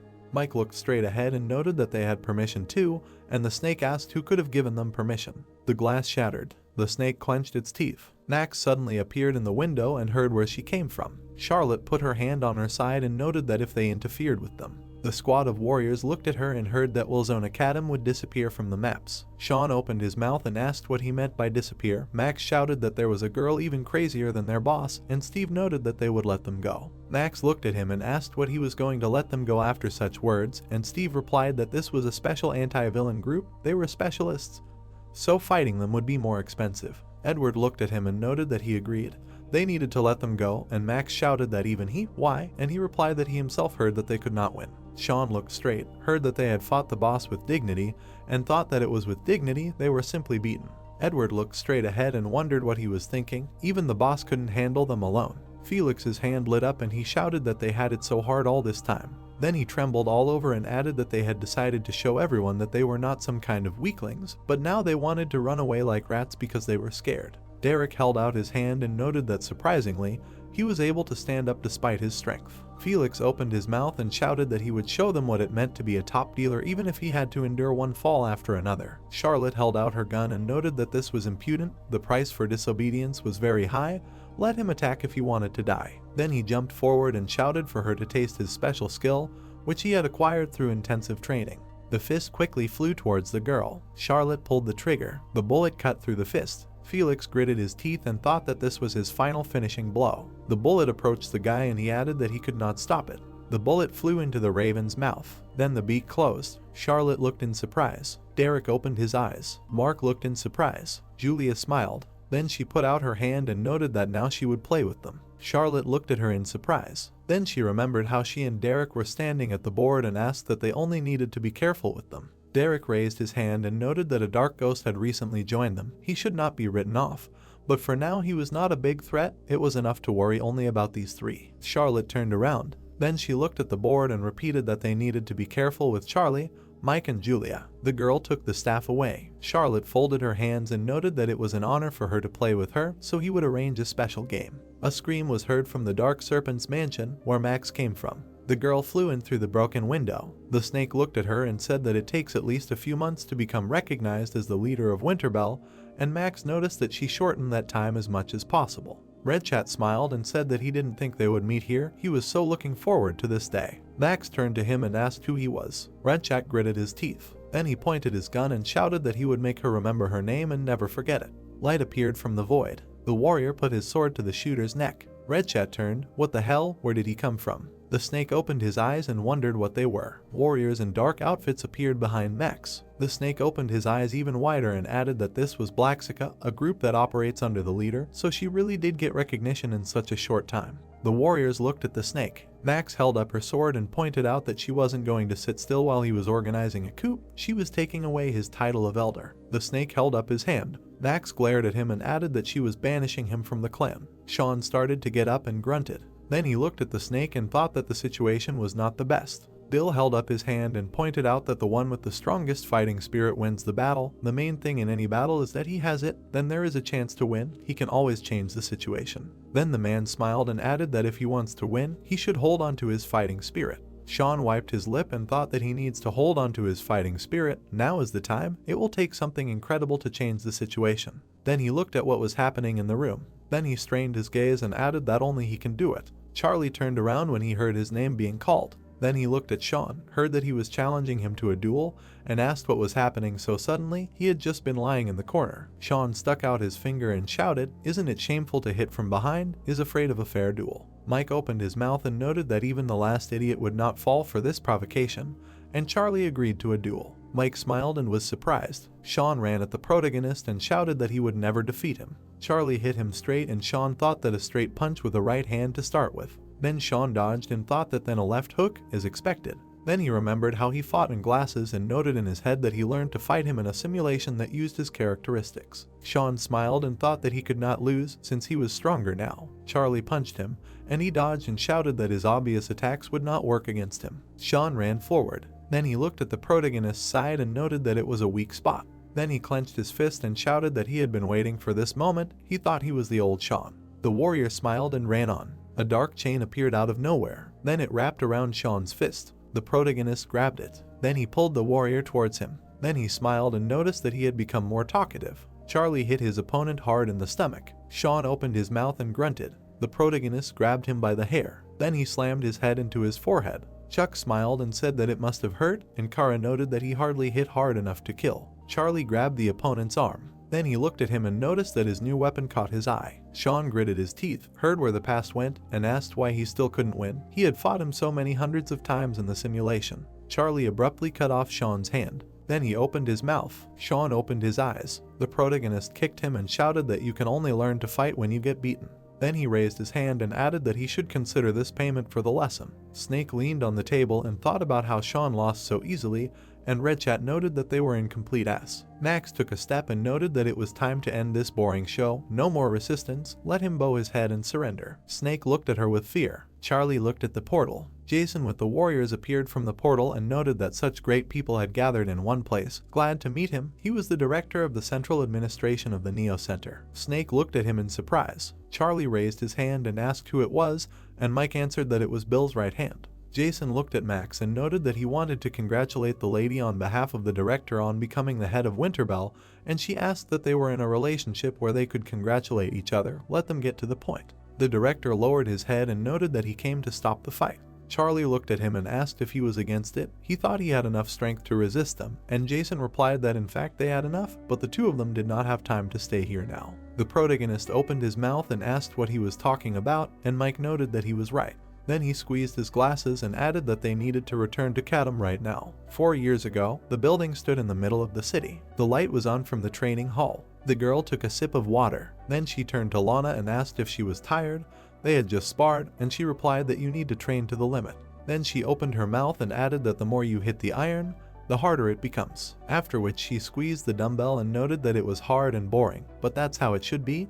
There is no quick way to become stronger. Charlotte smiled and asked that her goal was to become a top-class psyker. Lana dried herself with a towel and answered that this is a common dream of all psychers. Then she removed the towel and added that first she wanted to fight one person, and Charlotte asked who he was. Lana strained her gaze and answered that it was one impudent person who received a top class before everyone else. Charlotte put up her finger and said that it was him she met during her internship in America, and then heard that he offered to fight if they met again, but would that day come? Lana opened her mouth and noted that it was a good experience. She realized that there was another sky above the sky. Charlotte handed him the water, said that he was definitely incredible since she praised him so much, and heard that even among the top class he was an expert in close combat. Then she began to open the water and added that during a fight it does not matter whether her opponent is weak or strong, a relative or a colleague. You need to fight with all your strength. This is the only way to become as strong as him. That's how that impudent kid thinks. Charlotte opened her mouth and froze. Explosions occurred in the city. Charlotte put out her pistols. Julia ran forward. Then she jumped. Charlotte looked ahead and thought that she wanted to stand shoulder to shoulder with Lana. Then she spun around and added that if she gave it 200%. Julia dodged sharply and Charlotte added that she could destroy any obstacle. Then she swung her hand. She struck the enemy. Then Julia counterattacked. She stuck her foot out. Charlotte started firing her gun. Julia opened her mouth and remarked that it was interesting. The warriors were watching the battle from the sidelines. Felix opened his mouth after hearing that they should avoid escalation and shouted, avoid. They will just watch these stupid cowards. He can't do this and he doesn't want to. He wants to destroy them all. Edward folded his arms and ordered him to stop. Max grabbed Felix and he shouted, "What nonsense, let them leave him." Edward turned sharply and heard that this was a wise decision. Steve folded his arms and added that there would be problems if the other psychers came. He wouldn't provoke them, they wouldn't attack either. Then he turned his head and remarked that they should move away from the front lines now. Edward looked at him and asked whose side he would be on if a real war started. Steve looked straight ahead and fell silent. Drake opened his mouth and noted that they were just watching and not attacking. Boredom, and Sky asked if she felt the urge to get into a fight. Kim landed behind him and said that he understood that the captain had ordered them to wait, but training fools was boring. Then he fixed his hair and added that the hunt only began when the enemy was at least boss level. Drake turned around and said that this crow was really something. She didn't retreat, although her enemy was the captain, and Sky noted that it meant she wasn't using all her strength. Derek opened his mouth and noted that he thought it was the other way around, that the crow wasn't using all her strength. The psychers opened their mouths. Charlotte held out her pistols. Then she fired cold bullets. Julia quickly dodged the bullets. Then she spun her staff. Then she fired sharp, crow feathers. One of them hit the girl's cheek. Derek opened his mouth and said that it was not for nothing that she was called one of the 3 heads of the Katam villain zone. Kim smiled and asked what the captain could lose, and Derek replied that they should not allow this. Then he put his hand out and added that in order not to repeat the tragedy of the past, one cannot lose in a battle with villains. Energy came out of his hand. Purple energy hit straight. Mike suddenly appeared from above. Derek opened his eyes and looked at him, after which the warrior released the driver beam. The man put his hands out and covered himself from it. Sky and Drake opened their eyes. Mike landed and noted that it would not work. The protagonist looked at him and thought that he always got into a fight like this, and Mike noted that they were having a duel, let him not interfere. Then he turned to his squad and heard that they were just in time. The psychers were surprised and noted that it was time to start warming up. Charlotte hit the ground. Then she looked straight ahead and thought, here comes the owner. Mike looked at Julia and noted that she tried hard, and she replied that she was just having fun. Charlie looked at the 2 people. Then he folded his arms and said that he understood what the kids were doing here, but why did the psychers show up? Is it polite to come in without knocking? Charlotte looked at him and noted that they came to protect the students when they found out they were here. And Charlie replied that then they should have quietly taken them out of here and left, and the girl noted that they tried, but they were attacked, so they had to respond. Felix stuck out his finger and shouted, what nonsense? Who attacked first? There is even a broadcast on YouTube, let them stop talking nonsense. Charlie raised his hand and asked if that was true. Derek stuck out his hand and said that the guys did make a mistake first, but they are underage students who need supervision. The laws protect even psycher students. The protagonist looked at him and noted that they had broken the rules and would now simply leave. This problem could not be solved with words. Charlotte opened her mouth and asked what he was proposing. They would do as he wanted. The protagonist put his hand out and noted that he would have to pay in full for his mistake. Derek and Drake opened their eyes. Felix opened his mouth and shouted that he believed in the boss, and Sean asked why everything turned out this way. Julia opened her mouth and asked why he was angry, and Mike answered because everything went according to plan. Charlotte pulled the bolt and said that she did not think she could accept his offer. Then she pointed the gun at the protagonist and added that a special squad of psychers did not have such a duty.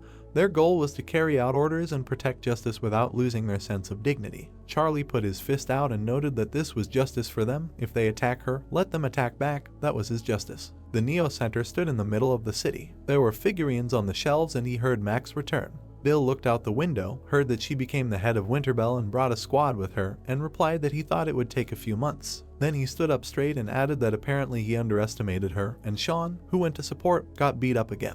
The guy opened his mouth and replied that unfortunately, that was exactly it. The main one looked at the son and asked who his opponent was, and then heard the answer, Charlie. Bill put his hands in his pockets and said that even though he was his nephew, he could no longer help him. It seemed that he was not capable of more. Then he opened his mouth and noted that a storm was coming. Let him call the 7 lords. In Zona there were abandoned buildings. The protagonist looked opposite the girl. The guy opened his mouth and asked how everything turned out like this. Wasn't Charlotte very strong? Steve opened his mouth and shouted at him to stop talking nonsense. Then he turned and clenched his teeth. Charlotte pointed her gun and said that it was stupid to talk about justice. Being a villain, what would he do? Charlie raised his hand and replied that they had entered their territory and created complete chaos here. She should pay for it. Julia turned and asked if he was really angry. He looked different. The girl opened her mouth and noted that it was true. She had broken the rules. Then she looked at the protagonist and added that only she, and not the others, they followed her orders. Derek looked at her and heard that she should get punished, but she would not allow the villain to beat her. It was beneath her dignity. Then she raised her gun and asked that there were rumors about her merits. We need to check if he lives up to them. The guy nervously called her and heard not to interfere. Dust flew between them. Charlotte opened her eyes. Felix opened his mouth and thought that she was fast. She became twice as fast as during the fight with the crow. The girl quickly appeared behind the protagonist. Then she struck his hand. Charlie hit her sharply. Charlotte looked at his hands and thought that defense and counterattack at the same time. Then she opened her mouth and added that it was not bad for a villain. Charlie looked at her furiously. Then he threw her away. Charlotte opened her mouth. Charlie turned his leg sharply. Then he powerfully hit the girl. She covered herself with her hands and thought that his blows and strength were very good. It did not seem that he had little experience in combat. Then she put out a gun and added that they cannot waste time. They need to get victories faster. Then she put out a gun. Charlie grabbed the weapon and deformed it. The girl hit him with her elbow. Then the protagonist grabbed her hand and asked if she knew that if you constantly use one technique. She opened her eyes. Then the protagonist turned her over. Then he threw it aside and added that he had received a strong counterattack. Charlotte held out her gun in midair. Then she fired a bullet and shouted that she should not be underestimated. The bullet flew into the protagonist's hands. There was ice on his hands. Charlotte landed on her feet and thought about how great it was. Then she jumped forward and added that this was her chance. Charlie spread his arms and broke the ice. Then he stared at the girl. She stopped abruptly. Then she made a glancing blow. Sean opened his mouth and said whether she was really a shooter, she had a decent level of close combat. She was a psyker of the main squad, so she received strength training, and Felix said that even so, a shooter is a ranged fighter. Steve folded his arms and thought that he was equal in strength to a special forces psyker, but had not yet used the abilities of the shadow attribute, which meant that he was actually stronger than her. Then he looked through the helmet and added that his strength had increased since then. Charlie began to dodge the shots. Then he smiled and asked if she had used all her bullets. She looked at the gun and asked how he knew. Then the protagonist hit her and thought that he himself had used such a gun before. The girl clenched her teeth and thought that she had become more powerful. Then she received several powerful blows and added that the more she would receive. Charlie aimed his fist at her face. She abruptly covered herself with her hands. The psychers opened their mouths and noted that he was crowding her. There was no point in defending herself against such an attack. Derek opened his mouth and thought that he should not allow the tragedy of the past to be repeated. The houses stood in an abandoned area. The protagonist hit the girl. Charlotte looked at her leg and thought that he couldn't move it. Sky opened her mouth and screamed that it was dangerous. Charlotte looked at the protagonist and thought about his blows. Then she looked at her leg and thought that there would be a blow from above. Even holding it back, she wouldn't be able to withstand it. The protagonist's leg approached the girl's head. Then there was a flash. Charlie flew to the side. Stones began to fall down. Mike opened his mouth and gasped. Then he looked at Derek and noted that this was a duel. He shouldn't have interfered. A bright light was shining on the abandoned area. Derek put out his hand, heard what he was doing. She told him to wait, and replied that there was no point in honor and pride if the fight was lost. Then he opened his mouth and added that after the victory he was ready to bear his punishment, and Kim noted that he was also ready to be punished. Sky smiled and said that the expected turn, now it won't be boring. Charlie leaned on his hand and asked why they were shamelessly rushing into someone else's fight, after which he lit up and added that apparently a psyker's pride was worth nothing. Drake put up a shield and shouted at him to shut up, after which all the psychers ran towards the protagonist. The weapon lit up, after which Charlotte shouted at everyone to be careful. The beam struck forward. Drake protected himself with a shield from the shot. Sky opened her mouth and asked where the shot came from. Mike smiled and asked what would change if she found out.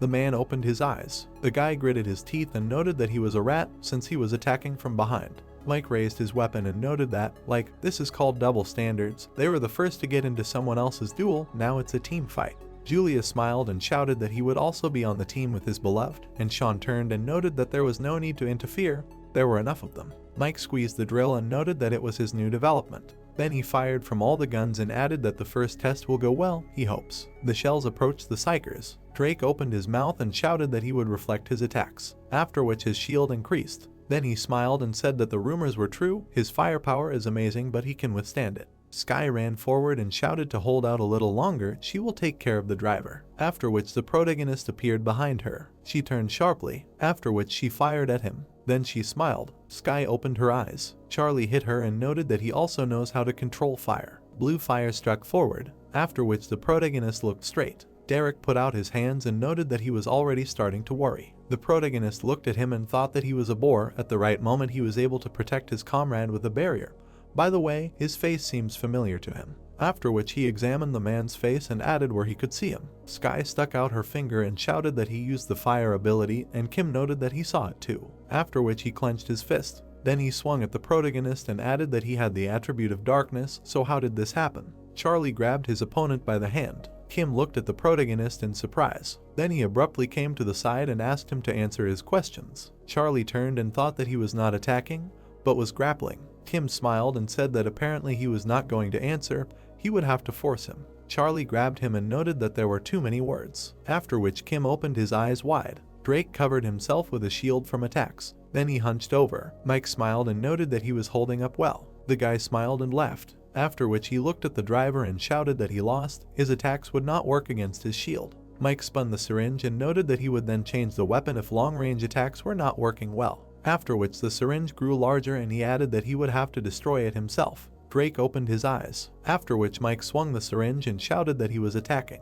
The guy opened his mouth and told him to stop. A moment later, the syringe hit the defense. Mike opened his mouth and noted that that was it. Charlie grabbed the enemy and wondered if he was caught, after which he saw fire next to him. Sky swung her hand. The protagonist threw Kim back and noted that he was annoying. Sky approached the protagonist. Charlie put out his hand, after which a huge ball appeared. The girl opened her mouth and shouted. Derek put out his hand and shouted that it was necessary now. A moment later, gravity chains appeared. It wrapped around the protagonist. The man put out his hand and noted that this was a weapon, his trump card. Then he smiled and added that these chains had an attribute opposite to magic, so he definitely wouldn't be able to use it if he got caught. Charlie raised his hand and noted that he better not say the word definitely just like that. Sky ran at him and shouted that he was not capable of anything except chatter. Then she folded her arms. Then she released a flame and shouted that the flame would engulf him. The fireball headed towards the protagonist. Felix and Max opened their mouths and shouted what kind of flame was that. An explosion occurred in the middle of the city. Kim grabbed his throat and said that he thought he was going to die. Sky stood up and said that he didn't know where his place was and was acting arrogant.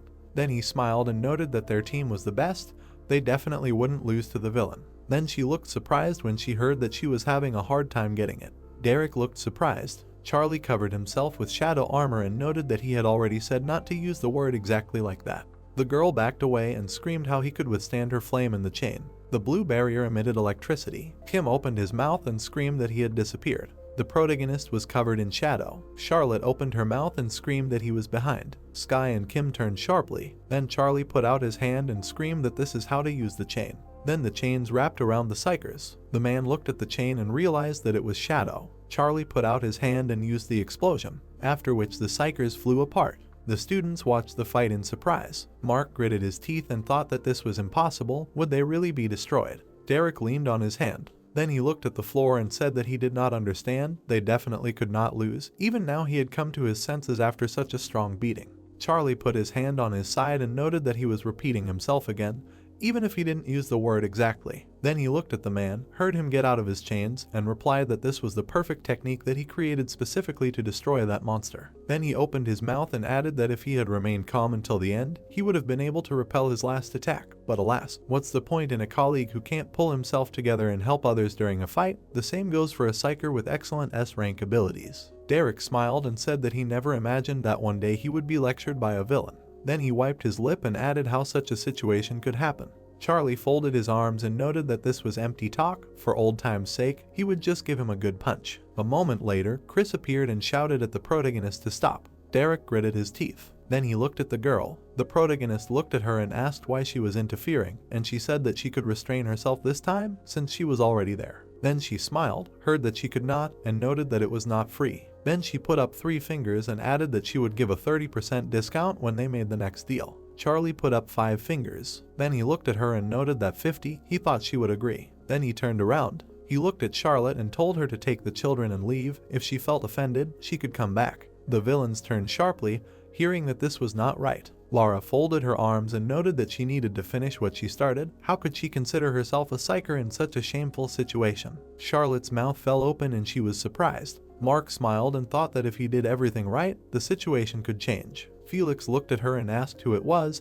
and Edward answered that she was a famous psyker. Steve looked at her silently. Charlie put his hand on his side and asked what she meant, and she answered that it was necessary to finish the job. Charlotte took his hand and heard that her subordinates broke into the territory of Kadam's will zone without any particular reason, and also forgot about the agreement between Lampas and the will zones. Kim was lying on the ground. Lana folded her hands and added that they arranged, according to the rule, before imposing punishment, Charlotte should apologize. Hotel La Vire and Rose. The girl put the cup on the saucer, thoughtfully said, to receive an apology from the psyker. The heroes were sitting at a large table. She said, an interesting outcome. There's a lot of buzz on the internet about it right now. Surprisingly, Lana herself insisted on an apology. She's a monster in the flesh. The blonde folded his arms, asked Max. She had just returned to the country. Wasn't it too tiring to immediately participate in the meeting? Was it bad for your health to overwork so much? She sipped her tea, asked why he suddenly addressed her not as you. She asked coldly, why not as usual? Laura, who was sitting next to Ron, nodded in agreement when he answered. She was now the great monarch of Winterbell, and he was her vassal, so everything should be accordingly. Max lowered her cup, said indifferently, well, if they like it that way. She asked if something was happening in Kadam.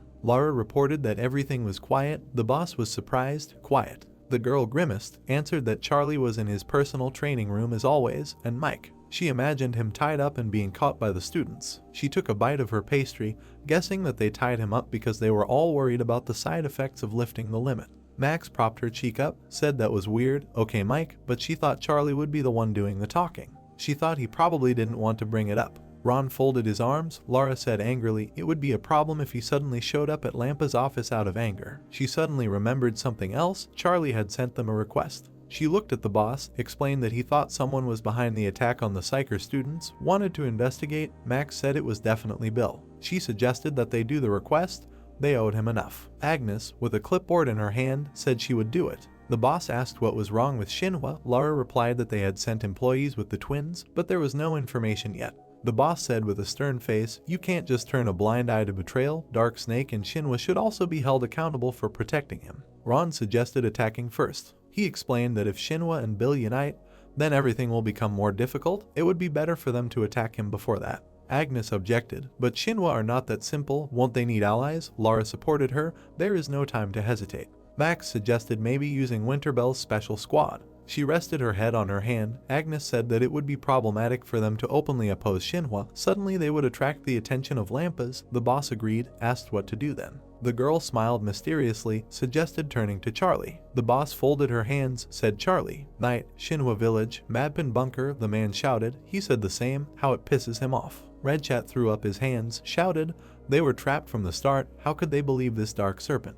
Irene brought the can of drink to her mouth, smilingly noted, so he believed it. The shooter ordered her to shut up. Nadpin clicked his tongue, said, everything is so complicated. He tapped his finger on the table, added that they knew that Charlie and Mike could show up, but did not predict Max's appearance. Python, standing by the wall, asked if he really expected to win. The boss replied that without her, the chance was 50-50. He tilted his head to the side. The player clarified. He calculated this, taking into account Dark Serpent. He replied that he simply believed Bill. The girl noticed. The old man put so much effort into this matter, albeit useless, even held a casting of Psychers and filmed a series. She waved the can, asked why bother so much when they could have just attacked. Python looked at her. The boss replied, well, yeah, they could have. Madpin put his hand to his chin, guessed that Dark Snake would hardly have spent so much effort without a backup plan. Red Chat shouted angrily, what was she talking about? Maybe she should stop talking nonsense. He pointed his finger at Irene, shouted, they could attack them at any moment. The knight laughed, said that he had already been sent to fight, and he came back like a beaten dog. The man was indignant. She didn't know anything.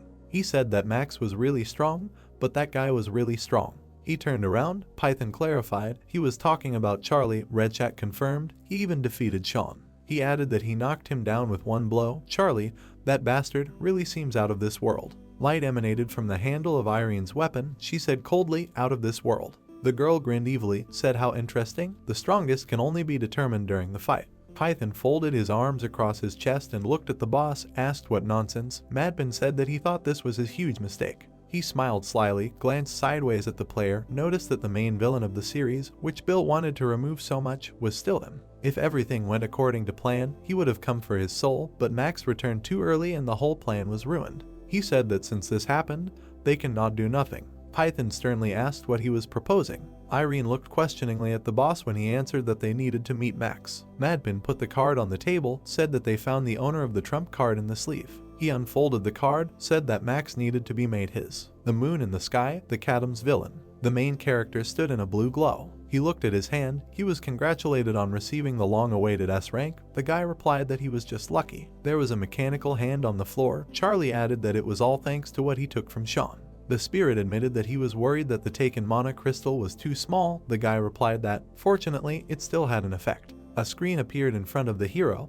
Oscar asked what he was going to do next. Now he can use the bloody mana crystal. Charlie said that he would first look at his information window. Edward called out to the gentleman, asked if he was here. The guy looked back. Charlie was standing in front of the door, asked what happened. The player said that he had a guest. The hero was surprised who could have come to him. A man in black boots entered the room. Max was standing in the doorway. She noticed that he, it turns out, was at training. She asked, interrupted. Charlie nodded affirmatively. Edward looked at the gentleman from behind the door with admiration, asked if this was his training hall. The hero said that he doubted that she came to watch his training.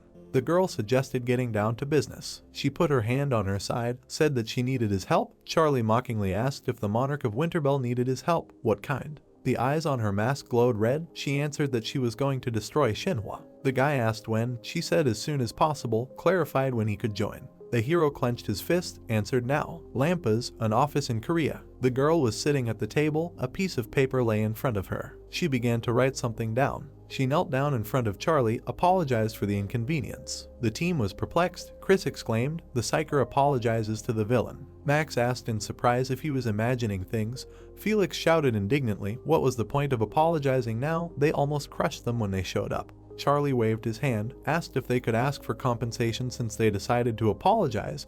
He added that he would soon send them his decision. The captain covered her face with her hands and sighed. Someone opened the door slightly and said that her sighs could be heard even from outside. She quickly looked around. The girl exclaimed, "Lana." She entered the room with a bag in her hand, asked, wrote an explanatory note. Charlotte answered that not yet. The girl sat down opposite and handed her a can of soda. Charlotte said that she thought she had already left work. Lana answered, "What kind of left?" She closed her eyes, added that someone had caused a ruckus, so now they can only dream of a house. She said that she had already reported what they had done. Charlotte apologized. She hung her head, said that she didn't want to cause problems for her when she first came back to Seoul. She should have tried harder since she was the team captain. Lana replied that nothing could be changed, she just shouldn't make the same mistakes anymore. The phone screen lit up, a message came from John. Charlotte replied that she would remember. The girl took the phone. Lana asked who it was. She replied that it was John. He said not to worry because everything was fine. Lana put her hand on the table, said, "Well, yes." She noticed that Charlotte also had traces of the fight. They all had light bruises and contusions. The captain reported with excitement. The member of the squad whose shield Mike destroyed was okay. They tried to keep everything under control.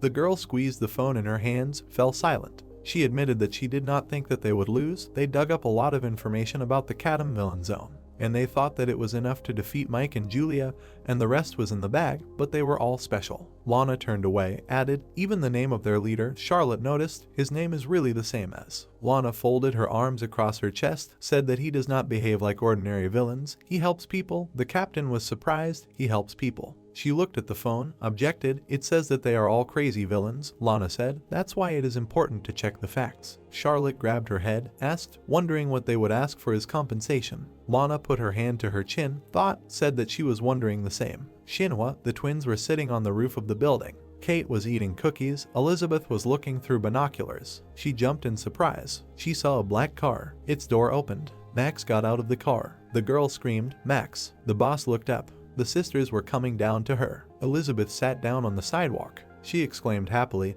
It was a long time since she saw him. She missed him very much. Kate congratulated her coldly. Kate looked at her sister, who asked if they should not address her as you now, since she was the monarch of Winterbell. Max replied that they were friends, so they could speak as before, added, but only in private. Kate touched her finger to her mouth, asked again, in private. Charlie got out of the car, stretched his shoulder, asked why the seat belt was so tight. Edward noticed. It was for safety. Elizabeth screamed, "Charlie." The hero said indifferently, "So this is what the Shinhwa district looks like? Nothing special?" Elizabeth screamed, "He came with her." "But why?" Max explained that they came to attack Shinhwa. The girl was surprised. "Now?" Kate asked. The three of them. Elizabeth was scared. Mike should have been taken too. Edward hit himself in the chest with his fist, said that he would take his place. Charlie said that he was tied up because of the side effects. The girl screamed, but it was impossible. She raised her eyebrows, objected. Even with Max, they would not be able to defeat all of Shinhwa with just the three of them. The hero stepped forward, answered, that is if she all fights against them, however. He explained with a serious face,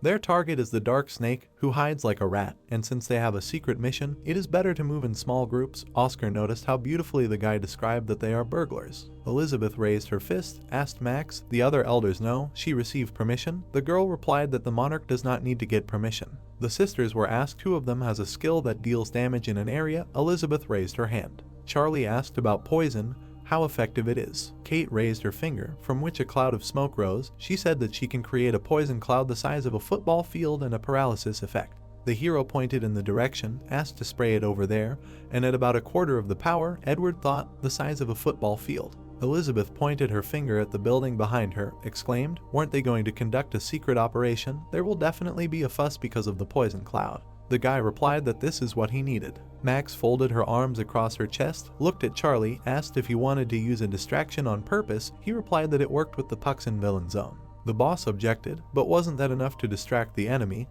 He added that he had prepared something else. Shinhwa Villain Zone, the guard post on the west side. The man with the baton came down the stairs. He yawned tiredly, asked if it was already shift time. Where was he? He was starving and really wanted to sleep. He looked back at the strange sound. A guy with red hair was lying on the ground. He screamed in fear, the enemy. He reached out a trembling hand to him, said that he used poison. The man grabbed the phone, cursed, "We need to report quickly." Behind him stood a stranger in a black mask, asked what else to report, said, "Hello." He attacked him, used a dark crushing blow, ordered him to sleep. The man fell to the ground, a huge bump appeared on his head, the guy ran away. While he was running, he thought about the basis of their operation. It was to deceive the enemies. He remembered that Charlie handed over this role to him. He shouted that he would carry out the leader's order. The action moves to Shinhwa's will zone, to Madpin's bunker. Someone was watching Charlie through the cameras, saying that they had a rat. Python crossed his arms and wondered if Charlie really came alone. Madpin replied that the camera only noticed him. He also said that it was amazingly impudent to try to destroy Shinhwa alone. Madpin looked at Irene and said that a message came in that a poison cloud appeared in the reserve zone, to which Irene asked in surprise that Charlie really knows how to use poison. Madpin said that Charlie has a dual attribute, so many things are possible, but there is no information that he knows how to use poison. Python frowned and said that it meant he wasn't alone. He asked if Charlie was going to be the bait. Madpin put his hand to his chin and smiled and asked who would make the main force the bait. Irene, before taking a sip, said that if he was the bait, then there were other targets. Suddenly, they looked at Madpin in surprise when he said that the target was the Dark Serpent. Irene asked why they needed this useless old man, to which Madpin replied that the one who came with Charlie needed the serpent. Python frowned and said that only Max wanted to find the serpent. There were many monitors with cameras in front of them. Python said that Charlie had no reason to attack them, but Max's target was obvious since they had the Dark Serpent. Madpin raised his glass and said that they would soon see Charlie and Max working together. He also noted that it was surprising that they decided to show up at their place. Madpin smiled and said that he would give them a great reception worthy of the monarch of Winterbell. The action moves to the east zone of the Shinhwa village. Someone's indignant cry was heard from the corridor. Dark Snake was very angry that the company was on the verge of being taken over. He asked who dared to do this. The man in the suit standing in front of him said that it was a stock company called MDC. Their shareholding had already exceeded 40%. Dark Snake irritably asked why he was only being informed of this now. The man in the suit smiled and apologized, saying that they found out suddenly. The man then nervously said that the butler Douglas had not been in touch since dinner. Dark Snake angrily slammed the table, asking where Douglas had disappeared to at such a time. Dark Snake grinned angrily. Then he told the man in the suit that they needed to hold a shareholders meeting right away. The man asked in surprise, "Is this really necessary right now?" The Dark Serpent started shouting that they needed to do it right away because their company could be taken away. However, the man in the suit said that it was impossible. The man said that for the Dark Serpent, it would be better not to go outside for his own safety, and of course, it would be difficult to bring all the shareholders here. The Dark Serpent clutched his head, thinking that he was supposed to be the head of the evil family, but something had gone wrong. He also wondered who knew that he would have to face such shame. The Dark Serpent thought that if Bill had stuck to their plan, everything would have gone differently, and he had only sent them pathetic Sean as reinforcements. The Dark Serpent put his hand on the table and decided that he could not fall like this because this place had cost him so much work. An image of Charlie popped into his head, then Mike's image, and then Max's. Suddenly, Charlie burst into the room through the window and landed right behind the Dark Serpent. The man turned around in surprise. Charlie raised his hand and said that he thought so. Standing in front of the two of them, Charlie said that the old serpent liked to hide in secluded places. Then Max appeared, saying that they had just guessed. Charlie turned around in surprise when the man in the suit yelled at him to stay still. The protagonist calmly looked at the man in the suit, who pointed a gun at him and said that he would pull the trigger. Charlie pointed at him and told him to throw the gun away unless he wanted to get hit in the head. The man then immediately threw the gun away and raised his hands. Max turned to the Dark Serpent and said that he had thought so much about the rebellion that he probably knew about the punishment for it. The man grinned and looked at her. However, Max was unperturbed. Then the Dark Serpent put his hand to his chest and said that he could still be useful. However, Max immediately replied that she did not need him. Then she grabbed her sword, saying that a traitor would always be ready to stab her in the back anyway. Max swung her sword and shouted for him to die without regret. Suddenly, someone broke down the door, calling out to Max. It was Red Chat with other villains. He raised his gun and started shouting that he knew she would be here, so he came to catch her. Red Chat let out a surprised cry when he saw Charlie. The villain became nervous and started asking why Charlie was here, because he should be at the Western Zone. Charlie turned around because Max said that it seemed like Charlie's plan was exposed, and therefore the guys here were different from those in Puxana. Dark Snake suddenly realized something and it shocked him. The old man quickly ran past them and headed for the exit. However, Charlie used a shadow chain to grab him. The old man continued to run, but the chains almost caught up with him. Suddenly, a masked girl cut the chains. Charlie looked at it and wondered if the shadow chain had broken. Max took out 2 swords and got into a fighting stance, ordering Charlie to catch the dark serpent and promising that she would cut a path for it. However, Charlie turned around and told her to catch it herself since she was hunting it. At that moment, more villains ran into the room. Max stood behind Charlie and worriedly said that there were too many of them for one. An aura appeared around the protagonist and he said that no matter how many small fish there are, they are still small fish. He crossed his arms and smiled and said that he would kill them all at once. The masked girl was clearly getting nervous. While Red Chat was wondering what he said, the girl ran towards him and yelled at him to get down on the floor. Charlie launched 2 shadow blades at them. The blades cut through everything in their path. It was a really powerful attack. There were more of them and now this attack turned into a chain of shadow blades. Charlie was surrounded by an incredible aura. Max was shocked to see it. She thought that Charlie was stronger than before. Then she ran on and Charlie shouted after her that he would come after her when he was done here. Red Shot's hands were shaking with fear. He grinned angrily and wondered what kind of attack that was because Charlie almost destroyed them all in one fell swoop. Suddenly, someone called out to Red Shot, calling him red-haired. He pointed at Red Shot and said that he knew him. The villain happily confirmed that it was indeed him. He began to laugh and asked Charlie if he was really afraid of him. However, Charlie replied that Red Shot was whining like a dog and bragging about himself like a madman. Red Shot indignantly asked who was saying that about her. Charlie crossed his arms and said that it was Max. Charlie remembered how he was looking at Red Shot on the tablet and said that he thought the villain came with Sean back then. Edward was standing next to him, also looking at the information on the tablet. Charlie asked if Max did that. She coughed, putting her fist in front of her mouth. She said that you need to know the enemy to fight them. Then she also added that she was not sure about the others, but they should be wary of the Shinwa leaders. We flash back to the present, where Charlie is talking to Red Shot and tells him that he was supposedly Namgang's boss and ran away crying after Max gave him a good beating.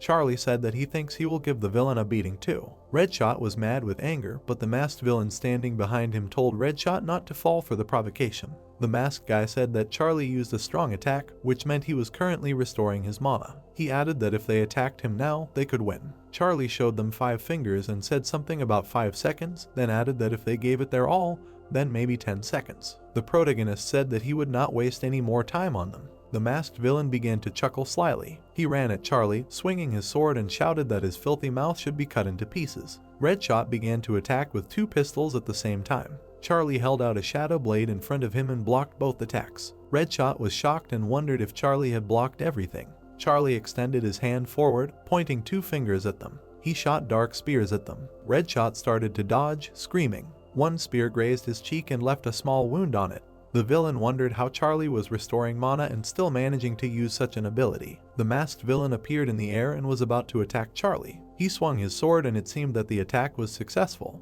but Charlie blocked the sword with only one hand. He grabbed it tightly and broke it. The masked villain was shocked. Charlie hit him and he flew back. Then Red Shot and the masked villain started to attack the protagonist together. Red Shot attacked Charlie with 2 pistols, screaming and insulting him. The protagonist started to move towards him. He dodged the attacks and ran straight at him, using shadow acceleration. Red Shot was stunned and could not understand what kind of abnormal speed it was. And then Charlie caught up with him and swung his fist to attack. He hit the villain right in the face. Red Shot flew back, and Charlie shouted that he was no good in close combat.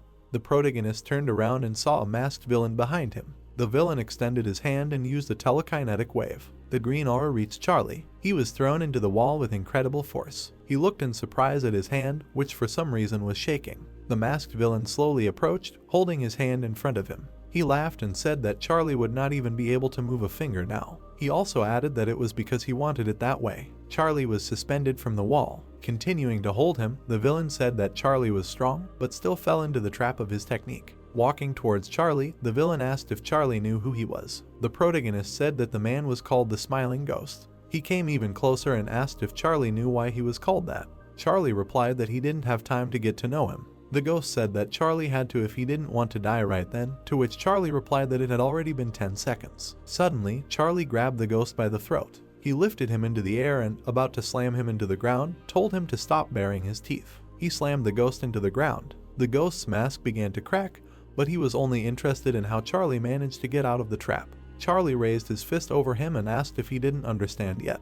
The protagonist slammed him down hard and exclaimed that it was because he was incredibly strong. The hanger fell silent. Redshot and the ghost were defeated, and Charlie stood over the ghost, saying that he thought this could be considered a test of his new power. Oscar looked at him and asked if Charlie was sure that the ghost's telekinesis wouldn't work. Charlie replied that he wasn't, but added that if anything happened, he planned to use the shadow armor. However, Oscar narrowed his eyes and said that this skill was still recharging since Charlie used it during the day. Charlie bashfully kept silent since he had forgotten about it. Meanwhile, Max continued to pursue the dark snake in the eastern zone. The dark snake ran incredibly fast along the roofs of buildings. Max ran after it and thought that it ran not like a snake, but like a rat. Suddenly, she stopped. The girl raised her head and said that those who openly show their maliciousness are definitely not murderers. A silhouette of a girl appeared on the roof. This girl said that she was really waiting for Max. Looking at Max, she asked if it was natural to expect the incredible from that very Max. A blue-haired girl stood on the roof with a sword at the ready. Max recognized her. It was Irene, the owner of the Storm Dragon sword. Irene waved her hand and offered to fight. The action takes place in the Shinwa Villa zone. Elizabeth clutched her head, worried about something. Kate, who was standing behind her, said that if she was worried, they could go look for him together. Suddenly, someone called out to them. Chuck ran up to them and asked where Charlie was. He nervously clutched his head and began to think that they were hopelessly stubborn. But the two of them deciding to attack Shinwa to catch the dark serpent was too much. Chuck worriedly thought that Charlie had pushed Max to do this. Elizabeth asked him where the rest of the vassals were. Suddenly, they noticed someone running towards them. They saw Charlie. However, upon closer inspection, it became clear that it was Edward, who had transformed into the protagonist. Chuck began to yell at him, asking if he really came on his own and Max had left him. However, Elizabeth quickly explained that it was not Charlie. The girl told him that it was a villain named Edward. Kate added that it was a fake Charlie. The action shifts to another part of the Shinwa Villa zone. Max asked if Irene's name was too outdated. However, the girl replied that the name Evil Sword was also not a bad name. Max looked at her and asked if they could have the fight later since she was busy. However, Irene rejected this and said that she had been waiting for this chance for a long time. Irene swung her sword and exclaimed that she had been waiting for a chance to defeat Max herself for a long time. She promised that she would show her the true power of the Storm Dragon Sword Mistress. Max got into a fighting stance and told Irene not to make things up because the fight would end differently anyway. Irene put her hand to her forehead and said that she wanted to say something before they began.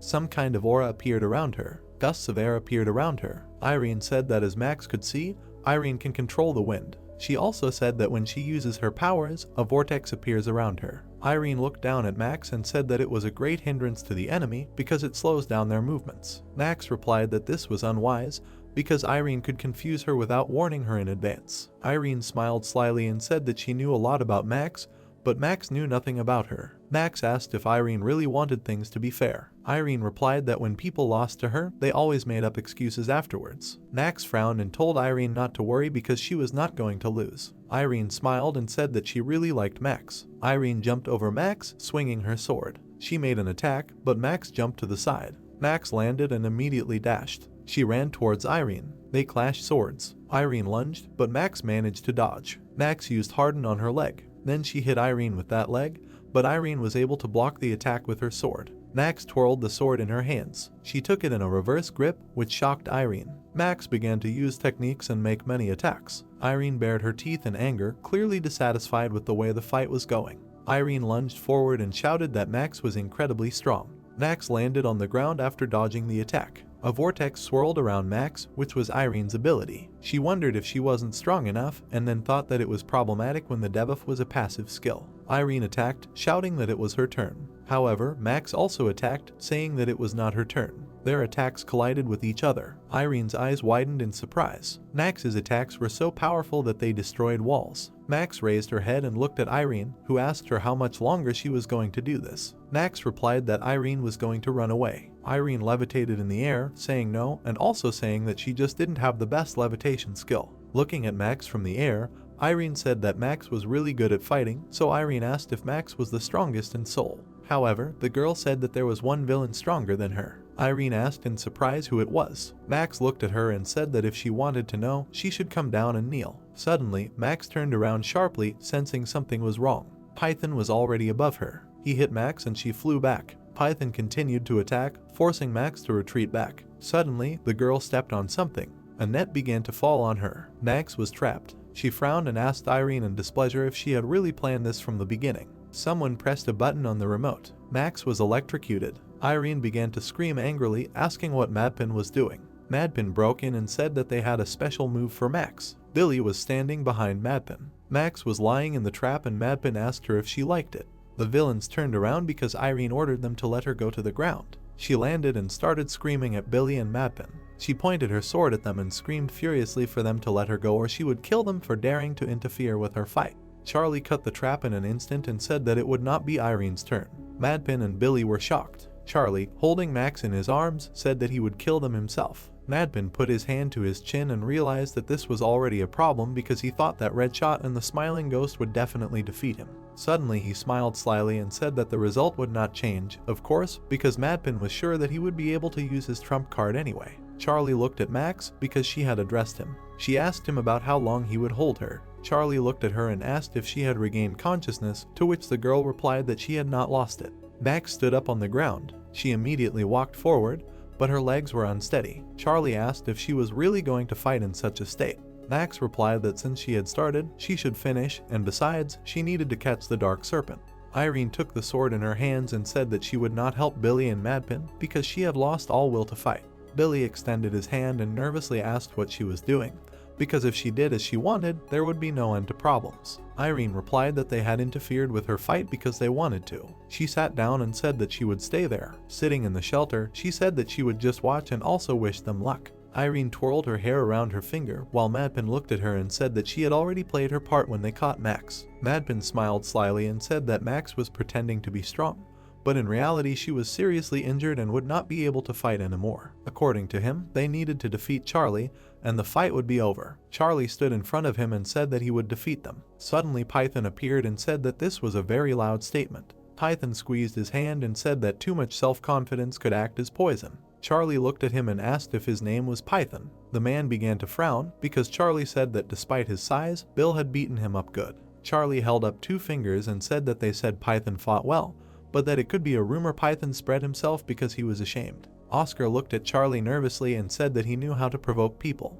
Python congratulated the protagonist, saying that Charlie had managed to provoke him, but he added that he would have to pay in full for it. Charlie pointed his finger at him and said that he could pay right now and would not even lower the price. Python began to warm up his fists, saying that such impudence could only be cured by brute force. He also said that Charlie would now understand how weak he was. Irene looked at this with irritation and finally asked how much more could they talk. Python pointed at Charlie and said that if he were him, he would avoid direct confrontation, since Charlie was good at long range, but would not stand up to Python in close combat. Charlie looked at him and asked how much he knew about him to say that. Python said it was out of pity, since Charlie wouldn't last 5 seconds when they started. Charlie smirked and called him names. Python looked at him smiling, thinking that Charlie had fallen into his trap. Then the protagonist suggested to start. Python, standing in front of him, said that Charlie should use all his strength so that he wouldn't regret it later when he realized the difference in strength between them. Python started yelling at Charlie to attack. Python was shocked, since Charlie closed the distance in an instant.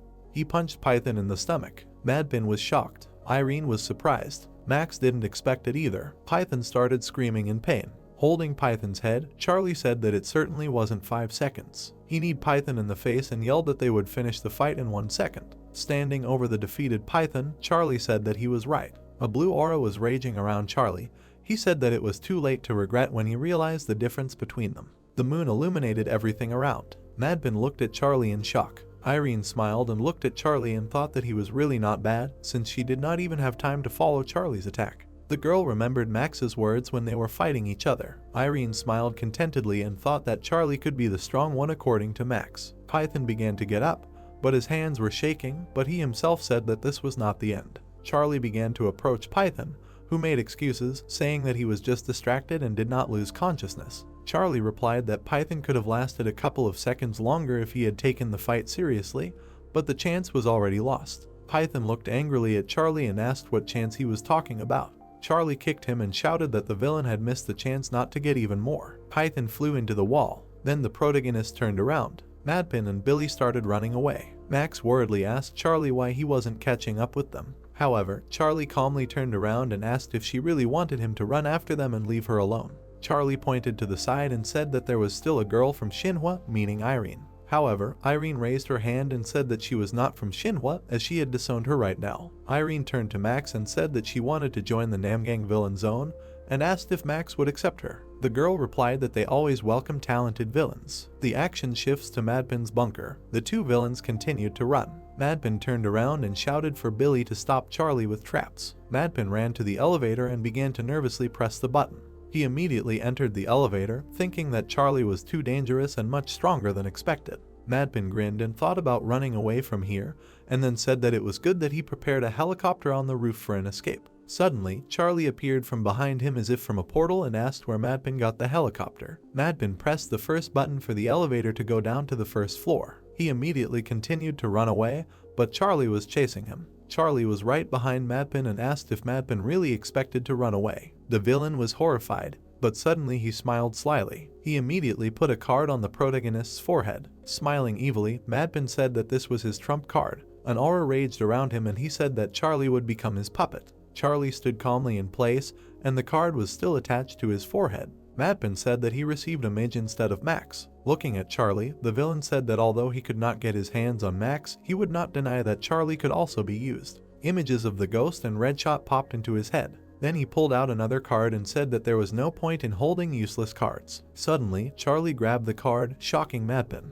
The villain began to try to pull out the card and yelled at Charlie not to touch the card. Charlie only replied that Madpin was annoying him. The villain jumped back, surprised, wondering how the protagonist managed to free himself. Madpin, horrified, said that the card he had attached to Charlie's forehead was the most powerful card, the Ace of Spades. Charlie unhooked the card and said that he was not affected by mind control. Squeezing the card, Charlie said that Madpin was finished, but Charlie could spare him if he told him where the Dark Serpent was. The villain closed his eyes in displeasure and said that there was nothing he could do, so he would do as Charlie asked. Suddenly, he attacked the protagonist with the cards, asking if Charlie really thought he would tell so easily. Charlie opened his eye and noticed something. The cards were stuck to Charlie's hands. Madpin explained that these cards take away the protagonist's magic and have a paralysis effect. He added that Charlie will soon lose all his strength and turn into a stone statue. Madpin took out a dagger and told Charlie not to worry, as he was going to finish off the protagonist with his own hands. Suddenly, the cards just burned and Charlie said that it was good when Madpin thought he was confused. Charlie burned all the cards and raised his hands, saying that everything was ruined when Madpin started to revel in his victory. Charlie also said that it would have been better if the villain had just run away. Madpin was stunned, as Charlie had just used a fire skill, meaning that Charlie really does have a dual attribute. Madpin put his hands forward and began to convince the protagonist that he was giving up, but Charlie replied that it was too late. Madpin was horrified when Charlie said that he would just hit him harder. The protagonist clenched his fist and said that today would be the end of the Shinhwa villain zone. Then the action moves to a hotel in the Kadam district. The villains gathered in the lobby and one of them said that they had not had a meeting at night for a long time. Agnes, Ron and Lara met in the lobby. Ron began to shout that Max's wounds were not fatal. According to him, she would rest for a couple of days and everything would be fine. Agnes exclaimed that Charlie was to blame. Ron pointed his finger at Agnes and began to furiously shout that it was Max herself who suggested going there. Agnes, holding a first aid kit, repeated Ron's words, and so Lara grabbed her head and replied that she heard it too. Ron frowned and said that Kadam should take responsibility for himself. According to him, they should pay for what happened. However, Lara looked at the chandelier and said that this would not happen. Lara said that Max was safe in bed now, thanks to Charlie. Lara also said that Charlie had dealt with Shinhwa, for which he should be rewarded. Agnes said that the 3 Shinhwa leaders and Madpin herself had been eliminated. She also said that she didn't know Charlie was strong enough to do it alone. Ron, with his hands on his hips, said in a disgruntled tone that Charlie must have used his own tricks. Lara looked at him and said how jealous he was of Charlie. Lara looked at the moon and began to talk about what she had heard from Mike. Lara said that Charlie had once gone out of control. Lara's expression darkened and she added that after that, Charlie had become close to a disaster in strength. Ron, stunned, exclaimed that this was nonsense. Ron also asked if Charlie was a disaster-level villain. Lara crossed her arms and closed her eyes, saying that according to Mike, maybe even higher. Even in history, such villains can be counted on one hand. Agnes looked at Lara and said that it was a pity that the dark snake escaped. Lara turned around and looked at her, saying that regarding him, they were asked to just trust.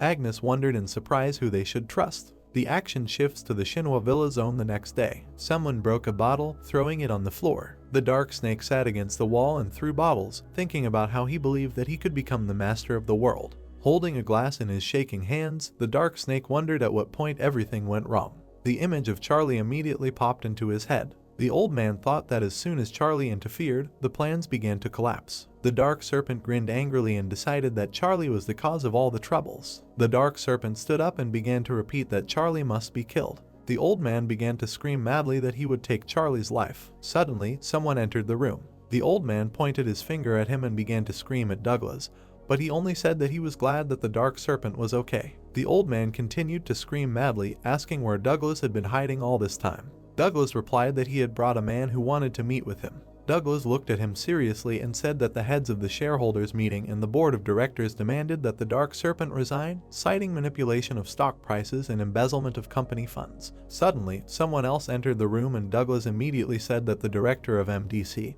who was currently the manager of the company, had personally come to see the dark serpent. The director turned out to be some guy in glasses, who immediately asked about something that happened 3 years ago. The dark serpent was shocked because he recognized the director. The director looked at him and said that he warned that the dark serpent's greed would not lead him to good. The old man bared his teeth in anger. The dark serpent began to shout at Douglas, asking why he served this director. However, the director immediately said that he liked to call it a partnership. Standing at the door, the MDC director said that he and Douglas were in cahoots even before they started working with the dark serpent.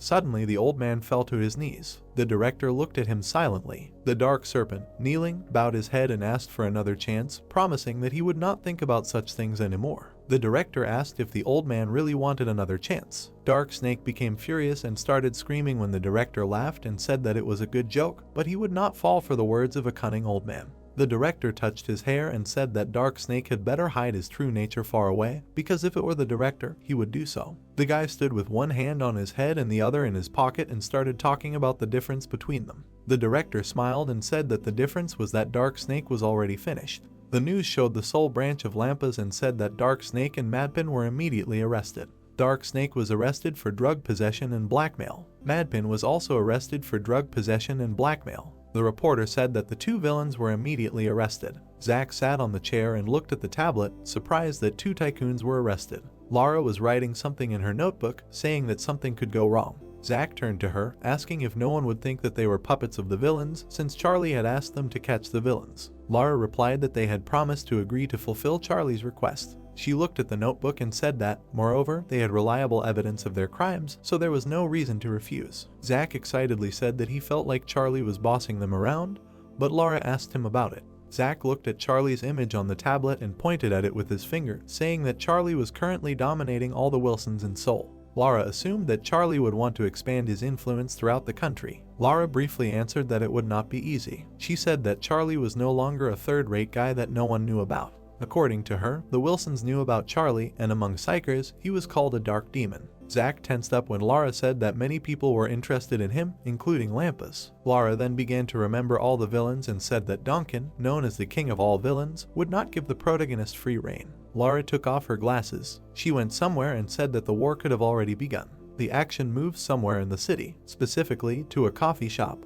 Derek walked into the coffee shop and started looking around for someone. He looked in the corner and saw a guy waving at him. Chris waved at Derek and smiled. Some time passed and they both ordered iced sodas. Derek said that he was shocked to see Chris throw away his psycher license and escape from Lampas. He said that he didn't know that they would meet again in the Vilzone. Chris smiled because Derek asked him if he was happy here, to which he replied that of course he was. Derek then asked if it was dangerous. Chris said that if psychers don't change, then this is the safest place on Earth. Derek picked up his glasses and apologized sincerely, saying that his team members were starting to think about it too. Chris smiled and sipped his soda while Derek said that although he and his team were good people, they had gone too far. Chris said that it was hard for him to talk about it as an outcast. Derek hung his head and Chris started talking about how Derek suffered from PTSD but his health had clearly improved. Derek, looking at his full glass, said that he had his current commander, Charlotte, to thank for that. Derek thought back to how she had saved him. He said that if it weren't for her, he would still be an invalid in that hospital room.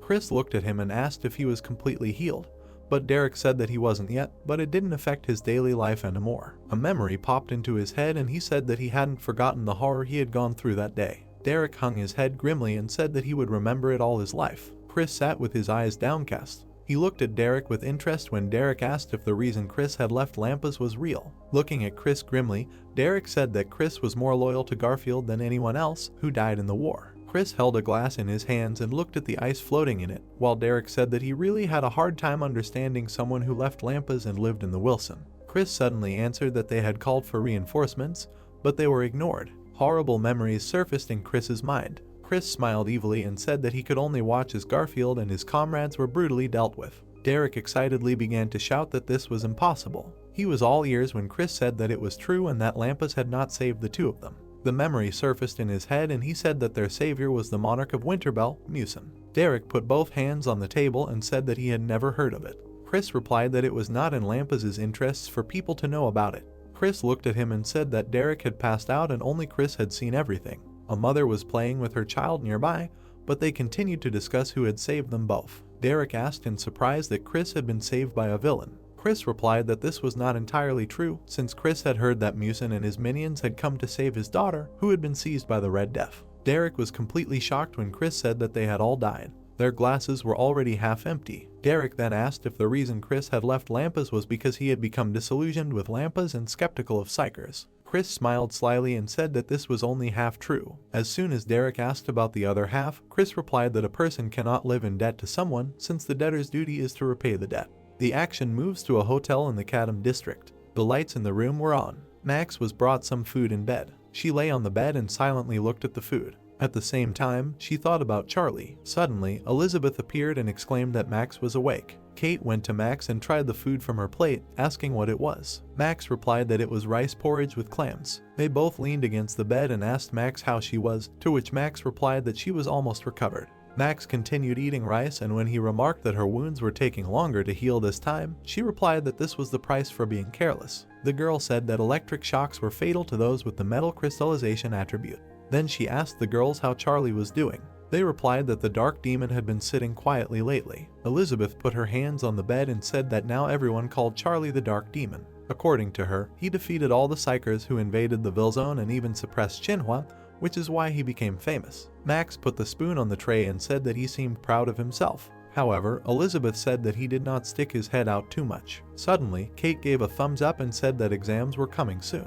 Max looked at them and asked if they were still following him. Kate said that Gannett asked them too. Max was silent for a moment, doubting, and then asked them to take her with them next time. Elizabeth happily replied that they would take her without a problem. However, she suddenly started screaming in shock that Max would really go with them. Max asked if she couldn't, to which Elizabeth replied that it was not that. Max put her hand to her chin and asked if she could hold Elizabeth. Max immediately stood up and picked her up. Elizabeth became embarrassed and indignantly asked Max what she was doing. The girl answered that Elizabeth's face had turned red and her breathing had become intermittent. Kate looked at them questioningly, putting her finger to her cheek. Then Max let go of Elizabeth, putting her on the ground. She left the room and said that thanks to Elizabeth, she was fine now. Elizabeth looked at her in surprise and wondered what Max was talking about. The girl confidently walked forward, as if nothing had happened to her. The action moves to Charlie's house. He is talking to his sister Rachel, who asked him on the phone if he eats the food that she constantly sends him. At the same time, frying eggs, Charlie repeated once again that he does. Rachel also said that he needs to watch his health.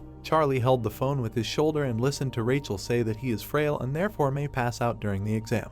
Charlie put his breakfast on the table while Rachel told him to stop sitting and do some exercise. Looking out the window, Rachel told him to check if the door was locked and not to go out at night. Rachel then told him to eat 3 times a day. Suddenly, Vincent appeared behind Rachel and asked if she had spoken to her little brother. Rachel turned around, holding the phone to her ear. She walked up to him and said that he had not interrupted their conversation since they had just finished. Vincent asked if her brother was okay. Rachel looked sadly at the phone and said that she thought he was okay. Vincent saw that she was upset. Rachel put the phone in her pocket and Vincent began to talk about how he saw that she was worried. He asked her what had happened. Rachel lowered her head and said that there had been an incident on the news in the Kadam area. According to her, the area was not far from her brother's house. Rachel clutched her head and said that she was worried that he might get grabbed by accident when he passed by if something like that happened again.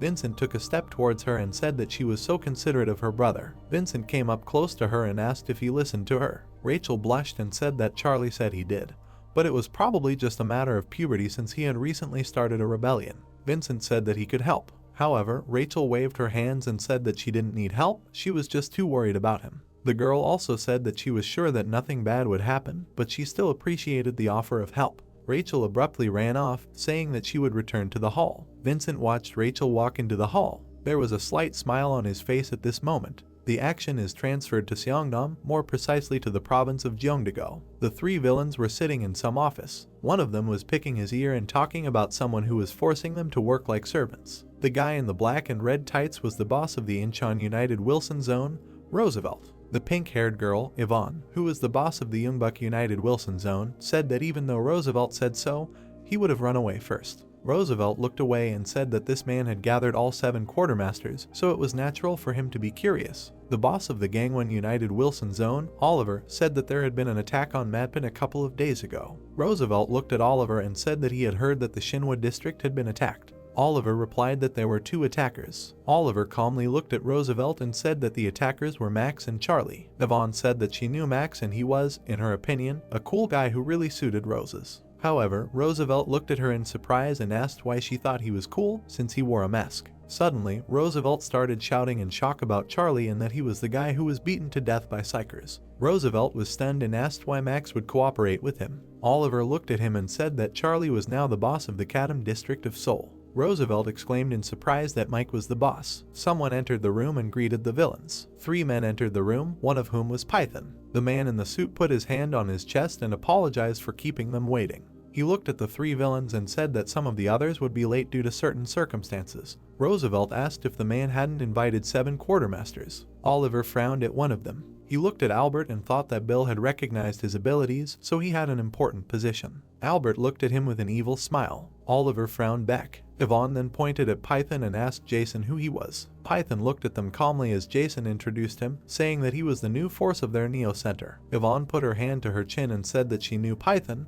but she wondered why he was here. Roosevelt looked at the man in surprise and wondered if it was Python. Jason said that Python wanted to earn the right to be quartermaster. Roosevelt was shocked. Yvonne smiled evilly. Oliver was still frowning at him. Kato frowned and said that judging by their faces, they doubted his competence. Yvonne stuck her tongue and the middle finger at him, saying that he was just a pumped-up pig who didn't know where his place was. The action moves to the Kadam district. Charlie went into a bookstore. He was choosing books to study for his exams. Oscar asked if Charlie was serious about going to university. Charlie took the book and said that he needed to pass the exam first, then added that Oscar could think that it was for his sister's sake, who was worried about him. Oscar looked at her with displeasure and said that Charlie seemed to have settled into this borrowed body. However, Charlie was silently staring at the book. He closed it and surprised Oscar by saying that since he was in a bookstore, he should buy a book on meditation to improve his mental health. He remembered how he came to the training room and opened his stats. Charlie put his hand on his chin and said that the name Darkness Insatiability sounded a bit aggressive.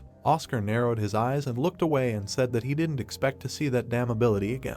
Charlie noticed that the cooldown was 30 hours, so he asked how terrible that ability was. Oscar replied that it was an ability that absorbed and used someone else's awakened magic power. Charlie crossed his arms and said that only the Demon King could use that ability. Oscar confirmed this and added that it seemed like the Great Disaster modifier was there for a reason. Charlie started clicking on the system window, saying that he should seal that ability. Oscar said in surprise that it could be used to strengthen one's attributes without using mana crystals. A recent memory popped into Charlie's mind and he said that his mental state would be unstable if his attributes were strengthened. He also said that even now, with Oscar helping him, Charlie was taking a risk. He also said that this is why he has not yet absorbed the blood crystal. Oscar said that there are items that can help stabilize the mind, although they are difficult to obtain. Charlie said that he will have to ask Chris about it. Oscar narrowed his eyes skeptically and said that the ability Strongwill is the solution to Charlie's problem. Then he added that right now it is effective against false and physical attacks, but if Charlie pumps it up, then the rest of the abilities will catch up.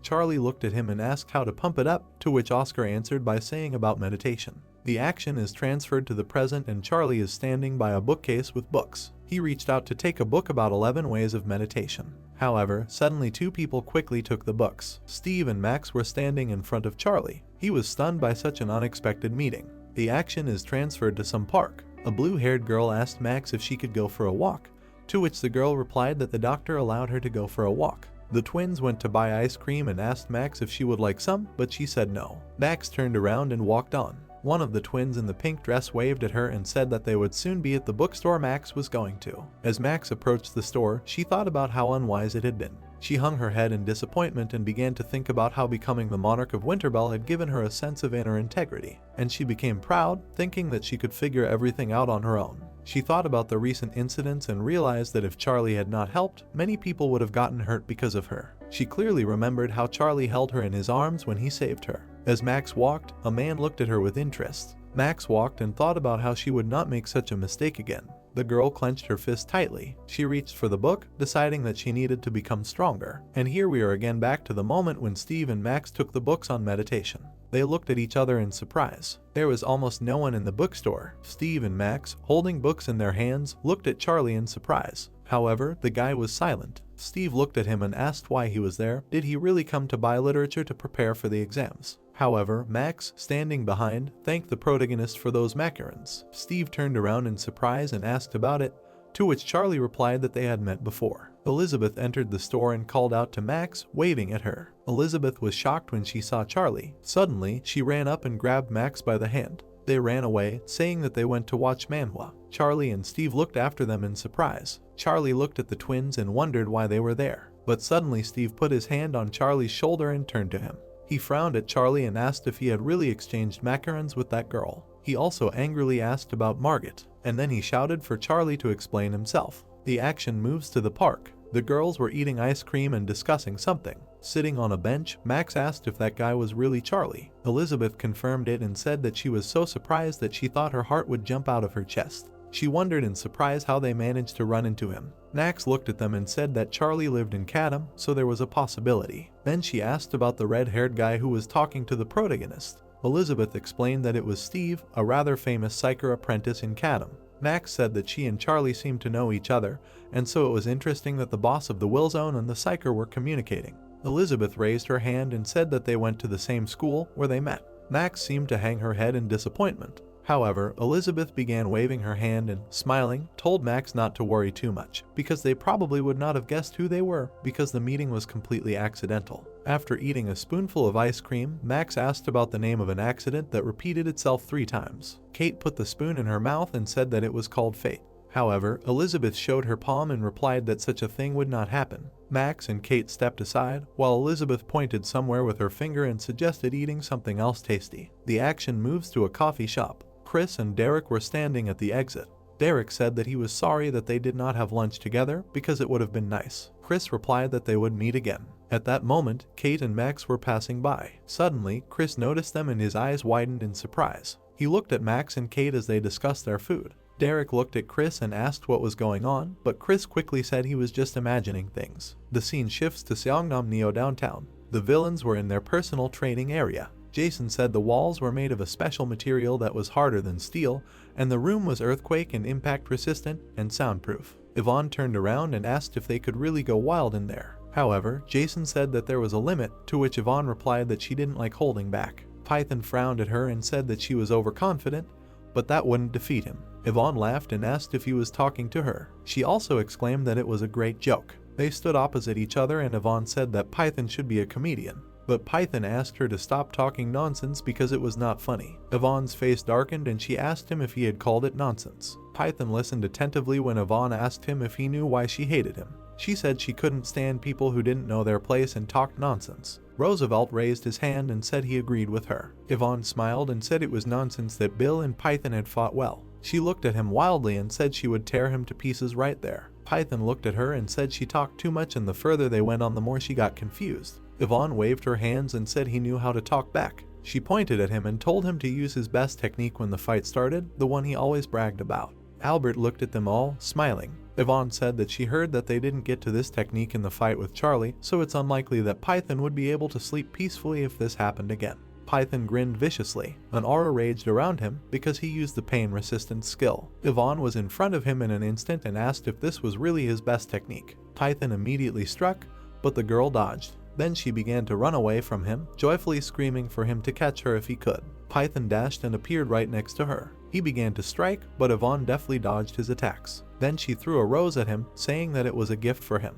Python looked in surprise at the rose, which fell to the floor. In an instant, this small rose turned into a huge ivy. The rose approached Python's face and he was shocked. Yvonne's head was sticking out of the flower. Python looks up excitedly as Yvonne asks if his ability is temporary. The girl smiles madly and asks how many seconds are left until his ability ends. The pink-haired girl asks if his ability is slow and asks how many seconds are left. Python lands an aimed punch. She ends up behind him and asks if he has water in his mouth and why he is not answering. He spins around and hits her with his elbow and orders her to shut up. He frowns. Python's palm tenses to use his ability. The girl flies back. He grabs her with his hand and says that he was expecting this. Python smiles and says that those who talk nonsense always end the same way. He carries her aside using ant poison and says that now she will find out what his earth tastes like. She smirks, calls him an idiot and asks if he thinks he caught her. He is taken aback. He is engulfed in vines while she uses the ability Thorny Poison. Python frowns and wonders how this happened. He looks at the soldiers and thinks that she used the summoning technique to trick him and lead him into a trap. He looks at her and continues that it is not for nothing that she is called the Witch of Mischief. She looks at his hands and says that he is bleeding and asks if it hurts. She smirks and suggests something. The ability lasts surprisingly long and it is unusual. Python looks straight at the tip while she continues that she wants to experiment on him. She points her nail at his face and asks if she should first pierce his head because it would be funny to take out his brain and shove it back into his mouth. He screams for her to wait and surrenders to her and adds that he will give up his claim to the position of quartermaster. She whispers in his ear the question of whether his refusal should stop her. She laughs madly and continues that what has been started must be completed. The man simply does not cross the line because their leader will not be happy with the loss of combat power, to which she closes her eyes and notes that it infuriates her. She scratches his forehead with the words that they say that he is an important combat unit, so she will limit herself to a mark. Python has a curse word written on her face. Someone asks if there is definitely nothing between the two of them. Charlie replies that there is nothing. I ask how many times do I need to repeat it to him so that he understands for sure. To which Steve agrees and replies that it looks like he made up too much, and the guy adds that there is nothing between him and his sister either and asks him not to go too far. The guy with red hair asks again if this is true, to which he receives in response that if he does not believe it, he can ask her himself. He in response asks him to forget it.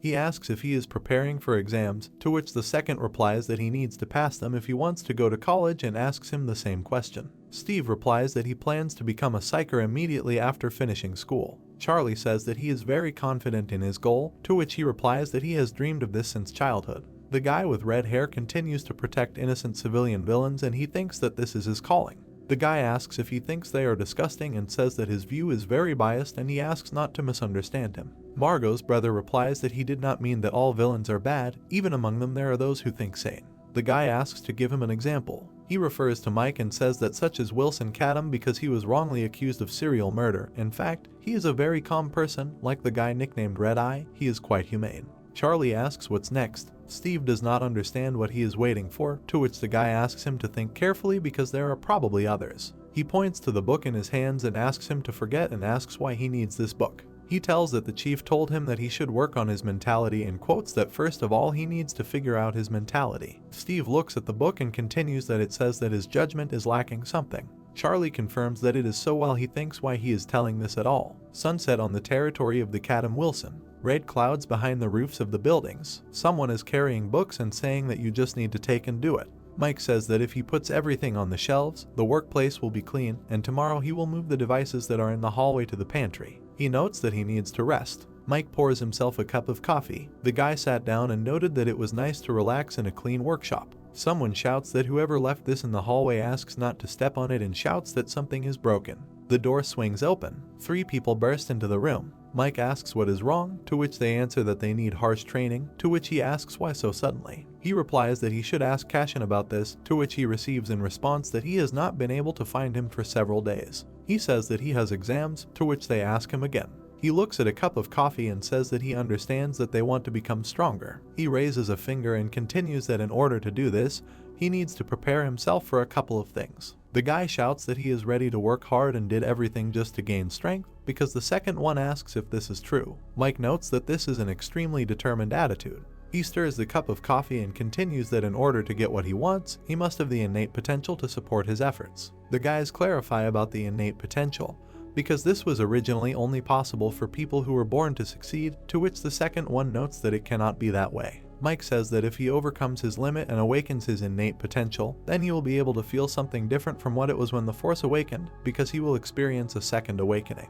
The guy is perplexed about the second impulse. Mike crosses his legs and continues that his mana will grow rapidly, and he will gain strength that will allow him to overcome his limit, to which he clarifies whether this is possible. To which he receives a positive answer. He remembers the girl and continues that the monsters who have received the second awakening are already among them, and among them are those who are equal to above the level of catastrophe. The guy with black hair says that this can't be and asks if he has ever had this, to which he receives a negative answer. Mike crosses his arms over his chest and says that he shouldn't be disappointed because there is already a person in their zone with whom he woke up, to which the three are puzzled who it is. A girl enters the room and shouts that she tried very hard and baked cookies today. Julia holds cookies in her hands and asks if he will eat them. An explosion on Washington Street in America. Sparks fly in the smoke. Someone laughs. Someone takes the jewelry, shouting that they need to work with their hands faster. He tells the second that they need to take everything and leave nothing. The man in the clown costume says that it's time for Ralph's show and they should have a good time. He throws up pins and shouts that in order to create a Ralphland that will instill horror and fear in all living things, they need to take everything. He frowns. Someone sits on his knees and sneezes. He calls him a pathetic cockroach who ruined his whole mood, to which he apologizes that he is allergic to dust. He stretches out his hands to him and says what is he doing here. A man in a clown costume is handcuffed. Someone's necklace glows while the wearer says that this is a special squad of stripes. He works together with a special police squad. He points his finger at him and says that he is under arrest. The clown is angry. He is getting ready to attack and screams. The clown looks at his pin in surprise. The pins are covered in liquid and he does not understand what it means. The man asks if he is deaf and does not understand that he is under arrest. Rick holds out his hand and says there is no need for stupidity because he can turn his mug into a drop before he goes to jail. The clown's comrades are shocked. He screams with a question that everyone has hatched and is ordering everyone to kill. Someone is getting ready to hit. Paul spins his weapon. He hits the clown's men multiple times. He is stunned. The guy says that for psychers, eradicating evil is a job. He looks down on them and continues that for the sake of order, they are ready to destroy them all. The Lampas building is a branch in Washington. The girl with red hair says that he should have been arrested a long time ago. She continues that at least now there is light at the end of the tunnel and praises them, to which they reply that they only did what they had to. She closes her eyes and says that she would like to send them on vacation, but they have already received a new assignment. Paul asks if this is especially for them, to which Rick is indignant because this is too much and asks if they can at least be given time to catch their breath. He asks if there are any other psychers, to which he receives in response that the top brass has decided that they will be responsible for the assignment this time. She hands over a tablet and says that they need to go to Korea. They ask again. Paul asks if it is a matter of their nationality since both are Americans of Korean descent. The girl says that they have completed special elite courses and can communicate with the locals without any problems. This is the reason why they ask what kind of task this is and receive in response that a big battle will take place among the villains very soon and they can check this according to the documents that are in front of them. Rick smiles and says that it sounds funny and wonders when they are flying out, to which he receives in response that today is and they better hurry. Rick is perplexed. Paul gets up and urges him to go get ready while he whines that he really wanted to rest and receives in response that he will have time to sleep on the plane. He happily reads the tickets trying to understand if he is in first class. Paul turns to the girl. He asks what news there is about the teacher because he asked for a reinvestigation, to which he receives in response a question whether he still calls him that. She remembers that she requested a reinvestigation, but was immediately refused by those above and had to listen to this demon for half an hour. The girl looks at the photo and continues that she thinks that no one else wants to deal with this, considering that all possible investigations have already been carried out. The guy, without turning around, replies that he would not have passed on information about them and would not have betrayed them, because he could not have killed Jeff, who was like a brother to him, to which the girl with red hair declares that she knows it. She remembers him and says that she was older than him during his studies, and Jeff was her classmate and she herself wants to know the truth. The guy thinks that no matter how long it takes. He looks up and continues that he will definitely find out the truth about what happened. On the territory of the Cat and Wilson, someone asks why he called him so suddenly. Someone pours a cup of coffee and says that they wanted to see each other. The girl is perplexed because this is nonsense. Mike says that he was joking and declares that the boss called. She clarifies whether it was Cashin. Someone entered the door. I say that this means that they called not only him. Mugen says that apparently all the bosses of the Soul Wilson were called. Mike says that it was just to get acquainted because she is the boss of the Pox and Wilson, to which she replies that she knows. Mugen asks where Cashin is, to which he replies that he thinks he will be there soon. Someone asks if they had to wait long. Charlie appears in the room. Bella is puzzled how he appeared from the shadows, and Mike using doors is in his style, to which the guy replies that it is more convenient for him. Mike says that in addition to Shinhwa, he contacted them, but they are unlikely to come. He reasons that he certainly became the boss, but he doubts that the majority is behind him, and they all split into groups and grin at each other. Charlie rests on his hand and says that they need a villain stronger than them, more adequate, so that it is possible to communicate with them. The guy asks what about Irene, who transferred to Namgang, to which he replies that she is on a diet, and Charlie is perplexed. He explained that she became friends with Marsh, so she took a little and she asked not to touch her until she gets back in shape. Charlie clarifies that she has only been with them for a week, to which he replies that a week is enough to recover. Bella frowns and asks how much longer they will talk and asks to know why he called everyone. He asks why Mike did not tell, to which he replies that he thought that they would not accept if he told them in advance. Oscar closes his eye while Charlie says that if they had not come for such a reason, they could have been filtered out right away. Bella asks what they are talking about and asks to talk quickly about this grand matter, to which Charlie replies that it is nothing grand. Mike smiles while Charlie continues that it is from Donkin. He frowns and says that they need to get rid of him. Lampa's branch in Korea, where someone asks if he has definitely checked this information. He answers positively and says that they will have a meeting with psychers from America. The man with purple hair says that they are not so simple, all from a special squad. They talk about Rick and Paul and say that one of them is an S-class expert and he is similar in level to Lan or even higher. He takes hold of the door handle and asks if it is about Paul. He says, to which he receives a positive answer. They open the door. Rick is angry that they are late. The man with purple hair says that he is wrong and there should be 5 more minutes before the meeting, to which he receives the answer that if the guest arrived first, then they are late. Paul stretches out his hand and introduces himself, and Rick too. The guy smiles and asks if they speak Korean, to which Steve notes that they have not seen each other for a long time. The two greet the guy with red hair. Metal objects hang from the ceiling. Charlie says that they need to destroy the Donkin. Bella is shocked. The man in the mask is too. The girl jumps up and asks if he is in his right mind and is he going to attack him, to which he replies that he is not in his right mind and is somehow pulling himself together. The girl at first agrees, and then again becomes perplexed. The guy closes his eyes and continues that he was the first to hurt them and how can he be in his right mind with such an attitude. Mike notes that it was logical, to which Bella angrily asks him to stop Charlie. The guy puts his hands behind his head and continues that he won't listen to him anyway and it will be fun. Bella frowns and says that it's somehow very sudden and it was necessary to plan in advance then, but interrupts the thought and continues that Dongan didn't start attacking them yesterday. Oscar says that it seems to him that everything is too sudden and is this really what he wanted? The man in the mask says that he probably already has a plan since he decided to make such a loud statement, to which Mike says that he will tell everything now. He adjusts his glasses and says that in war it is important to have information and of course Dongan has powerful informants but not better than him. He talks about drones and says that remote cameras and drones are located in many places. He remembers about the satellite and continues that so he monitors them even thanks to her satellites, to which the girl asks him again. The guy continues that Dongan is strong and it will be difficult to deal with him, but if it is possible to cut off his limbs before the fight, it will become easier. Charlie asks if he wants to get rid of the 7 monarchs, to which Mike replies positively and preferably with each one separately. Bella asks if he thinks it's easy to deal with them individually because they are great rulers in their territories. Mike holds a screwdriver in his hand and replies that it will be really difficult with some of them, but not impossible. The guy asks who he's talking about, while he says that there is one problem, for example. He remembers a girl with pink hair and says that she is a witch of mischief. The guy in the mask says that after Donkin, she is the second most powerful villain in the country. Charlie asks if she is the second, to which Mike says that she is, because Mugen is right, and she is also crazy and you need to be careful with her. He continues that we must not forget about the prince who is considered the leader of the 7. Someone asks again who he is talking about, and he says that he is officially the leader, although he has never shown himself. The guy takes the screwdriver into account and continues that in any case they won't cope because there's nothing to worry about, to which Bella is perplexed.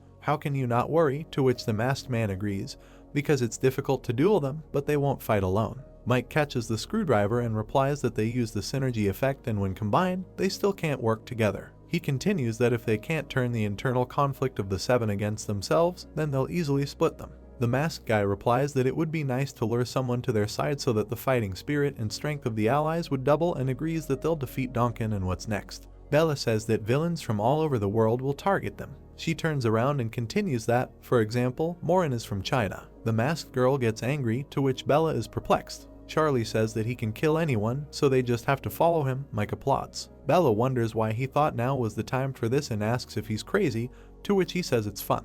Oscar asks if he wants to take the platinum disc from the Evil Four. He rolls his eyes and continues that it would be nice to take the path of revenge since he's the only one aiming to get it.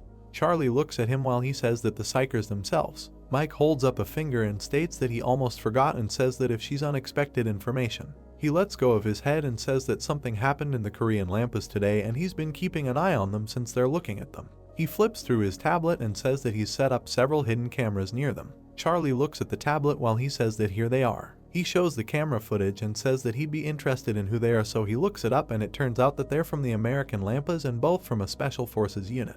Mike continues that of course they didn't just come to look but to take a closer look at them and asks if he wants to see their faces up close. Charlie recognizes someone in the video. He sees Paul and Rick. Someone asks how long it's been since they've seen each other, to which the latter replies that the last time he was at summer camp was in his 6th year, so it's been 6 years already. Paul is puzzled by the numbers because it doesn't feel like that long, to which Steve replies that it's because they were constantly in touch, and Rick asks how his sister is doing. Rick points at himself while he replies that she's doing well, and he asks if she's asked about him. Steve asks again why his sister would ask about him, to which he replies that she promised to marry him as soon as she grew up, to which Margaret's brother says that you've heard about it. He asks if he lives in the Chatham area because there is a will zone, to which the guy with red hair replies that it is not that far from them, and he says that the name of the boss of the will zone is ingrained in his brain. He asks how he dared to use it. Paul says that he defiled the name of their teacher. As a student he cannot turn a blind eye to this. The guy grabs something with his hand and says that he will have to teach him a lesson. He looks at his hand and sees dust there. He sneezes. The territory of the Willzone Namgang. Someone comes in and immediately asks if the Willzone is right. The girl with a ponytail asks if they have come in the right place. She scratches the back of her head and says that there is no garbage here.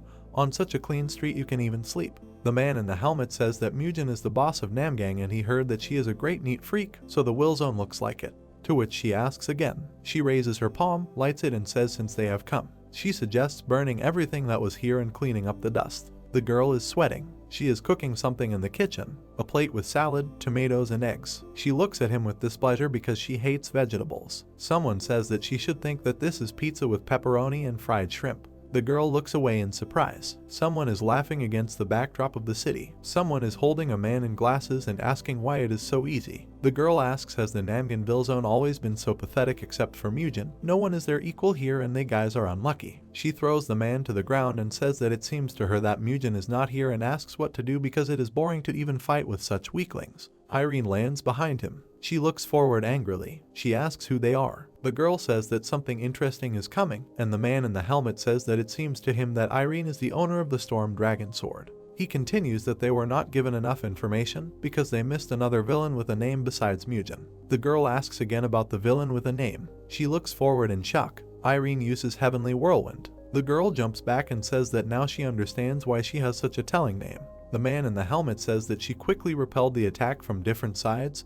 He alone can handle it because he is not here for fun. His goal is to destroy them all. Irene says that this is a problem. She thinks that she is hungry. The inhabitants of the city are talking. The plot takes us to Lampas and his branch in Korea. Charlie is holding a corn dog and says that it turns out that you can get to Lampas' Korean branch by subway. Oscar looks at him with displeasure and says that he did not want to come here because he was anxious. Charlie takes a bite while he asks why he came and if he wants to see his students, to which he replies that they are in Korea. The guy continues that he took care of them when their parents abandoned them and those around them made fun of their mixed blood. Then they arrived in America at the age of 7 and then they developed their talent as psychers and since then he has always looked after them. Charlie throws the sticks into the trash and says that in the end he died without having time to say goodbye to them. The man with red hair holds his head. The guy asks what's wrong with his hair color, did he dye it? Paul says that he thinks that with red hair he can use fire. Charlie exhales and asks why fire. Rick replies that he wants to become like him. The teacher puts his hand on his head. He smiles and says that he has the attribute of water. What kind of fire is he? To which he replies that he wants a dual attribute. Paul asks what kind of nonsense is this? To which Charlie replies that he does not know if a dual attribute exists. But since water and fire are opposite to each other, it will be difficult to use them together. Paul points his finger at him and says that it would be funny if he succeeded. The guy grins and says that maybe in the next life, which Rick admires, and Paul thinks that he better not hope. Oscar asks how he will meet them in such a body. The girl with pink hair greets him. They both turn to her, and she asks why he is here. Charlie replies that he was just passing by and asks if she is going to Steve, to which he receives a positive answer and the girl says that she is now going to him.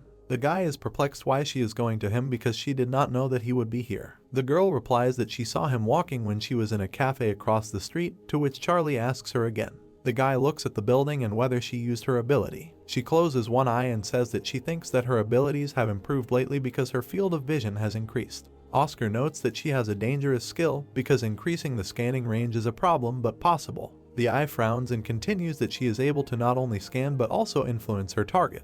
Charlie Oscar is right and it is dangerous to let her abilities continue to improve. While she smiles, he continues that even national level protection will not be enough, although in fact, he needs such a skill. Someone asks why there are two of them. Charlie recognizes Steve and sees two more. He notes that he hasn't seen them for a long time. Oscar says that they finally met. Steve repeats that he just asked why they were together, to which the girl says that they accidentally met on the street. The guy with red hair asks if that was really true. Rick calls out to the girl and asks if she says hello to them. He holds out his hands and says that they haven't seen each other for so long and they need to start with hugs, and Paul urges him not to do that. Paul points at Charlie and asks if he is Steve's friend, to which he notes that they are not friends, but Charlie says that they are friends from school. Rick mockingly says that he says that they are friends, and the guy with red hair is categorical while he notes his heartlessness. The guy calls Paul by name. Rick does too. He asks if he is right. The guys ask how he knows them, to which he receives in response that he saw them on the internet and on YouTube.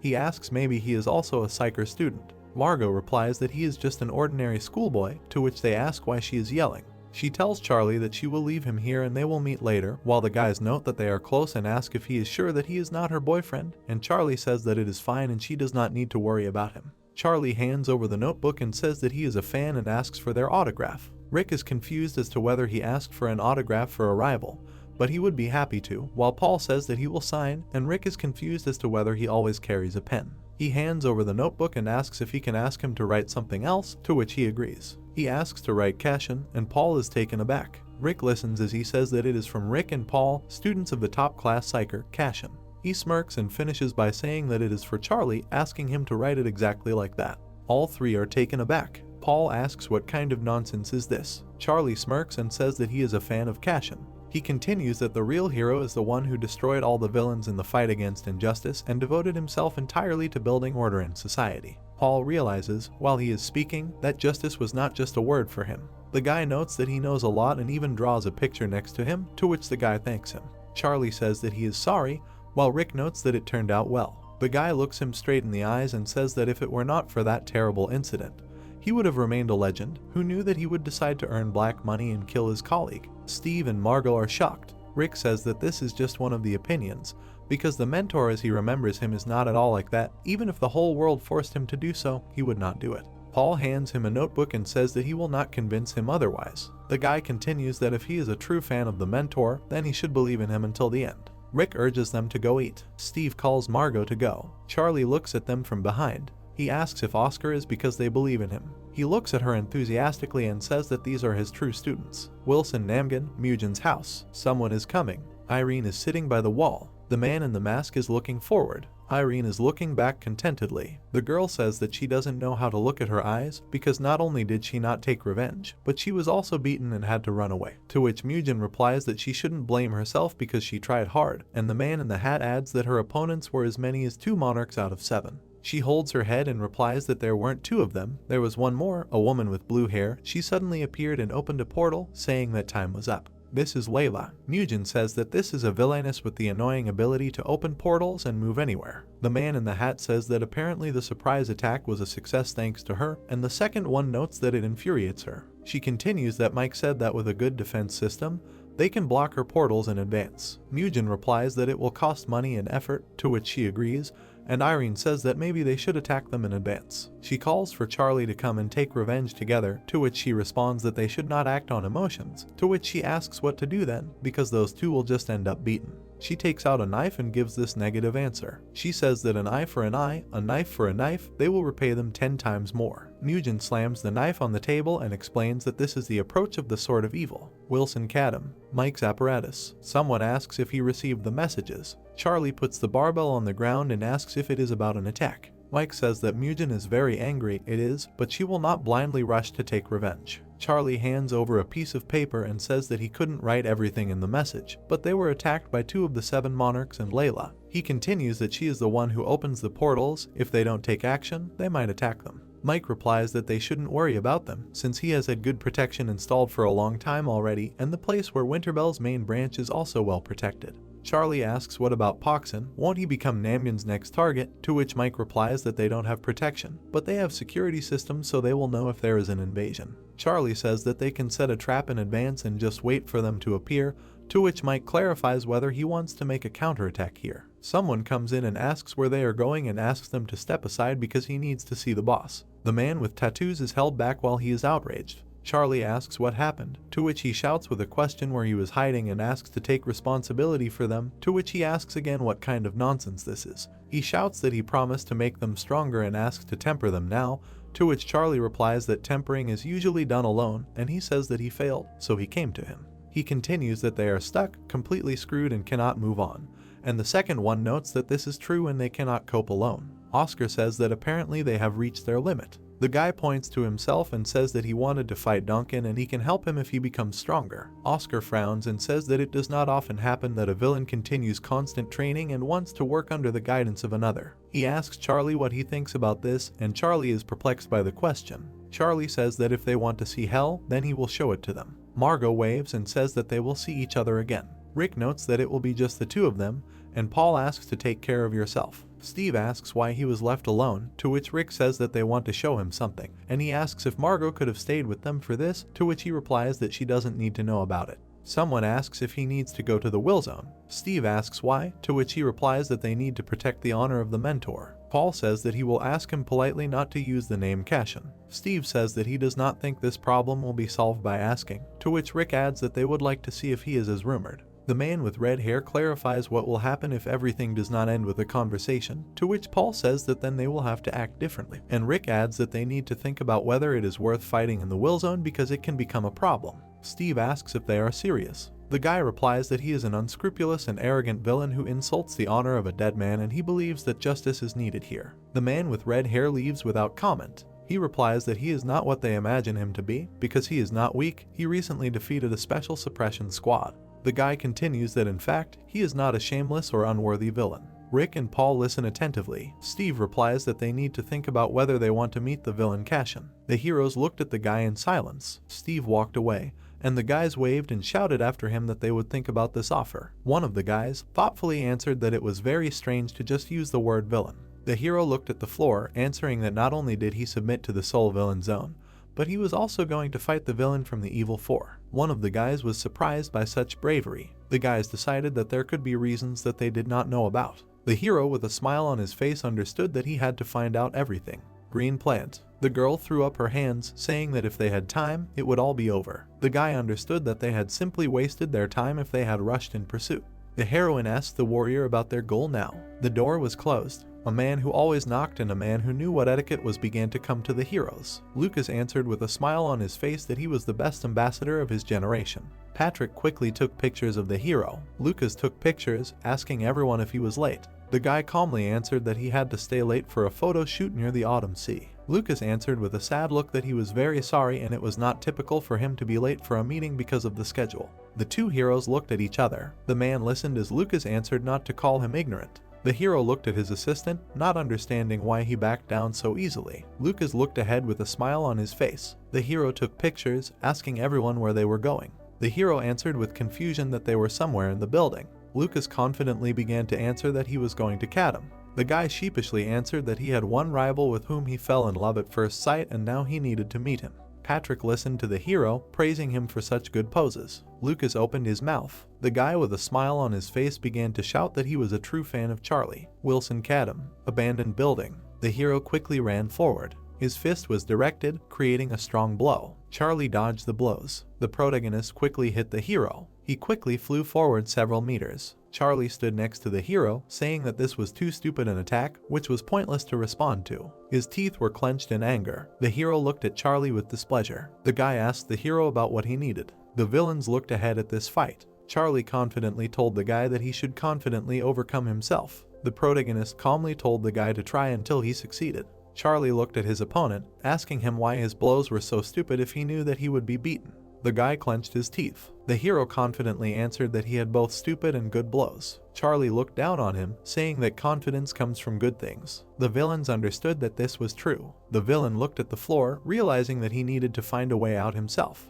Oscar watched all of this calmly. The protagonist confidently answered that he needed strength to fight. The villain answered that he understood what they were talking about. Charlie calmly answered that everything depended on him and understanding was a reward for those who constantly sought an answer. The villain wrote down all of the hero's expressions, answering that he understood everything.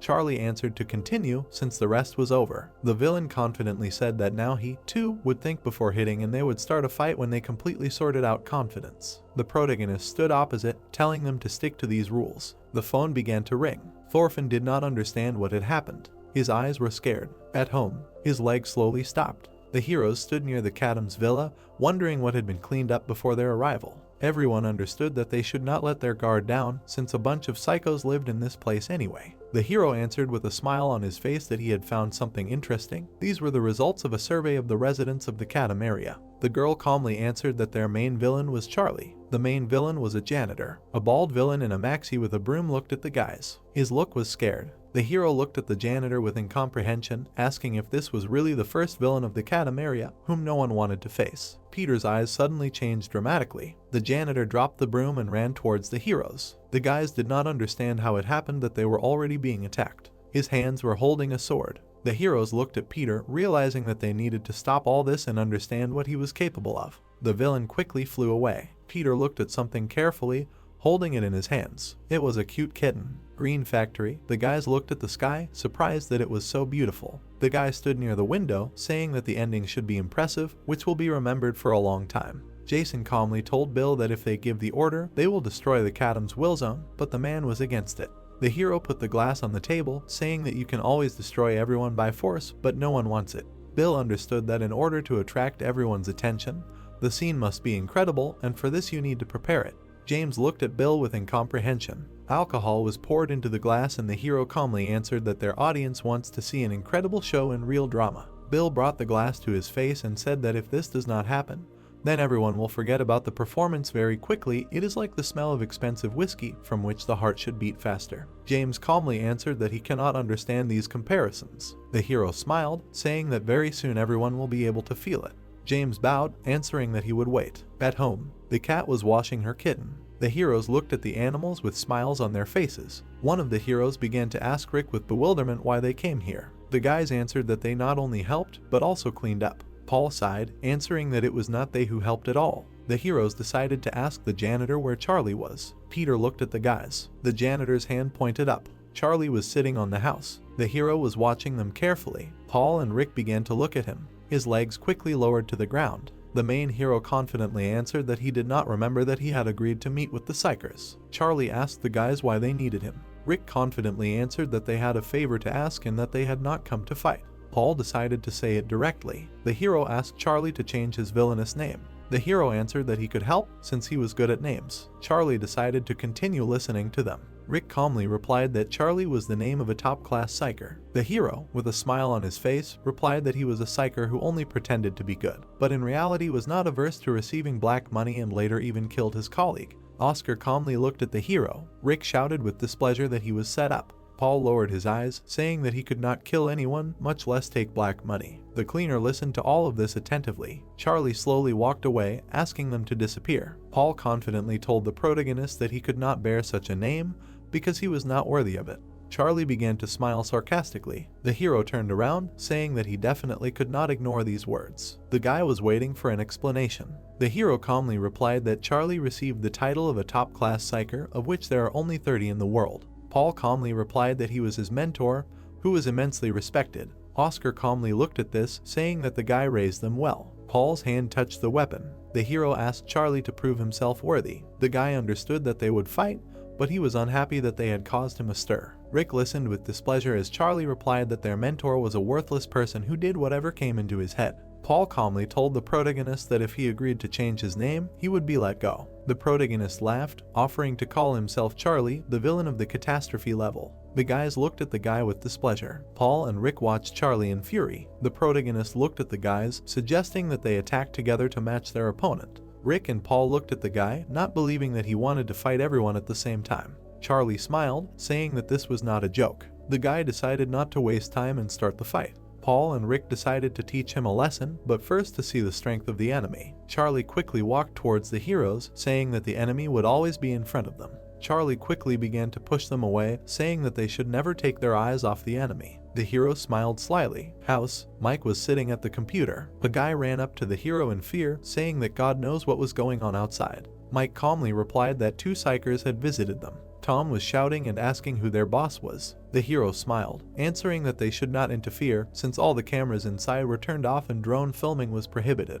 The 3 of the Black Hand were standing guard so that no one would interfere with them. Mike and Tom were creating a new mask design, thinking about what each was doing. The hero smiled and replied that the boss had ordered him to. Charlie was fighting Paul. The guys quickly moved in different directions. Rick was surprised that Charlie was very good at dodging. A smile appeared on his face. Paul confidently jumped on the guy. Charlie looked at the hero, pointing his fists at him. The hero quickly ran towards the villain. The hero's 2 weapons touched each other. Rick was surprised to think how the hero was able to stop him. The hand left the sword. Charlie stood in front of Paul, saying that he was strong, but too big and his attacks were monotonous. The guy looked at Charlie with displeasure, who said that his stats were not enough to fight him. Paul quickly ran towards the guy, asking him to shut up. The force passed through the entire area. The heroes quickly dodged each other. The villains continued to fight. A smirk appeared on his face. Charlie was putting his foot out for Paul. The hero was slowly falling. The protagonist stood on the ground, asking Paul if their teacher had told them that counterattacks should be fast and dexterous. His hands continued to hold the weapon.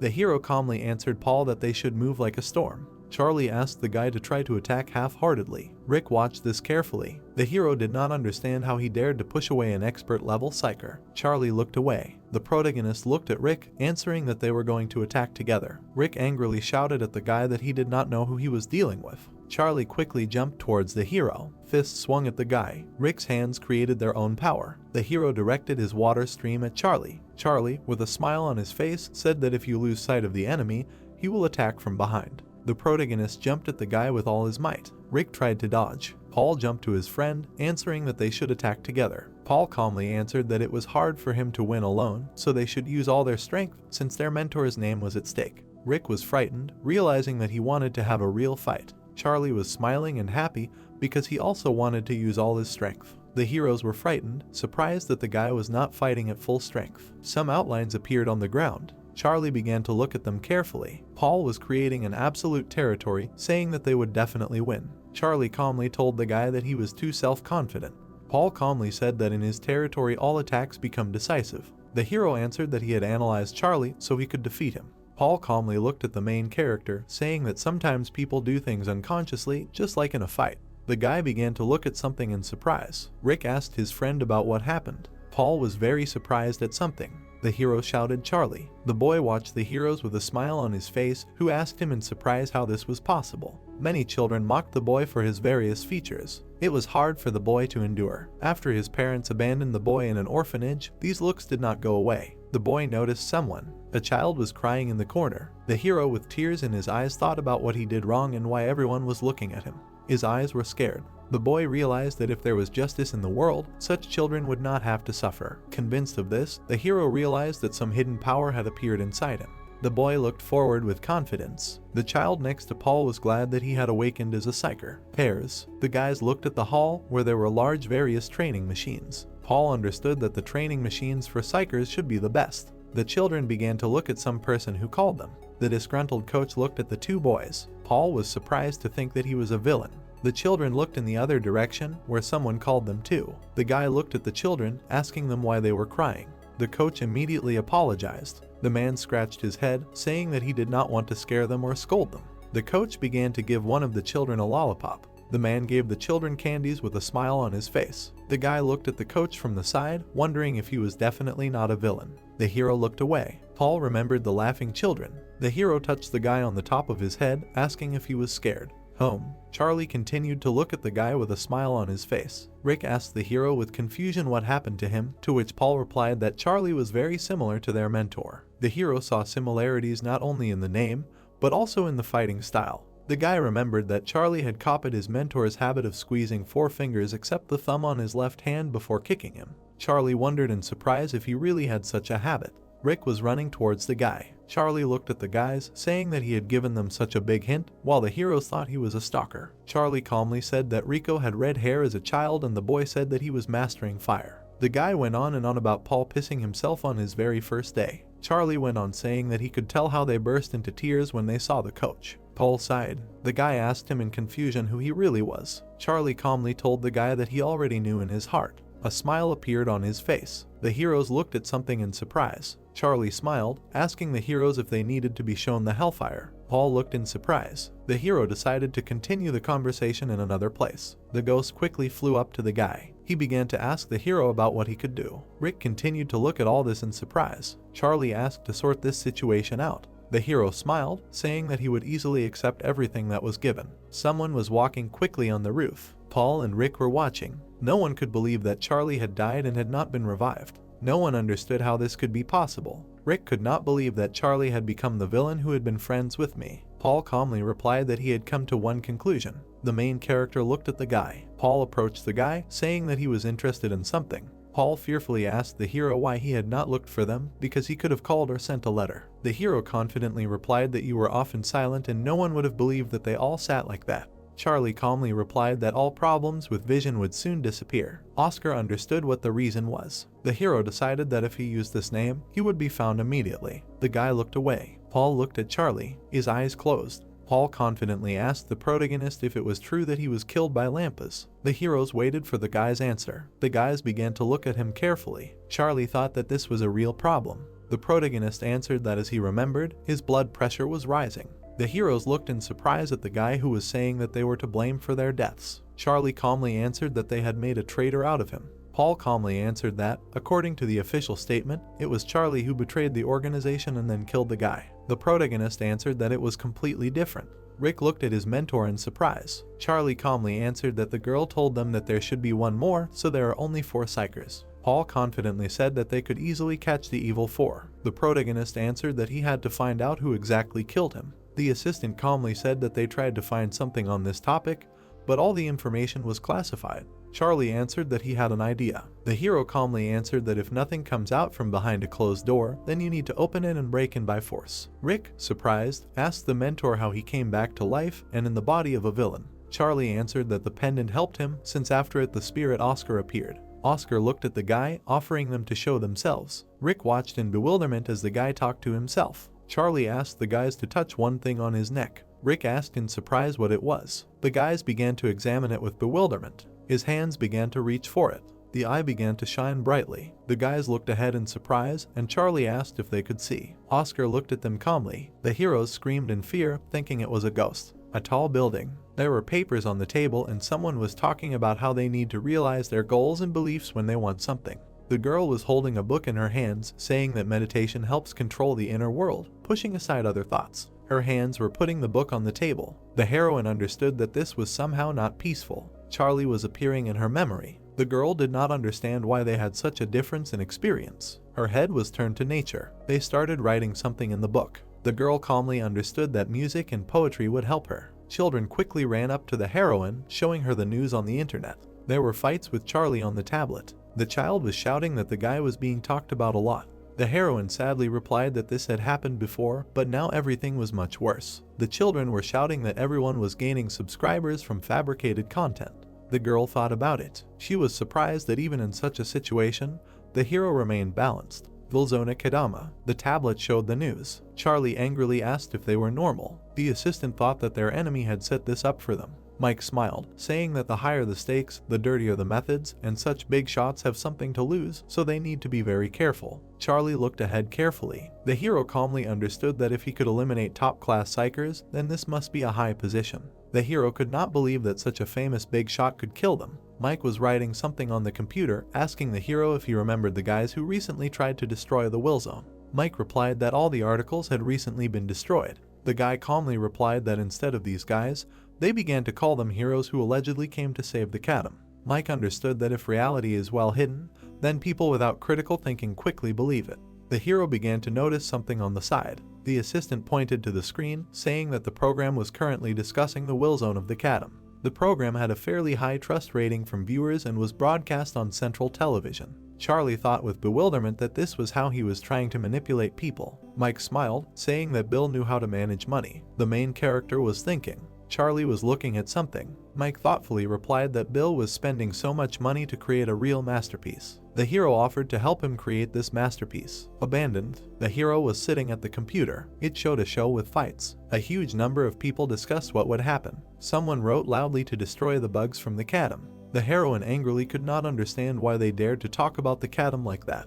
The heroine threw everything on the floor, screaming that this was a real war. Chloe answered with a smile on her face that she would kill everyone. The building. Rick and Paul looked ahead. The main character asked the guys why they were watching. Paul asked the guy in surprise if he was really their teacher. Oscar listened to the guys with displeasure, who asked him if the hero was constantly followed by a spirit. The hand offered to take something. Paul looked at the phone through which they were supposed to contact Charlie. The main character calmly answered that he could build a nano satellite so that all the characteristics were at their best. The heroes looked at the guy in surprise. The assistants tried to say something. Paul asked the hero in surprise why he needed a will zone. Charlie was respected and envied by everyone. He was a top psyker, which was for all the heroes. The main hero calmly answered that he became a villain, for whom it was natural to be in a will zone. For Charlie, the main goal was revenge. For this, the hero needed strength, and for strength, comrades. Paul understood what the guy was getting at. The hero calmly answered that he would be careful with other villains. The guy understood that if the enemy was the evil four, then everyone would talk completely differently. Paul calmly answered that he would help in any matter. Charlie looked at the assistants, saying that in this form it would be difficult to help them.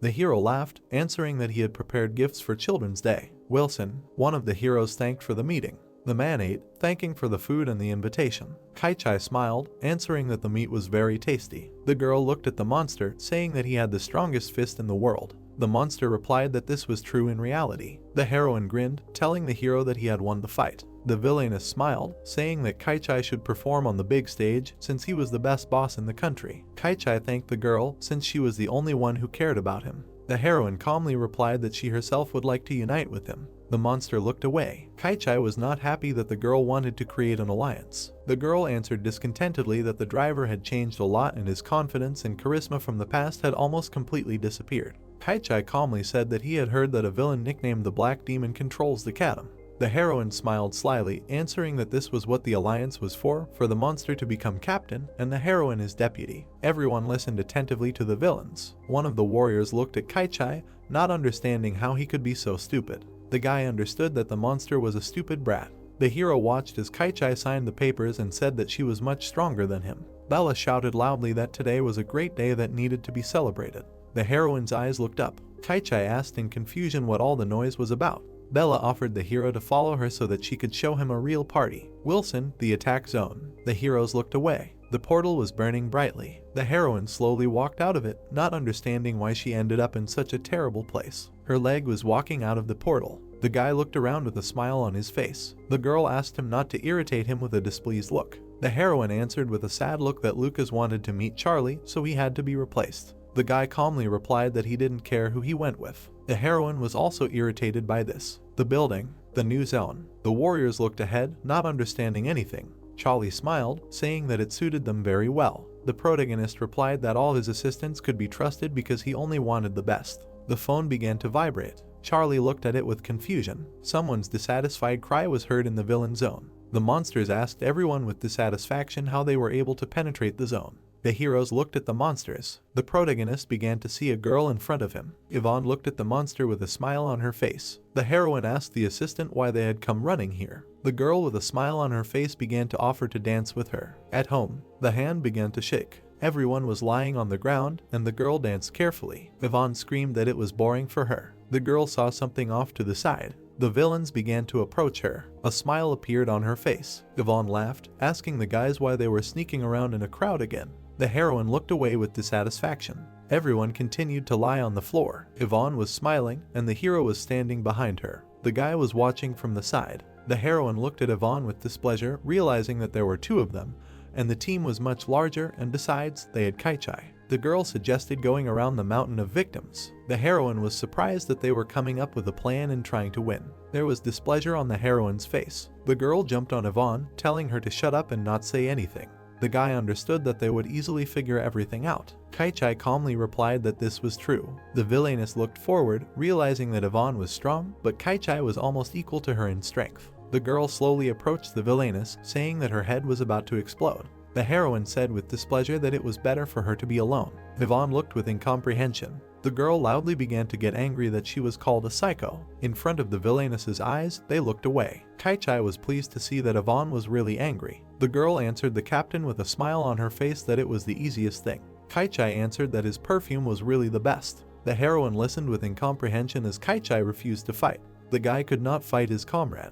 The heroine was full of surprise. The monster was telling the heroine something, despite their alliance. The foot calmly stepped on the ground. The guy smiled, answering that Kai-Chai received an offer from the Neo Center to become a lord. The heroes were full of surprise. Kai-Chai asked the girl if they understood what it meant to become a lord. The guy shouted discontentedly and called Kai-Chai different names. Everyone thought he was a fish, but he turned out to be a predator. A rose flew from the sky. The heroes looked up in fear. Yvonne suggested that everyone get down to business. The villainess screamed in fear that they could discuss everything calmly. The girl held a rose in her hands, saying that they couldn't do this. Yvonne shouted that everyone would get to dance at the party. The villains looked at the sky. Someone quickly jumped over them. Some guy leaned on the asphalt. Yvonne looked away. The guy was smiling. Kai-Chai had a sly grin on his face. All the monsters looked ahead. Charlie calmly began to answer everyone that he was not the best dancer, but he would try to be one. A finger touched his face. Yvonne thought about where she could have met the guy. The girl's assistant answered that this was Charlie. The heroine slowly answered that it was just a fake that the driver had put in his place. Mike joined the heroes, holding something in his hands. The guy looked away, his mouth slightly open. Mike calmly answered that Charlie had already proven his abilities several times, so there was no need to offend him under any circumstances. The villainess was surprised to think about why they had flown from the sky. Kai-Chai calmly replied that he did not expect this. The guy smiled, saying that everything was getting more interesting and that they could transmit distress signals and contact each other. Yvonne was glad that they were not weak. The heroine asked for forgiveness from her younger brother and said that she would kill them with her own hands. There was a smile on the guy's face. The leg was standing at the portal. The guy grinned and replied that their captain had arrived. Bill and his assistant stood with a cigarette in their teeth. Charlie stood in front of the villains in surprise, seeing the king of money from the four lords of evil in front of him. Bill was the strongest in the villain world at the very top. His eyes were like blades, and in addition to them there was endless self-confidence and ruthlessness. Charlie looked ahead. Oscar fearfully replied that the hero should not fight and should not do this, since the enemy was completely superior to him. Charlie continued to calmly look at the spirit. Bill smiled, answering that he wanted to meet the guy. The villain told Charlie that he wanted to recruit him into the family. Bill was surprised that Charlie refused without listening to the conditions. The hero calmly wanted to be addressed as a boss. The girl asked the guy in surprise if he was completely stupid. Mike laughed sarcastically. Oscar looked at the guy with displeasure. Yvonne, with a smile on her face, told the hero that he was another bug. There was a smile on her face. Yvonne calmly wanted to tear everyone to pieces. Bill was surprised that the guy actually had enthusiasm. The hero looked ahead, answering that even if a sword was pointed at him, then Charlie should be persistent. Charlie calmly said that his fists were stronger than words. Bill gave the guy a chance to prove his words. The villain asked Charlie not to disappoint him. Someone was shouting loudly in the street. Yvonne said that everything really pissed her off. The heroine could not understand why Bill was stepping forward. The man took a cigarette in his mouth, saying that next time he would give him a better chance. Oscar, frightened, began to tell the guy that the king of money was head and shoulders above all the opponents the hero had fought so far. Charlie calmed the spirit, saying that he had thought everything through to the smallest detail. The guy smiled, saying that he had long ago competed with the king of money because one fight with a strong opponent was much better than 100 days of training alone. Oscar shouted menacingly that this was not training at all, but a real fight. Mike looked at the guy with a smile on his face. Charlie stood opposite Bill. The hero's eyes were full of confidence. Bill was smiling. The guy decided to act. The man calmly smoked a cigarette. The guy looked at the fight face to face, realizing that Bill wanted to show his confidence in victory. Charlie abruptly flew away from Bill's elbow. The guy's strength was directed at the man.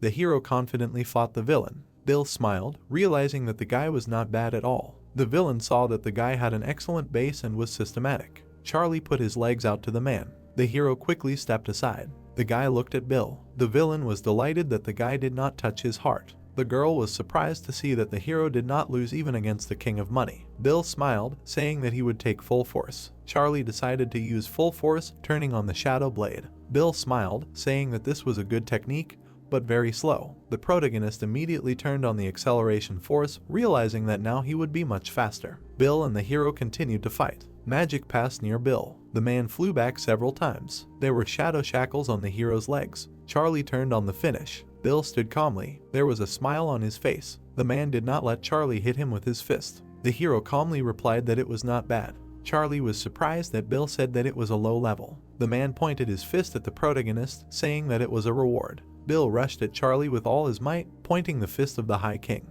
The fragments of the force flew in different directions. The villains covered their faces. Yvonne said discontentedly that everything was pissing her off. Oscar looked ahead in fear. The spirit saw Charlie in the ruins, who was not moving. Bella looked at the protagonist. Then she opened her mouth and shouted that he was crazy, that with this old man, he was on a completely different level. Then she leaned over and added that it was stupid to think that such a monster could be defeated. The evil four could not be defeated.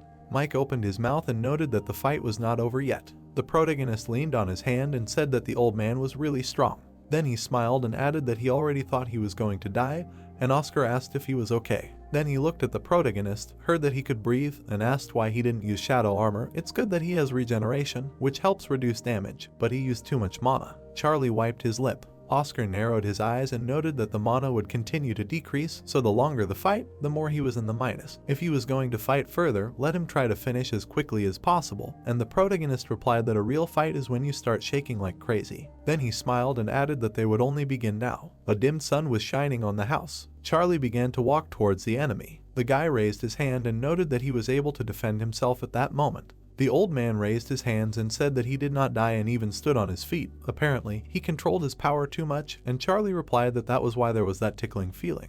Then the old man lowered his gaze, after which he looked at the protagonist's legs and noted that it was still difficult for him to stand. He did not think that it would be difficult to fight in such a state. The protagonist looked at him and replied that he thought he should worry about him not beating him up, and the old man noted that he liked his fighting spirit.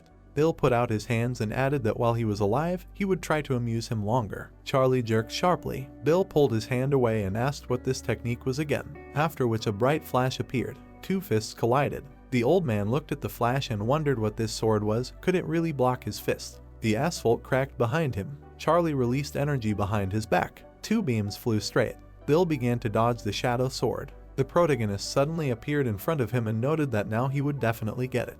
After which he hit the enemy. Bill hit his back against the wall. Charlie sharply hit him, but he dodged. After which he sharply twisted. Charlie started to hit the old man, but he dodged. The girl opened her mouth and noted that he was not bad, and the guy asked her to keep her opinion to herself, let it not interfere with the boss having fun. Jason slowly turned his gaze. Bill delivered a direct blow, after which Charlie flew into him. The protagonist strained his gaze and thought about what if he continued like this. Oscar opened his eye and shouted not to be distracted. Bill is very strong even in difficult situations for himself. Bill grabbed him by the sides. Then he smiled and noted that he was involved in wrestling. Charlie spun sharply next to him and noted that he was also involved. Bill grabbed him by the head. Then he slammed him to the ground and noted that he really thought that they would work on him. After which he began to drag him along the ground and added that he should not look at him so impudently. The old man threw the protagonist forward. Charlie spun sharply and landed on his feet. Then he looked straight ahead. Bill swung and shouted that it wouldn't tickle anymore. Then he gritted his teeth and added that he would use all his strength. Charlie opened his eyes. The old man's fist caught fire. Mike and Bella looked in surprise. Yvonne raised her hand and heard that if he killed him, a powerful blow passed through the buildings. Bill lowered his hand and said that age cannot be deceived. His wrist hurt so much. Then he turned his gaze and added that when was the last time he used his fist to its fullest. Then he looked straight ahead and noted that, unfortunately, that place had become his grave, and Charlie asked him not to talk nonsense. The protagonist raised his hand and added that he would choose the place of his death himself. Yvonne opened her mouth and shouted that he was able to stop the fist of the fallen king. Bill smiled and said that he chose a good technique to neutralize his fist. Charlie put his hands on his hips and asked if he wanted to show him the same technique, and Bill replied that he had shown him his fist twice. The old man raised his hand, heard what was cool about weak punches, and replied that these were low words. He really exceeded his expectations. He had a chance to defeat Rose. Charlie straightened up and asked why he couldn't defeat such a weakling before, and Bill noticed that she was upset when he heard this. The protagonist folded his arms and asked why Bill from the Evil Four loved to chat so much. They needed to fight again, and Oscar shouted that he had almost no mana left. Let him stop showing off. Yvonne smiled and said that he didn't know his place at all. If his uncle hadn't pitied him, he would have died long ago. Then she turned sharply when she heard that she also wanted to enjoy the party. Max put her hand out and added that she thought they were the perfect couple for her. She wanted to have a sword dance together. Then she straightened up and everyone was surprised. Yvonne put her hands on her cheeks and shouted that it was really Max. Then she blushed and added that it was Max herself. Bill leaned to the side and said that he hadn't seen Max for a long time. Why was she here? And the girl answered that he had broken the rules of the Wilson, entering the Wilson of Namgan without permission, and caused a real commotion here. Then her eyes lit up and she added that as the monarch of Winterbell, she should make him bear responsibility. Bill turned his gaze and asked what did he mean, make him.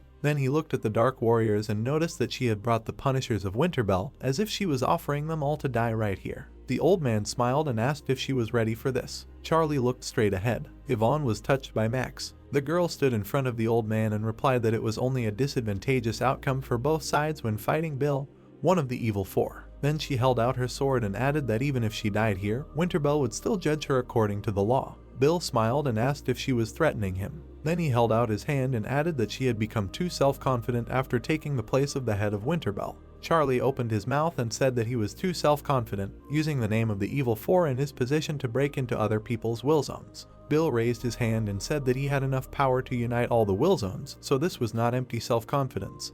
And the protagonist noted that it was empty.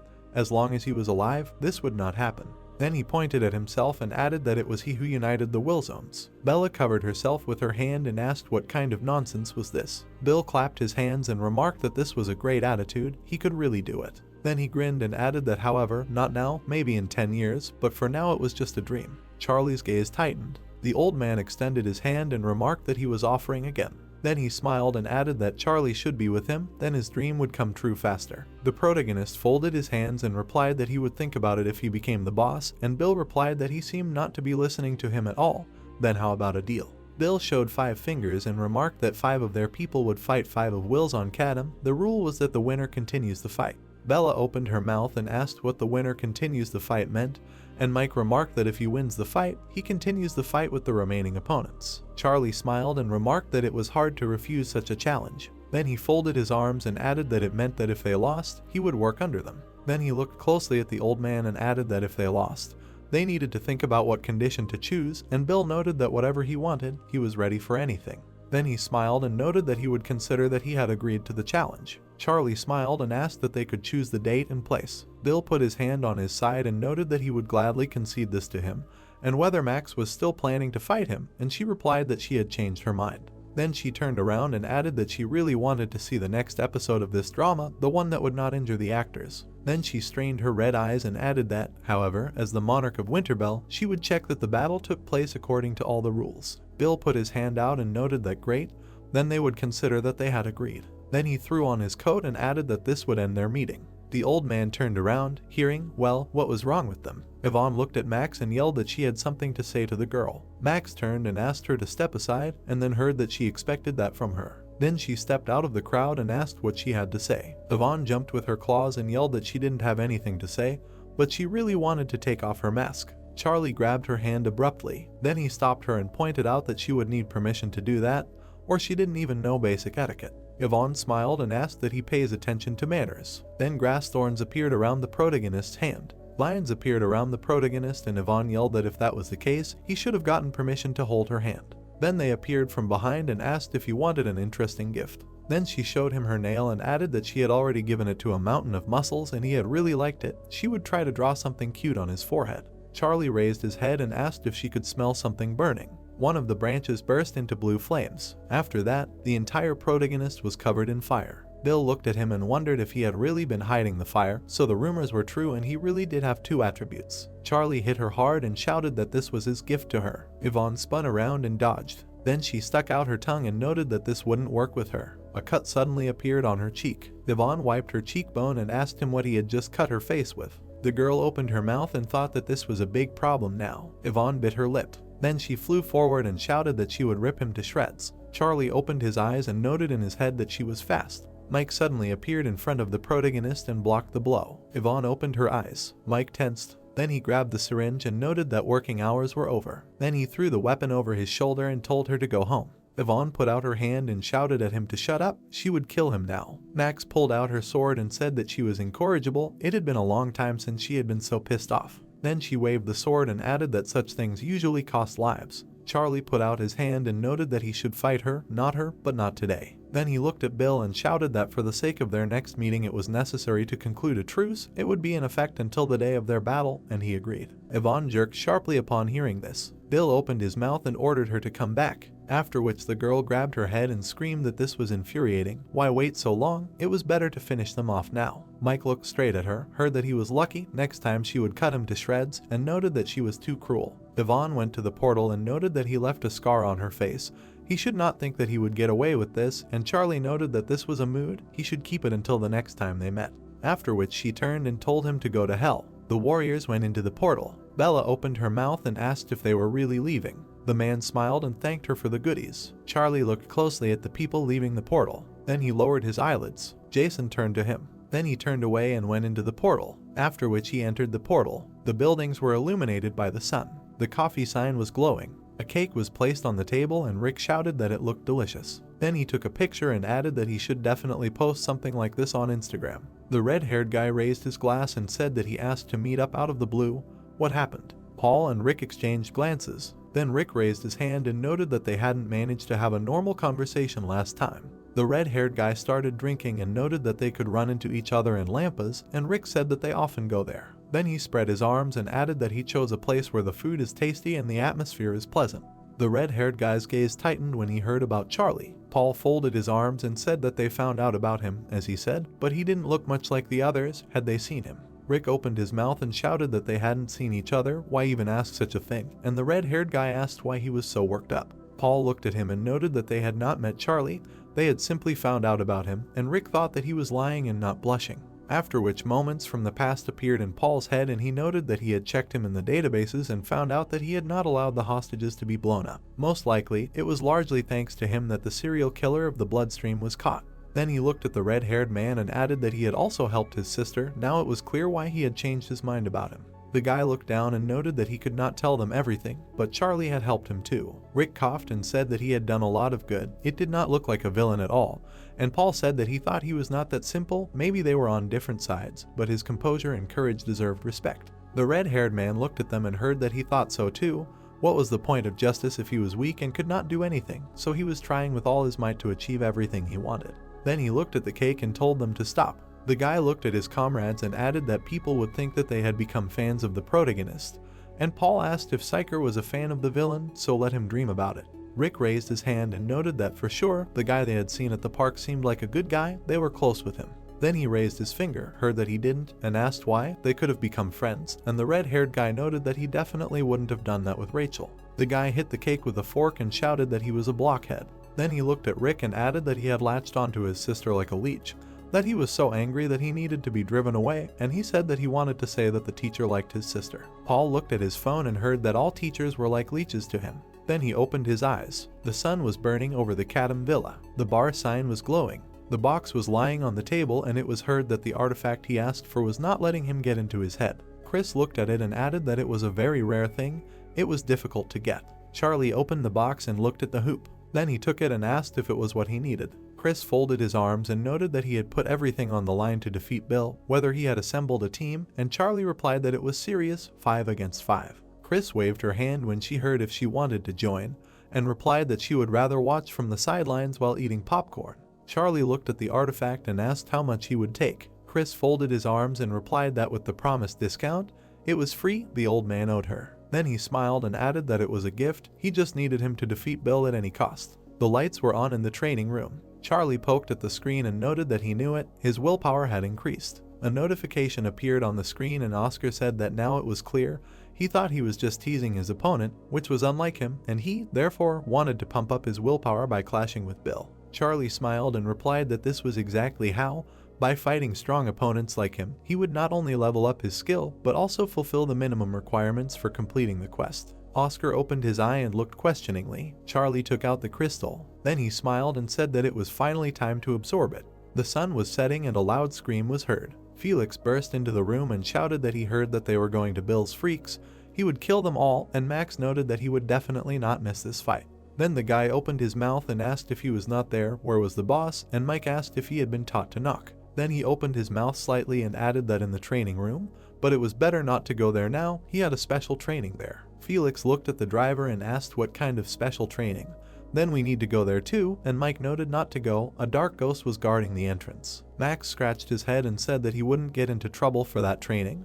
They probably beat him up pretty good, I heard Bill gave him a good beating. Mike looked at him and asked who told him that or read it on the internet, and Mike replied that the shooter called and described everything in detail. Mike folded his arms and noted that although they weren't fighting at full strength, he still held his own against Bill. He withstood 2 blows, and from close range, while Bill could knock down several buildings with 1 blow from the fallen king's fist. Julia smiled and noted that rumors spread quickly, which meant it was time for them to say something too, and Sean noted that it looked like Bill's people were the first to open their mouths. Mike turned on his visor and noted that they named the one who would participate in the tournament. They even made posters. Then a screen appeared in front of him and he added that it was a festival of defeats, a great fight of villains. A moment later, everyone turned around when they heard that they were all there. Joe ran into the room and shouted that he was here to defend the honor of this villa zone. He was volunteering to participate in the tournament. Felix opened his mouth and asked who this weirdo was. In the South Korean branch of Lampas, they heard that this was a paid live broadcast. Zach looked at the screen and asked what they were crazy about, organizing MMA fights here. Jason looked at him and noted that these bastards figured out how to make money. Zach opened his mouth and asked what they should leave it like that.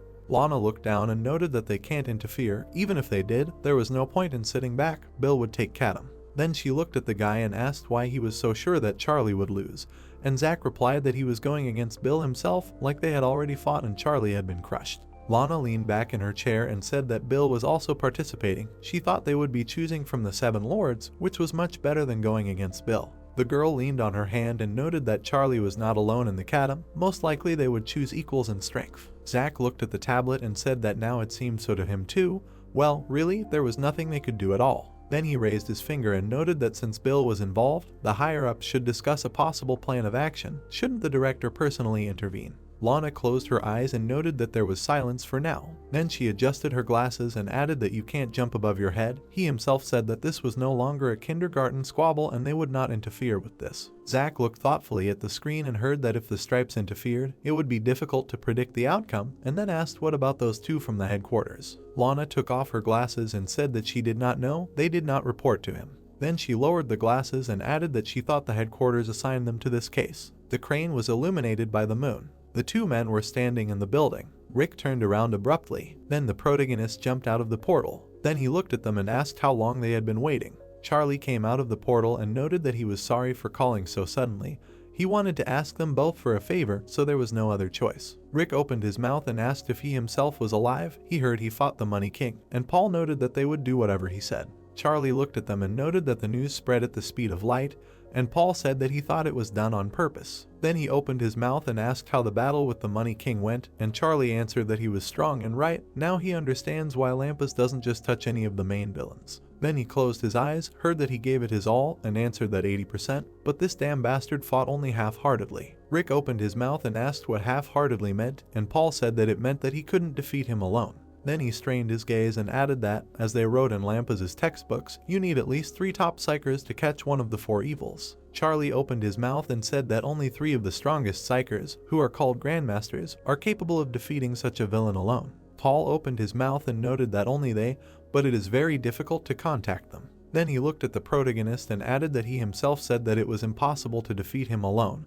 And Charlie noted that during the day yes, but not now, he did something to himself. A red haze went around the room. The protagonist cut the floor with his claws. Oscar opened his eyes and asked if he was alive there, and Charlie answered that he was very much alive. If he had not listened to him and absorbed the bloodstone right away, he would have been in big trouble. Oscar lowered his eyelid and noted that he should not overdo it there. Charlie began to get up and said that just a little more.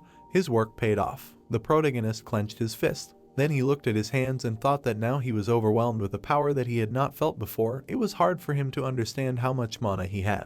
Then he put his hand out. His hand lit up and he noted that after absorbing the bloodstone he had gained unprecedented power. Paul opened his mouth and noted that it was dangerous. Then he turned and added that this is how villains increase their magical potential. But he also heard that the bloodstone is very difficult to find, and more often than not, people just die after absorbing it, and Charlie thought that he himself did not know until Oscar told him. The spirit closed his eye and heard that he had absorbed such a dangerous thing, and what Oscar said, he was just watching. Charlie held out his hand and noted that, be that as it may, having absorbed this stone, he was filled with enormous power, but he was unable to completely subjugate the power. Then he remembered the battle and added that if he left everything as it was, most likely, he would go crazy and it would be impossible to hold him back. Rick opened his mouth. Paul opened his mouth and noted that they should not despair, no matter how hard it was, you need to be determined, then the answer will come by itself. Then he extended his hand and added that if you have willpower, then everything is possible. He taught them that. Paul put his hand to his chest and noted that he was ready to give everything just to help him, and Charlie thanked him and said that he could trust only the two of them. Charlie looked at him and said that didn't he call them here to show off, they had deviated greatly from the original plan. Then he looked at them and shouted that now they would begin serious training. And the guys noted that they hadn't trained with him for a long time, they were ready, they had already figured out where to train. Charlie smiled and answered that on Kadam's territory. Charlie looked at the tap and noted that they still hadn't shown up. Then he bit into a bun, after which he began to chew and added that they had merged, having come up with childish excuses. Oscar looked up and noted not to scold them too much, perhaps they needed time to get used to it. Then he looked at the drink and added that it must be hard for them to accept that they had to join the villains, because they were psychers to the core, hadn't he had that? Charlie turned sharply, then he looked at the spirit and noted that he was thinking about it too much, and the spirit said that he confessed easily. The protagonist looked at his hand and said that if he wanted to know why, it was probably because he was a little impatient then, no matter how, but he wanted to control the damn bloodlust. The protagonist remembered several warriors and noted that he did not know whether it was because of her or not, but he heard someone's voice, the other villains heard it too. Oscar opened his eye and said that he regretted absorbing the bloodstone, and he replied that he knew from the beginning what awaited him. Charlie smiled and added that he liked everything, he gained magic power and pumped up his skills. The protagonist looked at the screen, then he carefully looked at his skills and noticed that there was 200 more mana, after which he raised his hand and noted that he was afraid that he would become immune to magic crystals, but this exceeded all his expectations. Oscar looked at him and said, how can you compare a bloodstone with some kind of magic crystal? A bloodstone is very hard to get, even if you turn the whole world upside down for it. If he thinks that the result is surprisingly good, then the bloodstone did not live up to his expectations. Perhaps the reason for everything is an uncontrollable thirst for blood. The main character clenched his fist and thought. Then he looked at the screen and noted that with such a number of magic points he can defeat anyone. And Oscar said that he and Yvonne have the same number of magic points, but this is not enough. Then the spirit introduced the girl and added that behind her smile, there is a frightening power. Charlie waved his hand and noted that mana is not everything in battle, and Oscar noted that all the same, the more magic points, the greater the advantage. The main character looked at the notification and said that he has some new skill with a stupid name. Then he pressed the screen and asked what it meant to be blocked, and Oscar replied that it meant that he had not yet met all the conditions, magic points. After that, they exchanged glances. Charlie looked at the spirit and heard that there was nothing to worry about, he should never use this skill, even if he met all the conditions. Oscar closed his eye and added that it was extremely dangerous, he could easily destroy an entire city with it. The protagonist opened his mouth and asked what a legendary skill it was, and Oscar replied that it had only been used once, in ancient times, against one powerful monster. The protagonist looked at the screen and asked who it was, and the spirit replied that it was the Master of Destruction. Typhon, the strongest villain in history, he controlled fire, wind, and even darkness. Charlie looked at the TV and asked how he knew so much, and the spirit replied that he had told him many times he was a very ancient spirit. After that, he looked at him and heard that the destruction skill was very useful, it would come in handy in battle. Then he looked at the blocked skill. Charlie raised his hand and thought that the most powerful skill that could destroy an entire city. The protagonist looked at his hand and thought that just think, for the sake of selfishness, he wanted to use his own students, he has no other choice. Then he took a soda, after which he looked at the city and added that he was still too weak for revenge. Screams were heard in the green factory in the Neo Center. Yvonne was reading a magazine and heard how so. Lucas grabbed his head and screamed how this happened at all, and the girl screamed that he was tired of making noise, let him go. The guy cried and noted that he should have gone to Poxon. If he had gone, fate would have brought him together with his Charlie. Then he opened his mouth and screamed why she didn't tell him. Then he folded his hands and heard that he was tired of living. He himself wanted to change. Perhaps he would never fight Charlie. Yvonne tore the magazine and said that he was hers. He would tear it into small pieces, and he shouldn't even hope that she would give it to him. Lucas jumped on the table and shouted, why all of a sudden she said that she wasn't interested in Charlie, and the girl noted that now it was the other way around. The guy opened his mouth and asked if she would go to the festival, but he shouldn't say that she would go first. The girl put her hand out and answered that of course not, she was fifth, who, if not the strongest of them, should take this place. Lucas opened his mouth and noted that only if the president himself didn't fit in.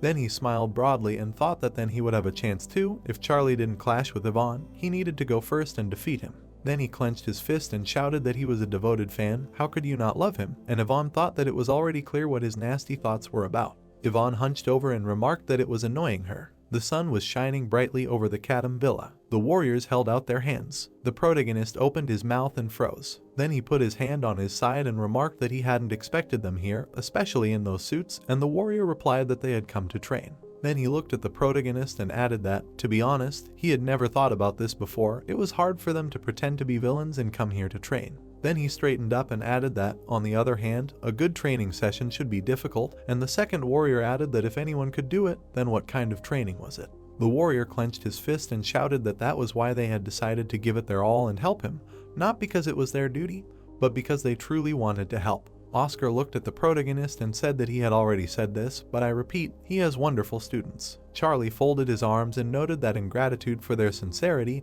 he would give them the most hellish training. Then he looked at the floor. The protagonist sharpened his gaze. The sun hit the roof of the house. The man took a step and asked what this was Kadam.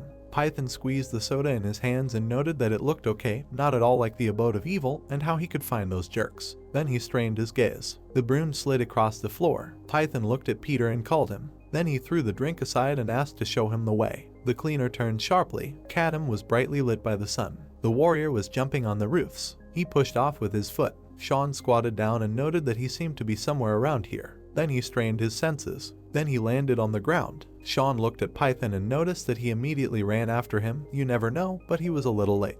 The warrior was lying upside down. The green factory was glowing from the sun. A notification appeared on the screen that the festival was starting. Jason opened his mouth and said that, as he had already said, he would now select fighters for the festival. The warriors looked at him and said that he would select 5, that they needed to fight among themselves first, that they liked it. The warrior squeezed the can. Bruce opened his mouth and shouted that he didn't care at all, that he needed to hurry up, that he was bored. A box with a question appeared and the director noted that the fighters would be determined by lot. The guy looked at the box and noted that for some reason he didn't see Yvonne. And the red-haired guy noted that she was already participating, and it was up to her to decide which one she would go. Jason opened his mouth and noted that she asked him to tell him that if anyone had any complaints, she was always ready to answer them. Bruce opened his mouth and noted that he had no complaints, that it was time to start already, that it was time to wrap things up. Roosevelt's gaze tightened. Then he remembered Bruce sitting on the corpses and thought that he himself was from Daegu. He had defeated everyone from Pohang, Andong, and even Gyumi. He was a fierce fighter who mercilessly attacked his opponent. Whoever he was, he could just go up against Yvonne. Then he looked at Bruce. Albert put his hand in the box and noticed that he was first. Then he pulled out a paper with a star. Then he stared at it and asked what it was, and the red-haired one noticed that it meant he was not going. Fish smiled and noticed that he was first. Roosevelt showed the paper and noticed that he was second. Oliver looked to the side and noticed that he was third. Lucas smiled and shouted that he was fourth. Then he looked at the paper and thought that this was exactly what he wanted. If he was fourth, it meant there was a chance to fight Charlie, the strongest opponent. Bruce tore the paper and shouted why it was empty. What nonsense, they needed to start over. Jason looked at him and noted that whoever had the star would be assigned a special mission. It was top secret, he couldn't say anything now. Albert folded his arms and noted that if it was a secret mission, then they would have fun. Roosevelt handed over the paper, offered to swap, was refused and asked who said they wanted to go to the festival. And Bruce replied that except for the one who went first, the others would suffer nonsense. It was unlikely that 8 lords would lose to those idiots. Roosevelt opened his mouth and said that considering how Charlie fought the boss, he wasn't that bad, there was no need to write off Kadam. Bruce pointed at the fish and shouted that the boss just wasn't tough with him. So much was said about this average guy. Well, for an average guy he was 10 times stronger. Oliver turned his gaze and said that maybe they would just attack all at once, and that would be the end of it. Jason turned and pointed out that it was impossible. Until the day of the festival he and Kadam had a truce, and for them authority was everything. The lords should remember that too. Roosevelt folded his arms and asked which of Kadam, in his opinion, would go first. Bruce looked up at the sky and replied that he was interested himself. The protagonist looked at the screen. Python closed his eyes, heard the question that he had come to surrender, and answered positively. Mike turned to the protagonist and said that he was on Bill's side, and Charlie said that he had come to negotiate alone, that they had beaten him up, and that he was also cheating, and Python replied that it was true that he was for Bill. Then he opened his mouth and added that he was here now because he realized that that place was not for him, that he was honest with them, and that they could trust him. Charlie opened his eyes and said that he felt like he had been beaten up there in a serious way. Then he folded his arms and asked why he was surrendering to them.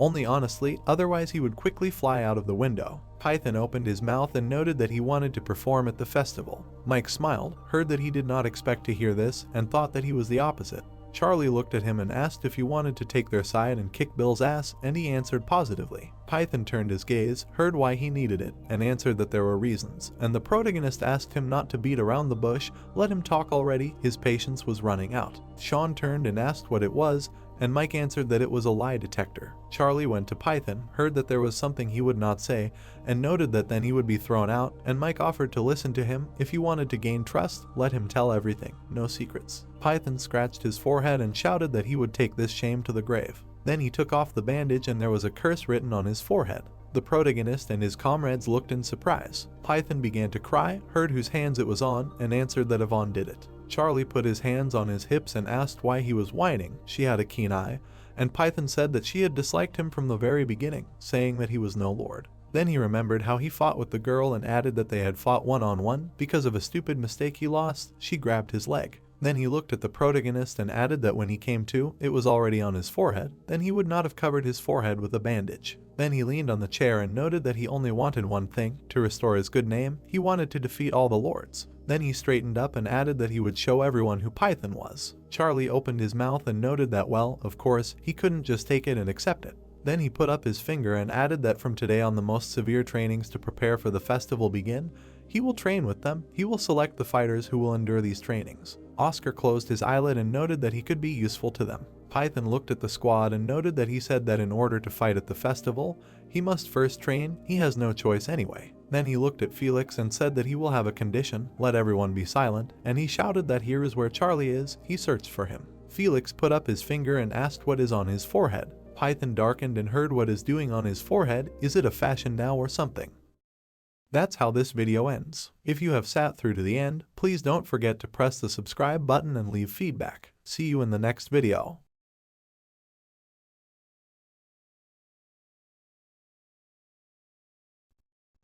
A day in the Cadam Wilson. The man with tattoos shouts that he is the first, he will beat them all up. The man in the helmet raises his fist and adds that they are practically dead, and noting that he is wound up, he calls for them to be beaten up in the first place. The man with purple eyes says that he is saving them for himself. Charlie thanks everyone for having gathered their courage and decided to try. The guy continues that the selection rules are very simple and the participants only need to complete the training and they will choose those who pass the training the best. Felix asks who will evaluate them, to which he receives in response that Charlie's assistants and asks again.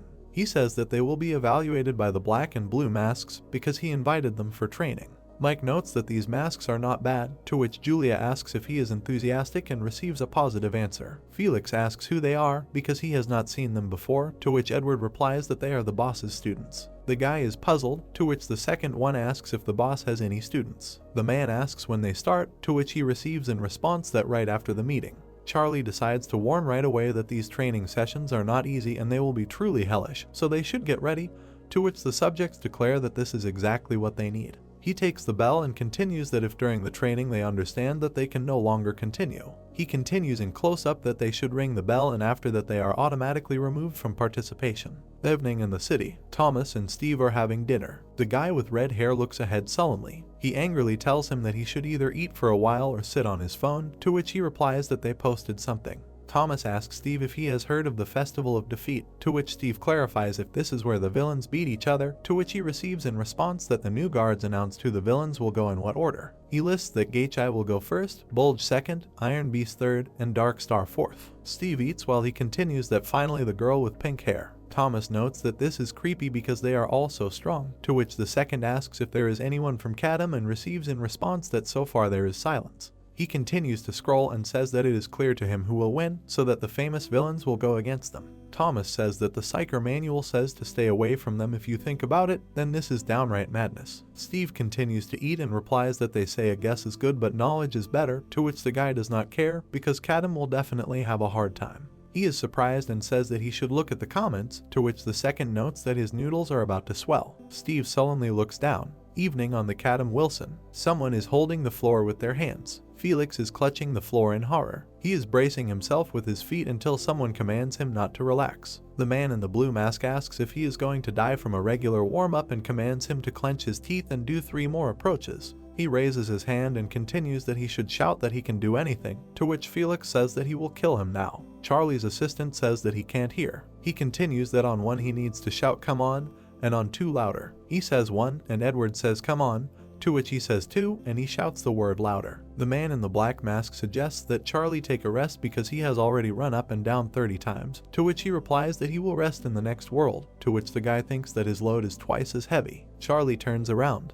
The man rings the bell. He asks how much is left, to which he replies that there are 7 more with him. Blue Mask reads out that Mike, Julia, Python, Edward, Red Eye, and Woodchuck are still left. Charlie asks about Woodchuck, to which the guy replies that he is very strong and resilient, to which Charlie thinks that he trained with a shovel. Blue Mask asks if they know what he is interested in, namely why training lasts 3 weeks, to which Charlie asks if he thinks that is too little, and Black Mask confirms this fact. Rick looks down and talks about the 3 below. He continues that they lack skills now, but their talent is determined by their willpower and desire to win, especially Felix, because the guy has an ominous look. He turns to Paul and says that if they had more time, he would teach them everything normally and asks if they can somehow postpone the battle, to which the latter agrees with him. Charlie refuses, because he has entrance exams right after the battle. Paul replies that he has already seen the list of villains from Donkin's side, to which he replies that he has seen it too. He puts the weight on the floor and continues that as he thought, Donkin himself will not fight, while Charlie reasons that he probably put Yvonne in his place. Paul says that they will have a hard time, to which the second adds that they need to find out how they fight, but their teacher asks not to worry about it. He smiles and notes that Mike promised to collect all the necessary information, and he is damn good at this matter and should be trusted. He gets up and continues that as soon as they get the information, they will need to think over a strategy together, to which the Blue Mask clarifies when he will announce the day and place of the battle, to which he receives in response that tomorrow and all the participants except him will be hidden.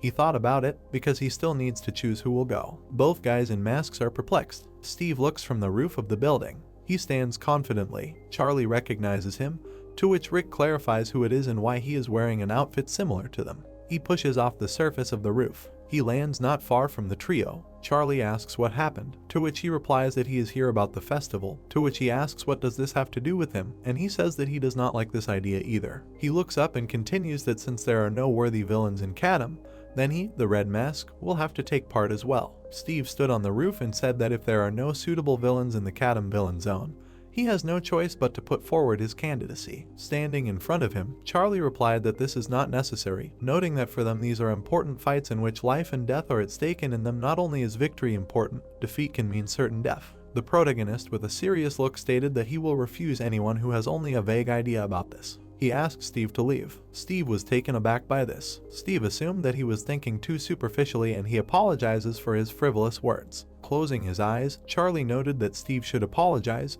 but that is not enough. Walking away, the protagonist asked if he could feel the determination they had going into this fight. Pointing his finger, Steve asked if Steve could see those guys. He pointed at the villains and noted that they were taking a test to participate in the hellish training. Charlie asked him to try it too. Steve was surprised. The story takes us to Green Factory. Sunlight enveloped the building. The guy said that the Kadam district published the date and location of the competition. Looking at the tablet, the guy noted that the competition was on November 15th in the Puxon Villa zone. He assumed that they had not yet determined the participants. Bill said that the date was earlier than he expected. The guy seriously stated that not only did they give them the right to determine the date and location, but they even published their participants in their order first. He did not understand the reason for being so generous to them. Looking out the window, Bill asked who he thought would win if they clashed now. The guy replied that they would win 100%. Turning around, Bill emphasized that this was why he took care of them. He smirked and noted that since he was giving them a chance, they should grit their teeth and win. The guy looked at him and asked if Bill hoped for their victory. Bill replied that he did not and that he wanted them to win perfectly. Looking at the lamps, he noted that there was no point if they simply smeared them and that they should submit in spirit first, because only then would there be no complications. Bill introduced Charlie, Mike, and Max. He said that the main character was dominating Seoul. In other words, if he was subdued, the entire city would fall into his hands. This would be the last puzzle that would complete the picture of the unification of the Wilsons, and in that case, Winterbell would also have to cooperate with him. The guy said that he understood his intentions, but they did not know what could happen during the fights and if they suddenly. Bill put his glass on the table and said that he fought Charlie to find out the likelihood of this accident. He took the bottle and told that the main character was even more ferocious than rumors said, but that was all, and he could not match even half of his strength, which meant he would not defeat Yvonne. Bill introduced Yvonne and noted that it was not just a matter of who had more magic points and that the difference between Charlie and her was significant. Last time she had let her guard down and gotten it, so now she was probably furious. Bill poured whiskey into a glass. The guy asked what about Mike. Bill asked not to pay attention, adding that he probably would not participate this time. Holding the glass in his hands, Bill noted that the villains of these lands should unite around him in the CEO Center. Sipping whiskey, he emphasized that this was the only way to resist him. We are transferred to the villain zone of the Kadama district. Blue sky surrounded the villain zone. It was clear outside. Mike put down the tablet and said that this was data on the 8 rulers, as the protagonist asked. Looking at the tablet, Charlie clarified whether it was so fast. Mike noted that it was necessary to finish quickly in order to focus on training. Sitting on a chair, Mike said that he could not find information about the leader of the 8 rulers, the prince, and even finding a photo is problematic. The protagonist replied that he is not on the list of participants, so it does not matter for now. Holding the back of his head, Mike said that there is someone who wants to participate in the training, although he is not putting forward his candidacy. Charlie asked with a serious look who it is. Mike replied that it is a person whom the protagonist knows very well. Sunlight enveloped the settlement. Max kept her hands in her pockets. Stunned, Felix asked what she was doing there. Looking at the tablet, Charlie said that Max would only train with them. Max stood in front of them and said that she was there because she was interested in the phrase hellish training, but someone vulgar had sneaked in, who was not at all suitable for this place. Python's face was serious. Max looked at Charlie and asked what this lover of attacking from behind was doing there. The protagonist said that he had some circumstances. Max turned around and asked what was the point of caring about this bastard's circumstances. Charlie asked Python to come over there. Python was taken aback by this. With his hand on his hip, the protagonist ordered him to sincerely apologize to Max. Python replied that he would. He bowed in front of her and said that he was sorry for what happened back then. Max asked him to straighten up. Pointing her finger, she said that she did not forgive him and did not care about his circumstances and was just letting it slide because Charlie believed in him. Felix raised his hand and said that he had a question. He pointed at Steve and asked if he would also be training with them. The protagonist calmly replied that Steve had passed the test training and they were there too. Steve listened to them silently. Charlie said that if Felix did not like something, then he should defeat him with his abilities. Felix, looking satisfied, asked if that was possible. The protagonist crossed his arms and emphasized the fact that he was not recruiting participants for childish games and that this was a fight in which the honor of the Kadam village was at stake. Charlie noted that only those with the best results would pass and they had to defeat all competitors and come out on top. Edward said with delight that they would definitely live up to his faith and expectations. Standing in front of them, the protagonist said that they were starting a real training session today and that it was a strength and endurance training session. Along with one-on-one sparring, he had prepared special training sessions for them that reflected their special skills. Julia said with a smile on her face that she was the best at baking cookies for her darling. Charlie said with a calm face that for those who could not withstand the training, the outcome would be the same as failing the test, automatic elimination. Mike had a smile on his face. The plot takes us to the United States, Philadelphia. The sun's rays enveloped the city. The guys were walking down the street. Rachel looked at her phone and thought that the main character had not called or texted her lately. Taken aback, Rachel wondered in her mind if Charlie was busy since there was so little time left before the exams. A man stood in the alley and called out to her. Surprised, Rachel asked what was wrong. The man said he couldn't stop coughing. She started walking towards him and asked if he was okay. A gun was pointed at her chest. The man smirked and said that she had to give him money and all her valuables or she would get in trouble if she ignored him. He asked if she would give him the phone she was holding first. Rachel was shaking with fear. The man, looking pleased, said that she was cute. Holding the gun in front of her, he offered to go on a date with him and ordered her to follow him silently into the alley. Stunned, Rachel wondered what she should do and if she could escape. The guy, looking crazy, wished her death. Rachel was surprised. Vincent grabbed the man's gun. His face was serious. Rachel was taken aback and wondered in her mind if it was the principal. Vincent smiled and wished her a good morning. Holding the gun, Vincent remarked that this morning was definitely supposed to be good, but she was in an unpleasant situation. Vincent said with a serious face that he bragged that they have clean streets with no criminals and that was a shame. He pulled out a gun. The man took out a second gun. He aimed at Vincent. Rachel covered him with her body. She was shocked. Vincent was taken aback by this. The man started to run away. Vincent held her head. He looked at her and asked if she was okay. Rachel was shocked and asked if he was hurt. He said with a serious look that she should never do something so reckless as she did now, and it was good that the bullet missed. Rachel stood up and apologized. Vincent replied that he was not saying this to hear an apology. Rachel noted that she simply did not want to repeat the same mistake. Looking down, she noted that she had once hesitated and in the end did nothing, and then she lost people very dear to her. Vincent listened to her silently. Looking at the phone, Vincent asked if it was her phone. Rachel picked up the phone and said that the screen was cracked. Vincent looked at his hand. There was a bullet in his hand. The plot takes us to the Cadam Villa. The weather was clear. The room was dark. Steve swung his fist. Charlie dodged the attack and asked him to relax his shoulders. The protagonist dodged many attacks and asked if Steve would hit if he punched like that, and his shoulders were still tense. Charlie hit him and noted that it was annoying. Felix, with a smile on his face, said that the protagonist was beating him. Sitting on the ground, Nate noted that it was almost winter, but it was hot. Max guessed that the guys who trained for endurance outside must be having a living hell. Closing his eyes, Felix noted that a whole week had passed and they had somehow held on. Max said that Mike had not been seen since yesterday. Nate looked at them and said that it looked like the boss had assigned him some work. Felix sighed and asked what kind of meanness this time. Holding his hand in front of him, the protagonist asked him to restrain him with a jab and prepare the next move. Surprised, Felix clarified why this guy was trying so hard. Max stood in front of him and said that Steve said that he wanted to become a really strong villain. Sitting on the bench, Max guessed that Steve had completely monopolized Charlie and asked when her turn would be. Holding the back of his head, Felix asked why. Blue sky surrounded the Wilson zone. Mike was typing on the keyboard. Sitting at the computer, he said that everything was going exactly as he expected. He heard a knock at the door. Charlie came in and asked if Mike was busy. He said that he was just about to take a break. Mike stood by the table and asked if the protagonist would like some coffee and what the results of the training were. Charlie said that everything was fine. Sitting on the couch, the protagonist said that they were overflowing with passion and talent, and now they had added effort, so the results could not be bad. Smiling, Mike asked if Julia's results were good. Charlie said that she even surprised him.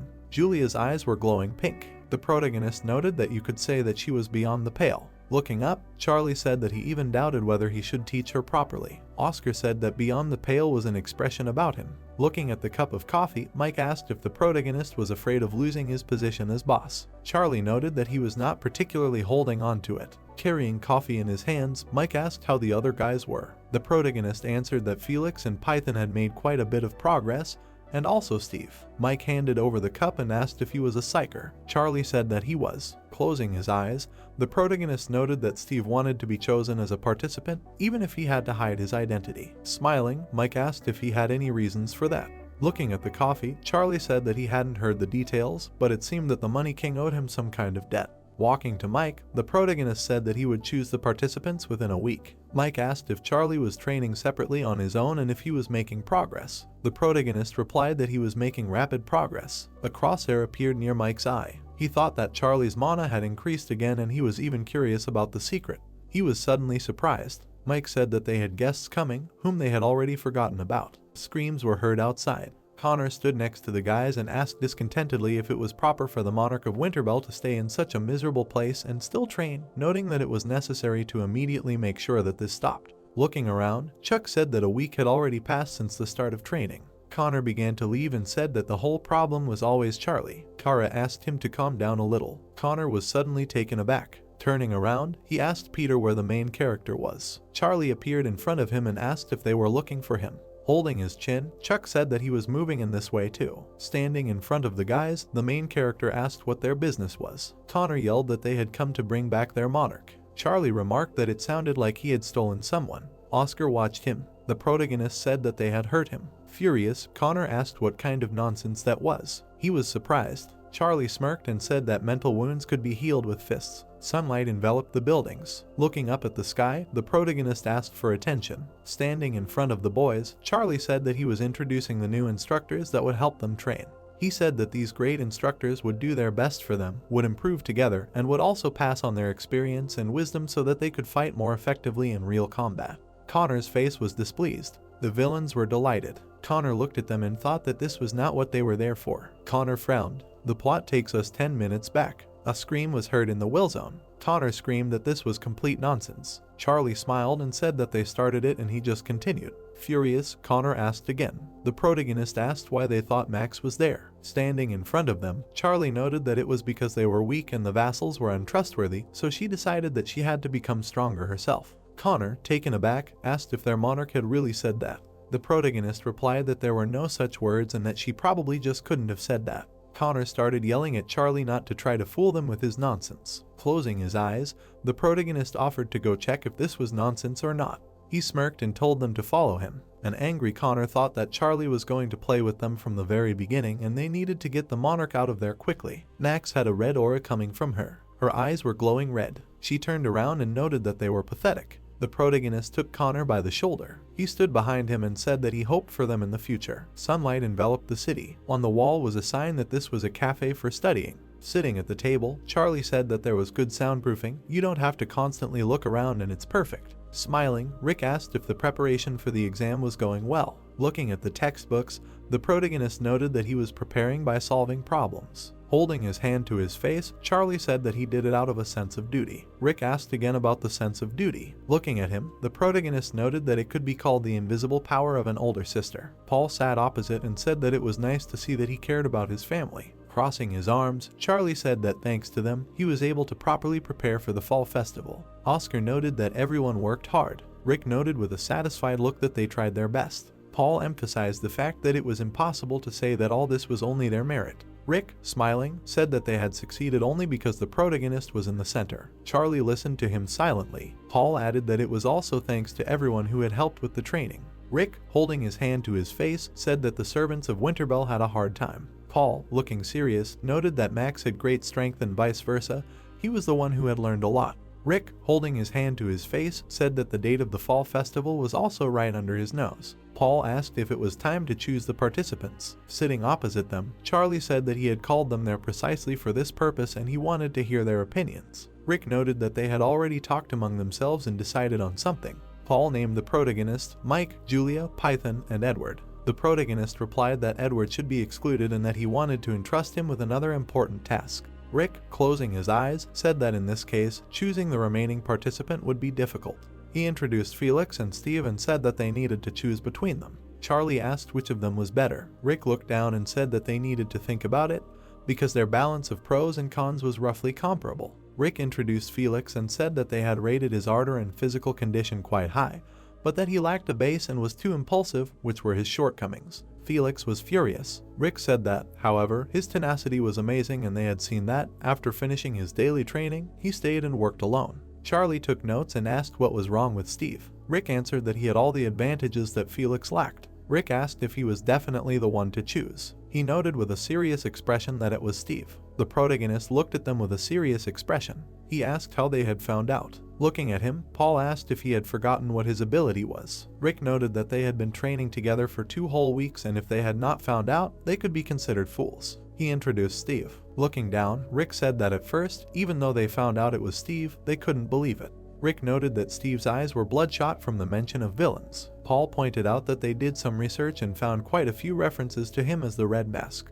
Looking away, Charlie said that the story about it was quite long and he would tell it later when he had more time. Looking at his notebook, the protagonist asked what he should do. Raising his glass to his mouth, Charlie noted that the only problem was who to choose, Felix or Steve. Evening came. The protagonist said that as he had already said, he would now name the participants of the fall festival. Folding his arms, Charlie said that before that, he wanted to tell them all something. The guys listened to him attentively. The people stood in front of him. The protagonist noted that even if someone was not chosen as a participant, he wanted to sincerely thank them for all their efforts. Charlie noted that he would name one at a time. He said that he chose Julia and Mike. They looked at each other and congratulated each other. The protagonist named Python. Python closed his eyes. Charlie said with a serious expression that he would also be a participant.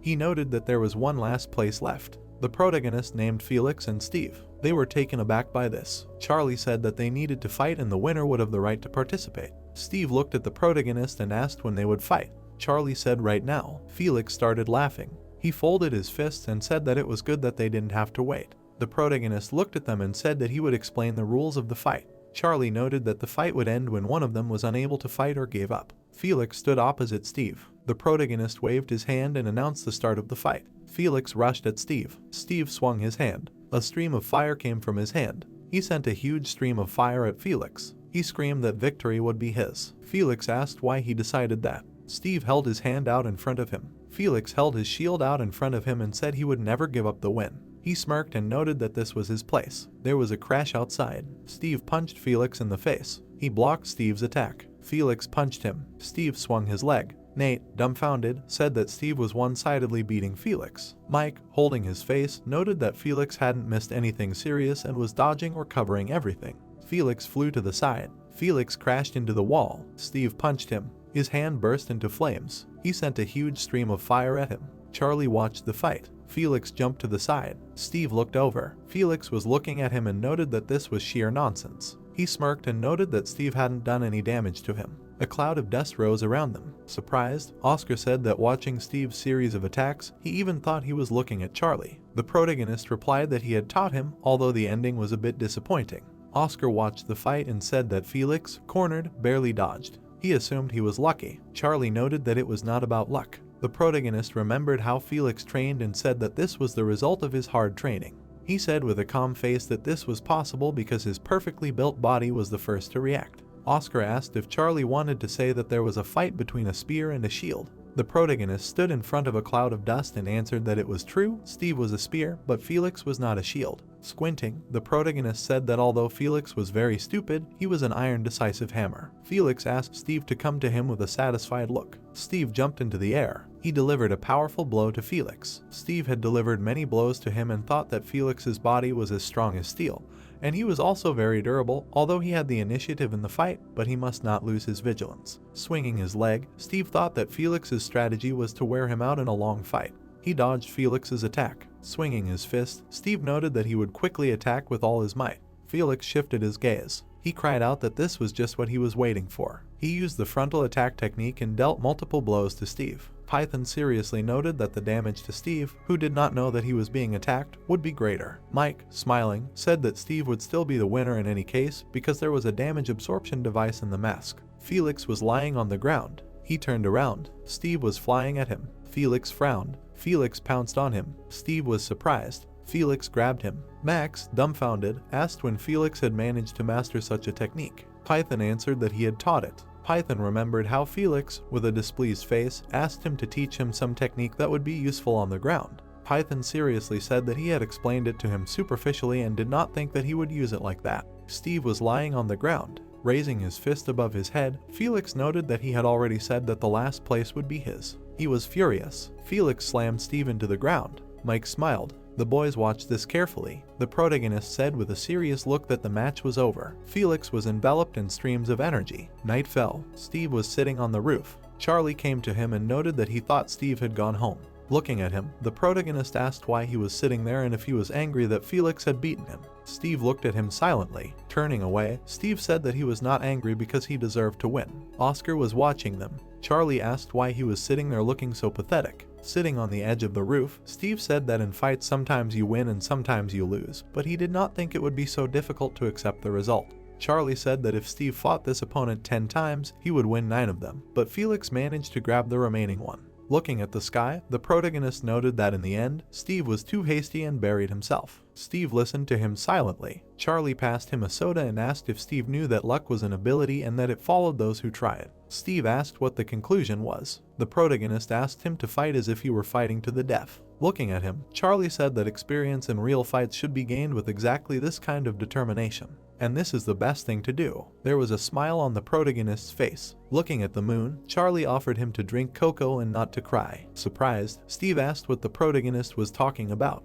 Charlie replied that he heard Steve sobbing. The plot takes us to the Neo Center. The night sky enveloped the building. Putting his cigar in the ashtray, Bill asked if Mike would participate in the fall festival. Closing his eyes, Jason answered that it was so, based on the official publication of the Cadam Will Zone. Looking at the tablet, Bill said that Python was a pathetic bat, because he had joined Kadam's will zone and he did not know the name Felix. Jason said with a serious expression that Felix was no match for the 8 rulers. Bill sat at the table and asked if he had finished analyzing the strategy. He asked to systematize it and pass it on to the 8 rulers. Taking a cigar, Bill said that only the winner deserved the right to enjoy the festival. Grinning, Bill noted that it was impossible to call it just a sport, because it would not be strange even if someone died in this battle. It was raining outside. Looking out the window, Max said that the fights were tomorrow. Looking at the phone, Max noted that public opinion was not at all on Kadam's side and there were even words about the triumph of justice. Sitting down on a chair, Max said that the king of money embodied justice. She calmly noted that this was probably the influence of the recent broadcast. The surprised girl asked if this was the one where the Kadam village was called a den of criminals. Max said that all these words were said publicly, so the residents must think exactly that.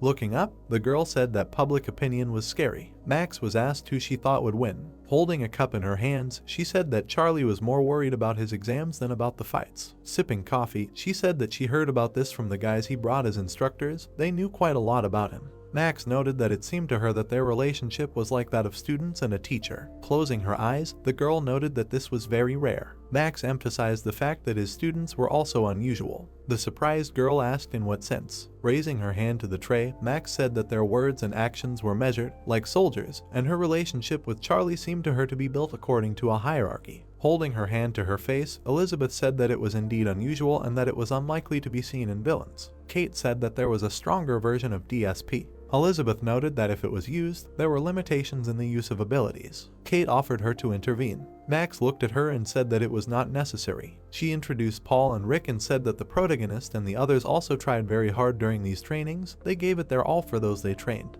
Max emphasized the fact that it would be wrong to suspect such people and conduct investigations behind their backs. Closing her eyes, Elizabeth said that she would not. Max noted that, however, she, as the monarch of Winterbell, was curious. Max said that this did not limit her personally, but could affect all the villains. Kate put her hand on Elizabeth's shoulder and asked her to just sit still. Max said that they would decide after seeing the results of the fights. Holding her face, she clarified whether to submit to the enormous power or write a new story. The plot takes us to the villainous area of Puxon. The weather was cloudy. The reporter stood in front of the cameraman. Looking at the cameraman, Bella asked how many cameras there were. Standing by the window, she said that even at first glance it seemed like more than a dozen. She looked at the camera and noticed that it said DBS. Surprised, Jim noted that it was a television company owned by the King of Money. Bella was drinking soda. The villains were walking down the street. They were looking around. Standing by the reporters, Yvonne assumed that they were the first there. Holding her face, the guy asked if they were all onlookers. Roosevelt noted with a serious look that these were dangerous fights in which someone could even die.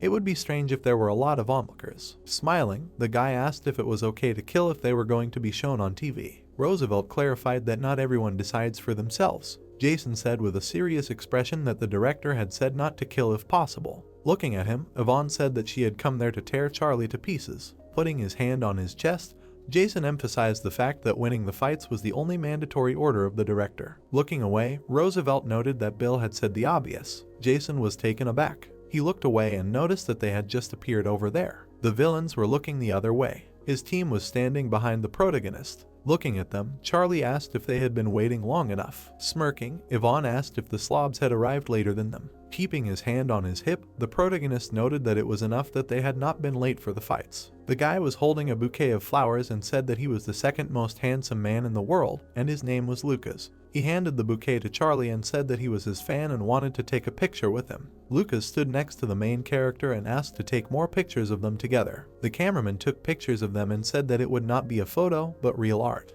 Pointing his finger, Felix asked what he was talking about. Max stood in front of them and asked if they joked before such important fights, not for life, but for death. Yvonne's gaze was loving. She ran to Max, saying that she knew she would be there too. Max looked at Yvonne and said that she was not there to have fun, but would be there as an observer so that the fights would be fair. Jason closed his eyes and noted that since everyone was there, they would start the fights. Bella, looking puzzled, said that they had not even shown themselves. The cameraman stood on the roof. He was filming the villains. The girl brought the microphone to her mouth. Smiling, she said that she was glad to welcome them all. She, the smoker, was responsible for holding the fall festival. Bella looked out the window and asked what she was doing there and who had managed to hire her. The smoker raised the phone above her head and screamed that they were starting the first duel. Yellow mana was coming from Felix. The smoker said that the participant in the first duel from the Kadam Will Zone was a real man, Unaware of fear, full of brave enthusiasm, Felix. The guy was holding his face. The smoker said that Felix's opponent was the owner of the strongest fists in the world, Kaichai. Grinning, Kaichai said that this was nonsense and Felix would be enough for him for a tooth. Furious, Felix asked again. Python stood silently. Kaichai raised 2 fingers and asked to crawl out. Grinning, Kaichai said that 1 would not be enough for him and that he needed 2 to be sated. The story takes us to the day before the duels. It was raining outside. We were transported to the green factory. Looking out the window, Bill said the Black Hand, then Python. He asked if Charlie would be in the 3rd duel. Bill looked at his glass. Standing in front of him, Jason said Julia was in the 4th and Mike in the last. Bill emphasized the fact that he thought the main character would go out for a commander's fight. With his hands behind his back, Jason said he didn't think there was any other plan and that it was the order due to the small number of participants. Smiling, Bill asked if they should come up with a plan to take out their opponent's fighting spirit with 1 blow. Jason stood in front of Bill and suggested that it would be effective to show how much superior they were in fighting power from the start. Bill noted that this was what he wanted. Jason said with a serious expression that Kaichai's fighting power was enough to deal with Felix and Python at once. Mike drank soda and assumed that they would come up with some kind of plan. Tom stood in front of him and asked if they would suggest a 2-on-1 fight from the start. Charlie asked if that was against the rules. Mike said that if you look at it, the rules of the fights are simple. He pointed to the board and said that if the one who decided to provoke loses, the situation will become funny because the second participant from the Neo Center side, the Fire Dog, will also have to fight Felix and Python at the same time. Oscar flew next to the main character and noted that in case of victory, everything is fine, but if there is a defeat, the punishment will go to the next participant. Crossing his arms, Tom asked if it is possible to refuse the provocation. Mike asked in surprise why he would refuse. Tom said that if Felix and Python are crushed by Kaichai. Mike clenched his fist that this is exactly the result that the King of Money expects with great confidence. Mike smiled and said that because they also have data on their fighting abilities, which they analyzed, but the King of Money does not know about the fighting power of Felix and Python after special training. Charlie seriously noted that it will still be difficult to win 1-on-1, but 2-on-1 is quite possible. Mike smiled. Looking at the board, the protagonist said that the only problem is what choice Felix and Python will make. The plot takes us to the Wilson area of the Puxon district. It was cloudy outside. Kaichai showed 2 fingers and said that 1 would not be enough for him. He noted with a satisfied look that he needed 2 to get his fill. Max asked if he was going to fight alone against 2. Stunned Connor said that Kaichai was crazy. Furious Felix said that a fish head would not open his mouth. Kaichai began to walk towards them and suggested that the bugs forgot their place. Python replied that the offer was accepted. Felix turned around and asked him what he said. Python seriously noted that the 2 of them would defeat him. He looked at Kaichai and emphasized the fact that this was a life and death match that they had to win and they couldn't let this chance slip. Python noted that he would block Kaichai's attack and Felix would punch him with all his might. Felix, dumbfounded, asked him what he thought. The smoker smiled and said that since both teams agreed, this match would be 2 against 1. She screamed that the first match was about to begin. Kaichai charged at them. Felix frowned and mentally noted that Kaichai was fast. His eyes were glowing yellow. Python blocked the attack. Python, dumbfounded, wondered if his fist had slipped. Kaichai punched him. Kaichai threw another punch. Roosevelt asked with a smile on his face if they hadn't even analyzed the data, noting that it was impossible to just block Kaichai's fists. He imagined the man holding a fish and thought about how Kaichai's skin was very slippery, as if oiled, like an eel slipping past the finger of the man trying to hold it. Kaichai's punches slipped past Peyton's defense and hit their target. Kaichai threw many punches and cried out that Peyton was well built. He asked if it was because of his skill of ignoring pain. He smirked and asked how much Peyton could take. Felix rushed at him and asked if Kaichai had forgotten that he was fighting 2 people because he had a fish head. Kaichai elbowed him and said that Felix would barely pass for half. He grabbed Felix's head. He dragged him along. Kaichai slammed him into the ground. Python struck him. Kaichai struck Python and noted that their bug techniques were not working on him. Roosevelt was picking his ear and stated that this was a monotonous fight and that the 2 of them could not handle him. He suddenly looked away. Charlie was watching the fight with a calm expression. Roosevelt wondered why he was so calm. Roosevelt seriously noted in his mind that his allies were getting beaten up and he did not even bat an eyelid. He asked if the protagonist had decided to write off the first fight. Kaichai continued to beat them up. Felix ran at him. Kaichai grabbed his leg. He threw Felix. Kaichai looked away. Yvonne yawned and asked when they would be finished. Standing over Felix, Kaichai emphasized the fact that the audience was bored. He swung his leg and wished Felix death. Python grabbed him. Kaichai smirked and said he couldn't just grab him. Felix stood up and asked Kaichai if he thought they weren't prepared at all to fight a pervert like him. Felix showed his hands and said Mike had made special sticky pads for them. Lucas looked at this and asked about the sticky pads. Kai-Chai was dumbfounded and said it wouldn't make any difference to them. Python smirked and said it was their turn.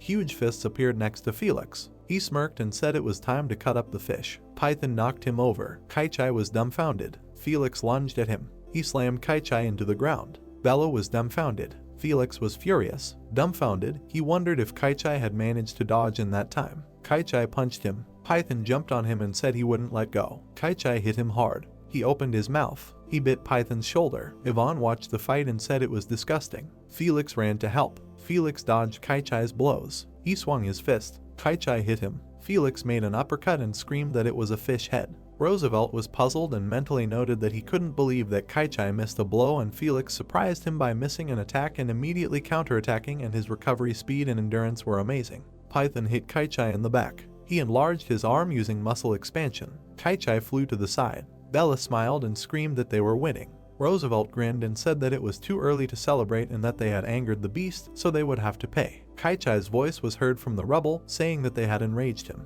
His eyes began to turn red. A red aura enveloped him. He cried out that he would crush every bone in their bodies with his teeth. The plot takes us to the Korean branch of Lampas. A blue sky surrounded the building. There was a tray of food on the table. Rick looked at his phone and said that the fight was about equal and each side was fighting fiercely. Paul assumed that the fight was hopeless. Rick smiled and said that they were almost equal against the villain in a state of frenzy. Rick looked at Paul and said that this was the stage before awakening. He noted that even he was not sure that he could handle him in this state, but they were fighting well. Paul listened to him silently. He looked at his phone. Python and Kai-Chai hit each other. Python flew to the side. Kai-Chai raised his fist and asked them to die already. Felix attacked him. Kai-Chai hit him with a powerful blow. Felix stopped on the ground. He wiped his face with his hand. Oscar watched the fight and said that they fought so well, but it seemed like they were already at their limit. Charlie noticed that both sides were running low on stamina. Looking at Kai-Chai, the protagonist said that he, too, was running out of stamina after the rampage. Kai-Chai wondered why they weren't passing out. Felix smirked. Charlie noted that their condition was slightly worse. Surprised, Oscar suggested that they had managed to stay conscious and continue fighting only because of the hard training they had been doing all this time. The protagonist said that the enemy was probably confused too, due to their skills being far beyond their baseline. Kai-Chai stood in front of them, saying that the lust for battle was still burning in their eyes. Felix's face was serious. Kai-Chai was angry. Yvonne watched the fight with her arms crossed. Jason's face was calm. He sighed. Kai-Chai narrowed his eyes. He suggested that they stop. Python was taken aback by this. Kai-Chai started to walk away, saying that he had lost and that they had won. The smoker, holding the microphone to her mouth, noted that Kai-Chai had just withdrawn from further participation. Felix and Python were surprised. The audience was happy. Bella, looking pleased, said that these fools had won. Charlie approached them and congratulated them on their victory. Felix was excited. The protagonist asked them to rest with a serious expression, noting that he would be in the second fight. The smoker said with a smile on her face that they would immediately move on to the second fight after the first, and she asked the participants to come to the center. Charlie stood in front of them. He said that they had a proposal. Roosevelt was taken aback by this. The protagonist said that no matter how much he thought about it, it seemed to him that one would not be enough and that there should be 4 of them against him alone to get a taste of the fight. The villains were shocked. Charlie grinned and asked them to roll out altogether. A dumbfounded Connor asked again what he had said. Bella was dumbfounded. Yvonne, with a smile on her face, noted that if it was a joke, it was even a little funny. The protagonist asked if she really thought he was joking. Standing in front of them, Charlie asked them all to go against him together. Yvonne frowned. Lucas started to walk forward, saying that it was impolite not to return the favor. Roosevelt closed his eyes. He wondered if they really wanted to attack together. Lucas, smiling, noted that Charlie himself was suggesting it. An enraged Yvonne screamed that if they wanted, they would participate themselves. She noted with a displeased look that this was infuriating. Putting his hand on his chest, Lucas thought that if they won, this would save Charlie from Yvonne. Lying on the ground, Felix asked if everything would be okay. Python suggested that the protagonist must have thought it all out. The smoking woman looked at him and clarified whether he really wanted to fight alone against 3. She said with a satisfied look that the second round, like the first, would begin as a 3-on-1 duel by agreement of both parties. Standing in the room, Charlie noted that if they went for the provocation 2 against 1, then in the next round he would suggest going out 4 against 1. The protagonist's face was serious. Taken aback, Tom asked if he was crazy. Mike said that it was cool. Tom turned around. Mike introduced the villains and told that each of the 8 rulers is strong individually, but as a team they work so poorly that it even calls into question the title of the strongest in the region. He drank soda and noted that this was because they had never trained to work as a team, so in a real fight they could even interfere with each other. Mike added that although they would gain superiority in numbers, it would be possible to achieve a situation where they would destroy themselves due to chaotic teamwork. Tom's face was thoughtful. Looking at Charlie, Mike asked if this is what he was trying to achieve in his strategy. The protagonist answered that this was approximately it. Standing opposite, Charlie said that it was more effective to defeat several at once than to destroy them one by one.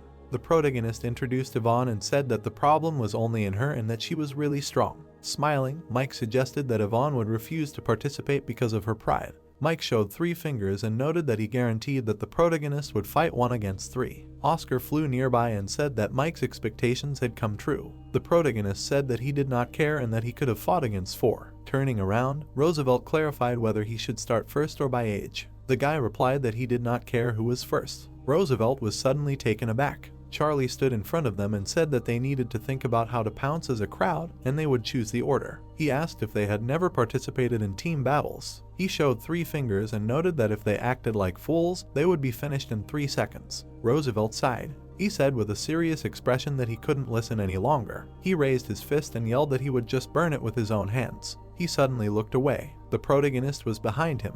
He swung his leg and said that he wouldn't let go. Charlie said with a serious expression that Roosevelt was a tough, crazy puppy. He suggested calling him Hot Dog. Roosevelt was furious. Fire energy enveloped him. Charlie dodged many attacks. The protagonist was above him. Roosevelt flew to the side. Charlie rushed at him and asked if they said that he was the weakest of the 8 rulers. The protagonist looked at him and said that he would knock out the weakest one first. The guy blocked his attack. The guy stood in front of him and asked if Charlie wanted to separate them. He put his hands together. The guy flew at him and yelled that it didn't work on him. The protagonist flew into the wall. Lucas appeared next to him and said that he was expecting this. Lucas raised his hands above his head. Charlie jumped away from him. Looking at Lucas, the protagonist clarified whether this was some kind of summoning technique. Lucas surrounded him and said that it would not be possible to escape. He asked with a satisfied look not to make them work harder. Oscar flew next to Charlie and asked him to be careful because he was surrounded on all sides. Roosevelt ran towards him and shouted that he would never forgive him. Roosevelt had no tooth. He created a fire dragon. Dumbfounded, Lucas asked to put out the fire, noting that his clones were also burning. Roosevelt began to laugh. The guy was surprised. He looked at the tongues of flame. The protagonist's hand appeared from the smoke. He said that a trifle like such tongues would not do anything to him. He stood in front of Roosevelt. Surprised, Roosevelt asked how this happened. Holding his hand in front of him, Charlie said that each of them bragged about their abilities, which means there will be nothing to regret now. Oliver swung and shouted that he has completely lost his fear. Charlie jumped back sharply. The armored one opened his eyes and wondered why he was so fast. Roosevelt opened his mouth and shouted that he was on top. The protagonist jumped high into the air. Lucas smiled and noticed that the protagonist was his opponent. Then he put his hand out and used the devil's hand. Charlie jerked sharply. Lucas squeezed his hand and shouted that he was caught. Roosevelt opened his mouth and shouted to slap him. Then he turned around sharply and heard that this mosquito was about to bite him. Charlie hit him hard in the face. The warrior opened his eyes. The protagonist kicked him and shouted that hot dogs are always served with ketchup. Then he opened his eyes. Oliver spun and hit him. Charlie flew back and released the chain. The chain surrounded the warrior's body, after which the protagonist reached for the enemy. Charlie kicked him. Oliver covered himself with his hands and thought that he was strong, even his iron could not withstand it. Charlie swung and asked, did not know that the face should be covered. Roosevelt approached the protagonist, after which he hit and shouted for him to die. Charlie grabbed him sharply by the hair. Then he slammed him into the ground. Lucas opened his mouth and shouted that Charlie fights so well, what agility. Then he raised his hand and heard that he was completely crazy. Who is he even on his side? After which he smiled and noted that since this is the case, it's time for Charlie to show what he can do. Lucas released dark energy using phantom killers, after which he smiled and ordered to attack. Then he put out his finger and shouted for him to put all his love. Charlie swung and noted that they had already gotten it, after which huge claws appeared. Lucas spread his hands and ordered to attack. The shadows started running towards the protagonist. The protagonist raised his hand. Then he hit the shadows with his skill. Lucas opened his mouth and screamed because of the loss of his soldiers. Then a light appeared above his head. Then stones started falling. Lucas opened his mouth and sat down on the asphalt. Roosevelt wiped his lip and said that the president said not to kill anyone. Then he caught fire and added that now he didn't give a damn, he would grind him into dust now. Oscar opened his eye and screamed that he thought he was using his trump card now. Roosevelt put his hand out and used fiery hell. Then he opened his mouth and laughed. Charlie smiled and remarked that he was a dumbass, he never learned anything. Then he looked at the flames. Then he swung and remarked that such a fire would quickly engulf a large fire. Blue and red fire collided. Roosevelt opened his eyes. Then he put his hand out. Yvonne opened her mouth and heard that he had fire, so the rumors weren't lying. Oliver struck the protagonist. Then he began to make series of attacks and noted that he was good at both darkness and fire. Charlie put out his hands and used dark fire. Oliver covered himself with his hands and heard that he would never get tired of it. The protagonist stood in front of him and he thought that something was fishy. Oliver looked at him and added that the protagonist was too fast and cunning. They were given something else. Then he looked at Lucas and thought that Roosevelt was out. The Dark Star was in shock. After which he covered himself with his hands and noted in his head that he needed to end this quickly. Oliver spun around in an attack. The protagonist waved his hand and used a shadow sword. The warrior looked at him and shouted that this was a special iron with high strength, even a missile could not penetrate it. A huge sword struck from the sky. The warriors opened their eyes. The elf opened his mouth. Jason calmly looked forward. Oliver looked at the severed arm and noted that they had lost. Charlie looked at him. Bill looked at the protagonist and noted that he had beaten 3 so easily. Then he raised his glass and added that he had exceeded all his expectations. That was an unexpected turn of events. The redhead opened his mouth and noted that he thought they should stop the battle, and Bill noted that Yvonne was next. Then the main man leaned back in his chair and added that they had already hit the jackpot when this loser won, and now those who had bet on them were tearing their hair out. And the redhead said that he had received a call from a bookmaker. They were receiving a lot of complaints about the losses in the battle. They said it was a scam. Bill slammed his fingers on the table and noted that it was possible that it was a scam. Then he looked at his glass and thought that compared to the last time he had become much stronger. How could he have changed so much in 2 weeks? Then he remembered how the protagonist swung and added that he had really hidden his power from him then. Bill took a sip and noted in his mind that it was quite possible that he had not revealed the fire attributes on purpose that time. Then he remembered how he swung and added that in all of history only a few psychers and villains had such attributes. Then he remembered the dark silhouette with horns and wondered what it meant that he had 2 attributes in addition to excellent experience and combat sense. Bill brought the glass closer to his mouth. Then he flinched when he heard the address. The redhead looked at him and asked if they were continuing the fight. The director was waiting for instructions. The president leaned on his hand. Then it looked at him and thought that it couldn't be. Then he imagined the blue fire behind the glass and added that he thought it was impossible. Rebirth was only mentioned in ancient records. Even if it was really possible, it would still affect the soul. In this world you have to pay for everything. There was a fog over the Poxenville zone. Charlie looked straight ahead and heard that in this mind-blowing duel of 3 against 1, the protagonist showed all his power. Felix spread his arms and shouted that now they bit him, and Python told him to tear this girl apart. Kara opened her mouth and said that it was impossible not to praise him, and Max noted that the outcome was obvious. The lady looked up and asked if she knew that this would happen, and Max answered that of course, she trained with him. Yvonne stretched, heard that the duel was starting, and shouted that they had already had enough. Because of these idiots now they would have to fight. Then she smiled and shouted that they would have fun, let him enjoy the moment. This was their last happy memory. She had a suggestion. Then she spread her arms and noted that all of them, let them come out, she would destroy them all. Charlie put his hand on his hip and noted that he refused. Stop fighting her. She would regret not joining her friends. Yvonne smiled and asked what he was joking about. Then he stuck out his claws. Then she opened her eyes and noted that a loser like him forgot where his place was after defeating a bunch of weaklings.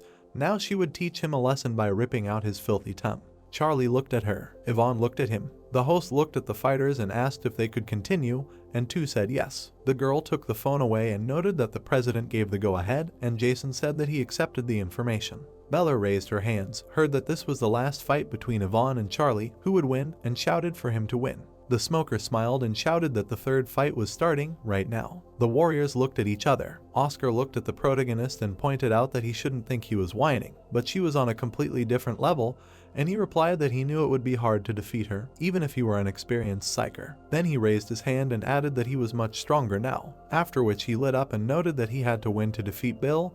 He would definitely win. Yvonne opened her mouth and asked what he was mumbling under his breath. Let him attack. The protagonist looked at her and asked what she was waiting for when he attacked first, and she replied that at least he was alive after giving it his all in the last fight. Yvonne folded her arms across her chest and added that he couldn't just be destroyed, then she would get so much shit for being so cruel to the exhausted Charlie. After which she spread her arms and added that even this victory was not at all to his advantage, and Charlie replied that she should not worry, she would not see her anyway. For such a case he had something. after which he took out a crystal. Yvonne opened her eyes. Charlie put the crystal in his mouth, heard that he should just not say that he would eat this thing now, and noted that it was the best means for restoring mana. Bella opened her mouth and shouted that the simplest magic stone costs 100,000 won, and he would just go and eat it. Yvonne extended her finger and asked if this was against the rules, and the protagonist noted that if it was so important, let him eat the same one. After which he swung and added that since that was the case, he would attack first. Then a bright flash appeared. The smoker opened her mouth and shouted that this is burning, something, a powerful beginning. The protagonist looked straight ahead and heard that he was a good man for starting with strong attacks. After which a flower appeared. He began to grow and Yvonne asked if he was preparing to fight her. After which the girl climbed out of the flower. Yvonne smiled and noted that he thought that she would not stand his attributes. She was right. Charlie flew into her and noted that she guessed. After which he struck and added that now she should taste. Then he turned sharply. The protagonist looked at how the flowers were growing and shouted that to hit such a sweet girl, heartless, rude. Then her heads crawled out of the buds, after which the heads raised their chins. Charlie began to turn his head and heard that such scoundrels must be punished. Now he will tie him with thorns and let blood. The heads smiled widely and shouted where she was hiding, he will not find her. Charlie lowered his head and asked where the real one was, and Oscar answered there. The protagonist strained his gaze, after which lightning appeared. Charlie struck. Yvonne sharply dodged. Then she flew up. Then she stuck out her tongue and asked if she could hit him. The girl ran at him and shouted that he was not as bad as he realized where he was hiding. Charlie swung and replied that he had chosen the ugliest one. Then he looked at the flower and heard that since he had guessed correctly, he would reward her. A moment later, the flower exploded. Yvonne smiled and noted that it was a beautiful explosion. Charlie raised his hand and asked when he would get tired of clowning around. Then he delivered a straight punch. The girl jumped up and asked that he was still alive. The chain grabbed the girl and Charlie noted that now she would regret not fighting with full force. Then he ran at her. Yvonne released the stem and laughed. Then she enlarged it and shouted that it was funny. Charlie grabbed the chain and dodged. Yvonne opened her eyes. Then she received a kick. The protagonist's eyes lit up. Then he hit her with his elbow. Felix clenched his fist and shouted that he hit her. The protagonist grabbed the chain and noted that he wasn't done yet. Yvonne opened her eyes. Then the protagonist spun her around. Then threw her into the house. She flew into the house. Then he smiled. Then she smiled wider and noted that she was going to cut him into pieces now. The sun was shining over the Kadam villa. The man raised his hand. Then he looked at the screen and saw ads. Chloe started typing and said to like, subscribe and share this video. Then she looked at the screen and added that the driver sent her the rest. Then she turned pale and was surprised. Bruce raised his hand and said that they said that it was an important mission, but they sent him to this hole. If he had known that it would happen, he would have swapped with Roosevelt. Several warriors looked around discontentedly. Albert looked at the girl, heard if he noticed anything, and answered that only a couple of primitive traps. Layla put out her hand and noted that she was looking for teleportation equipment, but it was nowhere to be found, thinking that they should go deeper into the area. The guy raised his hand and asked what was there, heard that the driver was probably working there, and asked what happened. Layla turned around and noted that there was so much useful information to dig up there. Bruce grinned and noted that this meant that this was their treasure chest. Then he folded his arms and added that they needed to finish this quickly. Layla smiled and said that she had a map, it would be better to split up, and Albert said to forget about them, these thugs would never stick to the plan.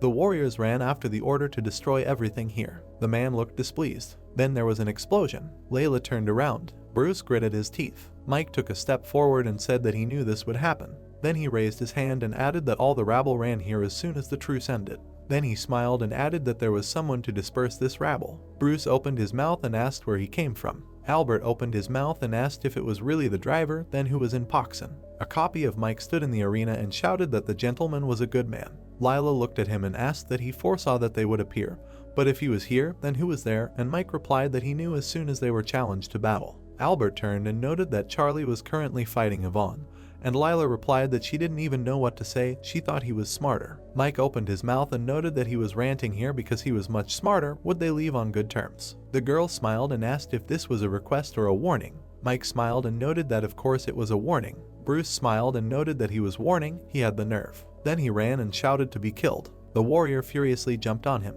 Mike stood still, then he clenched his fist. Then he raised a huge syringe. Driver jumped up and hit the ground. After which the enemies scattered and Mike asked if they understood what a warning was. Bruce opened his eye. Mike lit up and noted that if that was the case, they needed to be taught this word, he would hammer it into their heads well. Albert turned and asked if she had already told them what was going on here, and Layla replied that she was waiting for an answer. Bruce smiled. Then he ran and shouted that he would finish him off now. A beam appeared, after which it hit Bruce in the shoulder. Mike stepped on the ground and noted that they were stupid, dragging themselves into a noose. Then he pulled out his weapon and added that they would pay with their lives for not listening. Light appeared from the driver's weapon. Bruce grabbed his shoulder and shouted that it was good that it turned out this way. Then he put his hand out and used healing. Mike opened his mouth slightly. Bruce smiled and noted that he was immortal. Then he put his hand out and shouted that he had conquered Kenbuck. Mike opened his mouth and said that regeneration has its limits. The man opened his eye. Drones appeared around the driver and Mike asked if maybe it was time for him to take them more seriously. Albert pulled out his sword and noted that it was too tough for him,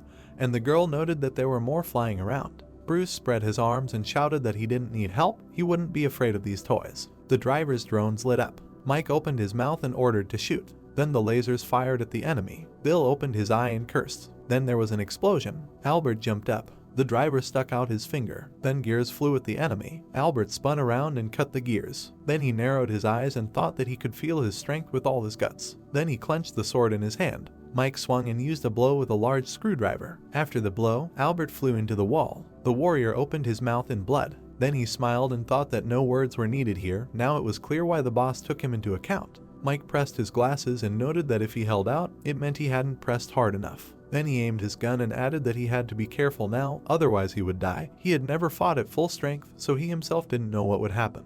Mike aimed with his visor. Layla raised her hands and shouted that they needed to stop there. It was passed on from above. Mike turned and thought about how easily she had put up a barrier. Then he looked at her face and added that he knew something was wrong with her. Driver lowered his head and said that they hadn't wanted to listen to him before, but now they wanted to come to an agreement, and on what terms, and Layla replied that they would extend the truce with the Kadam villainy. Mike looked furiously and said that now he should look back, they had destroyed everything here. Who would compensate? They should compensate for their moral damage. Layla smiled and noted that of course she swears by the Neo Center. Sean hid the arrows, heard that Bill liked intrigue, but he could be trusted, and noted that he still hadn't fired. Mike pointed his finger and noted that they had 5 minutes, let them take the people and get out. There was fog over the Paxson villa. Lucas raised his hand and asked what was going on there. Yvonne raised her claws. Then she waved and told the protagonist to die. Charlie hit her and asked if she really was going to kill him with this. Then he kicked her and noted that if he was going to kill someone, this is how it was done. The girl landed on her feet and insulted the protagonist. Then she opened her mouth. The girl opened her eyes and remembered a dark silhouette standing over her. Charlie jumped over her and asked why she was frozen. Then he released a dark flame. Lucas opened his mouth and thought that Yvonne was losing. Kara opened her mouth and shouted that Charlie was winning. And Yvonne was furious, and Max said that he was stronger, faster, and his skills were better developed. This was to be expected. The girl surrounded herself with stems. The protagonist looked at her and thought that she covered herself well, and so quickly. The girl opened her mouth and laughed. Then she stood up and added that it was even funny. Who knew that he would drive her crazy? Then she laughed and said that no one except the old man made her laugh so much. Charlie opened his mouth and asked what it meant. All this time she was just playing. Oscar opened his eyes and shouted that her mana was growing sharply. Jason stared at her. Petals appeared around Yvonne and Oscar shouted that she was having a second awakening. Connor opened his mouth and asked what was going on, and Kara noticed that her mana was growing before her eyes. Max looked closely and thought that she had a second awakening. Only a few villains are capable of such a thing. Felix and Python opened their mouths. Lucas looked surprised. Rose flew forward. Charlie sharply dodged. There was an explosion behind the protagonist. The girl dropped to the ground and noted that the game was over. Then she raised her hands and added that first she would skin him alive and only then kill him. Charlie stood in front of her. Oscar opened his eye and shouted that her magic points were higher than his, almost 2,000, and Charlie replied that just because she had a lot of magic points did not mean that she was good at fighting. Yvonne suddenly appeared in front of him and noted that it was not only her magic points that had increased. Charlie sharply hit her. Then he began to hit her, but she dodged. Yvonne tripped the protagonist. Then she hit him and shouted that he should study harder. The protagonist flew into the wall. Charlie opened his mouth and thought that everything, even speed, had doubled. Yvonne approached him and noted that he couldn't die yet, he had to entertain her. Charlie grabbed her by the throat and shouted that she was caught.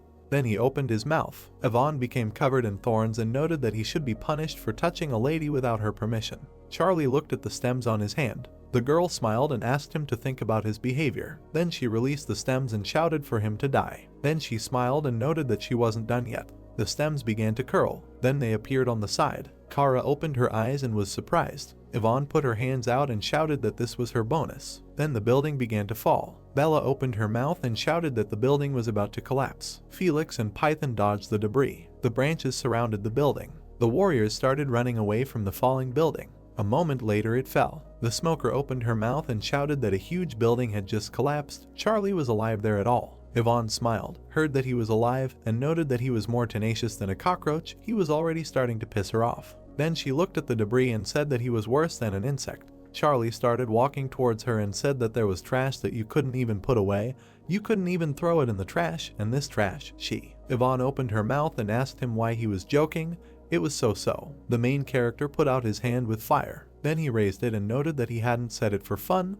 There wouldn't even be ashes left of it now. Yvonne let out air and told him to try. Then she put out her hand and shouted that she would be the first to cut him into pieces. Charlie flew up. Yvonne appeared from behind. The protagonist ducked from the blow. Then he slammed the girl into the ground. Charlie hit her in the stomach. Yvonne opened her mouth. Then she flew back from the blow. Then she flew into the wall. The protagonist put out his hand and noted that the trash should be burned. Then he was covered in flames. Lucas covered his mouth and thought that he was so much stronger than Yvonne, and she was in her second awakening. This was definitely not a dream. Jason looked straight ahead and thought that strength and speed. He was fighting in the air on purpose, so he was sure that he could defeat Yvonne at close range. Then he smiled and noted that it was curious. Yvonne leaned on her hand and screamed that it shouldn't have been like that. Then she gritted her teeth and added that he couldn't hit her in the forehead when she was like that. Oscar opened his eye and noted that he had a good idea that since his strong point was to hit at close range, then why not? Then he opened his eye even wider. He saw red energy coming from the protagonist. Charlie turned and glared. Yvonne gritted her teeth and asked how so. How can he fight her when she is like that, like he does? Then she opened her eyes wide. She remembered the dark silhouette. She remembered how she was little, after which there were scissors next to her. The girl reached for them. The silhouette approached her face. Yvonne opened her mouth and screamed. Felix opened his mouth and asked what was wrong with her. She had completely lost her mind, and Python noticed that Cashin was also acting strangely. Felix abruptly turned his gaze to the protagonist, after which he opened his mouth and asked what the hell was going on here. Charlie was surrounded by red energy. Yvonne stood in front of him, after which she lowered her gaze. Then she took the scissors in one hand, after which in the other, Yvonne put out the blades and used the pink scissors skill. Bella opened her mouth and screamed, "What the hell is this?" Lucas opened his mouth and wondered what the pink scissors were. Since she summoned them, she remembered her past. Yvonne flew forward sharply. Charlie jumped towards her. Then he hit him hard in front of him. He started to make a quick series of attacks. Then he started to do it even faster. Kara opened her mouth and shouted that it was a cool fight. Neither one was inferior, and Connor noted that fighting barehanded against swords, he had a steel fist or something. Max strained her eyes and wondered why Charlie was acting strange. The 7 deadly sins had driven him crazy, and what was that bloody red aura around him? Charlie hit her hard. Then he abruptly covered himself with his elbow. The protagonist covered himself with his hands from the blows. Then he jumped up. Yvonne twisted. Then she put out the scissors and shouted that he got her. The blades surrounded the guy's neck. The girl opened her mouth and shouted for him to die already. Then Charlie flew into the wall. A shard flew past him. Oscar opened his eye and shouted for the stupid boy to wake up. Charlie opened his eyes and asked if he was telling him this. Oscar looked at him and shouted that he was back. The protagonist opened his mouth. Then he put his hand on his head and said that for a moment the bloodstone had swallowed him. He had barely come to his senses. His chatter had helped. Charlie opened his eye and noted that he had found time to talk. Because of the bloodstone he was out of his mind and could not repel Yvonne's attack. But now maybe all her stats are higher than his. Charlie opened his mouth and noted that even if she was quicker than him, he would still win, especially since she was out of her mind. Yvonne began to tremble and Charlie added that he would win even without the bloodstone. Charlie swung and shouted that here he was. Yvonne turned her gaze sharply. Then she swung the blade. Charlie began to run along the building. Yvonne looked up and shouted that this time she would not miss. Jason looked at them and thought that he wanted to defeat her at close range again, but the situation had changed. Then he raised his chin and added that Yvonne now had swords. Although you can't fight with a sword in close combat, she would lose. Yvonne put out his hand. Charlie covered himself with his hand. Then the girl opened her mouth and screamed that he was caught. Charlie swung and screamed that she was trapped. Now she couldn't get away. Everything was planned from the very beginning. Then a 3-legged crow appeared above his head. The protagonist hit the girl powerfully. The glass broke. Then all the glass broke. The smoker covered herself with her hands. Bella covered herself with her hands and screamed that he decided to smash everything here. A dome appeared on the ground. Charlie opened his mouth and asked if she was dead. Oscar opened his eye and replied that she was alive. She had not only survived, her mana had jumped again. He probably wouldn't believe him, but it looked like she was having her third awakening. The protagonist looked at her and asked again, and Oscar noted that she was still unconscious. They needed to stop her before she woke up, otherwise the world would face another catastrophe. Charlie approached the dome and asked him not to whine. He knew how to stop her. The protagonist raised his hand and noted that he would absorb her team. He didn't want to bring it to this, but there was nothing to be done. The girl lowered her hand to the guy and asked him to get up. Then she looked at her hand. Then she saw blood. The guy was lying face down on the ground. The girl shook and screamed. Then she opened her eyes. There was a dark silhouette behind her. Yvonne opened her mouth. Then the silhouette smiled widely. The girl spread her hand and screamed that she was asking him to stop, to let them down. The silhouette squeezed the stick. The girl shook. Then she turned to the scissors. Then she reached for them and screamed that she was asking for help. The silhouette swung the stick. Yvonne closed her eyes and screamed for someone to save her. Charlie hit him hard and screamed for him to die. The dark silhouette flew into the wall. Yvonne turned. Oscar looked at her and asked if he had time to do anything. Pink energy began to appear in the sky. Felix opened his mouth and asked what was going on there. Connor clenched his teeth and noticed the energy, and Kara screamed that it gave her goosebumps. Max looked up and noticed that she had felt something similar before. Then she remembered the dark silhouette and added that these were not the most pleasant memories. The red peony, such energy emanated from it. The red peony looked up. Kara opened her eyes. Connor opened his mouth and shouted that Yvonne was waking up for the third time. Max turned around and pointed out that if she had woken up, they wouldn't be standing here anymore. She was sure she was still waking up, and Kara pointed out that she needed to stop her. Charlie was with her. Max opened her mouth and said that for him everything impossible was possible. Let them trust him. Bella opened her eyes, hearing that this exceeded all his expectations. Bill smiled and pointed out that he had predicted a completely different outcome. Let them just look at this drama. Max looked at him and asked why he had come, and he replied that as one of the parties, he also had the right to be here. Bill smiled, heard that he had come to change the outcome of the fight, and replied that in the past, of course, he had done a lot of shit, but he was not going to break his own rules. Max looked at the dome and noticed that everything was right in front of him, but he still didn't understand that if he didn't stop her now, he would have to face such a horror that wouldn't be stopped so easily. Felix opened his mouth and asked what kind of horror it was. The girl looked at him and noticed that he was a horror himself, had he forgotten, and Bill answered that he had already become the Lord of Evil once. There would be no second time. Then he raised his head and added that she could do it, maybe he couldn't compare with her now. Lucas opened his mouth and shouted that they just shouldn't say that he wanted to stop her. She had been with him all this time, so why? Bill opened his mouth and answered that he trusted Yvonne. If there were risks, it was better to eliminate them. The old man jerked sharply and heard him stop talking nonsense. He must have gotten really old. Mike landed abruptly next to her. Then he smiled and told him not to bother them with his chatter, maybe he would just retire. The audience turned and noticed that there were two drivers. Edward began to take on his old appearance and the audience shouted that it was a fake driver. Bill smiled and noted that he didn't like the idea of retiring. He would retire someday, but definitely not today. He still had a lot of unfinished business. Mike smiled and said that he was making things worse for himself by delaying. Bill smiled and noted that he was a smart guy, but he lacked manners. Mike opened his mouth and asked how the new truce was going. The old man smiled and noted that they had promised not to attack the bastards. As he could see, they were in Poxana now. Mike smiled and said that his tongue was twisted, and Julia asked who had scared him. Now she would teach him a lesson. The smoker raised her hand and noted that they were now live. What about the fight? And Bill replied that the fight was over, the stream too. Mike looked at him and asked where he was going, and he replied that he was going to Yvonne. She needed to be stopped. After which the driver put his hand out. Then he opened his mouth and noted that Charlie was with her. The old man smiled and asked if he would let him in. He thought Charlie could handle it alone.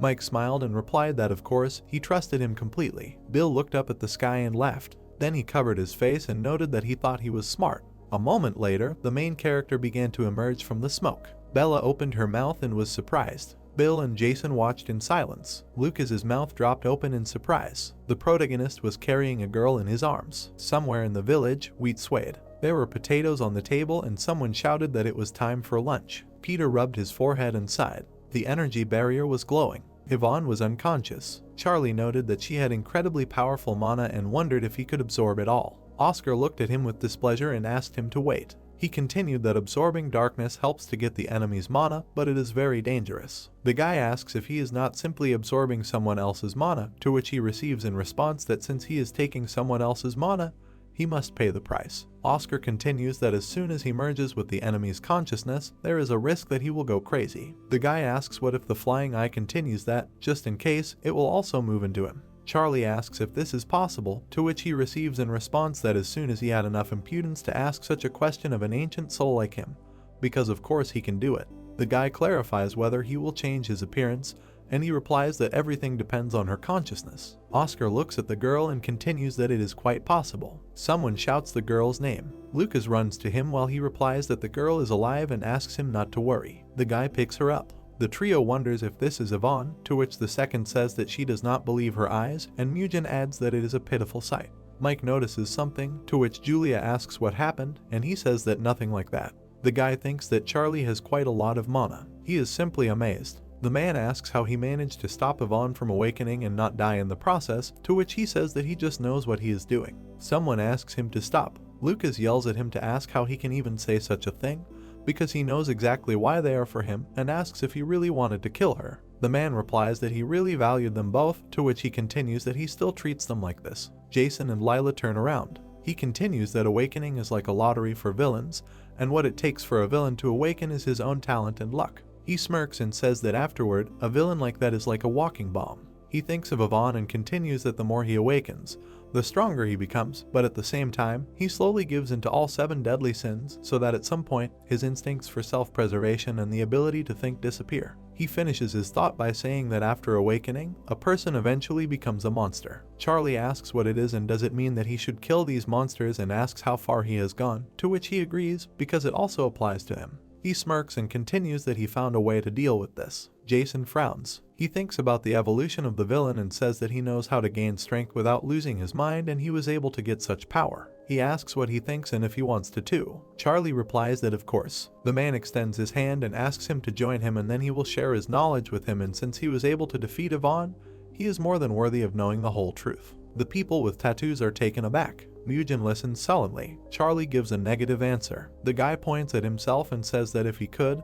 then he can too, and especially since he has a teacher better than him. His opponent smirks at Charlie's words. The man wonders if Mike is the one he is talking about, while Julia asks if he even has a teacher, to which the guy replies that he has no idea. Charlie asks how much longer he is going to talk empty words and waste his time. He continues that they won and the man promised to give him whatever he wants, to which he confirms that he promised. He asks him for the price. Charlie replies that since he beat the second best fighter, he now wants to beat the best. He challenges him to a fight. Felix is shocked. Jason silently awaits the outcome. Mike smiles. Charlie's opponent says that since he beat Yvonne, it means there is something in him and agrees. He raises his hand and asks that he chooses the time and place and what the conditions will be, to which the guy answers positively and specifies that the conditions will be the same as at the festival, and he notes that it is interesting. The man asks the reporters if they filmed everything and calls for everything to be edited properly and shown on TV. Bella wonders if he will go to Donkin again, and the second thinks that he has gone crazy. The 3 call him an idiot and do not understand what he is thinking, whether he will survive, while Mugen notes that their reasoning cannot save this case. She looks up and says that all that remains is to trust him. Charlie asks the operator if he should change his position. Jason thinks about Charlie that he knows the base and fights perfectly, and this does not look like a villain because he did not even back down in front of the boss. He continues to look at him and notice that his energy was completely different when he fought with Yvonne, while he asks Oscar who is staring at him, is it the operator? And the eye replies that it seems to him. Meanwhile, the guy thinks that it is unthinkable that he increased his strength so quickly. Charlie smirks. He thinks that he is looking forward to their next meeting evening on the Cadam Wilson. The plot moves to Charlie's personal training room. He smiles and notes that he is pleasantly surprised. He looks at the pop-up window and says that all the skills have been upgraded. His name is indicated there, additional information that he is awakened, that his class is disaster and his skill is darkness. And the main skills are also described: shadow blades, shadow camouflage, shadow movement, shadow paths, burning darkness, call upon it, mark them, armor, self-healing, willpower, and fire resistance. And his additional skills are such as dark fire, summoning the fiery sword of darkness, 3-fingered raven's wrath, destruction, and 3-fingered raven's rage. Blocked, he has hidden skills. This is extracting a magic crystal and absorbing darkness, and magic points in the amount of 2027. Oscar notes that of course after this he has more than 2000 points. He imagines a red crystal and says that when it absorbed Yvonne's mana, the power of the stone merged with it. Charlie thought that the hell skill is still blocked. Oscar continues that this is not something to be upset about, but if he defeats Donkin and absorbs his mana, to which he is interrupted by the words that no, he will not do that anymore. Flying Eye is perplexed while the guy says that he used this skill only because there was no other choice and he does not want to repeat it again.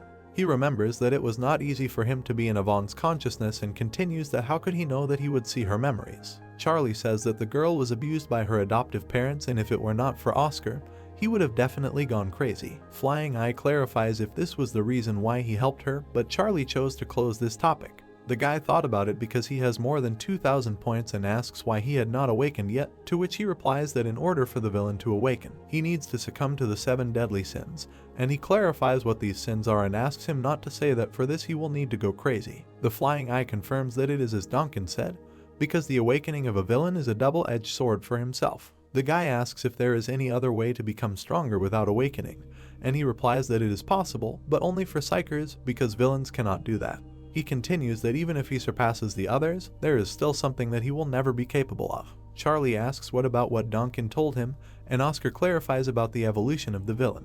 The guy listens carefully. The Flying Eye says that he does not know how he found out about it, but this is a very good solution to the problem, while the guy asks if this is safer than awakening and receives a positive answer. Oscar wants to ask something. Does he want to fight Duncan on the same terms but Charlie interrupts him and asks why he clarifies when he already knows the answer. The guy replies that it is all for the platinum disc. The Flying Eye asks if he has exams tomorrow, to which he remembers. The girl asked if he had taken his card, asked him to check if it was really in his bag. The hero clarified that she thought he would forget to put it. Rachel said that he could have been worried and forgotten about it. Charlie was walking down the corridor. She added that the main thing was not to panic, to read the entire assignment first. The guy replied, okay, she was the one panicking now. He took a bite of his sandwich. The manager asked if he had breakfast, because he needed strength. You can't write an exam on an empty stomach. The guy said that he had a hearty breakfast. Vesperna building. Rachel asked what time it was, said that if he was late, it would be better to take a taxi. Charlie assured him that he would not be late even if he walked. The girl thought that he was talking again. Instead of agreeing with her at least once, suddenly she noticed something. At the end of the corridor, 2 people were talking. She wondered who it was with the manager. Charlie said that he still needed to catch a taxi and he would call later. The hero went outside. Rachel said, okay, he is ready, so he will write everything down, and wished him luck. He opened his bag. The girl asked him to check again if he took the card. Charlie said that he did. The hero ran into a girl with long black hair. Max looked back, apologized. She exclaimed in surprise, what a coincidence, she managed to accidentally bump into him. They were standing opposite each other. The girl asked where he lives now. She noticed the student card in his hand, asked if he had an exam today. Charlie confirmed. Max covered her mouth with her hand, surprised. Another coincidence, someone she knew was also taking an exam today. She handed him a box with a ribbon. The guy looked at her questioningly. The girl explained that it was urine. Charged with luck, she accidentally bought 2 boxes. Max waved her hand, smiling, said that they would see each other again. She wished him luck on the exam. Charlie watched her go. Oscar said discontentedly, she was a bad actress, they just went and believed her. He glanced nervously at Charlie, added, it seems she knows who he is. Korean branch of Lampus. There was a scream behind the door. He completely went crazy. The psychers were sitting at the table. Zach waved his hand, shouted he was definitely crazy if he wanted to fight Bill. One of the 4 overlords of evil, Lana answered, maybe after defeating Yvonne, the second most powerful in the country, he wanted too much. She brought the cup to her mouth, added that because of this, Charlie became interested in the higher-ups. If Charlie defeats Bill, not only Korea, but the whole world will be overtaken by chaos. Zach said with excitement, Charlie, of course, is cool, but he can't defeat Bill. The boss answered that she used to think so too, but now she began to doubt. She said that he appeared on the radar less than 6 months ago. In such a short time he had already managed to conquer the Wilson zone and call Bill himself. The boss looked at Paul, added, Charlie gained strength too quickly, which is why the higher-ups set their sights on him, asked, what about them? The guy answered that at headquarters they also said to keep an eye on him both ways. Paul also said that, not officially yet, but he heard that a top psycher would soon be sent to Korea. Rick, who was sitting next to him, exclaimed, what? He hadn't heard anything like that. Lana asked again, a top psycher, who? He answered, the White Witch, I'm sure they've heard of her. Zach shuddered. Lana clarified, that same Lilith was coming to Korea. The guy asked if she knew her. The girl answered, of course, she was her instructor when she studied in the States, but she was not a witch, but a real demon. Zach put his hand to his chin, thoughtfully said, an instructor, then she really is very strong. Lana said that of all the top psychers, she is an expert in close combat. Paul objected, no one will surpass Charlie. He frowned at the boss. Lana raised an eyebrow, answered, let's see. Rick looked at his watch. Paul got up from the couch, said that they still had things to do, so they would go. Lana noticed that they were not particularly eager to work. Rick smiled broadly. Paul replied that their companion was taking an exam today. The guy added that he studied a lot and they promised to treat him to something tasty. Lana took a card out of her bag, asked Zach if he was not going with them. The young man clarified, yes, it was possible. The boss handed him her card, said that they could order whatever they wanted. The guys were perplexed. Zach shouted with delight, the head of the department is the best. The girl noticed that she was now the deputy head. Point number 17, where the state entrance exam in mathematics is held. Charlie stood with a gloomy face. Oscar asked how long he would stand there. The bus had already left. The guy sighed heavily. One of the students pointed at him. The hero answered, how was he supposed to know that he would not have enough time? The guy blushed and asked his friend, he sees it too. Charlie asked how many questions he didn't answer. The spirit noted that he had never seen him prepare properly. The students were shocked. The hero continued, the tasks were too difficult. He didn't understand anything and answered at random. Oscar asked, who knows?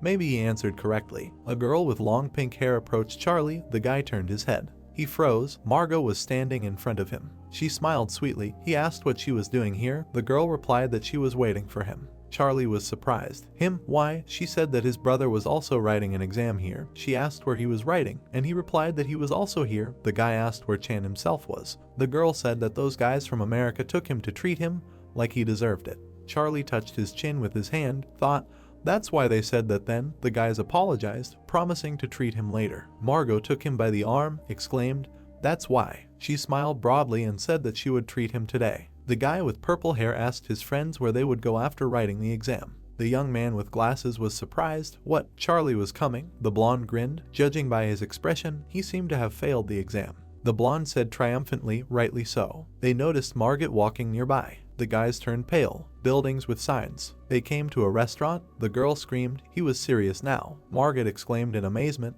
this is their signature dish. How so? He was trying spicy stewed chicken for the first time. Charlie took a piece of chicken with chopsticks, asked if it was that delicious. The girl answered, it was so delicious. The guy tried it. Oscar said that it looked spicy. He opened his eyes wide. Margaret smiled contentedly and asked if it was delicious. The guy answered coldly, okay. She advised trying potatoes and rice cakes. They were also very tasty. He took a slice of potato and put it in his mouth. The spirit asked, well, at least it was tasty. The guy answered, viscous. The girl was eating. When he suddenly asked how she found out that he was taking exams at the same school as her brother, it was unlikely that he would have just told her everything. She pointed to the antennae on her head and admitted that he had caught her. She had become much better. Now she could search for specific people at greater distances. Now he could call her an expert. Oscar said dismissively, and she was stronger than he thought. At this rate she would go far. The girl asked if he had eaten buckwheat noodles before, suggested trying them. They were delicious. Charlie looked away. The phone in his pocket rang. He asked, buckwheat noodles. He took out the phone, looked questioningly at the screen. The girl said that stewed spicy chicken goes well with buckwheat noodles. The guy was very surprised. Something happened that he did not expect at all. He apologized to the girl, said that they would try noodles next time. Margot asked why. Something happened. Charlie replied that he urgently needed to find someone. She asked in bewilderment who. Maybe he should eat first. He looked back, replied that there was no time and he needed to hurry. Charlie looked at her and exclaimed, exactly. Margot tilted her head to the side. The guy added, she was an expert. Evening, the outskirts of the Namgang district, Seoul. The guy was sitting in the yard. There was a dark aura around him. He covered his face with his hand. Suddenly, a man in a dark suit appeared in front of him, who exclaimed, the boss was right. Who would have thought that he would see the great dark star in Namgang with his own eyes? Alex waved his hand, introduced himself as the boss in Namgang, said that he was here on the orders of the evil sword Max. The fat man standing behind him said that his name was Marsh. Lucas asked where Max herself was. Charlie and Mike were nowhere to be seen. The man replied that the boss was with Irene now. Charlie and Mike were already on their way. He asked in surprise, but what happened? Black Star clenched his fists, asked loudly. He came here without having the slightest idea what happened. Max did not tell him. Alex replied that all he knew was that Lucas asked for asylum. She said that he would find out more when he got there. The guy grabbed his head with his hands, asked him to listen. He began to tell that his sister had disappeared, or rather, had run away, but they immediately bombarded him with questions. Sister, who is he talking about? Lucas became furious, screamed, they are complete idiots. How can you not know who he is talking about? The men opened their mouths when they heard that Yvonne had run away. Alex exclaimed in horror, Yvonne. They rushed at the guy, shouting that he was crazy. He was here to take Namkan, not to ask for shelter, and wanted to kill him. Lucas shouted, but that's not what he was after. Let them listen first. The stars were shining in the dark night sky, the man said. So then, Alex rubbed his chin with his hand, clarified Yvonne had lost her memory. Lucas frowned. The man added, now she would never become a villain again. The guy replied that yes, she had lost both her memory and her powers. The fat man blew out the fuse on the projectile. Alex said that Namkin was safe then, but he didn't understand what was going on. Black Star lowered his head, explained that many were hunting her. He himself couldn't protect her from all of them. He was here to ask for help. The man pointed at him, said that this was her karma, that everything had to be paid for. Lucas agreed, said that maybe it was, but it was too harsh a punishment in her current state. She only remembered the time when she wasn't a villain yet. Alex clarified, if so, how old was she then? The guy guessed, 12 years old, maybe even younger. The man bowed his head, said that she was just a child, and who would hunt such an Yvonne, that is, his sister. The guy replied that he had already told her, many, not just the 8 strongest, a bunch of people from the Neo Center who had a grudge against her. Alex asked if she was in league with the 8. He replied that no, they didn't touch her because she was stronger. Alex asked cautiously, what about Bill? He was the head of the 8, wouldn't he do anything? Lucas said that the boss had left. The man touched his chin with his hand, objected.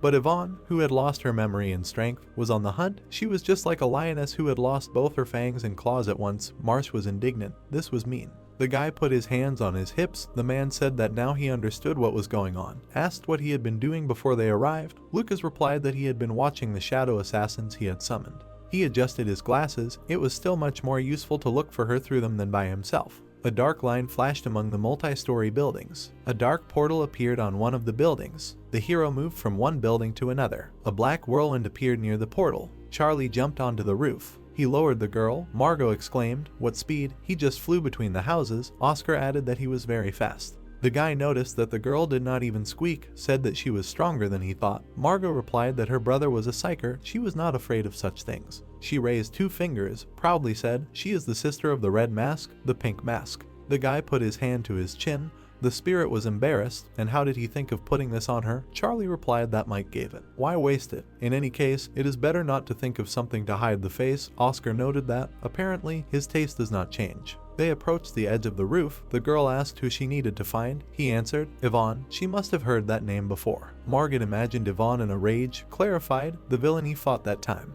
The hero answered that yes, she was. The girl said that she saw the broadcast, so she knew what she looked like. Charlie handed her the phone, said that now she looked a little different. Margaret was surprised that. He answered that he would explain later. First he would show the photo that Mike threw. The girl was sitting on the platform between the buildings. People were passing by. He said that yesterday she was a wild animal, but now. Yvonne was shaking. He added that she was an ordinary girl who had lost her memory, and she was very scared. Night in the Namgang district. Someone says that since he settled in Seoul, it means that his business is on the rise. In the gang's office, Bruce continues that it seemed like only yesterday they crossed paths in Ulsan, and now he even has a pretty big office, to which he replies that it's all thanks to him. Travis asks what made him come here without permission. There are people standing around, and he notes that the interlocutor decided to get straight to the point, and that's what he likes about him. He puts a piece of paper in front of him and asks him to find someone. He takes it and specifies who he needs to find, to which he receives in response that he doesn't need these details. He smirks and continues that he urgently needs to find one bad person here and that right now he is hiding like a rat somewhere in Namgang.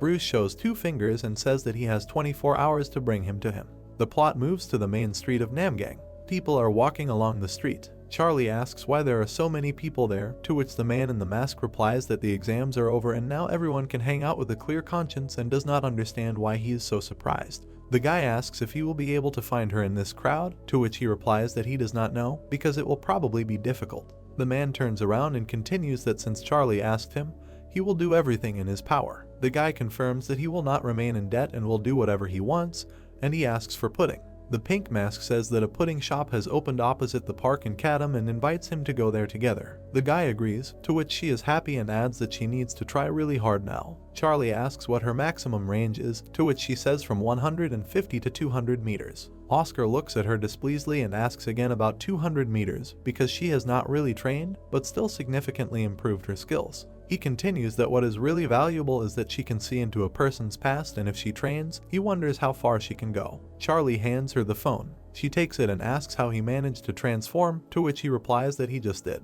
He says that it is hard to move around in villain form with so many people around and adds that he will go down and look outside and ask her to call as soon as she finds what she is looking for and thinks that a reliable person got him the phone so she should not be afraid because it is all safe. The people on the rooftops recognize her as Yvonne. They ask if the girl is really Yvonne, because she looks like a simple, ordinary girl, but they need to make her transform again. The girl trembles because she is afraid. She asks where he is now. A cat turns to look at her while she is saying that she is hungry. Someone scares the cat by shouting that all the women here are creepy. The cat runs out of the alley. The guy agrees, because they are definitely unlucky today, to which he says that his ass is prettier than those girls, and he was told that it was okay here, so he suggested this place, to which his interlocutor is indignant. He lights a cigarette and suggests that they smoke one each and go somewhere else. They see the girl and ask who is there. The first says that she is small, and the second asks her what she is doing there and if she is waiting for them. She crawls back and asks who they are, to which they note that they are also interested in getting to know her better. He starts to suggest something. The girl starts to run. He grabs her by the hair. He asks why run away right away. She asks to let her go, and the second notes that they should first shut her mouth. She bites the man on the forearm. He hits her with a scream. The girl falls to the ground. He holds the bite mark while the other one yells at him for hitting her, and he makes excuses that she bit him and now his arm hurts. She passes out and he asks what's wrong with her and if the other one finished her off, to which he says of course not, she just passed out. Someone is standing behind them while the first one says that it's time for them to leave and the other one asks if they came for nothing.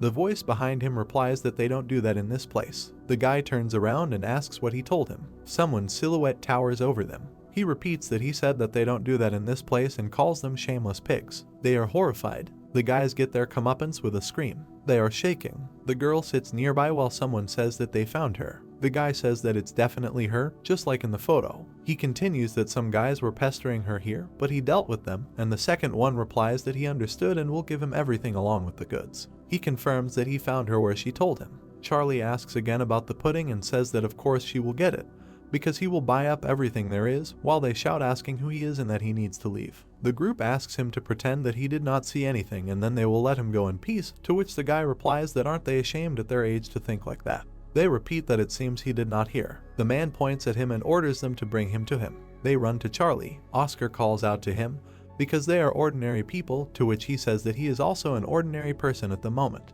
He hits each one, saying that everything is fair and square. The man is perplexed who he is. Charlie hits the man in the face. He shakes the dust off his hands and continues that he can beat someone to death. He notices something.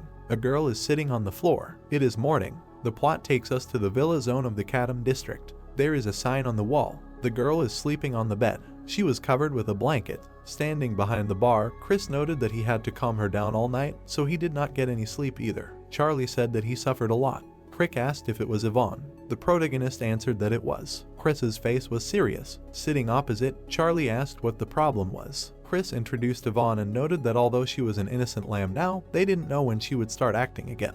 Holding a glass in his hands, the protagonist stated that there was no need to worry about it, because he had prepared a DPS with a triple strength effect just in case. Chris wondered if it would be possible to prevent it with just DSP, adding that if someone found out about this, they would not sit idly by. The protagonist noted that this was why he brought her. Chris asked with a serious expression if Charlie really wanted to provoke the King of Money. Closing his eyes, the protagonist stated that if it was possible to inflict even a small scratch on him, he should do it. Wiping his glass, Chris asked what Charlie would do if this led to a full-scale battle. The protagonist replied that he had made a non-aggression pact with the Neo Center, so the likelihood of this was low. Chris asked if agreements were necessary in order to break them. Charlie said with a serious expression that he said he had never broken his own promises, so during this agreement, the Kadam Wilson zone was the safest and Lucas and Yvonne had requested asylum for that very reason. The protagonist said he would ask him to take care of Yvonne for a while. Chris smiled and noted that Charlie had a difficult request. Oscar watched them. The protagonist said that you can't entrust an ordinary person to a villain.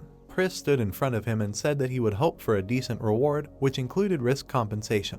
Charlie asked if he had to think only about money if he was protecting a poor girl with nowhere to go. Chris turned around and said that he was a heartless, greedy merchant.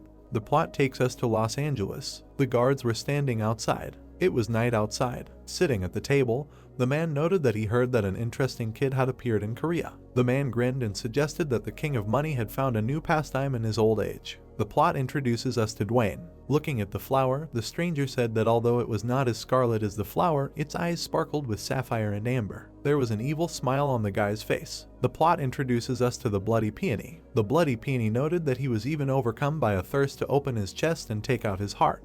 The guy silently held his face. We were introduced to Dr. Lustless. Bill waved his hand and said that judging by how they were interested in other people's affairs, it seemed that they were all absolutely free. The bloody peony said with a satisfied look that if the old man's blood ended up on someone else's hands first and not his own, he would not be able to stand it. Bill hit the table with his finger and said that he had no patience either. Looking at the blood peony, Bill emphasized the fact that it still bothered him that they had not come to a decision 5 years ago. Smirking, the blood peony said that Bill was sorry that it was too late. Sitting at the table, Dwayne suggested that they not start, noting that they should not forget the reason why they created the Heavenly Evil Assembly and held regular meetings. Deuceless's eyes were shining. Looking at the boys, Dwayne noted that they should not forget that as long as they had it, he could target them at any time.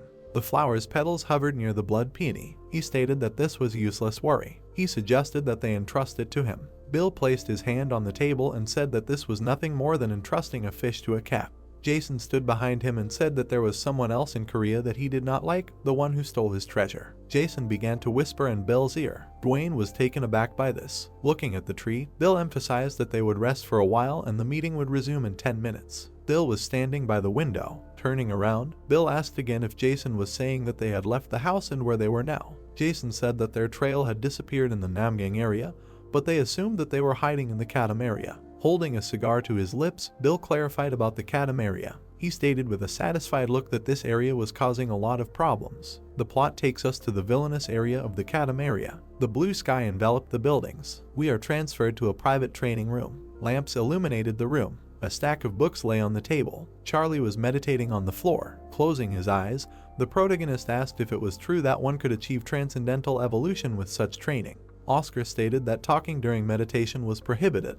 Oscar narrowed his eyes and noted that it was not strange that the protagonist would wonder why this training was needed, and if he wanted an answer, he should understand what such evolution consisted of. Oscar introduced the villain and told him that villains can get their hands on great power through awakenings, and the problem is that its origins lie in the 5 passions, the 7 emotions. Oscar introduced Bill and told him that, as the King of Money said, it is possible to become stronger through awakenings, but in the end he will lose his own eye and turn into a raging monster. Sitting on the floor, Charlie noted that the main thing is not to lose your own eye and asked how this is related to meditation. Oscar asked if the protagonist had ever heard of meta-consciousness. Charlie opened his eyes. Looking at Oscar, he asked what it was. Oscar clarified how the protagonist can open his eyes during meditation. Charlie stated that meditation was already a failure, so Oscar should start talking. Oscar explained that meta-awareness is the ability to evaluate your thoughts, determine what is true and what is not, what you know and what you do not. The protagonist listened to him silently. Looking at Oscar, Charlie asked if the ability was that cool. Oscar said that sometimes it is not possible to activate it, although it does not seem like anything special. Oscar imagined the villain killing people. He noted that when he dreams, due to the fact that the ability to meta-awareness is deactivated, sometimes in dreams they do not hesitate to commit actions against people and society. Sitting in the lotus position, Charlie wondered if villains lose their ability to meta-awareness when they wake up.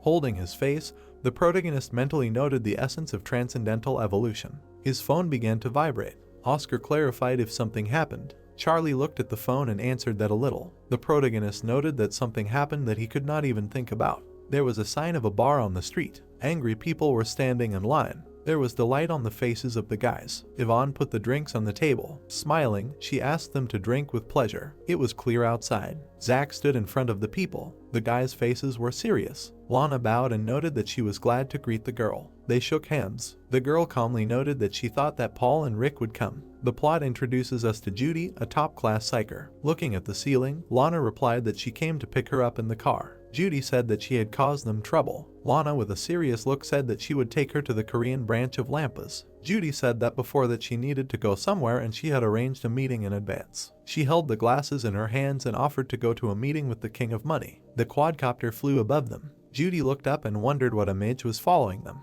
We are transported to the Kadam District Villa Zone. Sunlight enveloped the settlement. Sitting at the table, Mike said that some outstanding person landed at the Incheon airport today. Charlie asked if it was one of the top-class psychers. Mike said that it was. A sight appeared in front of his eyes. He noted that Charlie guessed too quickly. A projection of psychers appeared. Mike said that it was Judy, and they say that American villains call her the Grim Reaper. Stunned Tom noted that she is a celebrity even among top-class psychers. Oscar looked at the main character and said that if she flew in from America, then he should know her too. Julia asked why Judy was in Korea. Was it really to prevent Charlie from fighting? Smiling, Mike noted that this could very well happen. Tom, holding his face, said that if she really was in Korea for this reason, then Judy could show up in Kadam to meet the protagonist. Blue energy particles were flying in front of Mike. He said that he thought she would go to the Money King first. Tom asked if the psyker would be meeting with one of the 4 evil overlords. Mike, holding his hand to his face, said that Judy knew perfectly well that she was an outstanding person, and in such cases they usually looked for someone who matched her status. Tom noted that he looked down on his boss, and if Edward heard these words, he would not let them go so easily. The protagonist introduced an embittered Edward.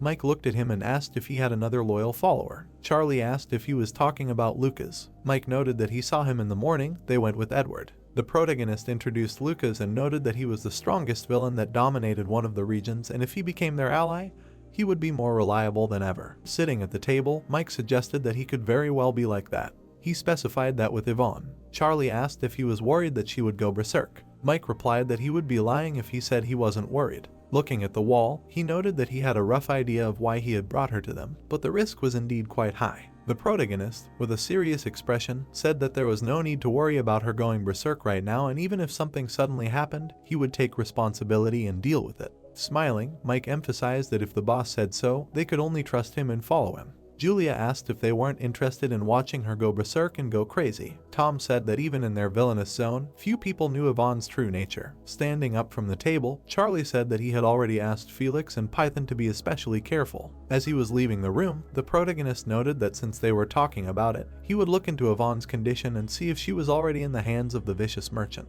Turning around, Julia asked if Chris had any romantic feelings, adding that he cared about her. The plot takes us to the Green Factory. Looking at her coffee cup, Judy said that she did not think that all 4 evil overlords would gather in the United States, where Lampas's head office is located. Sitting on the couch, Judy said that Bill was in Korea today. She asked if it was all thanks to Leela, adding that he had a special subordinate. Bill replied that he did not think that Judy came to Korea to praise his subordinate.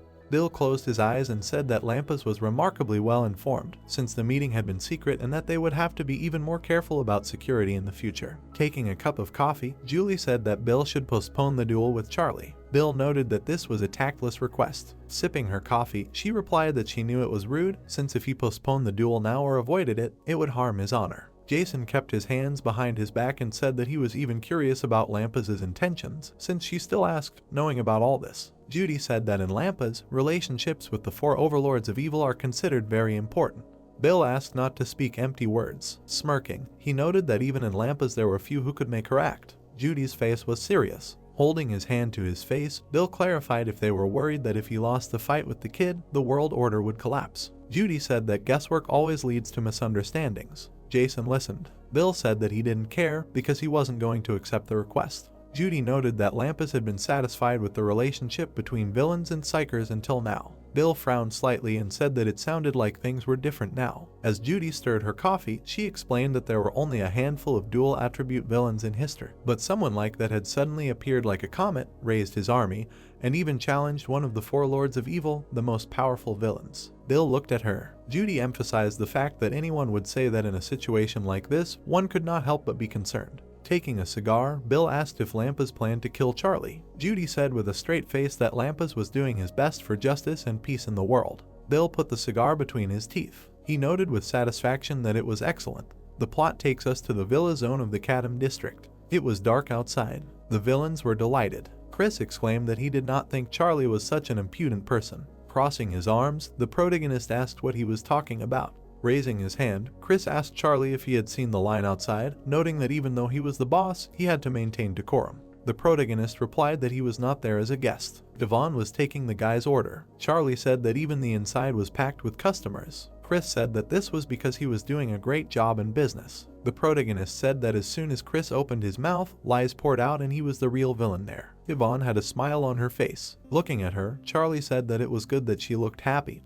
But still, Chris should not take advantage of her too much. Chris noted that there were a lot of customers today, so he hired her to work part-time for the day. The villains were dumbfounded. Max raised his hand and asked not to order too many things. Nate noted that they did not accept cards and only cash. There was a sign outside about a break. There was a glass on the table. Charlie sipped his cocktail and said that it was quiet now. Chris cried out that they were taking a break. The protagonist looked away. Yvonne came up to him and thanked him for letting her there. Charlie noted that it was the owner standing there who should be thanking him, since the place where no one came had suddenly become so popular. Yvonne stood in front of him and noted that she wanted to ask him something. She asked with a serious look if Charlie knew who saved her. Looking away, Yvonne said that he also had a big red eye and she even drew it. She showed a drawing of Oscar. Chris, surprised, asked who it was. The plot takes us to Green Factory. Standing by the car, Zach asked how anyone could have arranged to meet one of the 4 Lords of Evil alone. Lana said that Judy had done so because she was confident.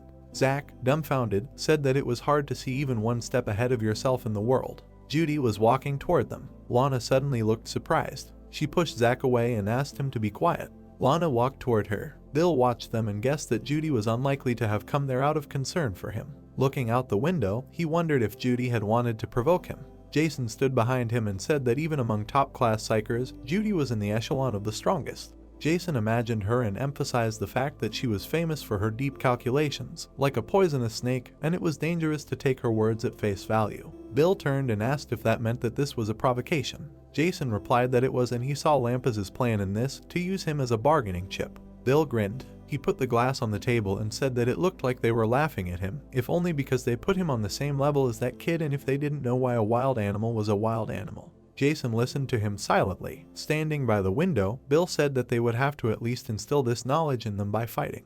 The blue sky surrounded the will zone. We are transported to Mike's workshop. Crossing his arms, he said that it was a little strange, but the King of Money announced the date of the duel. Charlie stood in front of him and asked when the duel was. Mike replied that in 10 days, and they simply sent a message unilaterally without even asking their opinion. Closing his eyes, the protagonist replied that nothing could be done about it since he gave the right to the date to the King of Money. Oscar said that it was really unexpected after all. Sitting across from him, Mike suggested that Judy's visit had influenced his decision, noting that he and Bill had met earlier that afternoon. Charlie, dumbfounded, thought that there was nothing Mike didn't know. Looking at him, the protagonist asked if he had seen it through the surveillance drone. Mike said that he hadn't and that there was a risk that the drone would be discovered, so he had instead placed tiny surveillance cameras throughout the building. Charlie was taken aback by this. The protagonist asked if he had any more drones. Mike, surprised, asked why he needed drones. Charlie said that he wanted to observe the buildings outside the will zone, from which he suspected snipers might be shooting.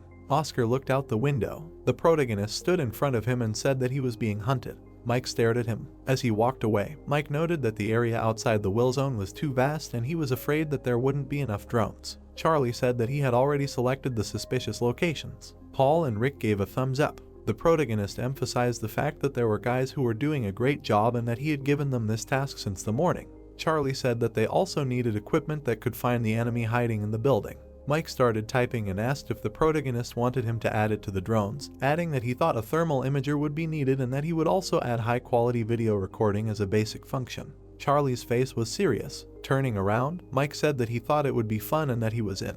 The plot takes us to Lampas's Korean division. A huge building stood in the middle of the city. Zach handed over the keys and noted that this was the car they requested. Standing in front of them, he asked if they would need an escort. Judy replied that they did not need one. Judy looked at him and said she still couldn't see Paul and Rick. Zach said they were saying they weren't feeling well. Zach pictured the guys drinking beer and said so. Judy calmly suggested that they were used to Korean drinking culture by now. Zach started to walk away from them. Judy and the guy got into the car. The guy looked at his phone and said that there was no tracking device or wiretapping in the car. Judy said that if they had put them in there and then gotten caught, they would have been in trouble. The guy said that Bill had given the date of the fight with Charlie. Judy, sitting in the backseat, suggested that the old man was worried. Looking out the window, she said that only after the fight started would you know who would win. The guy asked who she would bet on. Judy held her hand to her face and replied that if the King of Money were in his prime, she would definitely bet on him, but now she doubted. The guy calmly asked Judy if she wanted to go to Chatham and meet the main character. Judy noted that this was a stupid question. She asked if she had a reason to meet him. Smiling, she emphasized that dangerous shoots are best pulled out by the roots, and no one can do it better than her. The guy took the wheel. She agreed with a serious look. The plot introduces us to Adam. The plot takes us to the outskirts of the Chatham Villa Zone. The building was destroyed. Charlie was examining the building. He installed a camera in a broken window. Adam looked through binoculars and noticed that he had found the main character. He aimed at Charlie and said that he was having fun with a girl, not even knowing that he was about to die. Holding the rifle, he thought that the target was about 2 kilometers away, and these were specially designed bullets that fly and hit the target 3 times faster than the speed of sound, and their killing power is capable of piercing even tank armor. Adam introduced the sniper and noted that they say that the best among snipers is her colleague, but the difference between them is no more than the thickness of a sheet of paper. Looking through the sight, Adam noted that no one will be able to evade his ability to super insight. He saw a drone in the sky. Looking at the drone, he asked how long it had been there. Charlie appeared behind her and said that the drone had been there the whole time while he was chuckling to himself. Turning around, Adam wondered how it got there. The protagonist noted that everything was obvious. Adam looked at him with an angry look. He remembered telling Edward that this was a dangerous mission in which he could even die. The protagonist stood in front of her and noted that if he had been a little late, Adam would have done something he would regret. Charlie stood in front of her and asked if a psyker could behave like that, ignoring the agreement on the will zones. Adam clarified on what basis he considered her a psyker. The protagonist stated that it was the heartless shooter Adam. He was taken aback by this. Charlie asked if he was the same shooter from the special squad. Adam frowned. The protagonist stood in front of him and noted that he knew him very well because he was a villain. Adam clarified if he was alone. Pointing his finger, Charlie replied that there were 2 of them. Adam looked out the window. He took a gun out of his bosom. The protagonist grabbed his gun. Charlie hit him and screamed that he should be angry. Adam flew to the side. He pulled a knife out of his sleeve. He held the knife in front of him. A smile appeared on the face of the protagonist. A dumbfounded Adam thought that it was true that Charlie had defeated Yvonne, adding that he was superior in strength and speed, but not everyone who had superior characteristics was a good fighter. Adam dodged the protagonist's attack. Holding the knife in his hands, he thought that if he forced him to go into close combat so that he could not use his techniques, he would have every chance of winning. He made a series of attacks with the knife. Moving towards Charlie, he thought that this was his flow and if he pressed even harder there, the protagonist broke his knife. The dumbfounded Adam wondered if Charlie was strong enough to break the knife. The protagonist kicked him in the stomach. Adam flew into the wall. Charlie said that he would not kill him so he could relax. Walking towards him, the protagonist noted that he had a lot to ask him about. The wall behind Adam began to crack. A huge hole appeared in the wall. Charlie flew to the side. He shifted his gaze. Judy raised her fist. Julie's and the protagonist's fists collided. Adam was surprised. Judy stood in front of him and said that it was a good counterattack. Pink mana was coming from Judy's hand. Clouds of dust were coming out of the building. Charlie looked at her and said that all he knew about her was that she was an evil witch obsessed with white clothes. Judy clenched her hand into a fist. He stood in front of her and said that it was even good that they met like this. She asked to cancel the duel with Bill. The protagonist with a serious look emphasized that this did not sound like an appeal, but an order. Looking around the building, Judy asked for his answer. Charlie refused. Judy looked at him and said that his answer was disappointing. Standing in front of her, the protagonist said that first he needed to apologize for ignoring the Wilson agreement and trying to shoot him, noting that if he received an official letter of apology from Lampas, he would think about it. Judy watched him and said that Charlie had no evidence, and he was already throwing around far-fetched theories. Oscar narrowed his eyes and assumed that she had decided to deny it and pretend that she knew nothing until the very end. The protagonist showed his phone and said that he had a video recording of the scene of the attempted murder and the voice of the one next to her recorded clearly. Judy was dumbfounded. She turned around and looked at Adam. Smiling, Charlie asked if it would be funny if he uploaded it to social media. Smirking, Judy noted that it was the protagonist who looked the most like an evil devil. She hit the ground and said that she didn't like him from the start, starting with his name. She delivered a powerful punch to him. The protagonist flew out of the window. Judy swung her fist. She hit Charlie. The protagonist landed on the ground. Judy stood in front of him. She frowned, wondering if he had been hit directly and not damaged. Charlie wondered if that was all the manners of a top-notch psyker had. Judy asked seriously if the protagonist thought he had the right to talk about manners when he was filming another person without permission. Mike stood behind Charlie and ordered him not to talk nonsense to his boss since he was the one filming shamelessly. Judy looked at Mike and noticed that the protagonist was not alone. Mike held his baton over his shoulder, emphasizing the fact that he could not send his boss to his death alone. He smirked, noting that he was not alone either. Judy was taken aback by this. A crowd of villains stood behind Mike. The plot takes us to the next day. Screams were heard in Lampas' Korean unit. Zach held out his hand, asking if Steve had heard that the employees who had arrived on a business trip from the United States had done some mischief. Steve asked if he was talking about Rick and Paul. Zach said he wasn't, and that was Judy. Steve asked if he was talking about the top psyker who had arrived in Korea yesterday. With his finger to his mouth, Zach said that they were rumored to be planning to sneak kill Charlie, but that it was a huge secret. Steve looked away and wondered if a top psyker would need to sneak kill the main character. Steve passed him the coffee and asked what had happened in the end. Zach said that if they had been able to sneak kill him, there wouldn't have been such a fuss. Over coffee, Zach explained that they hadn't just crossed the line, they had jumped it, and everyone above the department heads had been called in by their boss. Steve asked if anyone on the outside knew about it. Zach turned around and said that they only knew that there had been a conflict between a psyker and a villain in the middle of the night. Watching the news, Zach stated that the only problem was that she was a top-notch psyker and was known all over the world, but at the same time, that wasn't a problem either. Frowning, Zach noted that they were rumored to have a video of their assassination attempt and that it was currently in the Chatham District Will Zone. Steve asked seriously if the Chatham District Will Zone had any demands. Sitting at the table, Steve asked if that meant Charlie and Julie had fought if there had been a clash between them. Zach said that they had. Steve asked who had won. Zach introduced Judy and said that he didn't know that and that it looked like Judy had capitulated when the villains had surrounded them. Looking at Zach, Steve asked if the villains had surrounded a top-notch psyker. Zach noted that it seemed like they had been remarkably clever in that situation. He asked if Judy was captured and in Chatham's Villa Zone. Putting down the tablet, Zach replied that they said she was released immediately. Crossing his arms, Zach said that there was nothing to be happy about. The problem in the current situation was that she was released. He presented the Lampas crest and said that if the psyker was captured in the Will Zone, it would be an excuse to attack them, no matter what Judy's reason was. Steve asked if the video was even released. Zach pointed and said that whether it was released or not would be the next problem, and the first thing that mattered was whether Lampas had a good excuse to attack the Will Zone. Steve asked, serious-faced, what to do about the media hype that would arise. Zach, sitting across from them, asked if they would try to downplay it, downplaying the incident. He noted that Lampas had absolutely no intention of killing Charlie, and that was Judy's sole decision. Looking around the room, Zach suggested that maybe they would drag it out, talking about dividing the responsibility, and eventually Lampas would raise his hands and that would be the end of it. Zach said that even there, they had lost the upper hand. Steve was taken aback by that. There were many people standing on the street. Zach looked at him and asked him to be careful, adding that if he suddenly ran into reporters, he should not answer questions, because if Steve said even one wrong word, then a real hell on earth awaited him. Steve listened to him silently. The plot takes us to Chatham's Wilson Zone. The weather was clear outside. We were transferred to Charlie's personal training room. A scream was heard in the room. Turning around, the main character asked what kind of noise this morning. Edward bowed and noted that they came to greet him. Smiling, Lucas said that purifying your soul and body, putting on a neat suit and coming to greet your master are the basic things that a loyal servant should do. Charlie stood in front of them and asked what happened to Lucas. Edward replied that he accepted him because Lucas wanted to become his loyal servant. The man took pictures of them. They began to pose. Oscar looked at Charlie and said that he looked very tired. Lucas snapped his fingers. He said that they had prepared breakfast for the boss who had suffered during the night.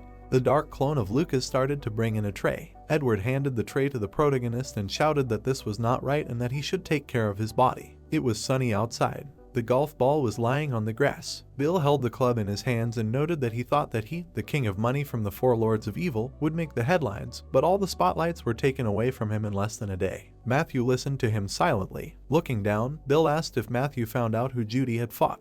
Matthew replied that according to the source they had planted in Lampas, it was Charlie. Frowning, Bill said that he did not think that this skirmish was an accident. Matthew looked at him and said that they were currently assessing the situation. Bill said that it was not worth doing and the reason was quite obvious. Holding the club near the ball, he assumed that Judy had probably tried to kill him but failed and he wondered if she had really underestimated him. Looking at the hole, Bill noted that all top-class psychers were like that, thinking that only they were the coolest. Bill hit the ball and noted that even though he would have to confront Charlie, he should give him a pat.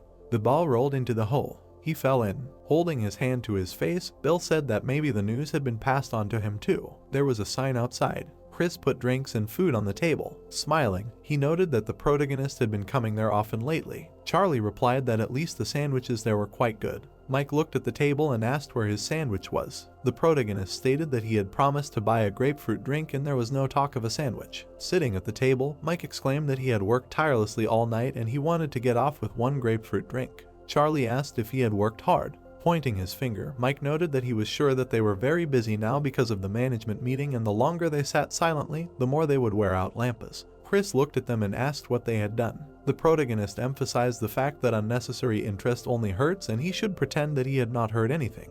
Charlie shifted his gaze. Max came to them. Mike, with a smile on his face, noted that it was he who called her, adding that he had decided that they would need Winterbell's help in this matter. Yvonne came up to them and asked them to sit there. She was suddenly taken aback. Yvonne looked at Max with a surprised look. Max turned to her with a serious look. The plot takes us to Lampas's Korean division. The guys were standing in the corridor. Judy pointed her finger and said she had no excuse. Adam stood in front of her and pointed out that if he had been a little more careful. Looking out the window, Judy said that this time she had missed the mark more and they had suffered greatly because she had not properly assessed the full strength of Kadam's will zone.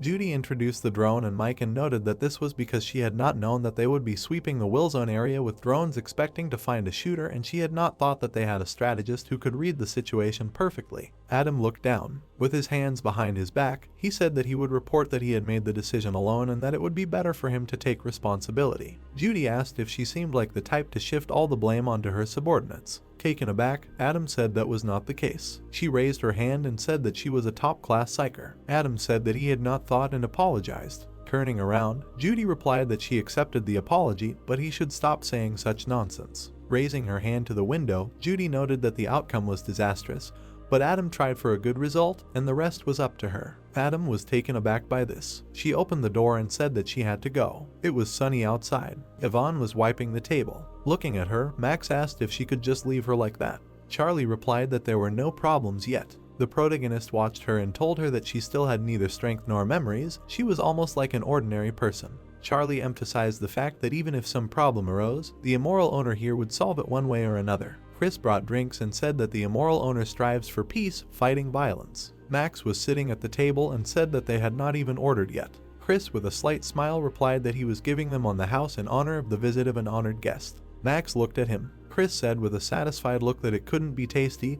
After all, he made it. Charlie looked at Max and asked if it was hard for her to drink. Max pressed the button on her neck. A hole appeared in the mask. Watching Max drink, the protagonist wondered if such a function even existed. Mike held his hand to his face and asked if he had made it well. Kara closed her eyes and suggested getting to the point. She was sitting at the table and suggested that they start by telling him about the damage demand they had sent to Lampas. She was asked if there were any conditions they wanted to ask for. Kara said with a serious look that financial demands were also good, and they could also think about demanding someone from prison. Charlie raised his hand and said that he didn't need money, and he had no one to get out of prison. Max looked at them and said that it was obvious that the protagonist would answer that way. She asked about immunity. Charlie, holding his hand to his face, said that was fine. Kara, holding a glass in her hands, asked how they knew Judy would try to secretly kill them. The protagonist, looking puzzled, mentally noted that saying he just knew wouldn't do. Charlie, looking serious, said that she probably wanted to get rid of him at any cost because she found him so disgusting.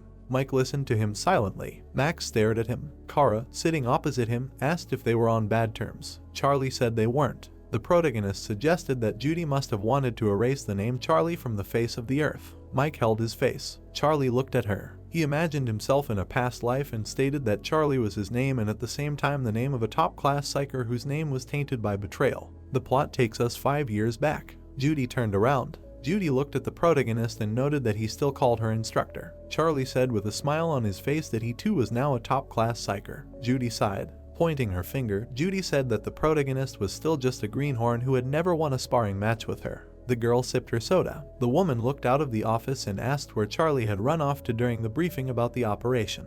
He replied that he was already on his way. The protagonist began to leave. Smiling, the girl said that Judy had just bragged about being a capable student and that she could have praised him to his face. Judy replied that such behavior was bad for one's character. She pointed out with satisfaction that Charlie would surpass her one day and then she would praise him.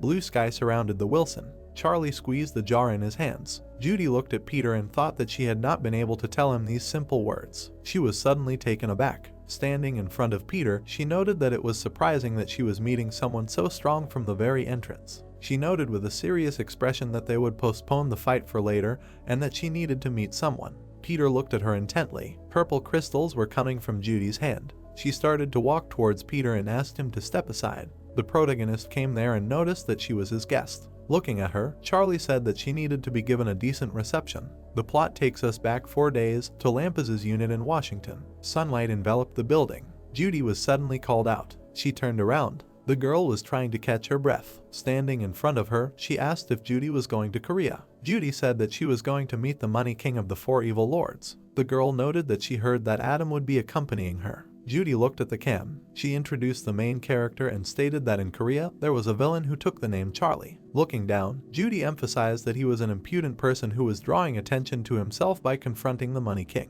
The girl was taken aback by this. Standing in front of her, Judy asked the girl if she thought she would decide to quietly finish him off. The girl said that judging by the fact that she was taking Adam with her, it was impossible to say that she would not. Frowning, Judy stated that if someone was guilty, they should be punished. Crossing her arms, the girl said that Judy behaved like this, so all her students repeated the same words after her. Judy answered with a serious look that it was true. She frowned and noted that Charlie was also her student. Now of course he was branded as a traitor, but this name belonged to a valiant psyker of the top class and no villain would dare to tarnish it. Taken aback, the girl asked if it was true, Judy. She threw the can in the trash and said that she was a mentor, and therefore she had to clear the good name of her student. Putting her hands in her pockets, Judy emphasized the fact that even if she was condemned for this, she had to endure it. That's how it should be if she was a psyker. The plot takes us to the will zone of the Kadam district. The weather was clear. Charlie stood in front of her and said that she was his guest. He seriously noted that he should give her a decent reception. The main character stood opposite. Mike said that such an indecent lady was in such a beautiful place. Judy was taken aback by this. Mike had a smile on his face. Her face was calm. There was a sight near Mike's face. He thought that she was not worried then, and she was not worried now. Keeping his hand on his hip, the protagonist noted that since a top-class psyker had visited them in person, he would solemnly ask why she had come and whether she had decided to apologize. Max watched this and clarified whether it was really solemn. Judy said that she had come with an offer. Looking at her, Charlie noted that she had become very taciturn. Judy replied that it was because she did not have to show the slightest respect to him. The protagonist said that if she wanted to offer to eat together or something like that, he would immediately refuse. Putting her hand on her chest, Judy noted that it was impossible to imagine a psyker eating with a villain. Peter listened to them silently. Judy began to take off her jacket and said that there was only one reason why she came to the Wilson.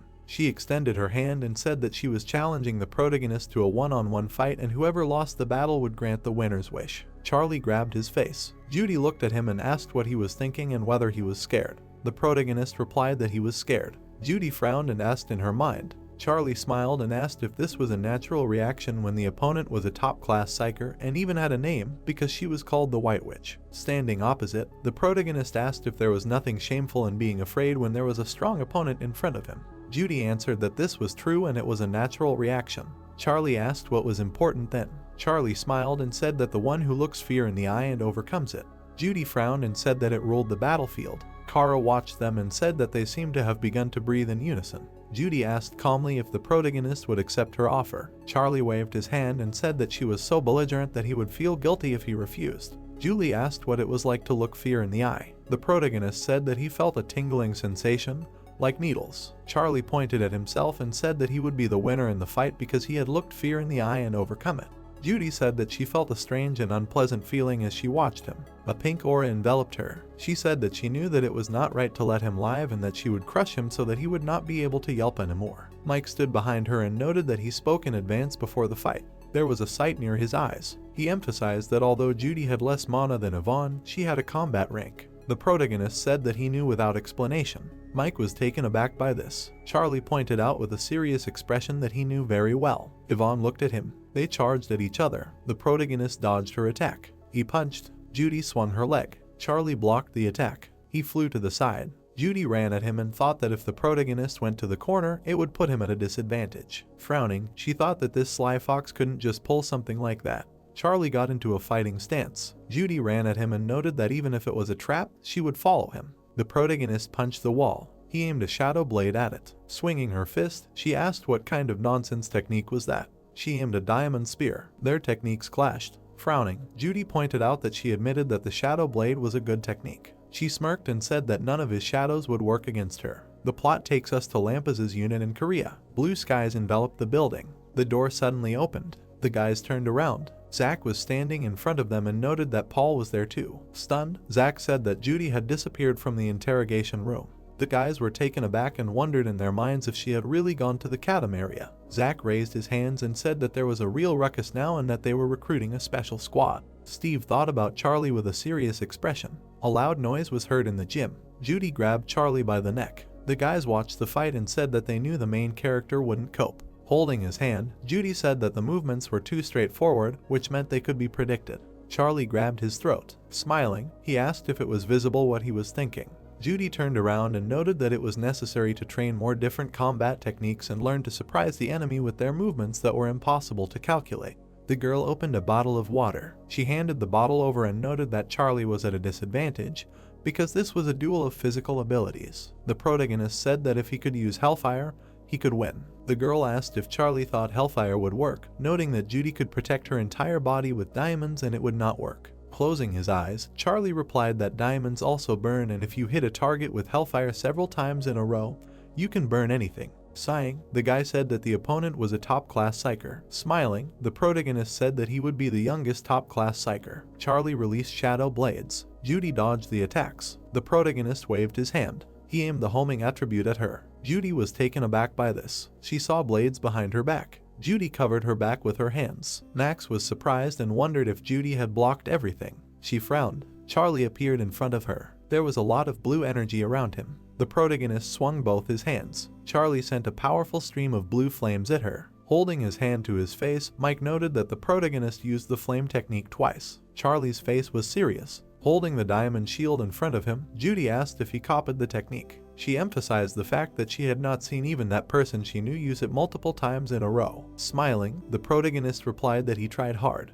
Taken aback, Judy said that this was not a word for a villain to say. He used a crystal blast and wished death on him. Judy looked at her hand. Cracks appeared on her fists. Frowning, she wondered if Charlie planned to break her with repeated attacks. She swung her fist, thinking that it was useless. Even if it left a scratch on the diamond armor, she could always replace it with a new one. She rushed at the protagonist and noted that if he could not destroy the armor in one go, it was pointless. Charlie swung his fist. He hit it. Cracks appeared on the armor. An explosion sounded around them. Judy moved at great speed. The protagonist stood in front of her. Judy, dumbfounded, mentally asked how such a way of fighting could even be available to him. Looking at Charlie, she wondered who taught him to fight like that. Charlie asked if she thought he was doing well. Judy asked him not to talk nonsense and answer the question. The protagonist said that he learned from a lot of people, so it was difficult to choose one.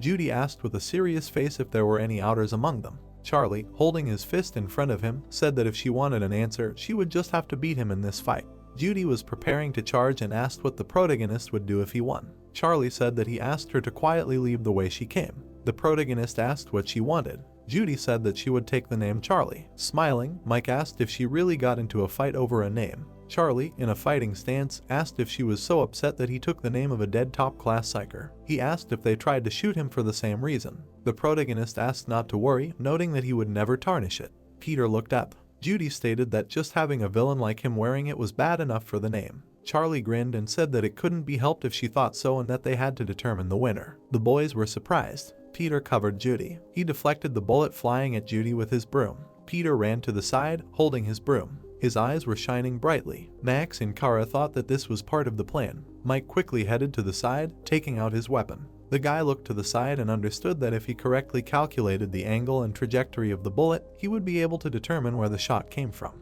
Mike decided to inspect the area from the drones that were on reconnaissance and watch the recordings themselves. His hands took the bullet, slowly realizing who shot. Judy looked to the side. In her hand was a special bullet designed to kill villains. Charlie looked at the professor, saying that he was the main one in Kadam, so he couldn't just leave it like that. Judy continued to look to the side. The protagonist was waiting for her answer. The heroine began to calmly answer that they were shooting at her and there was no need to get involved in other people's squabbles. Judy calmly answered that she owed the hero and she would pay if the opportunity arose. Charlie was very surprised that the heroine accepted defeat so quickly. The protagonist asked the girl to take care of herself since he did not want her to be shot. The heroine calmly answered that she did not like the fight. Judy looked up, telling Charlie that he was the first to start talking nonsense, so she also wanted to say something. The guy listened to the professor, who said that it was a great fight that she would remember for a long time. The heroine turned sharply to the guy and said that if he wanted to hone the skill to perfection, then he needed to think about the technique and predict the enemy's moves and act in advance. Kara could not believe that the psyker was giving advice to the villain. The girl began to slowly walk away. Charlie watched her go. Kadam, angry voices could be heard from the building about the nonsense that was going on in the world. Rick calmly answered that a special unit had been called and later everyone was alerted. Paul calmly answered that Judy had returned on her own, so everyone quickly wrapped up. The hero began to ask the guys if that was all. Rick looked in surprise at the guy who was talking about the fact that a hunt had been called and opened. Charlie calmly answered that someone had shot the girl while they were fighting. The guys could not understand who had decided to do that. Everyone was glad that it had not been possible to do so since the shooter had managed to escape. Charlie understood that no one knew who it was, but the guy had a hunch that Kara already knew everything. Rick looked away thoughtfully. The hero began to answer that it had been a villain. Charlie crossed his arms and said that they had fired bullets created specifically to kill villains from a long distance and that an ordinary person would hardly have been able to fire such a bullet. The guys couldn't figure out who it was. Charlie calmly replied that there was a sniper in Korea who fit that description. The heroes slowly began to guess. The Korean department. Judy was sitting at the table. The door handle slowly began to open. The heroine was looking at someone. The hero took a chair, saying that Judy was a psyker and she should also follow the rules. The captain calmly told the heroine that as soon as she started to take on the matter herself, everything went in the same place. Royd smiled, telling the heroine that she knew perfectly well that this would happen, but still decided to do it.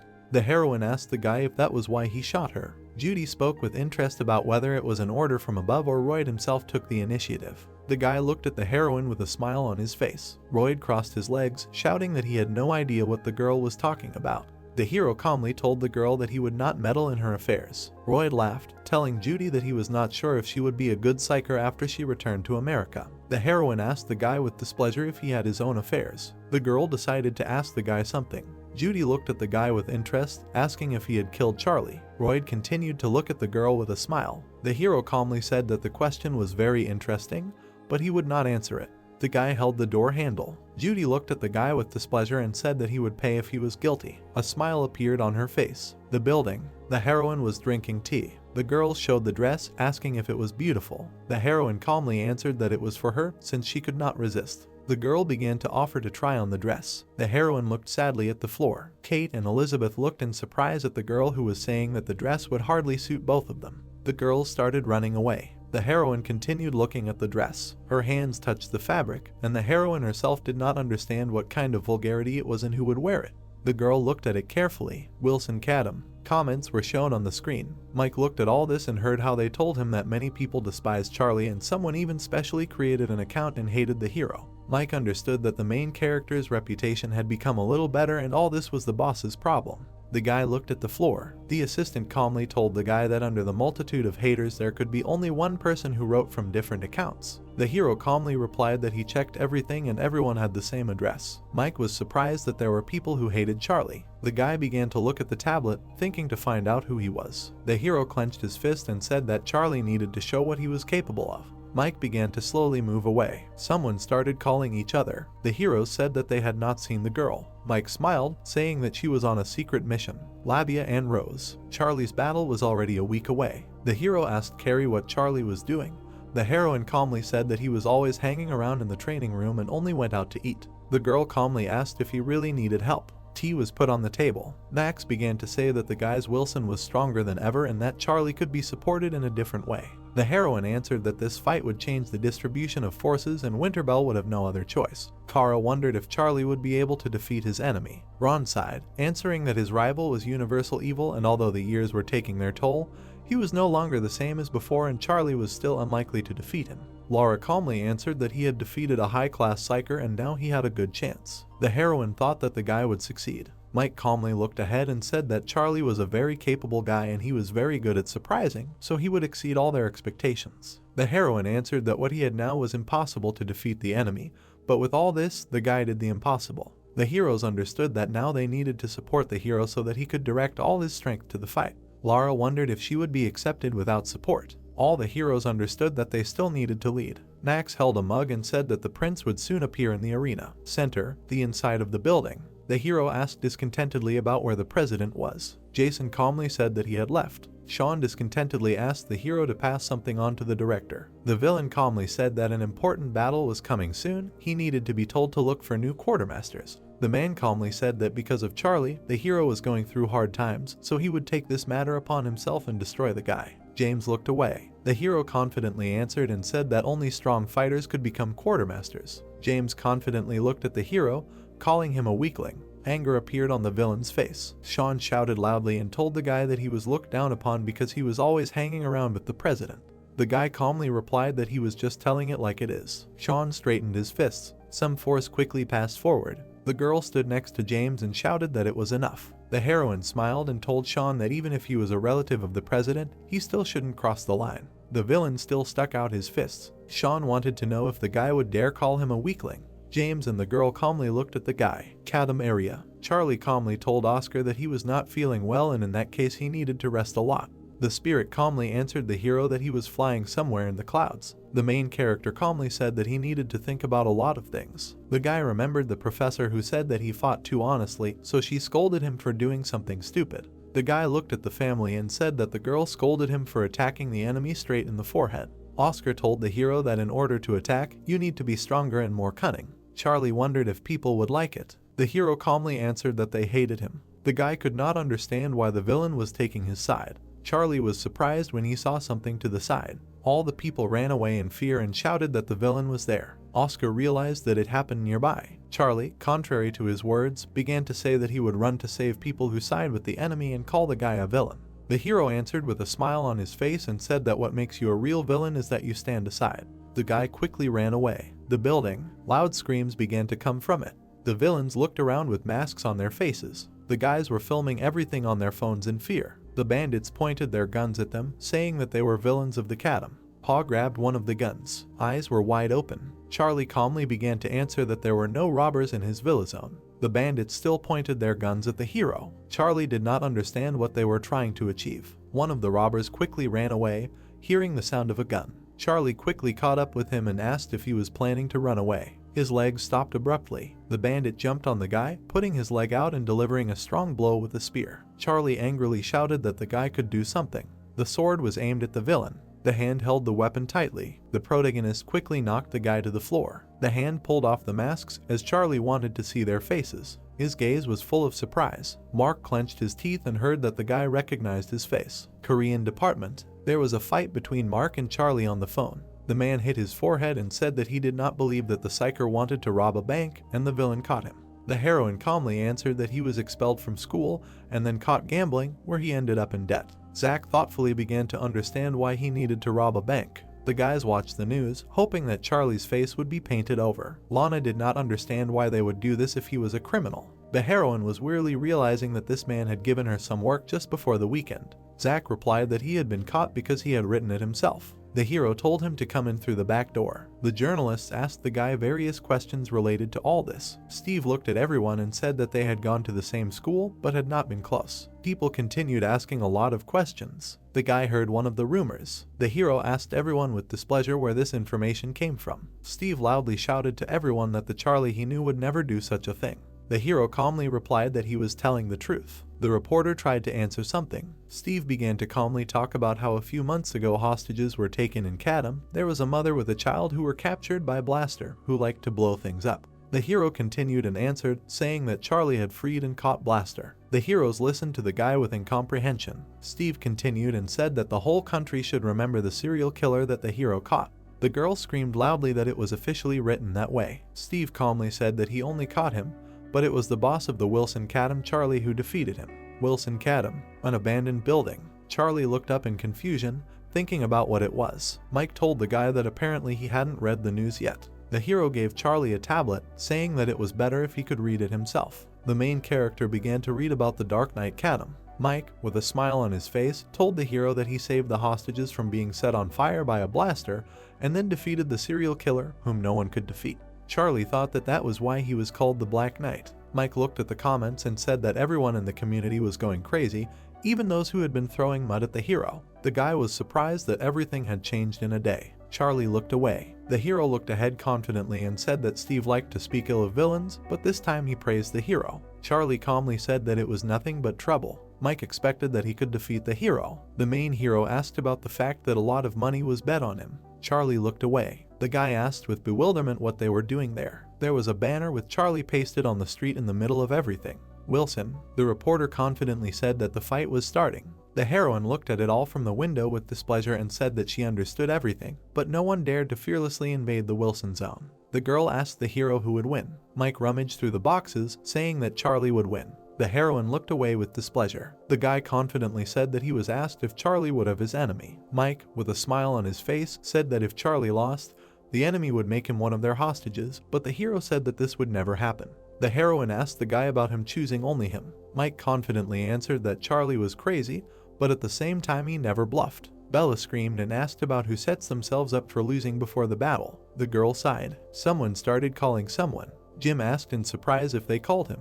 Mike smiled, saying that they were just in time. The guy was surprised to hear how the hero wanted to teach them how to use metal detectors. Bella thought about the guy's words. Mike wanted to play it safe. A question about the situation in the Lampas was heard from the building. The heroes answered among themselves that they had no instructions. One of the guys answered that many thought the same. Charlie confidently said that he had to win.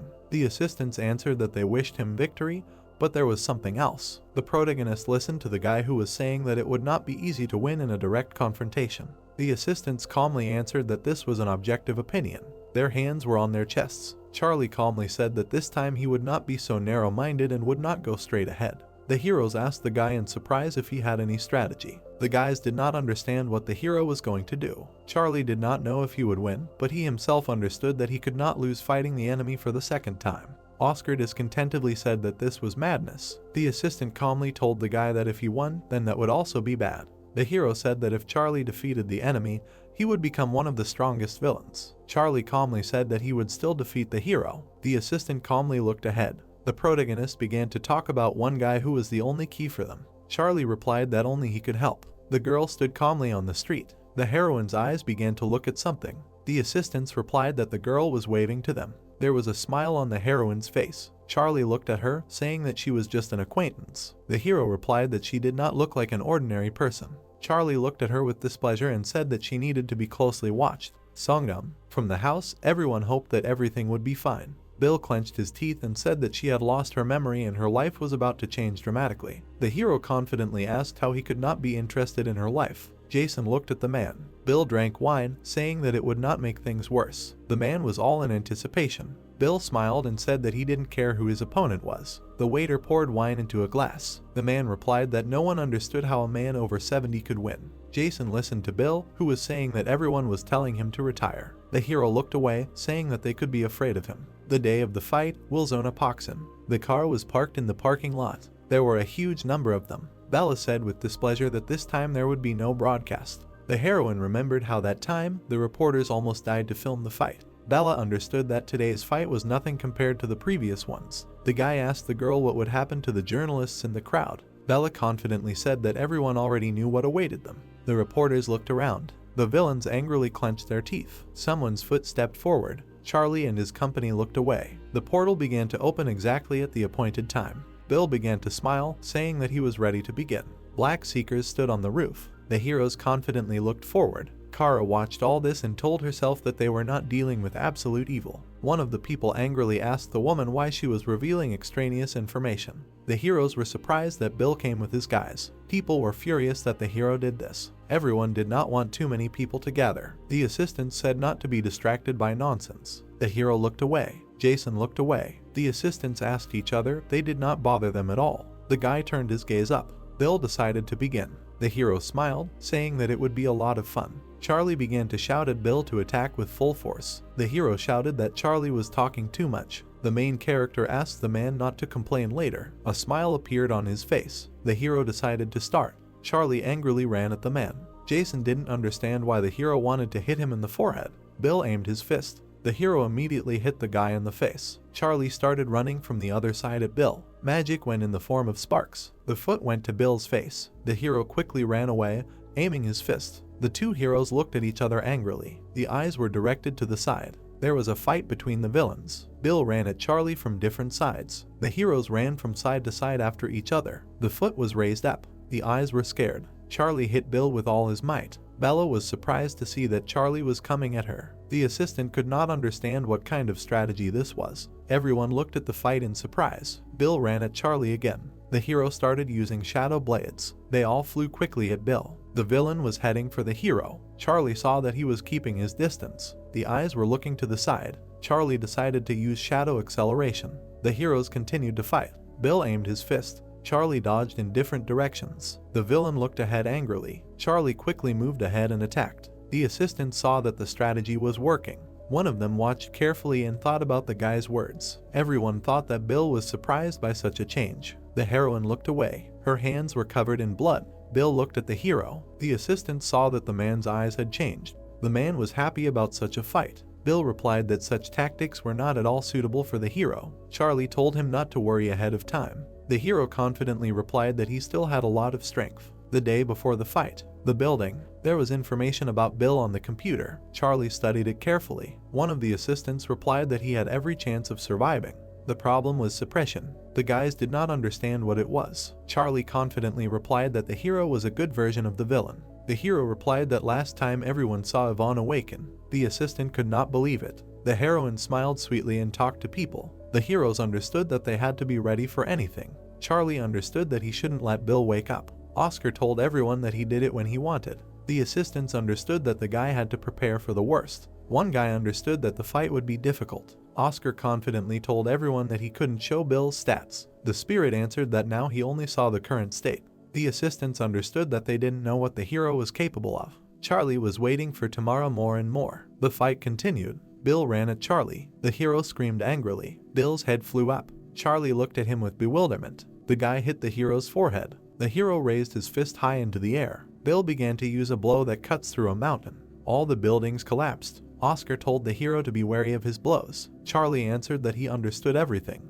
Bill looked at the hero. The man laughed and told Charlie that he had dodged cleverly. The guy calmly replied that he had prepared for the fight. Bill was thoughtfully thinking about something. The main character quickly ran at Bill, asking if it was important now. Charlie directed Hellfire. Oscar shouted at the hero to move aside. Charlie looked on in fear. Bill directed the king's blow. Bella covered her face. Everyone was surprised and said that it was very impressive. Bill looked at the hero. Max watched all this carefully. A smile appeared on Bill's face. Charlie jumped up. The villain's fist was directed at the guy. Bill shouted at the hero to die from the king's blow. Charlie did not understand what he was doing. The guy directed shadow paths. Charlie shouted at the villain that he would die. Bill turned around in confusion. The hero quickly began to fly at him. The guy directed shadow blades. Charlie turned on all his strength to the maximum. Mike smiled. Jason watched silently. Charlie asked Bill if he was alive. The hero hoped that his arm would be torn off. Bill came out with a sword. Bill told the hero that he had something to respect.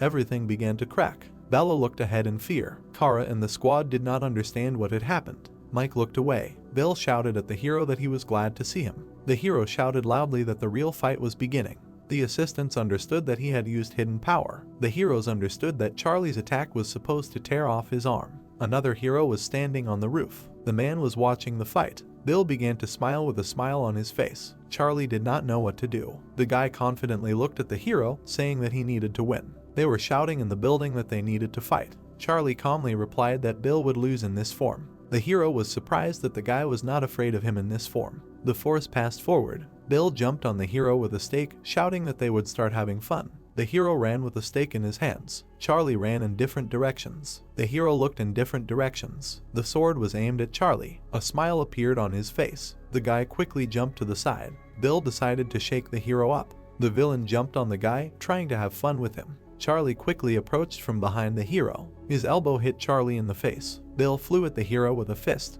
The guy moved to the side. The protagonist noticed that Bill began to react better. The man began to smile. The heroes turned on combat strikes. The whole building was collapsing. Bella did not understand what was happening. Kara looked around, trying to find Charlie with her eyes. The assistant said that he was alive. The protagonist was in the sky. Bill looked away. The hero turned on shadow acceleration. The villain caught up with the guy, shouting that he wanted it too. Bill told the guy that he should have been more careful. A fight developed with the heroes. Charlie gritted his teeth. Bill jumped on the hero. The guys from Bill's side were shouting that the fight was over. Jason was looking away with displeasure. Charlie was lying on the ground. Bill was smiling, saying that he had expected something different.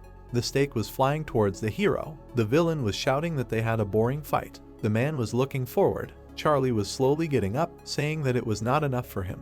The main hero replied that he never loses. Bill did not understand why the hero still hoped to win. Charlie admitted that the man was stronger than his opponents. Mike was smiling, hearing Charlie ask the hero why he did not want to fight the Red Death. Bill was smiling, asking why they were rubbing salt into his wound. Charlie replied that he had been very stupid. His hand was holding the stake tighter. Bill was shouting at the guy that he had been very stupid. A heavenly roar rushed towards the hero. The guy's eyes were scared. Mike did not understand what would happen next. The assistant watched silently. The force passed through the entire territory. The villain smiled as the hero blocked the heavenly roar. Charlie replied that he only fought when he was sure of victory. The hero shouted loudly that he would win this battle. Bill laughed angrily. The man ran at the boy, holding a stake in his hands. The force passed through the territory. Charlie shouted at the man to face the truth. The hero shouted at Bill that he was too impudent. Bella shouted at the hero to destroy him. Charlie decided to teach him a lesson.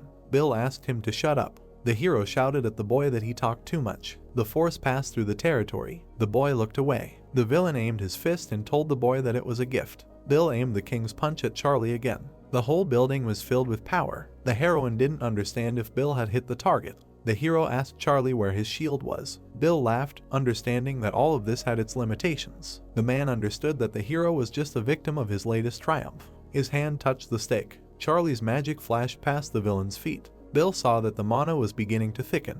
The villain understood that everything was beginning to wake up. The hero directed a combat strike. Light filled the entire area. The two forces were between each other. The man was surprised that the guy was able to intercept the blows. The hand was holding something. Charlie was shouting that the games were over. The guy decided to show Bill the enraged beast. Screams were heard from the building. Charlie was talking to his assistants. The hero understood that he didn't have the technique, and if there was the slightest mistake, it would be a failure. The assistants didn't know how to help. The hero didn't know what to do. Oscar looked at the guy with displeasure. The spirit said that if he used this technique, he would become a disaster-level villain and destroy the entire world. Oscar replied that he told it like it was. Charlie asked to watch him closely. The assistants were shocked by this. The guys did not know if they could handle it because there were only two of them. Charlie replied that Mike had enormous power. Bella watched in fear as the hero changed. Everyone did not understand what happened. It was suppression. Mike saw that Charlie had horns and then they disappeared. Charlie was jumping on Bill. The villain understood that he needed to use suppression. The hero looked away, realizing that Charlie had used all his strength. The heroes did not understand what suppression was. Bill answered the hero that he had caught him. Charlie decided to attack first. The guy was heading towards Bill. There was a fiery whirlwind near the villain. Bella was shocked. The hero was watching from the roof. The girl from Bill's side could not understand where he had gone. Mike smiled, answering that he rose into the air. Bill ran after the hero. The villain looked up. Charlie approached Bill, asking if he was still a victim. The villain shouted at the hero that he was a bastard. Bill shouted at the hero to fight back as much as he could. Charlie ran at the villain, hitting him with all his might. The big guy flew back with great force. Two guys in black masks and the task at hand shouted that the teacher had defeated the previous opponent in the same way. The girl, approaching the black ninja, said that they had succeeded, he had won, to which he replied that no, Bill had parried the blow. Mike, smiling, activated his glasses. Looking at the big guy, he thought that it was incredibly fast. Looking ahead, he continued to think that he knew that the old man was still good for something. The protagonist looked menacingly ahead. A second later, he took off, rushing forward. Bill pulled his hand out from under the ground. Opening his mouth wide, he growled menacingly. Charlie brought his hand up to strike. His opponent did the same. Their fists collided literally a second later, causing a bright flash of light, lighting up everything around. Suddenly, the protagonist pulled his hand back and turned around, and then swung his leg with all his might. Bill, gritting his teeth, parried this attack. Watching this, he thought that he was able to parry the blow, but he was well battered. The protagonist and the big guy continued to try to destroy each other, swinging their fists. Charlie hit Bill in the face with all his might, and then, swinging his leg, hit him in the body. Smiling, he said that he was holding up well, just don't let him cry when he hits harder. Hearing this, Bill gritted his teeth menacingly. The guy in the black mask, looking ahead, shouted that the big guy was thrown back or imagined it. Tilting his head, he added that in a fight at close range, the teacher has no equal. Imagining him in his head, he added that no one can even come close to him.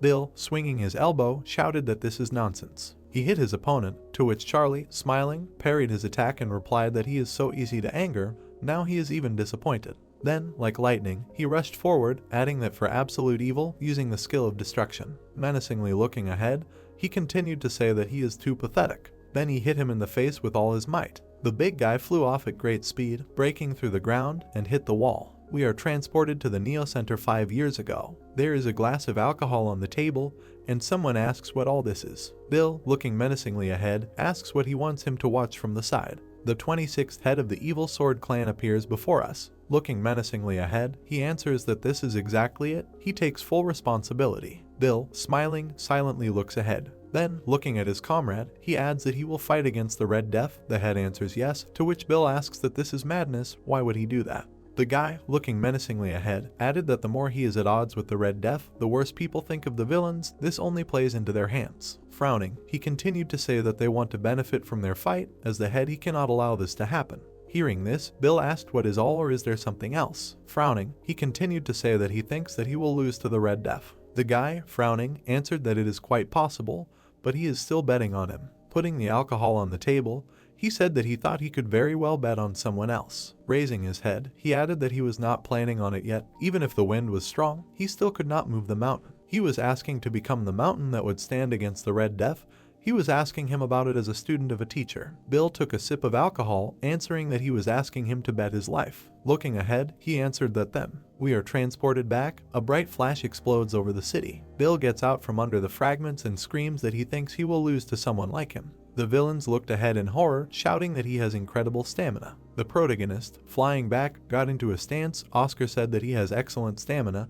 He is still on his feet, although he was hit twice. Charlie replied that his endurance and ability to recover were better, but he had been hit hard now. He definitely couldn't take a third blow. Oscar looked at him menacingly, adding that he shouldn't relax. The more injured the beast was, the more dangerous it was. The protagonist's hand began to tremble. He replied that he had no time to relax. Narrowing his eyes, he added that he himself was on the edge. Even now the desire to destroy was boiling inside him. Bill hit the ground with his hand, after which a huge totem appeared in front of him. The protagonist, moving forward at great speed, shouted that this was his end. The big guy, smiling, looked ahead. Then the pillar broke into two parts, and a huge sword appeared in the center of it, after which he shouted that it didn't make him laugh. It was the great general's battle sword. Grabbing it, he said that he could not avoid his deadly sword. The protagonist suddenly pushed off the ground. He rose into the air and looked down, stretching out his hand. He replied that he had something in store too. Swinging down to strike, a giant death blade appeared in front of him. His attack rushed forward at great speed, and he shouted that they would end this. Bill grabbed his blade and dashed forward.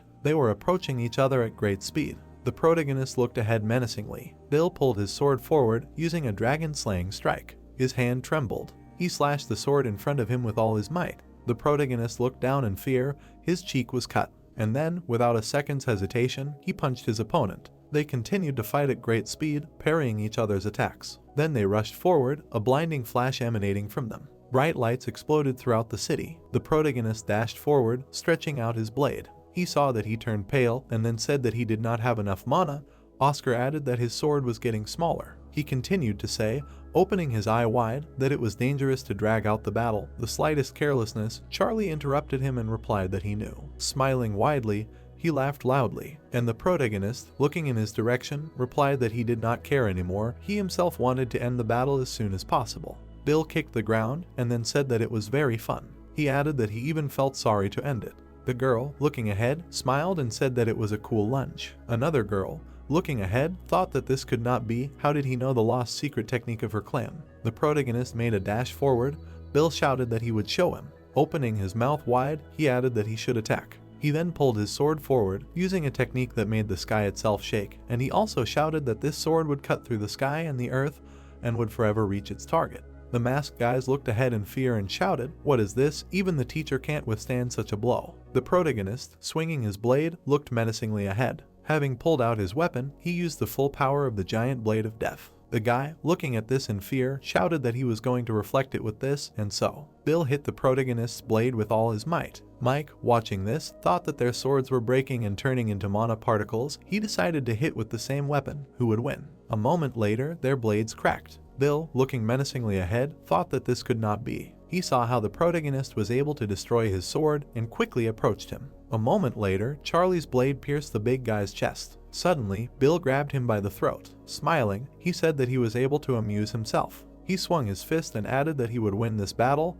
and then used the Ursa Major King's punch. The protagonist smiled and replied that he thought he had won. The entire space was covered in darkness, and Charlie used the shadow illusion technique, after which, saying that it was a mistake, he doomed himself to defeat. Bill looked around in fear. Charlie swung his fist and added that he would be swallowed by the darkness. He struck his hand with all his might and used the dark supernova technique. The villains stared ahead in silence for a few seconds. None of them understood what was happening. When the smoke cleared, Bill was seen lying on the ground. He smiled and told him not to tell him that he had taken pity on him and did not attack with full force. Charlie, looking down, replied that he should stop thinking for him. He was just a little short of finishing him off. Remembering how Bill took out the sword, he added that if he had used that move earlier, he would have definitely lost. The big guy, smiling, replied that he had been defeated. Raising his hand and clenching his fist, he added that he had lost that battle, but he had no regrets, he had given it his all, it had been a glorious fight. Looking at the sky, he added that now he was no longer absolute evil. A guy in a black suit approached him, and he continued to say that he should have done it 5 years ago. Closing his eyes, he added that he had celebrated his retirement well. We are transported to the Korean branch of Lampus. Someone shouts that this is nonsense. Zach, looking ahead, says how Charlie was able to defeat Bill, to which the girl replied that before all the power was killed, now they have a rearrangement of figures. Looking at the computer, she added that they had more work to do. From now on, the protagonist was first on the blacklist, they needed to write a report. Zach, looking ahead with displeasure, told her not to tell him that Charlie would become the new absolute villain. The girl, looking ahead menacingly, added that it was too early to talk about it, but if the others accepted him, then he would definitely become one. Zach, looking ahead, added that they had a new absolute evil. The girl replied that if at least one of them did not accept him, then a war would break out. Lowering her gaze lower, she added that it would be a bloody battle for survival, and there would definitely be those who wanted to grab the tastiest piece while the strongest were squabbling. Sitting in a chair, talking on the phone, he answered that he understood. Lowering his head, he added that it would be done. Then he looked down for a few seconds. Squinting his eyes and smiling, he said to Charlie, "We are transported to a restaurant, on which there is a poster saying that the villains are incredibly happy that Charlie is their boss. Everyone clinks glasses, raising a toast to the protagonist. At the bar, someone says that he never doubted that Charlie would win. The guy clenches his teeth in displeasure, says what the hell. Looking ahead, displeased, he shouts that this is grapefruit aid on such and such a historical day.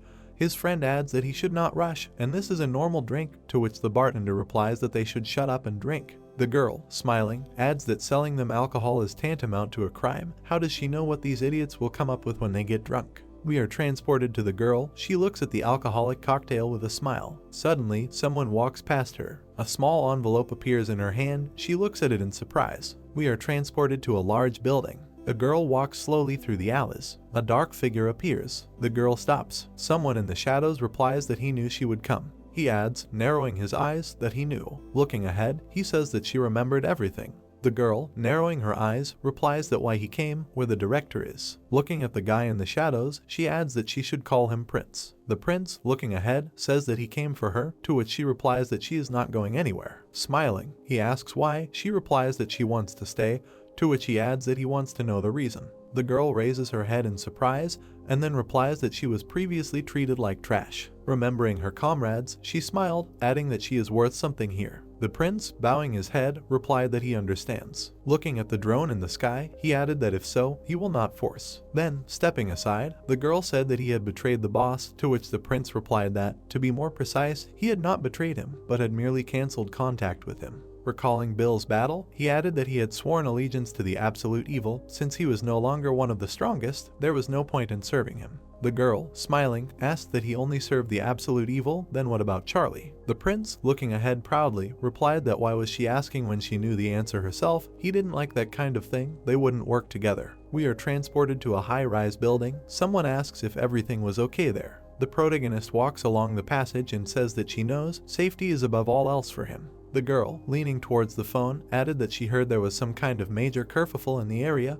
That's why she was worried. Charlie, raising his head, replied that he was just going to the store for food and would call back later. Then Oscar flew up to him, saying that his lies were becoming more and more truthful every day, to which he replied that so that his friend wouldn't explain it, he couldn't tell her the truth. Oscar rolled his eyes in displeasure and replied that there were so many problems, to which the protagonist replied that there weren't any, he just needed to keep up the good work. Looking at the sky, he added that everything should continue to be calm in the States as long as his sister lived there. Oscar approached him, adding that he now called her sister. The protagonist displeasedly told him to shut up. Then he raised his head, saying that he hadn't completely lied, he was really going to get groceries. Looking at the huge building, he added that that's where Bill lived. We are transported inside. Someone pulls out a box, saying that he is giving it to him, as promised. The protagonist, looking ahead, asks if he can take a look, to which Bill says of course, it's part of the deal. Charlie opens the drawer. He sees a small glowing disc. Oscar next to it says it's definitely not a fake. The protagonist, smiling, stands up and says it's been a pleasure doing business, to which Bill asks if he's leaving already. Charlie says why he needs to stay here. Bill points at the alcohol and says maybe he doesn't need to,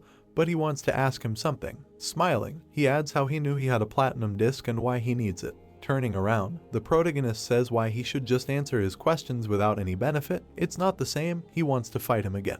Bill raises his hand and says it's not necessary, his wounds from yesterday's fight still haven't healed. Looking at his former opponent, he adds that at least he allowed him to make a friendly offer. Taking a sip from his glass, he added that since he had the platinum disc, it meant that he was now one of the most powerful villains in the world. Smiling, he pulled the drink forward, adding that he would keep a close eye on him. We are transported to the B-zone. A small mechanical device appears in front of us. The girl raises her hand and greets Mike. He comes closer, touches her mask with his hand, saying that the journey was long, to which she replied that the fatigue disappeared as soon as he saw her. There is more of her. Then she handed him an envelope, saying that he was waiting for this, and then the hard doctor gave him something. Mike asked in surprise what she was talking about absolute evil. Then he unpacked the envelope. He looked ahead in fear, and then pulled out the platinum disc. Looking ahead, he asked that she fought with him, to which the girl replied that no, he just gave it to her, he wanted to give it to her from the very beginning. The guy with the bandage on his face replied that he and Mike had agreed on this, to which Mike replied that he said he wanted to give him something, and he didn't think it would be a platinum disc. Looking ahead in surprise, he added that something had happened to Tough. If you think about it, he didn't look so good. Then the girl, holding out her finger, said that he wouldn't look at what was in the envelope. Mike answered later. Then he looked at the white paper, saying that why did he need all this? He saw a photo of the protagonist and the inscription that he was a high-class psyker, then saying that sometimes what they see is not quite the truth. Smiling, he added that she knew that getting to the truth is his favorite pastime. We are transferred to the USA. A truck is driving along the road. It is Convoy 7, which has just passed an intersection. Suddenly, police cars explode and the truck flips over. The policeman looks ahead in fear and asks what an ambush is. His comrade, bending down, tells him to take it to headquarters. The villains appear in front of them. The policeman points his gun in front of him, but suddenly his body freezes. One of the villains stretches his hand forward and freezes the policeman. He looks ahead in fear. Then the guy opens his eyes wide. An S-rank villain, Olaf the clown, appears in front of him. The other clown, looking ahead with displeasure, shouts that the older brother knows that the cops have him, but he ordered him to save him. Olaf, looking away with displeasure, replied that they need to go before the police arrive, to which he shouted with displeasure that if he leaves now, the older brother will make a cutlet out of him. Olaf, looking ahead with displeasure, replied that he thought he deserved it. The guy, grabbing his brother by the shoulder, shouted that he begs him to give him a chance, to which he replied what kind of stupidity he will pull this time. He smiled broadly and said he had a present for his older brother. He had seen something nearby, it would be such a wonderful present. We were transported to the Neo Center. Someone was pouring drinks. Bill looked ahead. He remembered Mike telling him not to get in their way, otherwise he would regret it. After taking a sip, he thought that Driver was right. Looking at his comrade, he continued to think that it was not for nothing that he made this boy the boss. Had he really lost all his sense of smell? The guy with glasses lowered his head, said that he thought he had had enough. Bill, looking ahead, smiled and said that today was a good day for a drink, to which his subordinate replied that he had not fully recovered yet, and he thought, for his own health, it would be better to slow down. Bowing his head, he added that he also had something to tell him. Bill, imagining several villains in his head, replied that he wanted to tell about the quartermasters because everyone already knew. The guy, looking menacingly ahead, replied that they said that they would go after the prince and return him. Bill tapped his finger on the table, and the guy continued to say that the girl Lupa probably did the same. It turns out that only Iron Fist and one more villain remained. Bill, looking ahead, replied that he believed that he was also offered to defect, to which he replied that he refused. The big guy thought that, perhaps, he still thinks that he can still be useful, although not as strong as before. Smiling, he continued to reflect that he had not felt so at ease for a long time. Let the prince surprise him. We are transported to high-rise buildings, then to a room. Oscar asks how he feels. Looking at the protagonist, who is preparing food, he adds that it must be very difficult for him after the suppression. Charlie replied that it was okay, he could handle it, to which Oscar continued to say that he was as calm as a boa constrictor. Remembering his battle, he added that fighting absolute evil was an invaluable experience. Everything he learned then would help him overcome future difficulties. Charlie, lowering his head, replied that he was talking about those world-class villains that Bill was talking about. Oscar replied that yes, they needed a platinum disc, and he had it. Looking at the bowl of rice, that then he should thank them, he wouldn't have to look for anyone. Putting food in a bowl, he added that it was like putting all the ingredients for a meal, all that was left was to stir it all. Looking at the delicious dinner, Oscar replied that out of everything he had cooked here, this at least looked like normal food. Taking out his phone, he said he would send a photo to his sister, to which Oscar replied that that was why he cooked food late at night. Seeing the photo, his sister asked what he ordered the food for, to which the protagonist replied with displeasure that he cooked it.